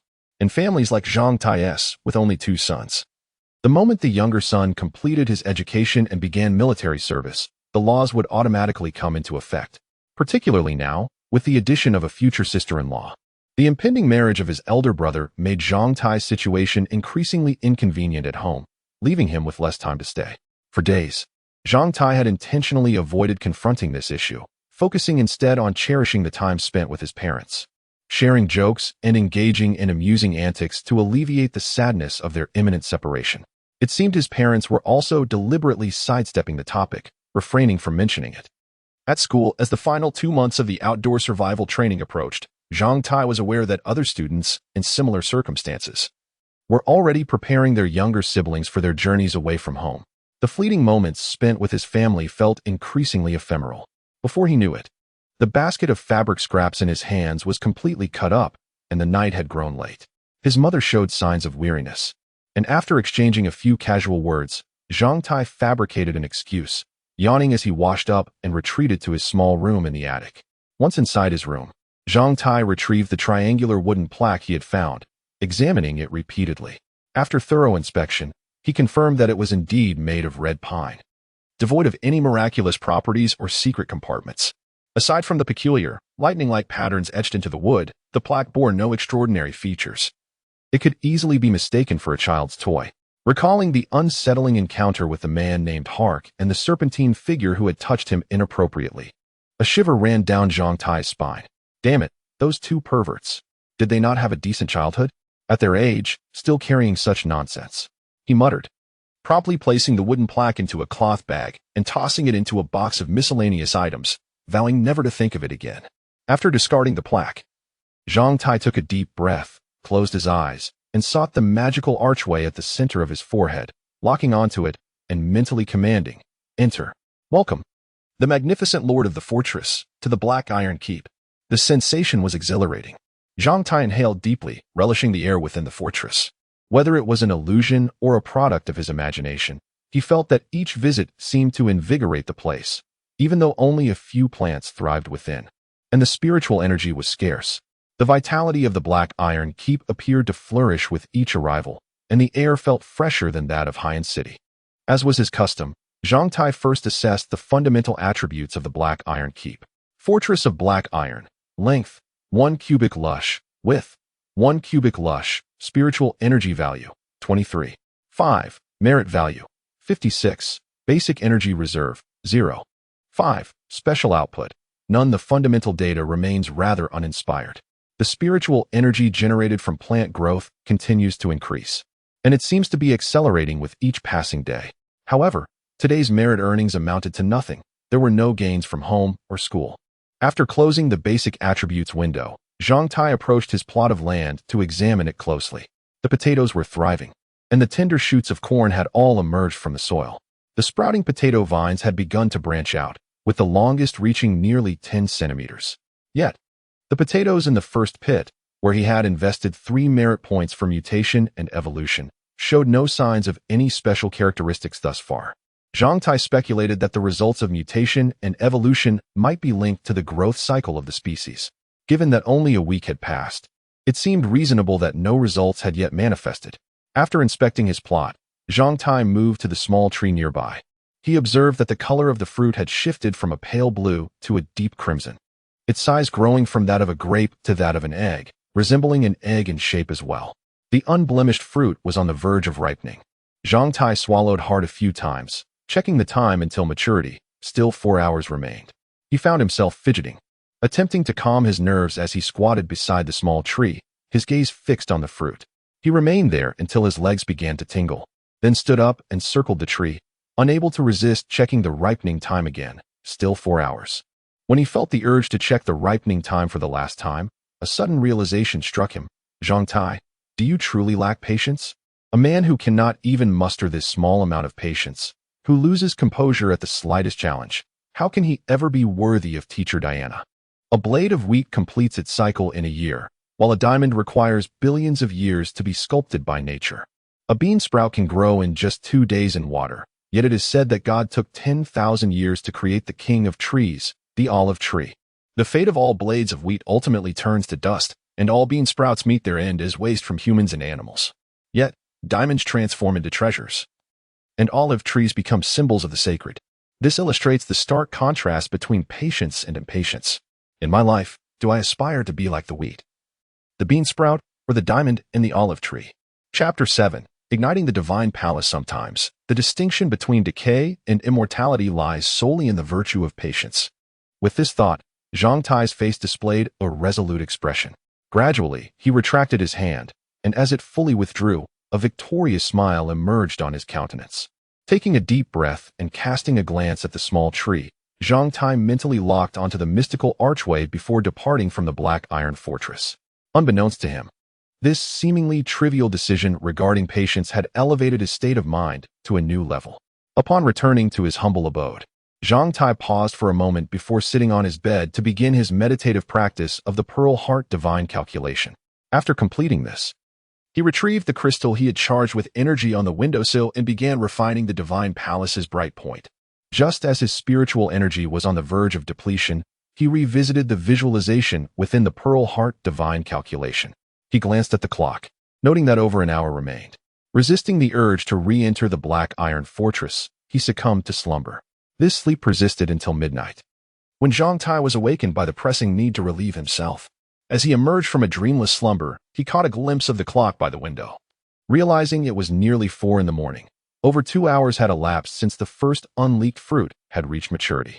Barefoot and clad only in his undergarments, Zhang Tai sprang from his bed, swiftly locking onto the mystical archway once more before vanishing within his small dwelling. A few hours later, upon returning to the Black Iron Fortress, Zhang Tai's first action was not to rush toward the small tree to gather fruit.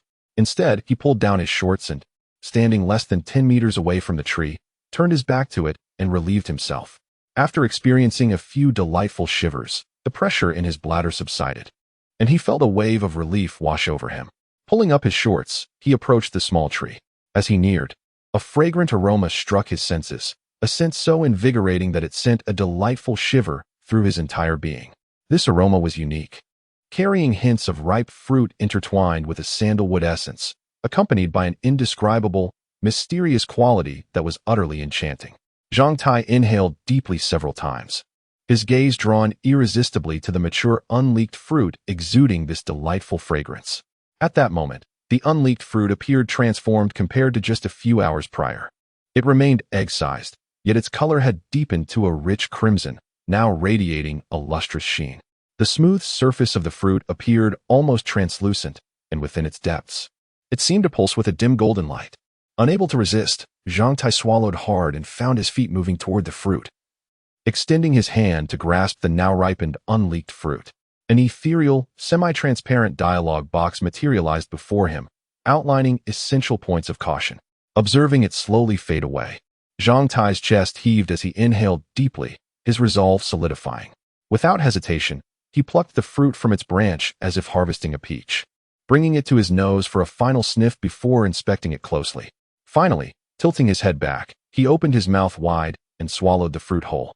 As his teeth broke the skin of this extraordinary fruit, his mouth was flooded with an exquisite, sweet juice, unlike anything he had ever tasted.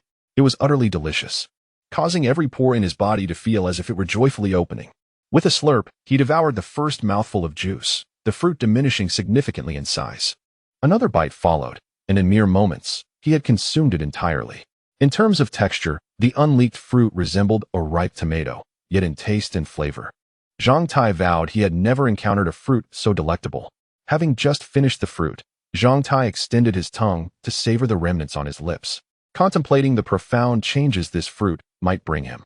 However, before he could fully indulge in his thoughts, the fruit's potency began to unfurl within his chest and abdomen. A warm, comforting heat surged forth, prompting a desire to moan in pleasure. This warmth soon transformed into a gentle wave, swirling within him. Before long, this wave, akin to a serpent discovering its prey, redirected itself toward Zhang Tai's divine palace's bright point. Startled, Zhang Tai immediately sat cross-legged on the ground, entering a state of heightened awareness. At that moment, an unforeseen transformation unfolded at the location of his divine palace's bright point. Zhang Tai sensed the immense, potent warmth swirling around it, resembling a legendary fire dragon burrowing into a cavern. This bright point, akin to a copper opening, voraciously absorbed the warm energy emanating from the dragon, gradually enlarging the entrance to accommodate the creature. As the opening expanded, it could consume more energy, causing the light within to intensify, while the dragon spun faster around the entrance. After more than 10 minutes, with a resounding boom, the previously azure-glowing entrance expanded, transitioning to a vibrant blue. Yet, this newly formed blue entrance still seemed small for the powerful fire dragon, which continued to circle around it, exhaling warm energy into the cavern. Another 10 minutes passed, and the blue glow intensified, culminating in another thunderous explosion as the entrance expanded once more, this time transforming into a rich violet hue. As the entrance turned purple, the dragon whirled with even greater fervor, the ceaseless warmth generated by Zhang Tie's abdomen fueling its display of power. Waves of heat surged into the now larger and brighter opening. After half an hour, the radiant violet entrance had grown sufficiently to accommodate the fire dragon, which, without hesitation, plunged its entire form into the cavern. With another thunderous crash, the long fire dragon completely vanished into the opening. The violet glow, in a brilliant flash, fragmented into luminous shards that scattered in all directions. At the point where the dragon and entrance had disappeared, a spark of red appeared, igniting into a fierce flame that defiantly burned in the darkness, radiating warmth and light into the surrounding shadows. As Zhang Tie's consciousness clearly perceived the flame igniting at the location of his divine palace's bright point, he wept, tears streaming down his face. Then, in a fit of manic laughter directed toward the heavens, he marveled at the unexpected manner in which his divine palace's thought fire had been ignited today. The effects of a single unleaked fruit proved astonishing, effortlessly breaking through the triple barriers of azure, blue, and violet, elevating him from an ordinary warrior to a first-tier combatant. Could it be that the purpose of the unleaked fruit was to ignite the bright point? This question briefly flickered through Zhang Tie's mind. And then he rose from the ground, feeling the sensation of his first luminous point being ignited within him. This sensation was peculiarly intense at that moment. His entire being felt as though it were hollow, devoid of all internal organs, bones, and muscles. His body resembled an empty vessel, as if a gentle breeze had arisen from the location of the divine palace's luminous point, sweeping in all directions within him. The wind was akin to the warm breath of spring, infusing life wherever it touched. Zhang Tai recalled his brother's words. When each luminous point in a person's body is ignited, it initiates a transformative process that enhances physical fitness. This process is unique, varying from pleasurable to painful, accompanied by a myriad of peculiar sensations.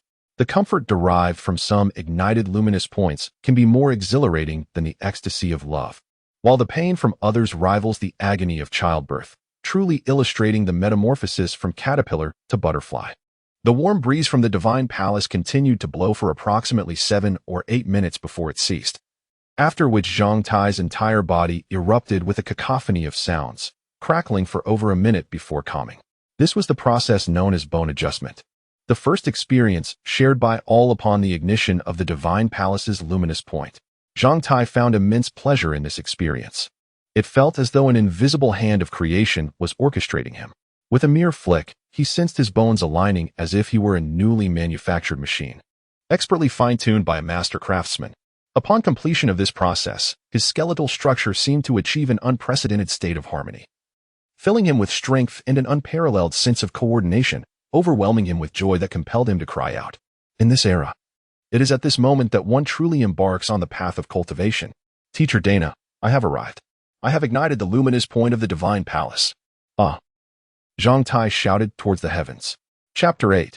Midnight slaughter in the stillness of the night, particularly since the imposition of the curfew in Black Flame City.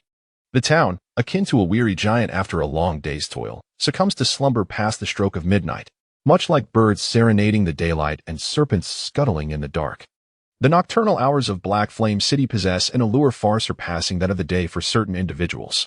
This is especially true in the vicinity of the train station, where AM lang of characters intermingles.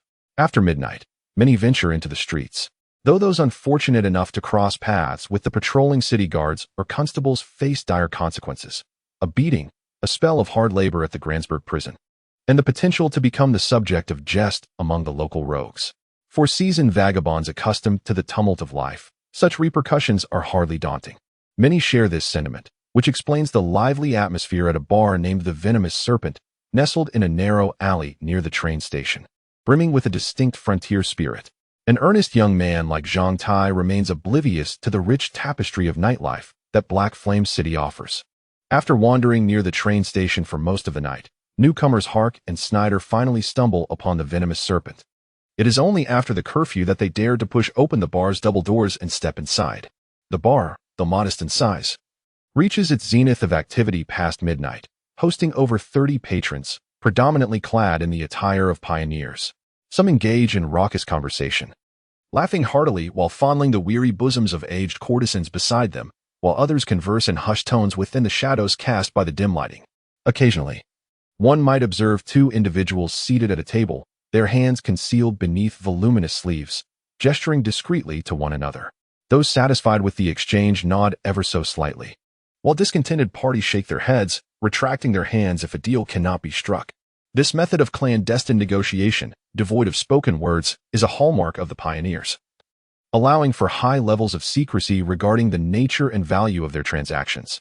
Even if they were conspiring to end one's life, the details would remain hidden from the untrained eye, as these pioneers possessed their own lexicon of gestures and communication. Upon entering, Hark and Snyder attract but a fleeting glance from the crowd, who quickly return to their activities. Those more attuned to their surroundings, however, seem to sense the potential danger the newcomers embody, subtly shifting their weapons closer within reach on the table. As Hark and Snyder settle at a table, a barmaid with a hint of beauty saunters over, her waist swaying enticingly. Leaning forward, she presents her decolletage, inquiring, "Gentlemen, what can I get for you?" "2 glasses of black pine liquor, and what do you have to eat?" Snyder queries. "Toast, peas, beef stew, and crispy sausages." "We'll take one of each." "Very well." The barmaid departs, and as their orders are placed, the curious gazes directed at the newcomers swiftly dissipate. Those intending to stir trouble rarely pause to indulge in a meal beforehand. The food arrives promptly, but rather than eat immediately, Snyder extracts a slender piece of dried root wrapped in silver thread from his pocket. He prods each dish and drink with it, observing the color of the root and silver before feeling assured enough to eat. After a night of wandering, both are genuinely famished. This method of testing for poison using the silver-wrapped root, known as soulthorn, is a skill mastered by all pioneers. This remarkable combination allows for the detection of a significant portion of toxic substances, including the deadly rat poison that could claim a life with but a trace. Such habits become ingrained in the dining routines of the pioneers, and thus, their actions draw little attention. Even the bar owner and staff have grown accustomed to this ritual, as many newcomers adopt the same practice, not out of intention but as a matter of course. The patrons engaged in boisterous discussions are animatedly debating the recent increase in prices set by the Black Flame City Hall for mapping the northern and western black zones surrounding the city. The cost for crude maps in these areas has surged to 46 gold coins per square kilometer, with an additional 5% increase for every kilometer beyond that. In recent days, several self-proclaimed formidable pioneers have banded together to seek fortune, though how many will return alive remains uncertain. After finishing their meal, Hark and Snyder feign interest in the bar's chatter before signaling the barmaid to settle their bill. In the process of retrieving his money pouch, Hark inadvertently drops it, causing 2 gold coins to roll onto the floor. Quickly, he scoops up the pouch, pays the bill, and exits the bar with Snyder. As they step outside, a figure from a corner of the bar rises, downing the last of his drink and purposefully spilling some on himself before following them out. The patrons pay little mind to this occurrence. Grey Rat Panda has finally spotted his prey for the evening. Haha chuckles a few unsavory patrons, and soon, the 3 who have just exited the bar fade from their thoughts. In this world, everyone adheres to their own survival rules. As long as others do not interfere with their own interests, many choose to remain oblivious to the events unfolding around them, a testament to the survival instincts of this era. Upon exiting the bar, Panda glances around before spotting Hark and Snyder heading towards a nearby alley. His eyes narrow, and he stumbles forward like a drunken man, pursuing the 2. As they turn to glance back, they regard his inebriated demeanor with indifference. However, as Panda edges closer to Hark, he stumbles, extending his hand toward Hark's pocket. Just as his fingers graze the edge of Hark's clothing, he hears a cold snicker. Too slow. Before he can comprehend the situation, Panda's hand is seized in an iron grip. As he prepares to play the part of the drunken fool, a chilling dagger presses against his throat, the blade slicing just enough to draw blood. Cold sweat breaks out on his forehead as he realizes the gravity of his predicament. Hark, akin to a chick in a clutch, grips him tightly, dragging him into the shadows of a nearby alley. "Take me to your boss. We have business with him." The imposing figure holding Panda states with little patience, tossing him to the ground as he speaks. "I don't know what you're talking about." "I was just..." Panda's voice is muffled as he stares in disbelief at his right wrist, which suddenly feels cold. Glancing down, he is horrified to see blood gushing from a gash in his wrist, the wound resembling the maw of a monstrous beast spewing forth its lifeblood, nearly causing him to faint in terror. Before your lifeblood drains away, you likely have less than 10 minutes to squander. Snyder, toying with a dagger, cast a grin at the gray rat, Pound. Our leader is Bress, a 6th-tier black spider. We have over a dozen brothers. If you offend the Black Hand Gang, you will surely regret it. At this point, the gray rat, Pound, bellowed fiercely, yet failed to notice the trace of disdain on Hark's face as he listened. Perhaps, but at this moment, you only have two choices. Wait here to meet your demise or lead us to your leader and have him rescue you. Snyder remarked nonchalantly. Half an hour later, at the lair of the pickpocket king Bress near the train station in Black Flame City, Hark and Snyder found themselves encircled by over a dozen grim-faced, armed members of the Black Hand Gang. The aura of battle emanated from Bress, coalescing behind him into a vague, towering shadow of a black spider, over 2 meters high. The gang members, along with the gray rat Pound, whom Hark had pinned down while squeezing his right wrist, gazed at Bress with admiration and excitement. He was a 6th-tier warrior who had mastered battle aura, capable of ensuring that the Black Hand Gang thrived near the train station and annihilating anyone foolish enough to challenge them. What shall we do? Hark inquired of Snyder. You two have asked all the questions you needed. Our Black Hand Gang has no trace of that dark-haired fellow you're looking for. No pickpockets in the vicinity of the station resemble your description. Now, since you have harmed my men, shouldn't you provide an explanation to the Black Hand Gang? It's too late for regrets. Bress sneered, waving his hand as his gang members approached Hark and Snyder with malevolent expressions, weapons drawn. Kill them all. They've seen us, and allowing even one to escape would be troublesome, Snyder declared. Upon hearing this, Bress's expression shifted, and he roared, swinging a fist at Hark's head. As Bress made his move, all the gang members launched their weapons at Hark and Snyder. Hark stepped forward, crushing the gray rat Pound's head beneath his foot with a force that made it explode like a watermelon, then retaliated with a punch aimed at Bress's fist. In the instant their fists were about to collide, Bress's countenance changed drastically as a massive figure materialized behind Hark, contrasting Bress's black spider with a gigantic centipede possessing numerous legs. A 1,000-legged centipede, a 7th-tier warrior, impossible. Bress shrieked in terror, just as their fists collided. Hark's punch obliterated Bress's entire arm and smashed into his chest, emerging from his back. In a single strike, the foundation of the Black Hand Gang crumbled, and the gang members, caught off guard, were seized by panic. The first instinct of those who managed to react was to abandon their weapons and flee. Snyder, like a serpent, slithered through the gaps of the oncoming weapons and instantly appeared behind 2 fleeing gang members. His dagger glided across their necks with the tenderness of a striking viper. Before the 2 individuals could collapse, Snyder reappeared beside several others, his dagger deftly slicing through their throats almost simultaneously. After a series of swift movements, the farthest fleeing member barely managed to take 7 steps before all stood frozen, including those who had initially assaulted Snyder. Blood began to spurt from their necks and tracheas, and they all fell in unison. From the onset of violence to its conclusion, it took less than 5 breaths. Within the Black Hand Gang's lair, only 2 individuals remained standing, the heavy scent of blood beginning to permeate the room. What now?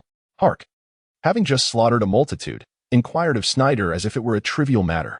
Snyder, savoring the blood on his dagger, said, "Let us deal with these bodies first. We must ensure they remain undiscovered for at least 2 days. Isn't burning them an option? The bartender saw us tonight, unless we eliminate everyone there. If an incident occurs here, it would inevitably lead back to us. However, if we set fire to this place in 2 days, no one would suspect us." Snyder articulated with caution and cunning. These fellows linger around the train station. It's their stronghold, and they must have hidden away a considerable haul. Let us search. We might uncover something valuable.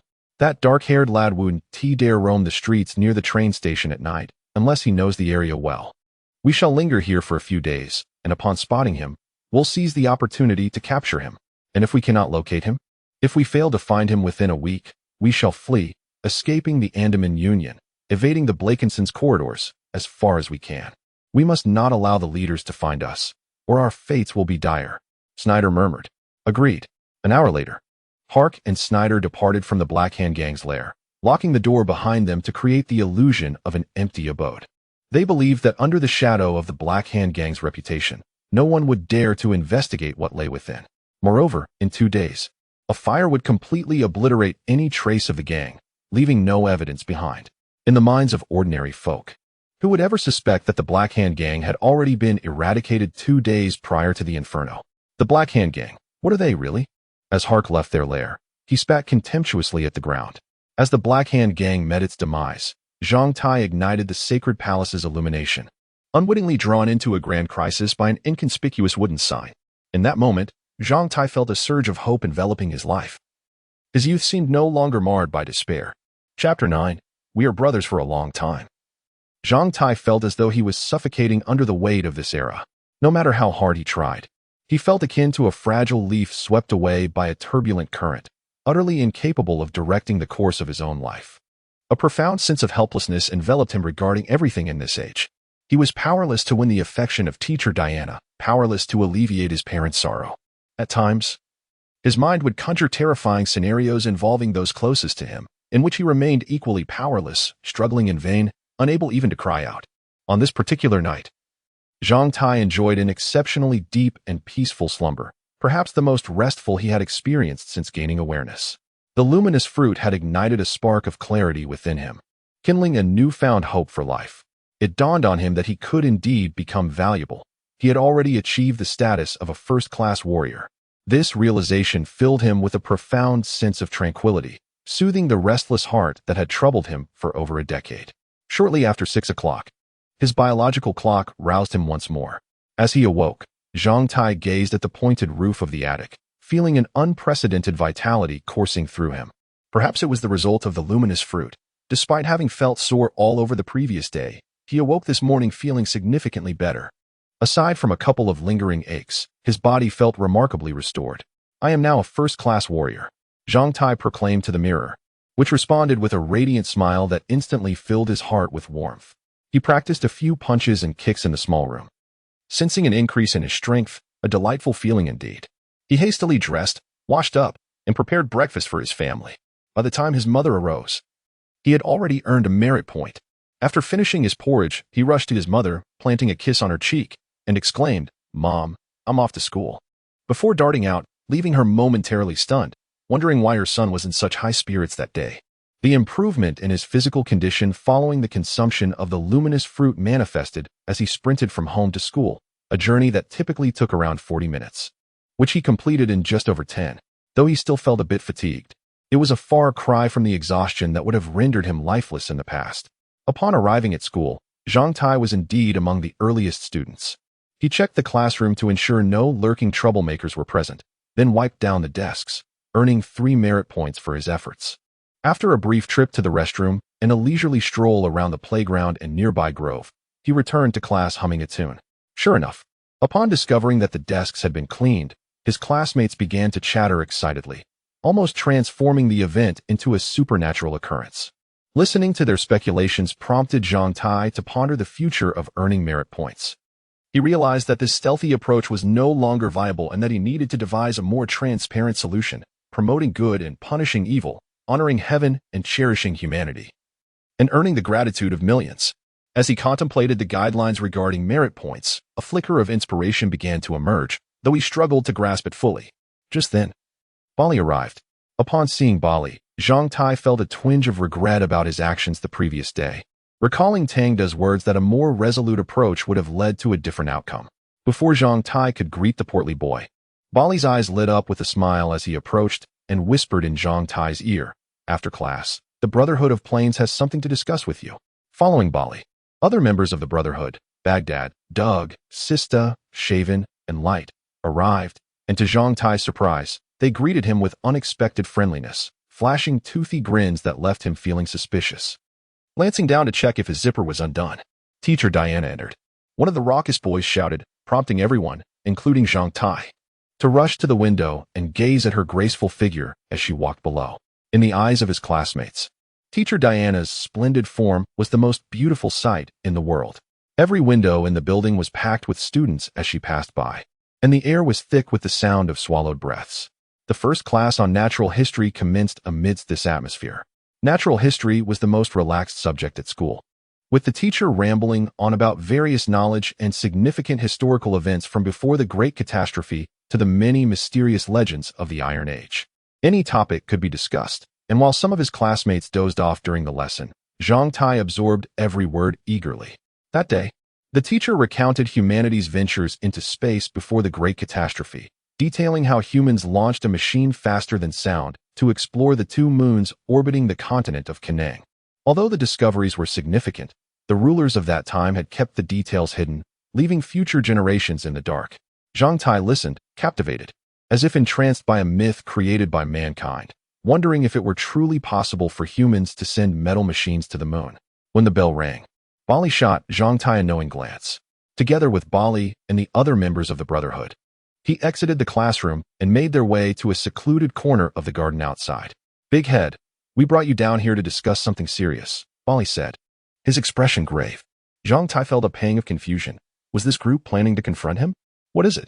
"Your resignation request yesterday was unanimously opposed by all of us. Do you have any idea of the trouble I stirred up at school?" Zhang Tai replied, determined to clarify the situation to Bali, whose eyes glimmered with opportunism.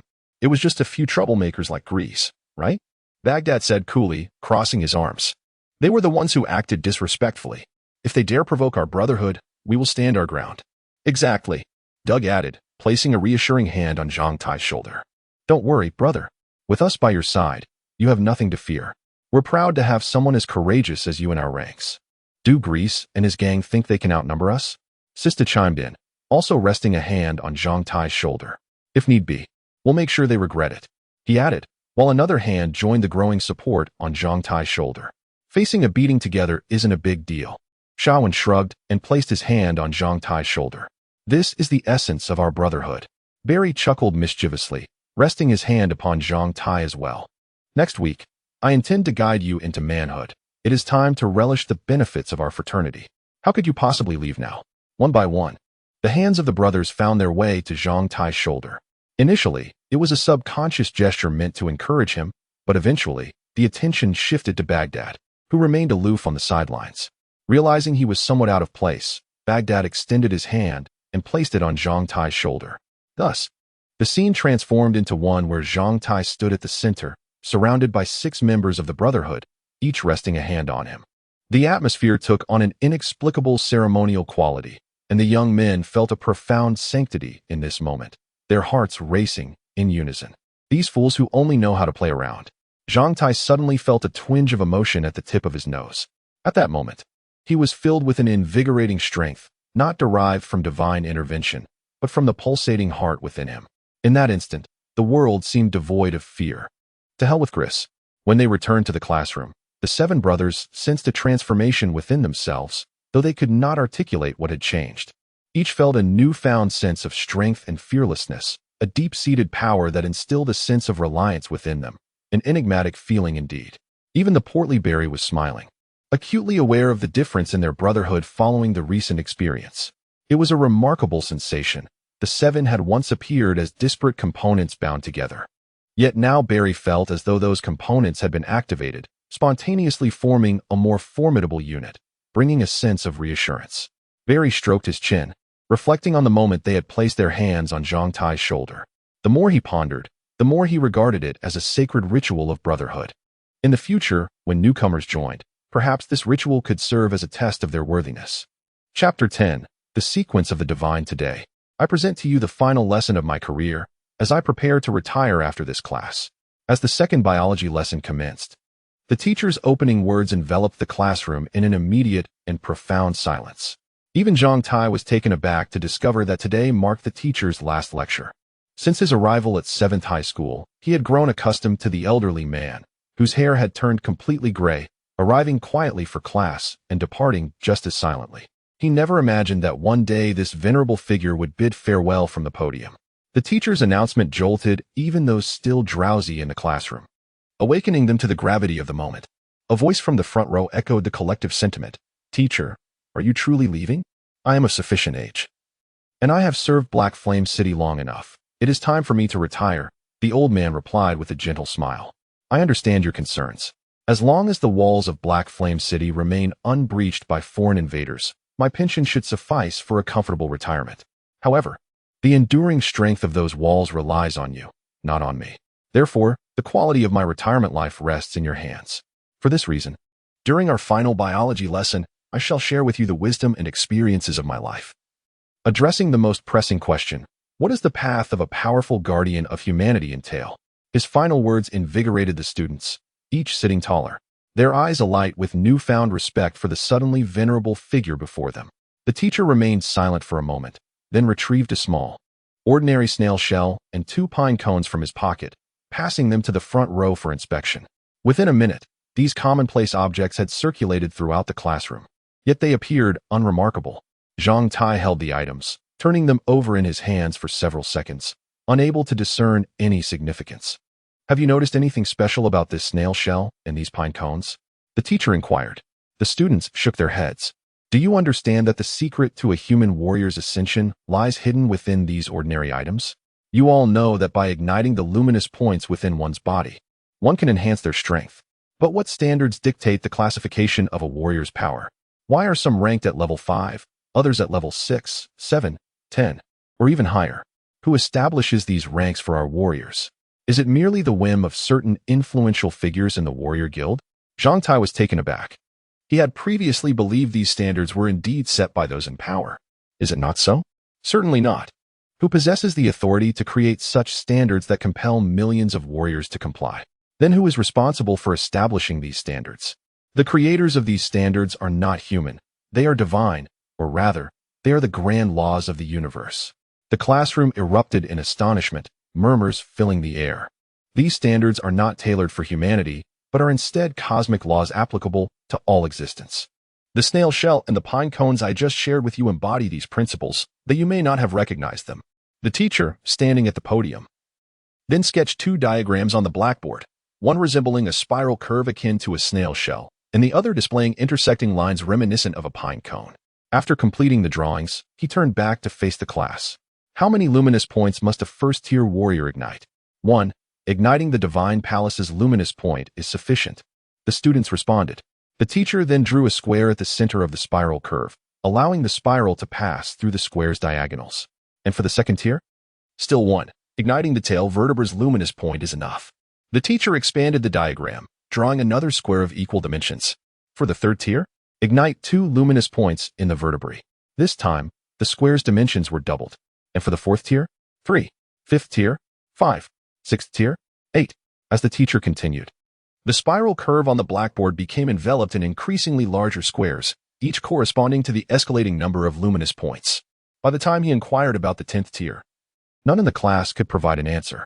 The realm of warriors beyond the 10th tier seemed utterly beyond their comprehension, as distant as a cataclysm. The biology teacher did not mock them. Instead, he inscribed a sequence of numbers on the blackboard: 1, 1, 2, 3, 5, 8, 13, 21, 34. Below these numbers, he indicated their corresponding levels, from the first one representing level 1 to 34 representing level 9.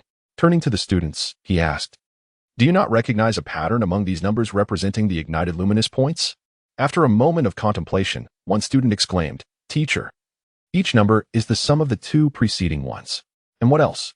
Zhang Tai pondered the sequence, grasping at elusive thoughts. "Calculate the ratios of adjacent numbers and observe the emerging pattern." The students, possessing a basic understanding of mathematics, began to work diligently at their desks. The first ratio was 1, the second 0, 5, the third 0, 66,666. The fourth 0, 6, the fifth 0, 625, the sixth 0, 61,538. The seventh 0, 619,047.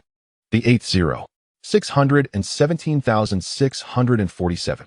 Do you not notice how these values converge upon 0, 618, the golden ratio? The teacher elucidated the mystery, and realization dawned upon them. Indeed, why is this so? The luminous point of the divine palace is 1, and the human spine consists of 34 vertebrae. When igniting all the luminous points along the spine, one signifies the mark of a level 9 warrior. Each level ascension demands rigorous standards. Knowing this pattern, can you calculate the number of luminous points required to become a 10th tier warrior? Is it 55? And what about the next one? Is it 89? As we progress further, the calculations of these numbers become increasingly daunting, escalating almost geometrically. This phenomenon illustrates the disparity in levels and ranks, where the differences in strength become more pronounced. The sequence. The elder turned around and pointed to the series of numbers inscribed on the blackboard, known as the Fibonacci sequence. A golden series discovered by mathematicians centuries before the Great Catastrophe, hiding countless mysteries within. Observe the spirals surrounding the 2 pine cones. If you count, you will find 5 spirals on the left and 8 on the right of the smaller cone, while the larger one has 8 on the left and 13 on the right. The numbers 5, 8, and 13 are indeed part of the Fibonacci sequence. The curve of the snail shell, which I have illustrated on the board, reveals the relationship between this curve and the sequence through the squares along it. This curve, referred to as the Fibonacci curve or golden curve, serves as a geometric representation of the sequence. The golden sequence and the golden curve can be found mirrored in nearly every living organism. If you attentively observe nature and your surroundings, you will uncover even more revelations. Consider the sunflower's flower head, which exhibits 2 sets of spirals, 34 and 55, 55 and 89, or 89 and 144. Similar discoveries await you in plants such as roses and thistles. After the Great Catastrophe, humanity unearthed the secrets of body cultivation from the relics of the underground world. And the path of human advancement and training is progressing along this golden curve and sequence drawn by the Creator. All living beings are advancing along this trajectory, which embodies the laws of the universe. Thus, the ranks of warriors delineated by this curve and sequence garner unanimous recognition from all humanity and the powerful. All the creatures present experienced a profound awakening, including Zhang Tai. Previously, he understood that to advance, one must continually ignite the luminous points within the body, with each rank requiring a different number of ignitions. However, he had never contemplated the underlying reasons until now. Realizing that all secrets lay hidden within the cosmic laws encapsulated in the golden spiral and the sequence. Teacher, what is the highest level of cultivation rank beyond the 10th? Bagda raised his hand to pose a question. To this day, no one has been able to answer, for the knowledge beyond the 10th rank remains the greatest secret, shrouded in esoteric teachings. The deeper reason is that the golden sequence is boundless, continuously expanding towards the perfect cosmic law represented by 0. 618. Humanity has only recently embarked on the path of cultivation, rediscovering the treasure of the body's history, which spans less than 900 years. While the evolution of the universe may have unfolded over billions of years, humanity has only just begun its journey along the golden spiral. Prior to the Great Catastrophe, humanity was blind and arrogant, viewing itself as the sovereign of the universe and all beings. It was only after the catastrophe that humanity recognized its insignificance among countless species in the universe and on the continent of Kuanong. In fact, it is quite possible that for an extended period before the catastrophe, humanity was not evolving but rather regressing. When there was nowhere left to retreat, the Great Catastrophe and the Star of God arrived, rewriting everything. In its quest for survival, humanity uncovered the mysteries of the luminous points in the body and began to tread the path of evolution once more. The era of black iron marked both a final conclusion and a new beginning. In this final biology class, the instructor opened a window to a broader world, one that the students had never before contemplated. In the course's latter part, everyone was engaged in calculating the next steps of the golden sequence. 1, 1, 2, 3, 5, 8, 13, 21, 34, 55, 89, 144, 233, 377, 610, 987, 1597. Upon reaching the 17th number in the golden sequence, Zhang Tai was left in utter astonishment, gazing in disbelief at the subsequent 7 figures. Could this truly be the world beyond the 10th rank? Chapter 11. Incitement. As the final biology class drew to a close, the class monitor's call to attention prompted all the students in Zhang Tai's class to rise respectfully. Each student placed their right hand over their left chest, saluting the teacher who had imparted this last lesson. The content of this final class was unlike anything they had previously encountered. The mysterious sequence evoked in Zhang Tai a sense of profound knowledge, perhaps of an esoteric nature, reserved for the fortunate few. A truly formidable warrior of the human race possesses not only overwhelming strength on the battlefield, but, more crucially, a discerning eye that can discern the laws of nature and the universe, drawing from them the wellspring of power that fosters personal growth. It is my fervent hope that all my students emerge from my biology lessons with such observational prowess. Upon concluding his remarks, the elder departed the classroom as serenely as ever, leaving the students in a hushed reverence for the once unassuming biology teacher. Knowing that their time at school was nearing its end, he bestowed upon them a heartfelt blessing through this final lesson. At the end of class, Zhang Tai leaned over the railing in the corridor, gazing absently at the plants in the flower bed below. Meanwhile, some of his classmates eagerly rushed downstairs to count the leaves of the rose bushes, hoping to uncover some secret. Reflecting on what might be the last biology lesson of his life, Zhang Tai felt a twinge of emptiness. The old man was truly admirable. Before long, members of the Flying Brothers Society gathered around Zhang Tai, mirroring his posture as they peered down at the flower bed. It was Baghdad who spoke first, addressing the profound connections between the Fibonacci sequence, the golden spiral, the ranks of warriors, and numerous natural phenomena, knowledge that undoubtedly belonged to the realm of the arcane. I have encountered some upperclassmen in this school, and even they were oblivious to the intricacies and mysteries involved. I suspect that the elder revealed this esoteric knowledge today precisely because it was the final class. But is it truly useful to ponder such lofty concepts? Level 10? In all my years, I have yet to witness what level 10 entails. If any of us in the Flying Brothers Society could attain level 6 or above, we would be set for life. I've heard that Grice's father is merely a level 6 black spider, remarked Sista lazily. Baghdad clenched his fist and declared, I will undoubtedly reach level 6. Let us first address the present situation. I cannot shake the feeling that a few individuals over there are glaring at us unfriendly. Following Light's indication, they turned to see Grice and his entourage staring daggers in their direction, with their gaze evidently fixated on Zhang Tai. Even as they noticed the 7 members of the society turning towards them, Grice and his companions did not so much as glance aside. Upon meeting Zhang Tai's eyes, Grice's sycophant, Zhu Hai, provocatively mimicked a throat-cutting gesture. Light, you are mistaken. They are not looking at us, but rather at Big Head. We are being disregarded, exclaimed Shaven, in his characteristic Navet. How outrageous. Do they think the Flying Brothers Society is a pushover? I say we teach them a lesson. On the count of 3, let us send them a greeting from our society, lest we be treated as invisible, suggested Barley, counting down, 1, 2, 3, send them some oil. On the 3rd count, all 7, including Zhang Tai, simultaneously extended their middle fingers toward Grice and his crew. Their expressions shifted in shock, and Doug even turned around, dropping his pants to reveal his unsightly rear, slapping it twice, before turning back and making lewd gestures in Grice's direction. The Flying Brothers erupted in laughter, drawing the attention of many onlookers. News of the confrontation between Grice and the Flying Brothers spread throughout the grade by the 3rd period, with many eagerly anticipating the ensuing drama. Meanwhile, Zhang Tai and his comrades were preparing for a showdown with Grice, emboldened by the thought that, should hospitalization be necessary, 6 brothers would accompany him. With such thoughts, the members of the Flying Brothers Society felt an overwhelming surge of courage, casting aside their fears of Grice. If Grice dares to provoke us at lunch, we shall retaliate fiercely. Baghdad, among us, you are the strongest. When the time comes to confront Grice, you will engage him. While Light and I take on Shalon, Big Head and Sista will handle Zhu Hai, and Doug and Shaven will take on Ganyel. Apart from Baghdad, we will divide into 3 groups, and once any group has subdued their target, they will rush to support Baghdad.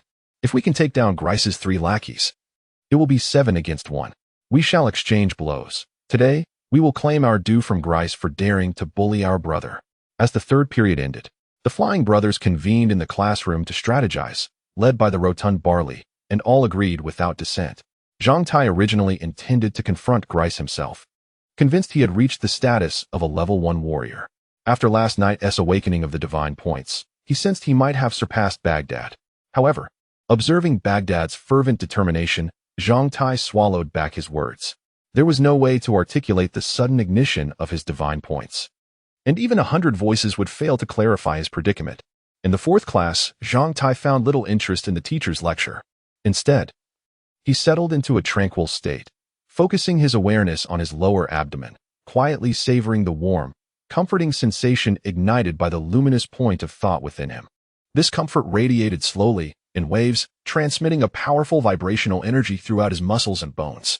The ignited luminous point felt akin to a small, yet incredibly wondrous door opening within his body, through which something extraordinary began to flow. This phenomenon elucidates why an ordinary first-tier warrior can easily surpass the majority of unranked combatants. Igniting the luminous point signifies the commencement of an overall enhancement in physical capabilities and functions. To echo the words of today's biology teacher, Igniting the luminous point signifies one's emergence at the evolutionary starting point represented by the golden spiral of the universe and the laws of creation. If survival is perceived as a competition, the distinction between a first-tier warrior and a zero-tier combat worker is akin to that between a contestant poised at the starting line and a spectator lingering outside the track. Under most circumstances, it is exceedingly difficult for an outsider to outpace a prepared contender once the race commences. I am already a first-tier warrior. Merely a level away from Grease, Zhang Tai continually reminded himself in class, his fighting spirit kindled further by such affirmations. Finally, the last class drew to a close. Observing the herd of students rushing towards the cafeteria, the 7 members of the Airplane Brotherhood lingered behind. "Are we ready?" Barley inquired. And in accordance with the traditions among boys, such provocations typically lead to immediate confrontations, often resolved during lunch or after school. The small grove beside the school cafeteria was a favored locale for settling scores. Everyone nodded in agreement. "Do you all remember who you're supposed to deal with?" They nodded again. "Today marks a splendid occasion for our brotherhood to assert its prowess in school. Let us go," Barley declared exuberantly, leading the 7 members of the Airplane Brotherhood out of the classroom with the fervor of roosters. However, just as they descended the stairs, the spirited atmosphere dissipated with Doug's next remark. Could everyone wait a moment?" Doug said, his face slightly flushed, clearly uncomfortable. "What's wrong?" Chavon asked, his nervousness evident as his nose turned a shade redder, as Zhang Tai had observed. "My stomach feels a bit off. I need to use the restroom." Doug nearly buried his head in his trousers as he spoke. "I think something was wrong with breakfast this morning. I suddenly had to pull my pants down. My stomach feels chilly, and holding it in is quite unbearable. If I have to fight later, it will affect my combat effectiveness." The remaining 6 members of the Airplane Brotherhood exchanged bewildered glances, all reduced to their original selves by Doug's predicament. Barley opened his mouth to say something but ultimately sighed in resignation. "Hurry up, we'll wait for you." The group waited outside the restroom for 10 minutes, feeling a mix of exasperation and impatience. When Doug finally emerged, he appeared revitalized, brimming with energy, while the morale of Zhang Tai and the others had plummeted from an initial 90 to a mere 60. "Let us head to the cafeteria first. We may not secure enough trays today." Barley waved his hand weakly.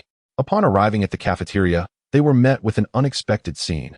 Grease and his companions stood, visibly terrified, surrounded by hundreds of enraged students. A fellow classmate stood atop a cafeteria table, vociferously rallying the crowd. Chapter 12. The Influential Figures Brothers. Are we forever willing to endure the oppression of these few individuals? Just because Gris is a secondary warrior, must we recoil in fear? Is Gris more perilous than the beasts that await us beyond the city walls in a week's time? If we dare to confront challenges with our very lives, why should we retreat here, allowing them to trample our dignity underfoot? What are you afraid of?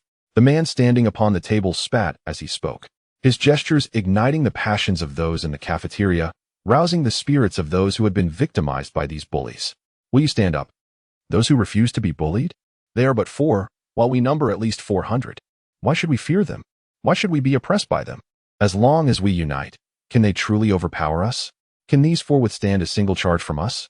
Let us collectively expel these disorderly individuals, these brutes who trample upon our dignity, from our cafeteria. From now until graduation, if they dare retaliate against any one of us, let us unite to double our vengeance upon them. Are you willing to stand with me to drive these loathsome fellows from our midst? Men of 7th Middle School. Summon your courage, teacher Dana is watching us. The crowd was incited, their blood boiling. Those who had suffered under Gris's tyranny were fueled by a surge of old grievances and new fury, joining in the uproar. Let us finish them off. Let us obliterate these bastards. Let us annihilate them. We've had enough, damn it.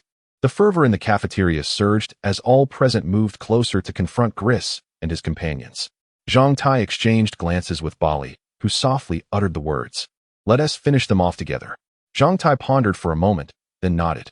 The 7 members of the Brotherhood shared knowing looks and nodded in agreement.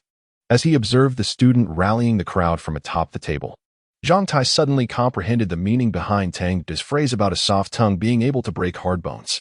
However, before he could contemplate further, Baghdad from the Brotherhood had already charged forward, delivering a swift kick that sent one of Gris's cohorts, Shalon, tumbling to the ground.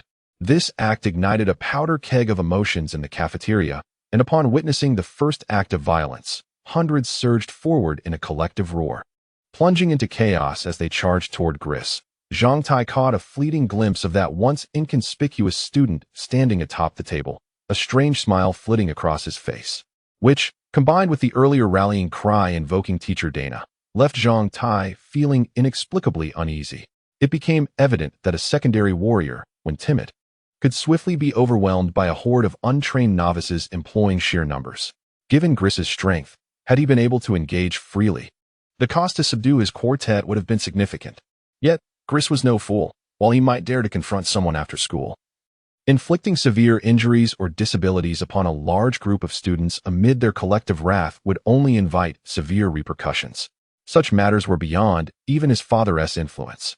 With bench press capabilities of 290 kilograms, a squat of 380 kilograms, a right fist's explosive power of 510 kilograms, a left fist's of 340 kilograms, and a leg's explosive power of 780 kilograms, Griss could only do his utmost to shield his beleaguered companions, Shalon, Zuhail, and Ganel, from the onslaught.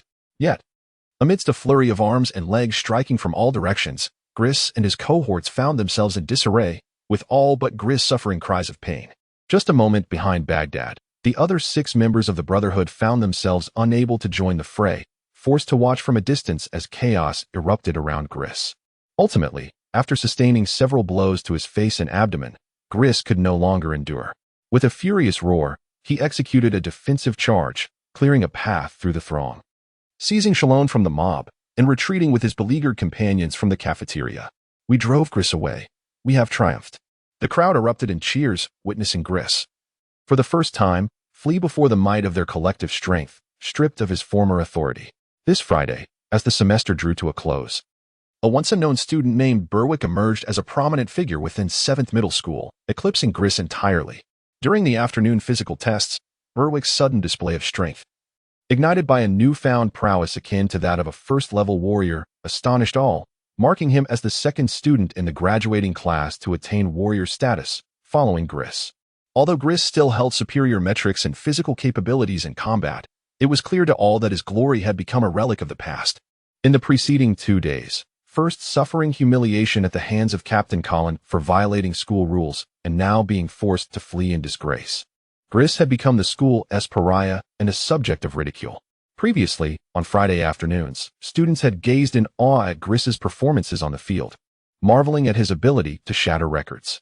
Yet today, despite maintaining undeniable superiority in all physical metrics, he was met with jeers and mockery. Throughout the afternoon, Griss remained stoically silent, his face a mask of fury as he absorbed the accolades directed toward Berwick, occasionally casting venomous glances at Zhang Tai. Noticing Griss's hostile gaze, Zhang Tai felt an intensified sense of caution, sensing an inexplicable deepening of animosity between them. During the afternoon, he adopted a low profile, striving to perform at a level akin to his previous best while intentionally conserving his strength. The enhancements from his ignited potential were evident, particularly during the 100-meter sprint. In the past, he had struggled to keep pace, but this time, at the sound of the whistle, he surged forward with newfound explosiveness. His reaction time and speed had noticeably improved, and as he neared the finish line, he felt lighter than ever. Ultimately, he finished in 6th place. Still without a commendable time, yet he felt a sense of satisfaction, believing that, had he exerted himself fully, he could have broken the 11-second barrier.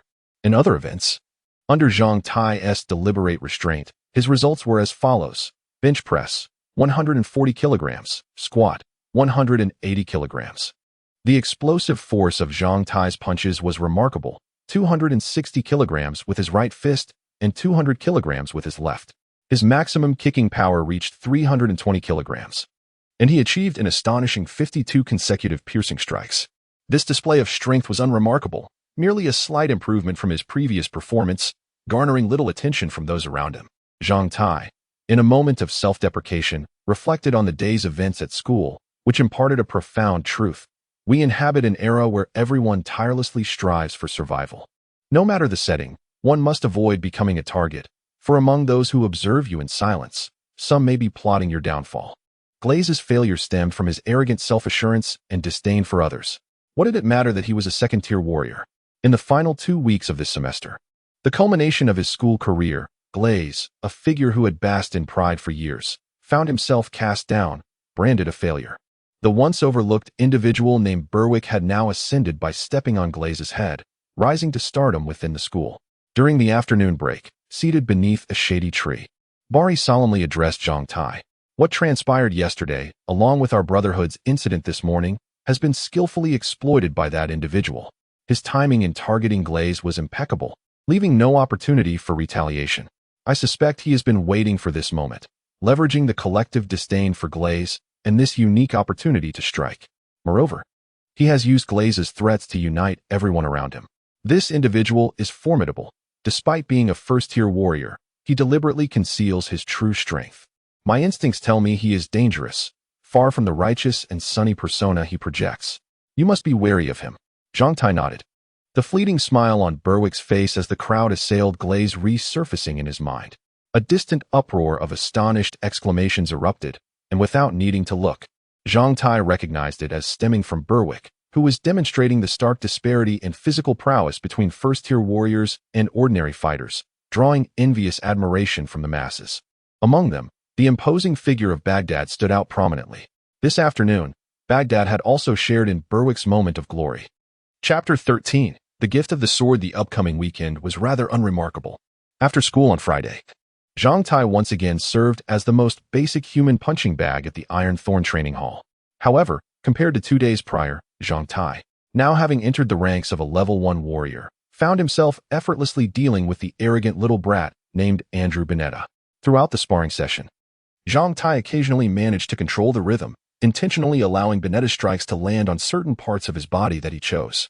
Of course, more often than not, he would feign being knocked down by the little rascal, merely to indulge the child's vanity, only to rise again and declare, "I'm full, you coward." This would provoke the little boy into rushing at him with reddened eyes. To others, the part-time job at the training hall seemed a tedious chore, yet for Zhang Tai, it transformed into an enjoyable game. He not only earned money, but also accelerated the maturation of his iron fruit. Moreover, through the continuous practice of enduring blows, Zhang Tai discovered that his combat instincts were steadily improving. His movements became more agile, his reflexes sharper, and his ability to decipher an opponent's intentions grew increasingly accurate. As the one who primarily absorbed the hits, he could sometimes even take the initiative in dictating the pace of their exchanges. That one-eyed dragon certainly did a good deed. Zhang Tai felt quite pleased. Perhaps due to his commendable performances in the past 2 sessions, Zhang Tai sensed a slight elevation in his status at the training hall. At the very least, the 2 rascals in the equipment room ceased using him as the butt of their jokes, betting on when he would faint again. As he departed from the Iron Thorn Training Hall, the supervisor, Becker, offered him a few encouraging words and settled his weekly wages, totaling 3 silver coins and 40 copper coins. This marked the first money Zhang Tai had ever earned in his life. He clutched the coins tightly in his pocket, feeling them warm against his palm by the time he returned home. When he presented the money to his mother, the astonished expressions on his parents' faces filled him with an indescribable satisfaction. Though the sum was modest, his mother ultimately took only 2 silver coins, insisting they were for Zhang Tai to save, while the remainder was for him to keep as pocket money. Yet, as Zhang Tai made his first contribution to the family through his own sweat and labor, his heart brimmed with joy and pride. On Saturday, Zhang Tai continued to assist his mother in making rice wine. With the addition of his future sister-in-law, Zhang Tai found his workload significantly reduced. She was a diligent and intelligent woman, adept at managing the household, and there were no rumors of impropriety about her. Gradually, the Zhang family began to accept her, and she integrated into their lives. Watching his mother patiently teach her the art of rice wine making, Zhang Tai felt an inexplicable sadness. His mother was growing older, and his time in this home was becoming increasingly limited. The life of an ordinary individual is always interspersed with a myriad of bittersweet experiences. On the same Saturday, when Zhang Tai rode his ugly tricycle back to the rice shop, he discovered that the price of rice had risen again. Now, a 25-kilogram bag of ordinary rice cost an additional 3 copper coins, totaling 4 silver coins and 61 copper coins. Zhang Tai visited several places, only to find the same situation. Furthermore, he noted that the prices of other food items had also seen slight increases, with sugar prices soaring even higher. Compared to rice, the price of coarse sugar had risen over 10% this week, exceeding 1 silver coin and 10 copper coins per kilogram. There was no choice but to grit his teeth and make the purchase. The family's rice wine business could no longer afford to keep prices stable, and with any increase, sales would undoubtedly decline significantly, diminishing the contribution of this small enterprise to household expenses. Upon hearing the news of rising grain prices, although her expression remained unchanged, Zhang Tai noticed the slight deepening of the furrow in his mother's brow. On Saturday evening, Zhang Tai planted a large patch of pumpkins on the land of Black Iron Fortress. The seeds had been extracted from the flesh of pumpkins purchased earlier, and his frugal mother had saved them after washing and drying them in the small courtyard. Once roasted, these seeds would transform into a delicious and fragrant snack. This time, Zhang Tai planted a substantial number of seeds, 2 large handfuls, amounting to 200 or 300 seeds. The rising grain prices were one reason. But a more significant factor was Zhang Tai's realization that the Black Iron Fortress seemed particularly suited for plant growth. Within just a week, all the seeds he had sown there had sprouted, including those gifted by Granny Teresa, and every plant was thriving exceptionally well. The potatoes and corn, in particular, had grown remarkably fast, breathing life into the previously barren Black Iron Fortress, where the aura of vitality was rapidly increasing.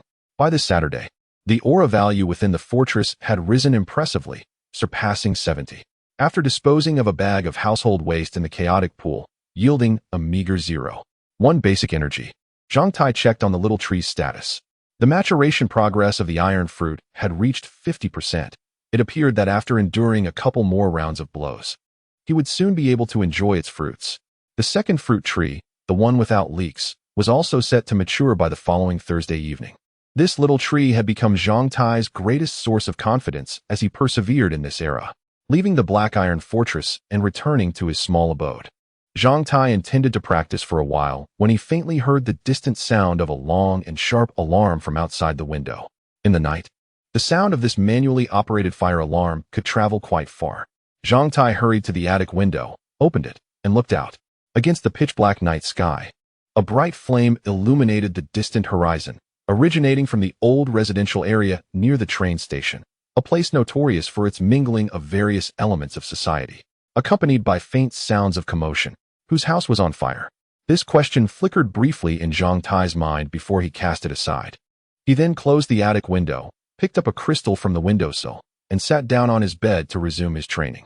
Once he ignited the Divine Palace's bright point, he found that upon entering a meditative state, he could feel a small point vibrating near his tailbone, subtly resonating with the bright point of the Divine Palace. This was Zhang Tai's next target to conquer, the first spinal bright point. According to the introduction provided by the teacher during Friday's biology class, this point of light, which is the second number in the Fibonacci golden sequence, is represented by the number 1, followed by 2, 3, and then 5, with 8 coming next. These points of light, distributed along the spine, form a line consisting of 34 points, corresponding to the 34 vertebrae of the human body. The mysteries surrounding these divine points are profound and elusive. Yet the efficacy of the spinal points mirrors the function of the spine itself, serving as the foundation and source of human strength. Each time a point upon the spine is ignited, it greatly enhances one's physical stamina and power. This explains why Grise's physical prowess allows him to dominate all the students at school. As Zhang Tai entered a meditative state, the energies accumulated by the crystal were transmitted through the divine points to the sacral point. After 2 hours of effort, Zhang Tai had only managed to illuminate that point slightly, revealing a minuscule red glow akin to a grain of rice, which, when compared to the blazing divine points at that moment, was negligible, a mere firefly against a roaring bonfire. The cultivation process of each point of light is a painstaking and time-consuming endeavor for most individuals. On Sunday afternoon, Zhang Tai, as usual, remained at home to tend to the shop, while his parents donned new attire and set out with his future sister-in-law, leaving him to deduce their purpose. When they returned later that evening, both women bore expressions of relief and ease, confirming the identity of his future sister-in-law. Starting today, the price of Zhang family's rice wine increased by a small coin. Although this had been announced in advance, the shop's business swiftly dwindled, with daily sales barely surpassing half of the usual amount. "Mother, where are Dad and the others? Did they not come back with you?" Zhang Tai inquired, noticing only the 2 women. "Your father has a matter to attend to and will be home a bit later," his mother replied enigmatically. Later that evening, as dinner time approached, his father returned, holding a long object wrapped in cloth. Upon seeing Zhang Tai, he smiled and began to unwrap the package, revealing a slightly curved sword encased in a black scabbard. "Ah, the black flame-breaking edge sword. Zhang Tai exclaimed, leaping forward as if he had discovered a treasure. He seized the sword from his father's hands, drawing it with a sharp sound. A gleaming, double-handed sword appeared in his grasp. Zhang Tai gasped in astonishment, for inscribed near the hilt was his name, Zhang Tai. This was a gift from his father. Next week, you will participate in the school's outdoor trial. This is a gift from me. His father coughed slightly, revealing a trace of embarrassment. This is an ordinary precision steel sword produced by the Black Flame City's armory. Slightly inferior in craftsmanship compared to the military standard equipment. The scabbard is merely made of common iron and wood. You know your father doesn't have much money, so I am very satisfied. Thank you, Dad. Zhang Tai interrupted, embracing his father and planting a kiss on his cheek. He was genuinely pleased with the gift and understood that this ordinary sword from Black Flame City typically cost over a gold coin, a considerable expense for their family. Seeing Zhang Tai's joy, a contented smile appeared on his father's face. You too, if you don't come over soon, the food will get cold, his mother called out, attempting to defuse the moment. In this era, many individuals receive their first sword as a gift from family, carrying not only the blessings and concerns of loved ones but also signifying that the bearer must rely on that sword to forge their own path in life. This is an inescapable fate for many men and families of this age. With just 1 week remaining before leaving school, the 15-year-old Zhang Tai accepted his destiny with grace, now possessing his first sword, engraved with his name. Chapter 14. A sudden inspiration in the final week of school for the graduating class. Both the students and Zhang Tai were fervently preparing for their inaugural wilderness survival trial. The students were somewhat apprehensive, as each year's graduation survival test often resulted in casualties. This was not merely an outdoor excursion, but rather a profound encounter with the harsh realities of this era, marked by life and blood. The world within the city walls starkly contrasted with that beyond them. On Monday morning, all the students gathered in the large classroom for a major lecture. The speaker was not a teacher from the school, but rather a senior who had graduated the previous year and was now serving as a soldier in the Black Flame City Guard. This senior recounted his experiences from last year's wilderness survival trial, vividly narrating how he witnessed 2 of his companions succumb to death due to a moment of carelessness. The tragic demise of these 2 young lives was attributed to a seemingly innocuous wild mushroom. During the trial, a classmate responsible for foraging food had picked a harmless-looking death-cap mushroom and cooked it in soup, leading to the fatal consumption by 2 individuals who did not awaken the following day. When classmates discovered them, they found their bodies stiffened, and remnants of the soup contained the death-cap mushroom. The story was unremarkable on the surface, devoid of any thrilling elements. The tragedy stemmed from a simple cause. The death-cap mushroom bore an almost identical appearance to the edible umbrella mushroom, with the only distinguishing feature being the gray ring-like patterns on the stem of the death cap, which the forager failed to recognize.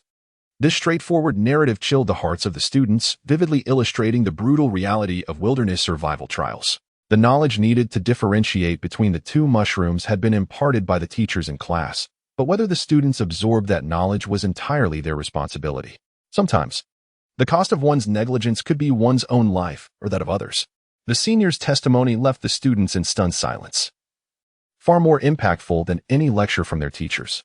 Perhaps the school recognized this disparity, which is why they arranged such a poignant lesson during the final week of the semester for the graduating class. As soon as the Monday morning lecture concluded, all members of the Airplane Brotherhood surrounded Sean. Sean, do you still have the biology notes you took in class over the past 2 years? Fatty Bali anxiously inquired, placing a hand on Sean's shoulder. The tension was palpable among the group, as the earlier story had frightened them considerably. After 3 years, no one could guarantee they hadn't overlooked any critical details. With so many deadly dangers outside, who knew if the overlooked detail might cost them their lives in the coming weeks? To perish at the hands of magical beasts was a matter of strength and luck. To perish due to one's own carelessness would be entirely deserved. Yes, what's up? Sean replied, somewhat puzzled. What's up is that we need to review them carefully to see if we missed anything vital, Bali insisted. Sure, no problem. I've kept my notes well, and I have 2 more at home. I'll bring them tomorrow. Sean readily agreed. Upon hearing this, Bali's eyes sparkled with a sudden idea. Brothers, perhaps we can profit from Sean's notes. Everyone understood Bali's meaning, and even Zhang Tai couldn't help but admire Bali's quick thinking. However, by the afternoon, the Airplane Brotherhood's plans for profit were abruptly dashed. Just as Fatty Bali was contemplating how to compile the crucial information from Sean's notebooks into a small pamphlet for sale, Berwick once again sent the graduating class into a frenzy. Hurry, go find Berwick. He has compiled his meticulously recorded biology notes into a field survival trial dangerous creatures identification manual and is distributing it for free. Go grab one. During the lunch break, someone burst into the classroom shouting, and upon hearing the news, the students rushed out, leaving only a few members of the Airplane Brotherhood in shock. Wally could only curse in frustration. Damn it. At that moment, Zhang Tai felt an inexplicable sense of foreboding. Berwick's swift actions and thorough preparations sent a chill down his spine. From the moment the Field Survival Trial Dangerous Creatures Identification Manual emerged, the students immersed themselves in anxious preparations for the trial over the next few days, gathering various necessary equipment and survival supplies. The only restriction was that each person could carry no more than 5 days' worth of rations. Beyond that, weapons, luggage, medicines, and an assortment of items could be taken as long as one could bear the weight. In the final days of the semester, Gris and his companions vanished from the school cafeteria. After their previous encounter, they could no longer swagger in, and the humiliation of standing in line while facing scornful gazes was unbearable. Thus, they opted to eat outside the school instead. Guess what Gris and his friends had for lunch today? Became a common refrain during the lunchtime cues, eliciting laughter from the students. Amid Gris's deliberate low profile, Berwick shone even brighter, amassing a crowd of admirers in just a few days.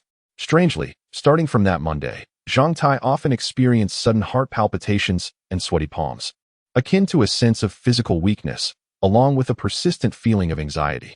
On Tuesday, when he returned to the train station, he noticed an increased presence of patrolling officers. A casual inquiry revealed that the fire he had witnessed near the station had claimed numerous lives, instigating heightened vigilance among the officers. Although no useful information had surfaced thus far, only intensified patrols.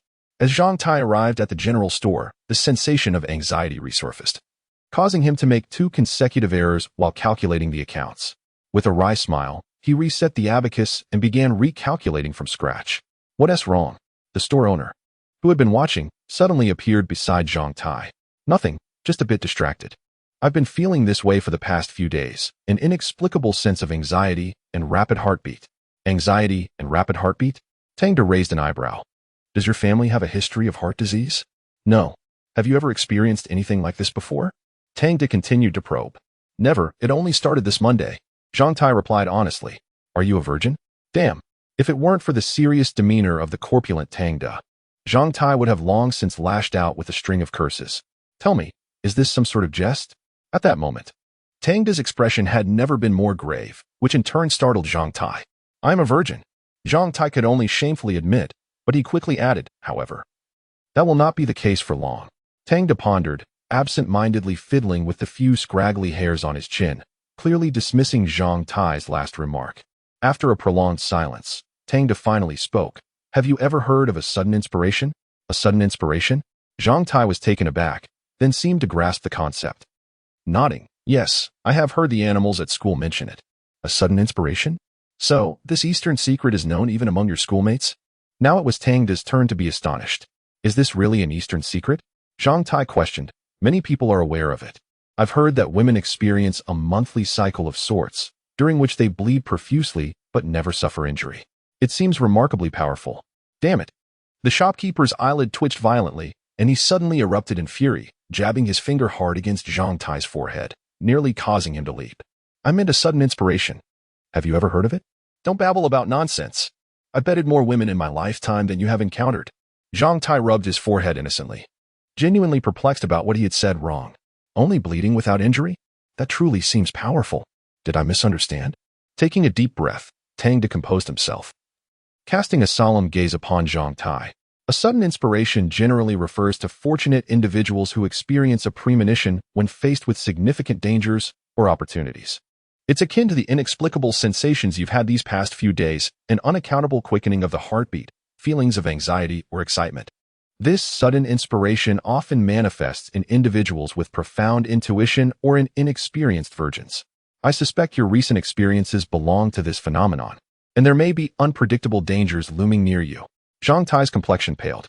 Am I in danger? Please, tell me, have I offended any formidable figures in recent months? Tangda inquired with concern.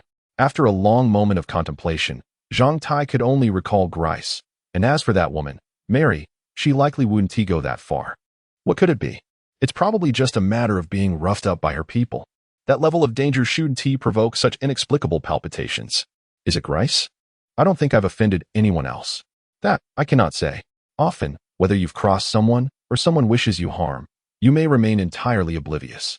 In Eastern traditions, there exist powerful diviners who can deduce the source of such imminent dangers based on the timing of your sudden inspirations or other subtle signs, allowing one to navigate fortune and misfortune. I lack that ability. Tang shook his head. However, knowing this, you can at least prepare yourself. As he spoke, Tang turned and rummaged through the counter, producing 2 items which he handed to Zhang Tai.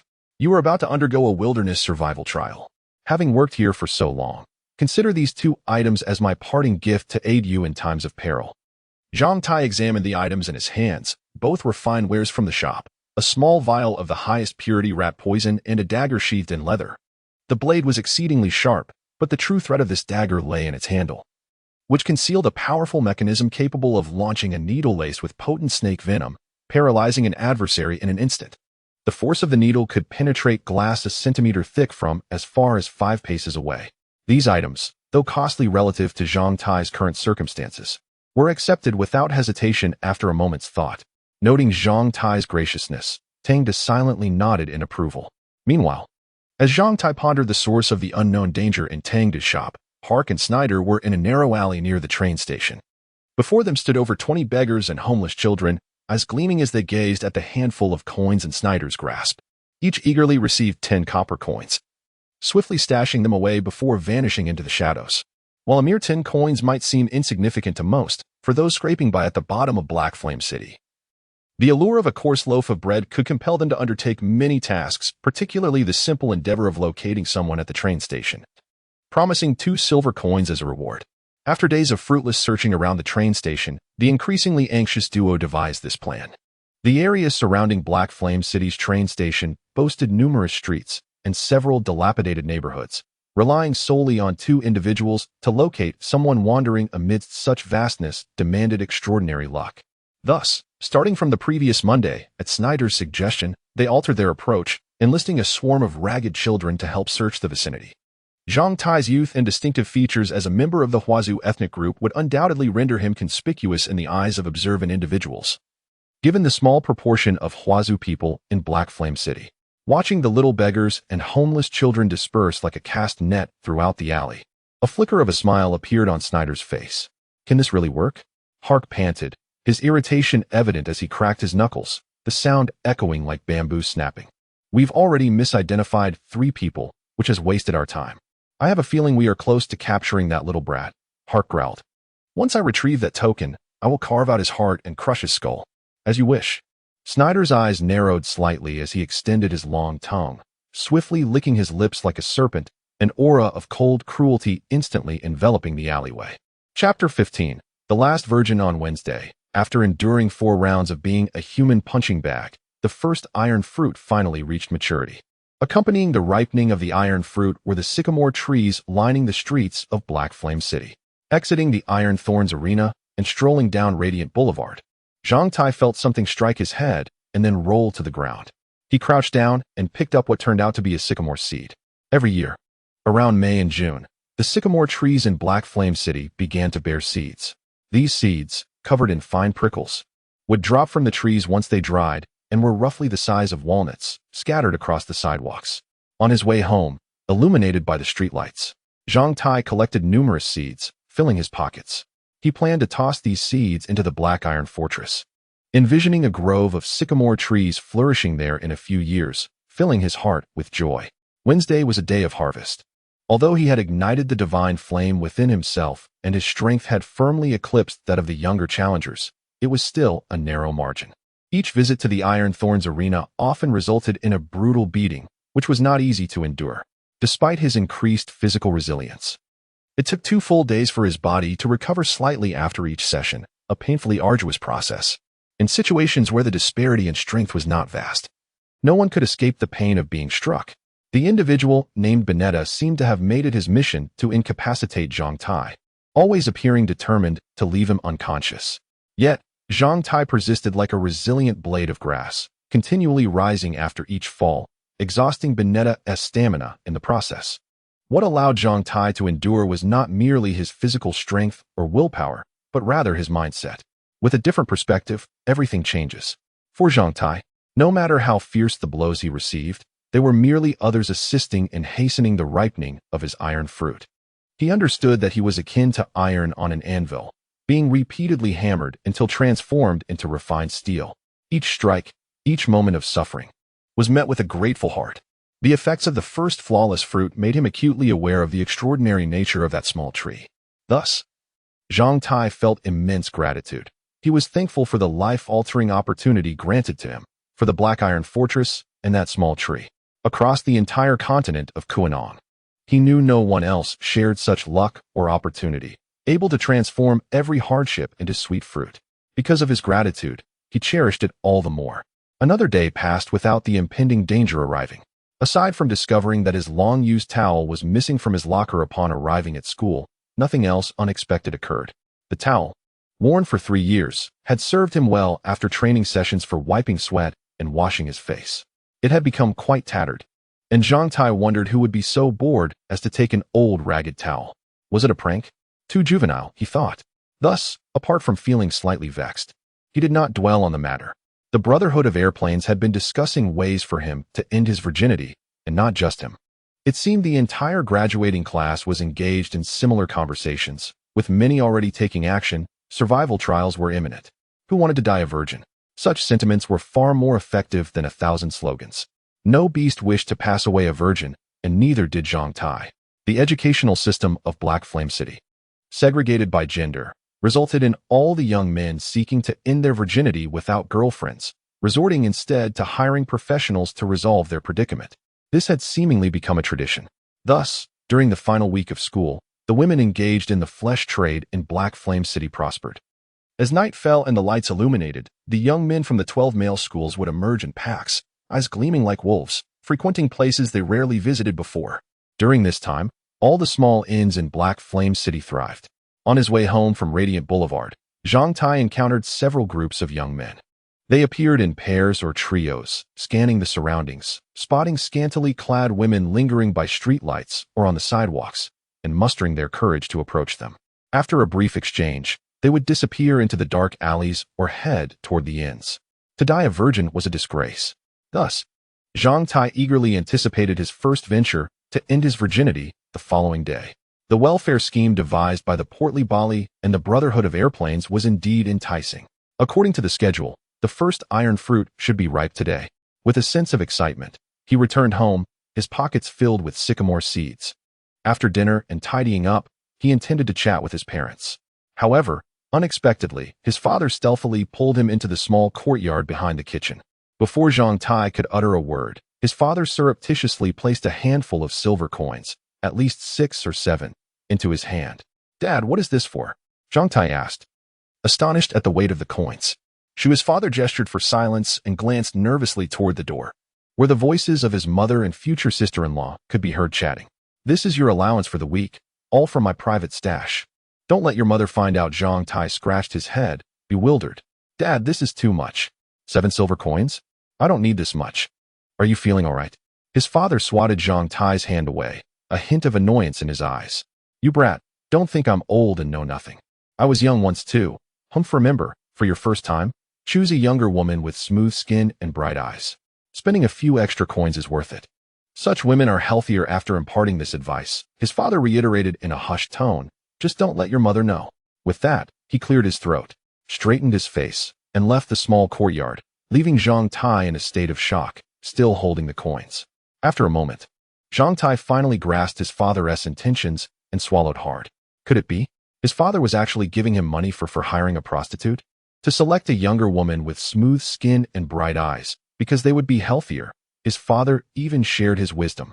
Having such a father was truly, truly magnificent. Zhang Tai nearly shed tears. His father was indeed his most understanding ally. Given this unexpected encounter, the atmosphere felt somewhat peculiar during their family chat later that evening. After reporting to his mother about his day at school and sharing how splendid the bathing facilities at the arena were, the family enjoyed their time together. Once he finished washing up and returned to his room, Zhang Tai headed to the Black Iron Fortress. "Welcome, esteemed and gallant lord, to the Black Iron Fortress." Every time Zhang Tai encounters this dialogue box, it brings him immense joy. Recently, he has come to understand a profound truth. In nature, no one digs holes to plant seeds or fertilize them, yet the wilderness thrives with vitality. This suggests that these seeds possess their own symbiotic relationship with nature, capable of survival of the fittest. Those suited for growth naturally find their way to vitality, taking root and flourishing, while those unsuitable for growth do not require undue effort. Apart from the minor care needed for food crops, he can simply scatter the seeds of other plants as he pleases. This method is not only simple and convenient, but also enhances efficiency. If these seeds can survive in the wild, there is no reason they cannot thrive here, especially since the conditions appear to be even more favorable for plants than in the wilderness. Having grasped this understanding, Zhang Tai first sought a patch of land to the east of the Black Iron Fortress, where he casually scattered the sycamore seeds he had collected on his way. This act could be considered as sowing. Afterward, he approached a small tree, just as he had experienced during the ripening of the fruit of the Wu Lu tree. He was once again greeted by a refreshing aroma of fruit as he drew near. At that moment, two fruits hung from the branches of the manjasaka. One red and the other silver, both exceedingly charming. He first checked on the Wu Lu fruit. 27 hours remain until the Wu Lu fruit ripens. A line of text materialized before Zhang Tai's eyes, then faded away. He chuckled to himself. One Wu Lu fruit per week was a steadfast rule. Life with Wu Lu fruit was simply delightful. After examining the Wu Lu fruit, he turned his attention to the silver fruit, slightly larger than a walnut, resembling a diamond-shaped iron fruit. As Zhang Tai's hand approached it, another line of text appeared effortlessly. The iron fruit is now ripe. Instructions: upon harvesting, it can be consumed directly. Caution: the fruit must not be removed from the Black Iron Fortress, as the energy and vitality within will gradually dissipate 12 hours post-harvest. As he watched the text slowly fade away, a smile blossomed on Zhang Tai's face. Chapter 16. The effects of iron fruit. The method of utilizing iron fruit is entirely akin to that of the flawless fruit. With this thought in mind, Zhang Tai hesitated no longer. He carefully plucked the oddly shaped fruit and devoured it within a few bites. The iron fruit bore a subtle, unripe fragrance and had a texture reminiscent of peaches that had not fully ripened. After consuming it, Zhang Tai waited for a while, yet there was no response. He continued to wait, but still nothing happened. After half a day, Zhang Tai blinked in disbelief. Was this it?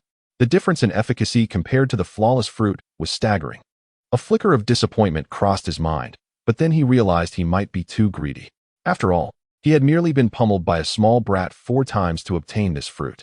What more could he desire? The effects of the iron fruit likely needed to accumulate in quantity to manifest fully. After all, one cannot forge iron with a single strike. With that thought, Zhang Tai's mood settled. After completing today's practice of pearl heart calculation and the tail vertebra enlightenment, he fell into a deep slumber. In the dead of night, Zhang Tai was jolted awake by the tumultuous churnings within his stomach. Sitting up abruptly, he grabbed a few sheets of paper placed beside his bed, and with a thought, he transported himself to the Black Iron Fortress. Clad only in a pair of shorts, Zhang Tai dashed to a corner. After running a few dozen steps while clutching his abdomen, he realized time was of the essence. He hastily removed his shorts and squatted down. Almost immediately, a cacophony of waste erupted, foul beyond measure.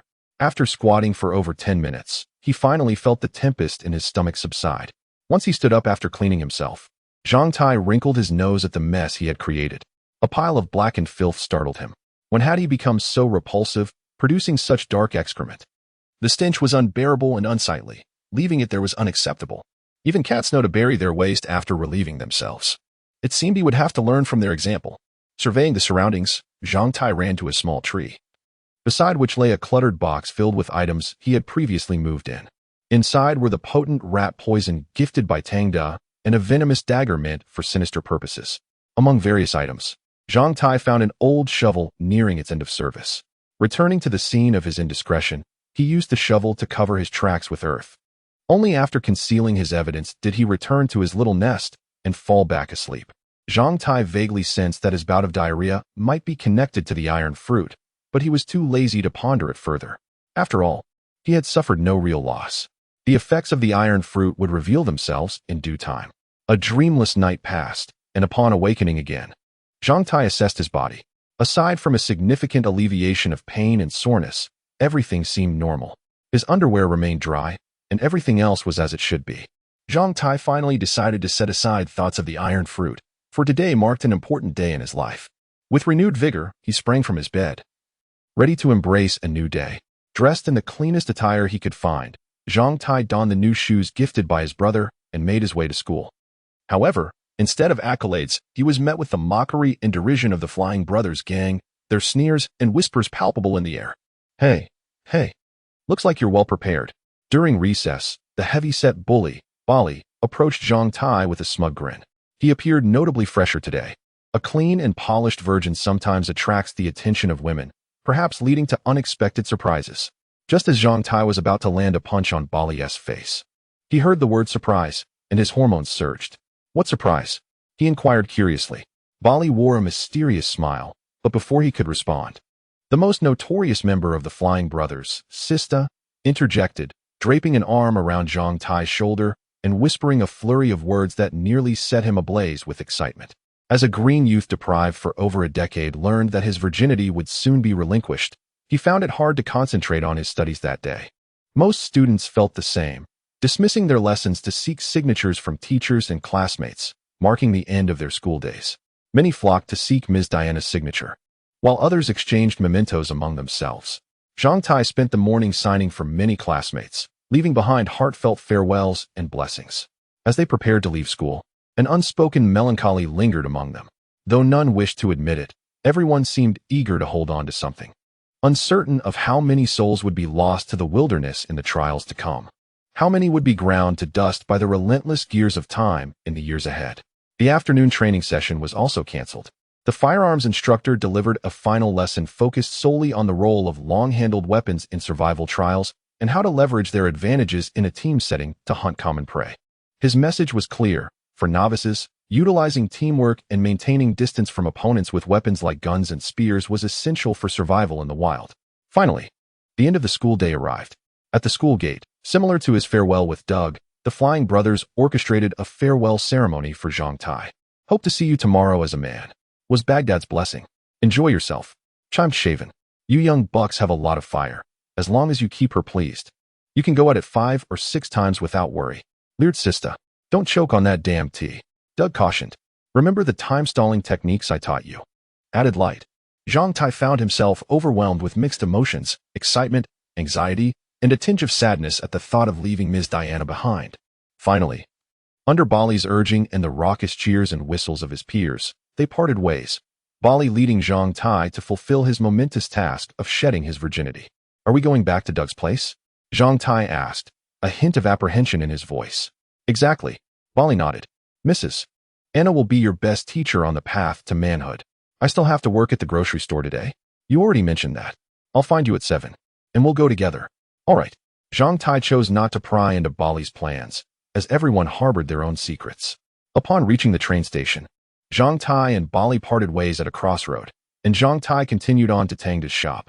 The moment Tangda laid eyes on him, his first words nearly caused Zhang Tai to stumble at the entrance of the grocery store. I recall you mentioning you'd soon no longer be a virgin. Seeing you dressed so flamboyantly today and flaunting those new shoes, I suspect tonight might be the night. TSK. If you had told me it was today, I wouldn't have minded if you skipped coming here. There's a saying in the Eastern continent, a moment of passion is worth 1,000 gold coins. I wouldn't be so heartless. Would you like me to teach you a couple of impressive moves to ensure women view you, the novice, in a new light? Tangda, with a mocking and unprincipled smile, provoked Zhang Tai, whose resentment grew as he realized that his small secret had been ruthlessly unveiled. This revelation left Zhang Tai feeling quite embarrassed. Indeed, in merely 2 hours, he was to seek out a woman to conclude his virginity. He had heard from the brutes at school that young people like them often experience their first encounters with great vigor, capable of engaging multiple times in succession. Dear boss, how long has it been since you last enjoyed such a relentless experience? Zhang Tai deliberately tapped his forehead. Oh, I nearly forgot. At your age, taking care of one's health is paramount, and many activities are no longer suitable for participation. Zhang Tai's sharp retort caused Tangda, who was drinking water, to cough violently. Tangda glared at Zhang Tai in frustration, who defiantly returned the gaze. They exchanged intense stares like roosters preparing to fight, before both huffed and turned away, resuming their respective tasks. After conducting some business and settling accounts, perhaps due to Zhang Tai's probing remarks. The petty-minded Tang maintained a stony demeanor for a full 2 hours, refusing to utter a single word to Zhang Tai. Each time their eyes met, he would huff and turn away. As the 2 hours passed, Tang reverted to his miserly nature, dismissing Zhang Tai with a curt, "Then I won't keep you for dinner." As Zhang Tai stepped out of the shop, he spotted Bali waving at him from across the street. Suddenly, the sensation of a racing heartbeat surged within him, even more pronounced than before. He shook his head, the somber visage of Grice flashing through his mind. "Damn it," Zhang Tai cursed inwardly. In a narrow alley near the train station, Hark, devoid of any leads for nearly a week, grew increasingly agitated. Even the dagger in Snyder's hand seemed to dance restlessly, reflecting the unease of its wielder. The final moment before the organization was to act drew ever closer. If they failed to establish contact with the forces in Heiyan City within 2 days, they would jeopardize the mission and be forced to flee for their lives. As darkness enveloped the surroundings once more, a frail beggar rushed into the alley. "We have spotted someone who closely resembles your description." Chapter 17. The first time in life, a person's life is invariably filled with numerous firsts. Some firsts leave an indelible mark on one's memory, such as today's momentous occasion. As dinner time approached, Zhang Tai, heeding the advice of the portly Bali, consumed a couple of the bread rolls that Bali had brought and sipped some water. Together, they made their way along the path previously traversed with Doug. Along the way, the rotund Bali, taking on the role of a seasoned guide, incessantly imparted wisdom to Zhang Tai about what to be mindful of. Overeating could impair performance, while hunger was equally detrimental. Thus, a state of mild satiation would suffice. Upon encountering Madame Anna later, it would be prudent to feign a touch of shyness, for, as Bali observed, she seemed particularly captivated by bashful young men, especially those embarking on their inaugural experiences. Feign shyness. How does one do that? Zhang Tai inquired, a hint of nervousness creeping into his voice. Bali cast a sidelong glance at him, remarking, "You need not pretend. She'll see through it immediately. It's evident you're a novice." Zhang Tai silently cursed under his breath. "How do you know Madame Anna?" Zhang Tai asked, curiosity piquing his interest. Bali recounted, "When I was 12, my father took me to visit a friend, and that's how we met. From the moment I laid eyes on her, I was entranced by her ample bosom. She was utterly provocative, seducing me during our first encounter." Zhang Tai struggled to process this revelation. 12 years old and visiting such a woman. "Does she have a husband?" he queried. Bali replied, "No, Madame Anna is a kept mistress. Her lover was a mid-level official in the Material Management Bureau of Black Flame City. Shortly after I first saw her, her lover was arrested. Do you recall the train heist a few years back? That was the event that led to his capture.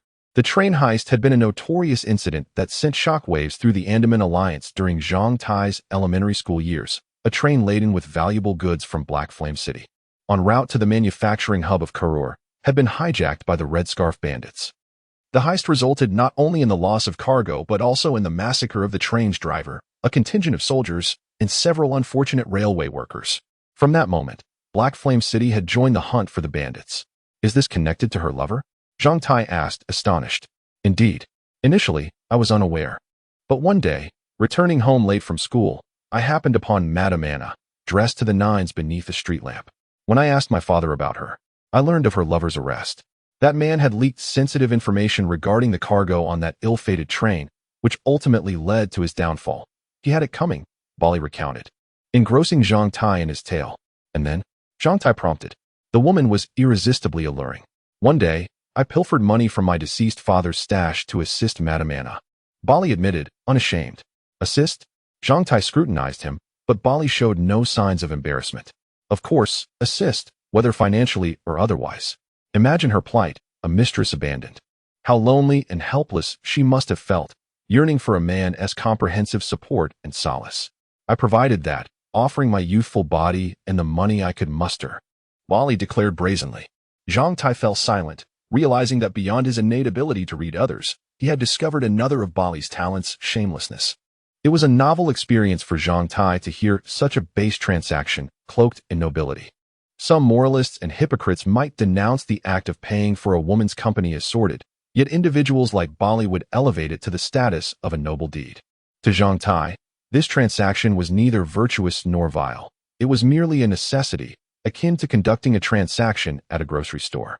The woman needed money to survive, and he needed to fulfill this rite of passage, It was a mutual agreement, devoid of harm or debt, with no illusion of moral superiority or misplaced altruism. Each individual harbored their own narrative. Today, he sought a woman to affirm his manhood. Nothing more, nothing less. Take this. Bali handed him a small paper packet. Just don't be as foolish as Doug. This will prove useful. Zhang Tai contemplated for a moment before accepting the packet from Bali, extracting 3 small leaf-like items and placing them in his mouth. He chewed thoughtfully, finding them unremarkable. This was his first experience with tea, truly consuming it, to freshen his breath for the forthcoming encounter. As they arrived once more at the door where Doug had stood previously, darkness enveloped the surroundings. The alley was dimmer still, perhaps due to an excess of testosterone coursing through him. The pitch-black sky and shadowy passage seemed to shimmer with an exhilarating allure to Zhang Tai. He carefully expelled the tea leaves from his mouth and, under Bali's encouraging gaze, inhaled deeply before knocking thrice on the door. He then stood in silence, his imagination conjuring images of Madame Anna, his heartbeat quickening, and his body responding eagerly. Employing an old tactic, he discreetly pressed down on his rebellious member, attempting to regain control.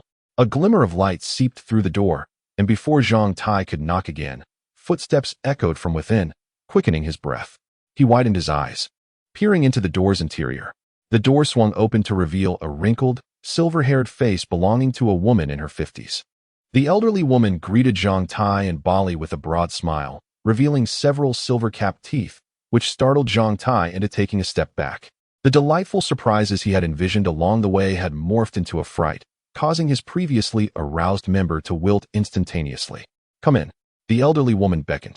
Zhang Tai, pale-faced, glanced at Bali. If this old woman was indeed Madame Anna, he vowed to unleash his frustrations upon the rotund Bali, regardless of the risk of revealing his prowess. "She is Madame Anna's maid." Bali's words soothed Zhang Tai's racing heart. "Is Madame Anna here?" he inquired. "Yes," the maid replied, closing the door behind them as Bali and Zhang Tai stepped inside. The modest abode was tastefully arranged and exuded a sense of warmth and homeliness, devoid of any sordid atmosphere. A delicate, intoxicating fragrance that evoked feminine allure wafted through the air, and as Zhang Tai caught a whiff, his previously deflated member regained its firm resolve. In the living room, Zhang Tai noticed Madame Anna emerging from the lavatory, seemingly fresh from a bath. She was clad in sandals and a diaphanous lace negligee that barely reached her mid-thigh. As she toweled her scarlet hair, her statuesque figure, replete with curves, was on full display. Her beauty was not striking, yet she possessed a mature allure and an irresistible charm. Her limpid eyes captivated Zhang Tai at first sight, arresting his gaze and causing a surge of blood to his loins. Beneath the sheer lace, Madame Anna's form was subtly revealed in the ambient light of the living room. The glimpse of her alabaster thighs and the tantalizing curves beneath her negligee were maddening. Her bosom, Zhang Tai surmised, rivaled or even surpassed that of teacher Dina in size. Water droplets cascaded from her hair onto the lace, causing the fabric to cling more closely to her form. The contours of her generous breasts were accentuated, with the areola eye peeking through the material.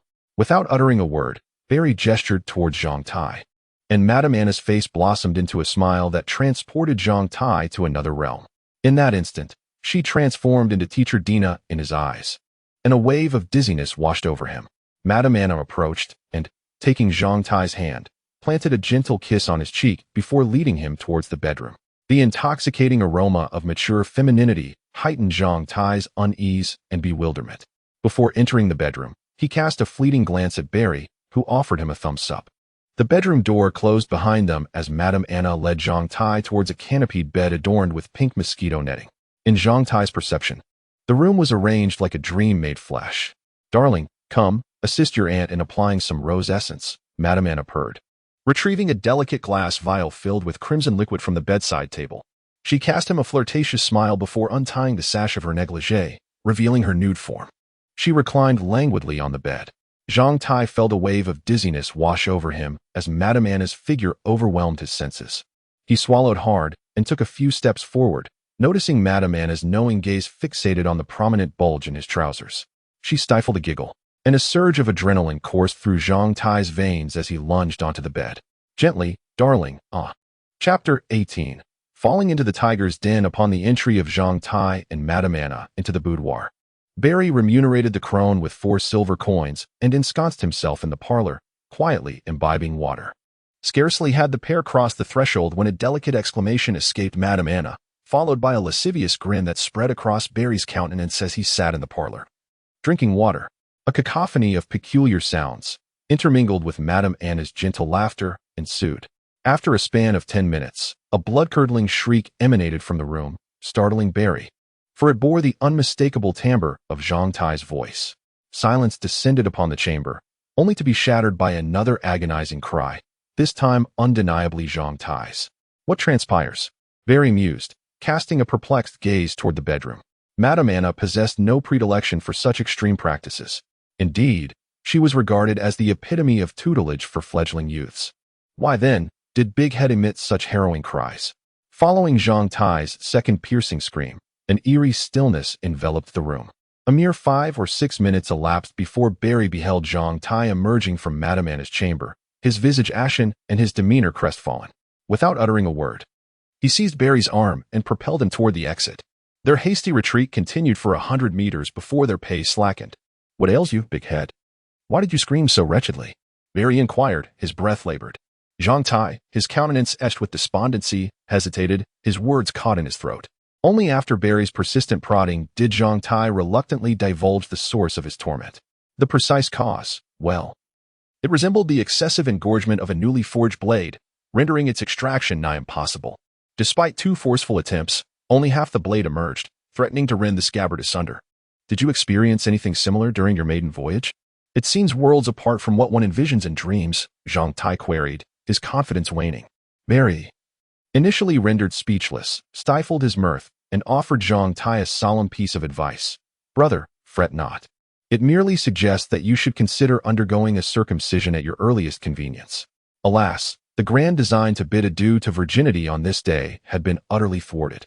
The realization that his inaugural foray into the realm of carnal combat had culminated in such a calamitous defeat filled Zhang Tai with profound dejection. Circumcision? Damnation! Why had no one forewarned me of such a procedure? In my dreams, I had even engaged in amorous dalliances with Mistress Diana, yet I never encountered such an impediment. Now, in the crucible of reality, I find myself writhing in agony. My reputation is irrevocably tarnished. By tomorrow, I wager that Barry, the garrulous gossip-monger, will have disseminated the tale of my misfortune to every member of the Brotherhood of Flyers. Brother, is there some vexation plaguing your heart? Unburden yourself, that we may share in your amusement, Barry said with a laugh. The thought of the Flyer Brotherhood's depraved nature plunged Zhang Tai's spirits into further gloom. The twin celestial orbs, usually a source of wonder, now appeared to Zhang Tai as mocking visages. Having parted ways with Barry, Zhang Tai trudged homeward, his heart heavy, aimlessly kicking pebbles along the path. Unwittingly, Zhang Tai found himself traversing a desolate lane. With a resounding thud, Zhang Tai collided with a figure, his head bowed in despondency. My apologies. He had inadvertently stumbled upon a colossal frame. As he raised his gaze, a familiar, malevolent visage materialized before him. The individual's hands, like iron vices, clamped down upon Zhang Tai's shoulders. "At long last, I found you, you little whelp." The countenance bore a faint resemblance to someone he had encountered before. As Zhang Tai attempted to speak, a sharp pain erupted at the base of his skull, plunging him into utter darkness. The frigid sensation of water cascading over his face roused Zhang Tai from his unconsciousness. As his eyes fluttered open, he beheld 2 grim faces looming over him in the flickering lamplight, their expressions predatory. A chilling sensation coursed through his throat as the man with the serpentine aura, whom he vaguely recalled meeting the previous week, pressed a dagger against his jugular vein. "Before you can utter a cry, my blade will sever your trachea. If you doubt my words, feel free to test them. If you comprehend my meaning, nod your head, and we can engage in a civil discourse." Paradoxically, the greater the peril, the more lucid Zhang Tai's mind became. At that moment, his intellect shone with crystalline clarity. Upon awakening, beholding those faces and hearing those words, for crucial pieces of information coalesced in Zhang Tai's mind within a mere second. First, the man wielding the dagger feared his cries, indicating that their location was not entirely clandestine. A shout could potentially alert those nearby. Second, his life hung precariously in the balance, and these individuals seemed indifferent to his fate. Each word he uttered demanded utmost caution. Third, their initial encounter had occurred the previous Thursday when he had collided with the hulking brute named Hark and retrieved a wooden token. They had been searching for him ever since, undoubtedly connected to the token. While the token held no value to him, it was of paramount importance to them. His survival hinged upon that token. Fourth, the fact that these individuals had resorted to such tactics, without concealing their identities or fearing retribution from the constabulary, suggested that, in their estimation, he would pose no future threat to them. This confidence stemmed from two possibilities. Either they would abscond from Black City immediately after acquiring the token, or they were resolute in their determination to eliminate him, regardless of the circumstances. The frigid blade pressed against his throat, its faint metallic tang confirming his impending doom.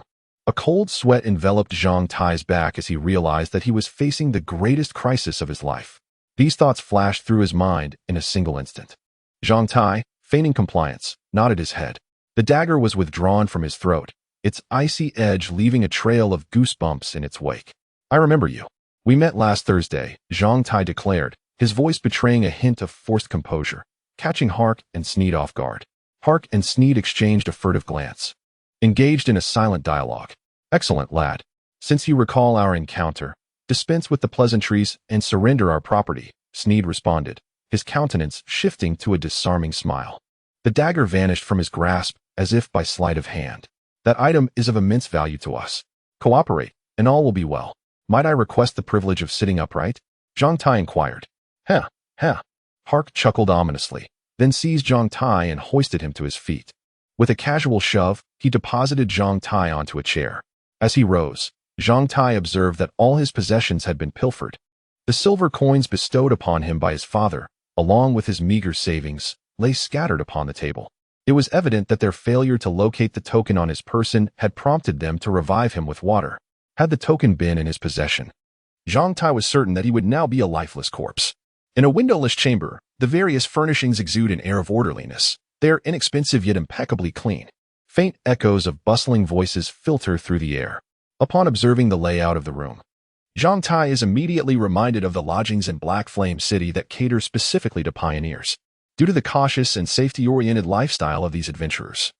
The most notable feature of such inns is that all their bedrooms are devoid of windows, rendering them akin to sealed chambers.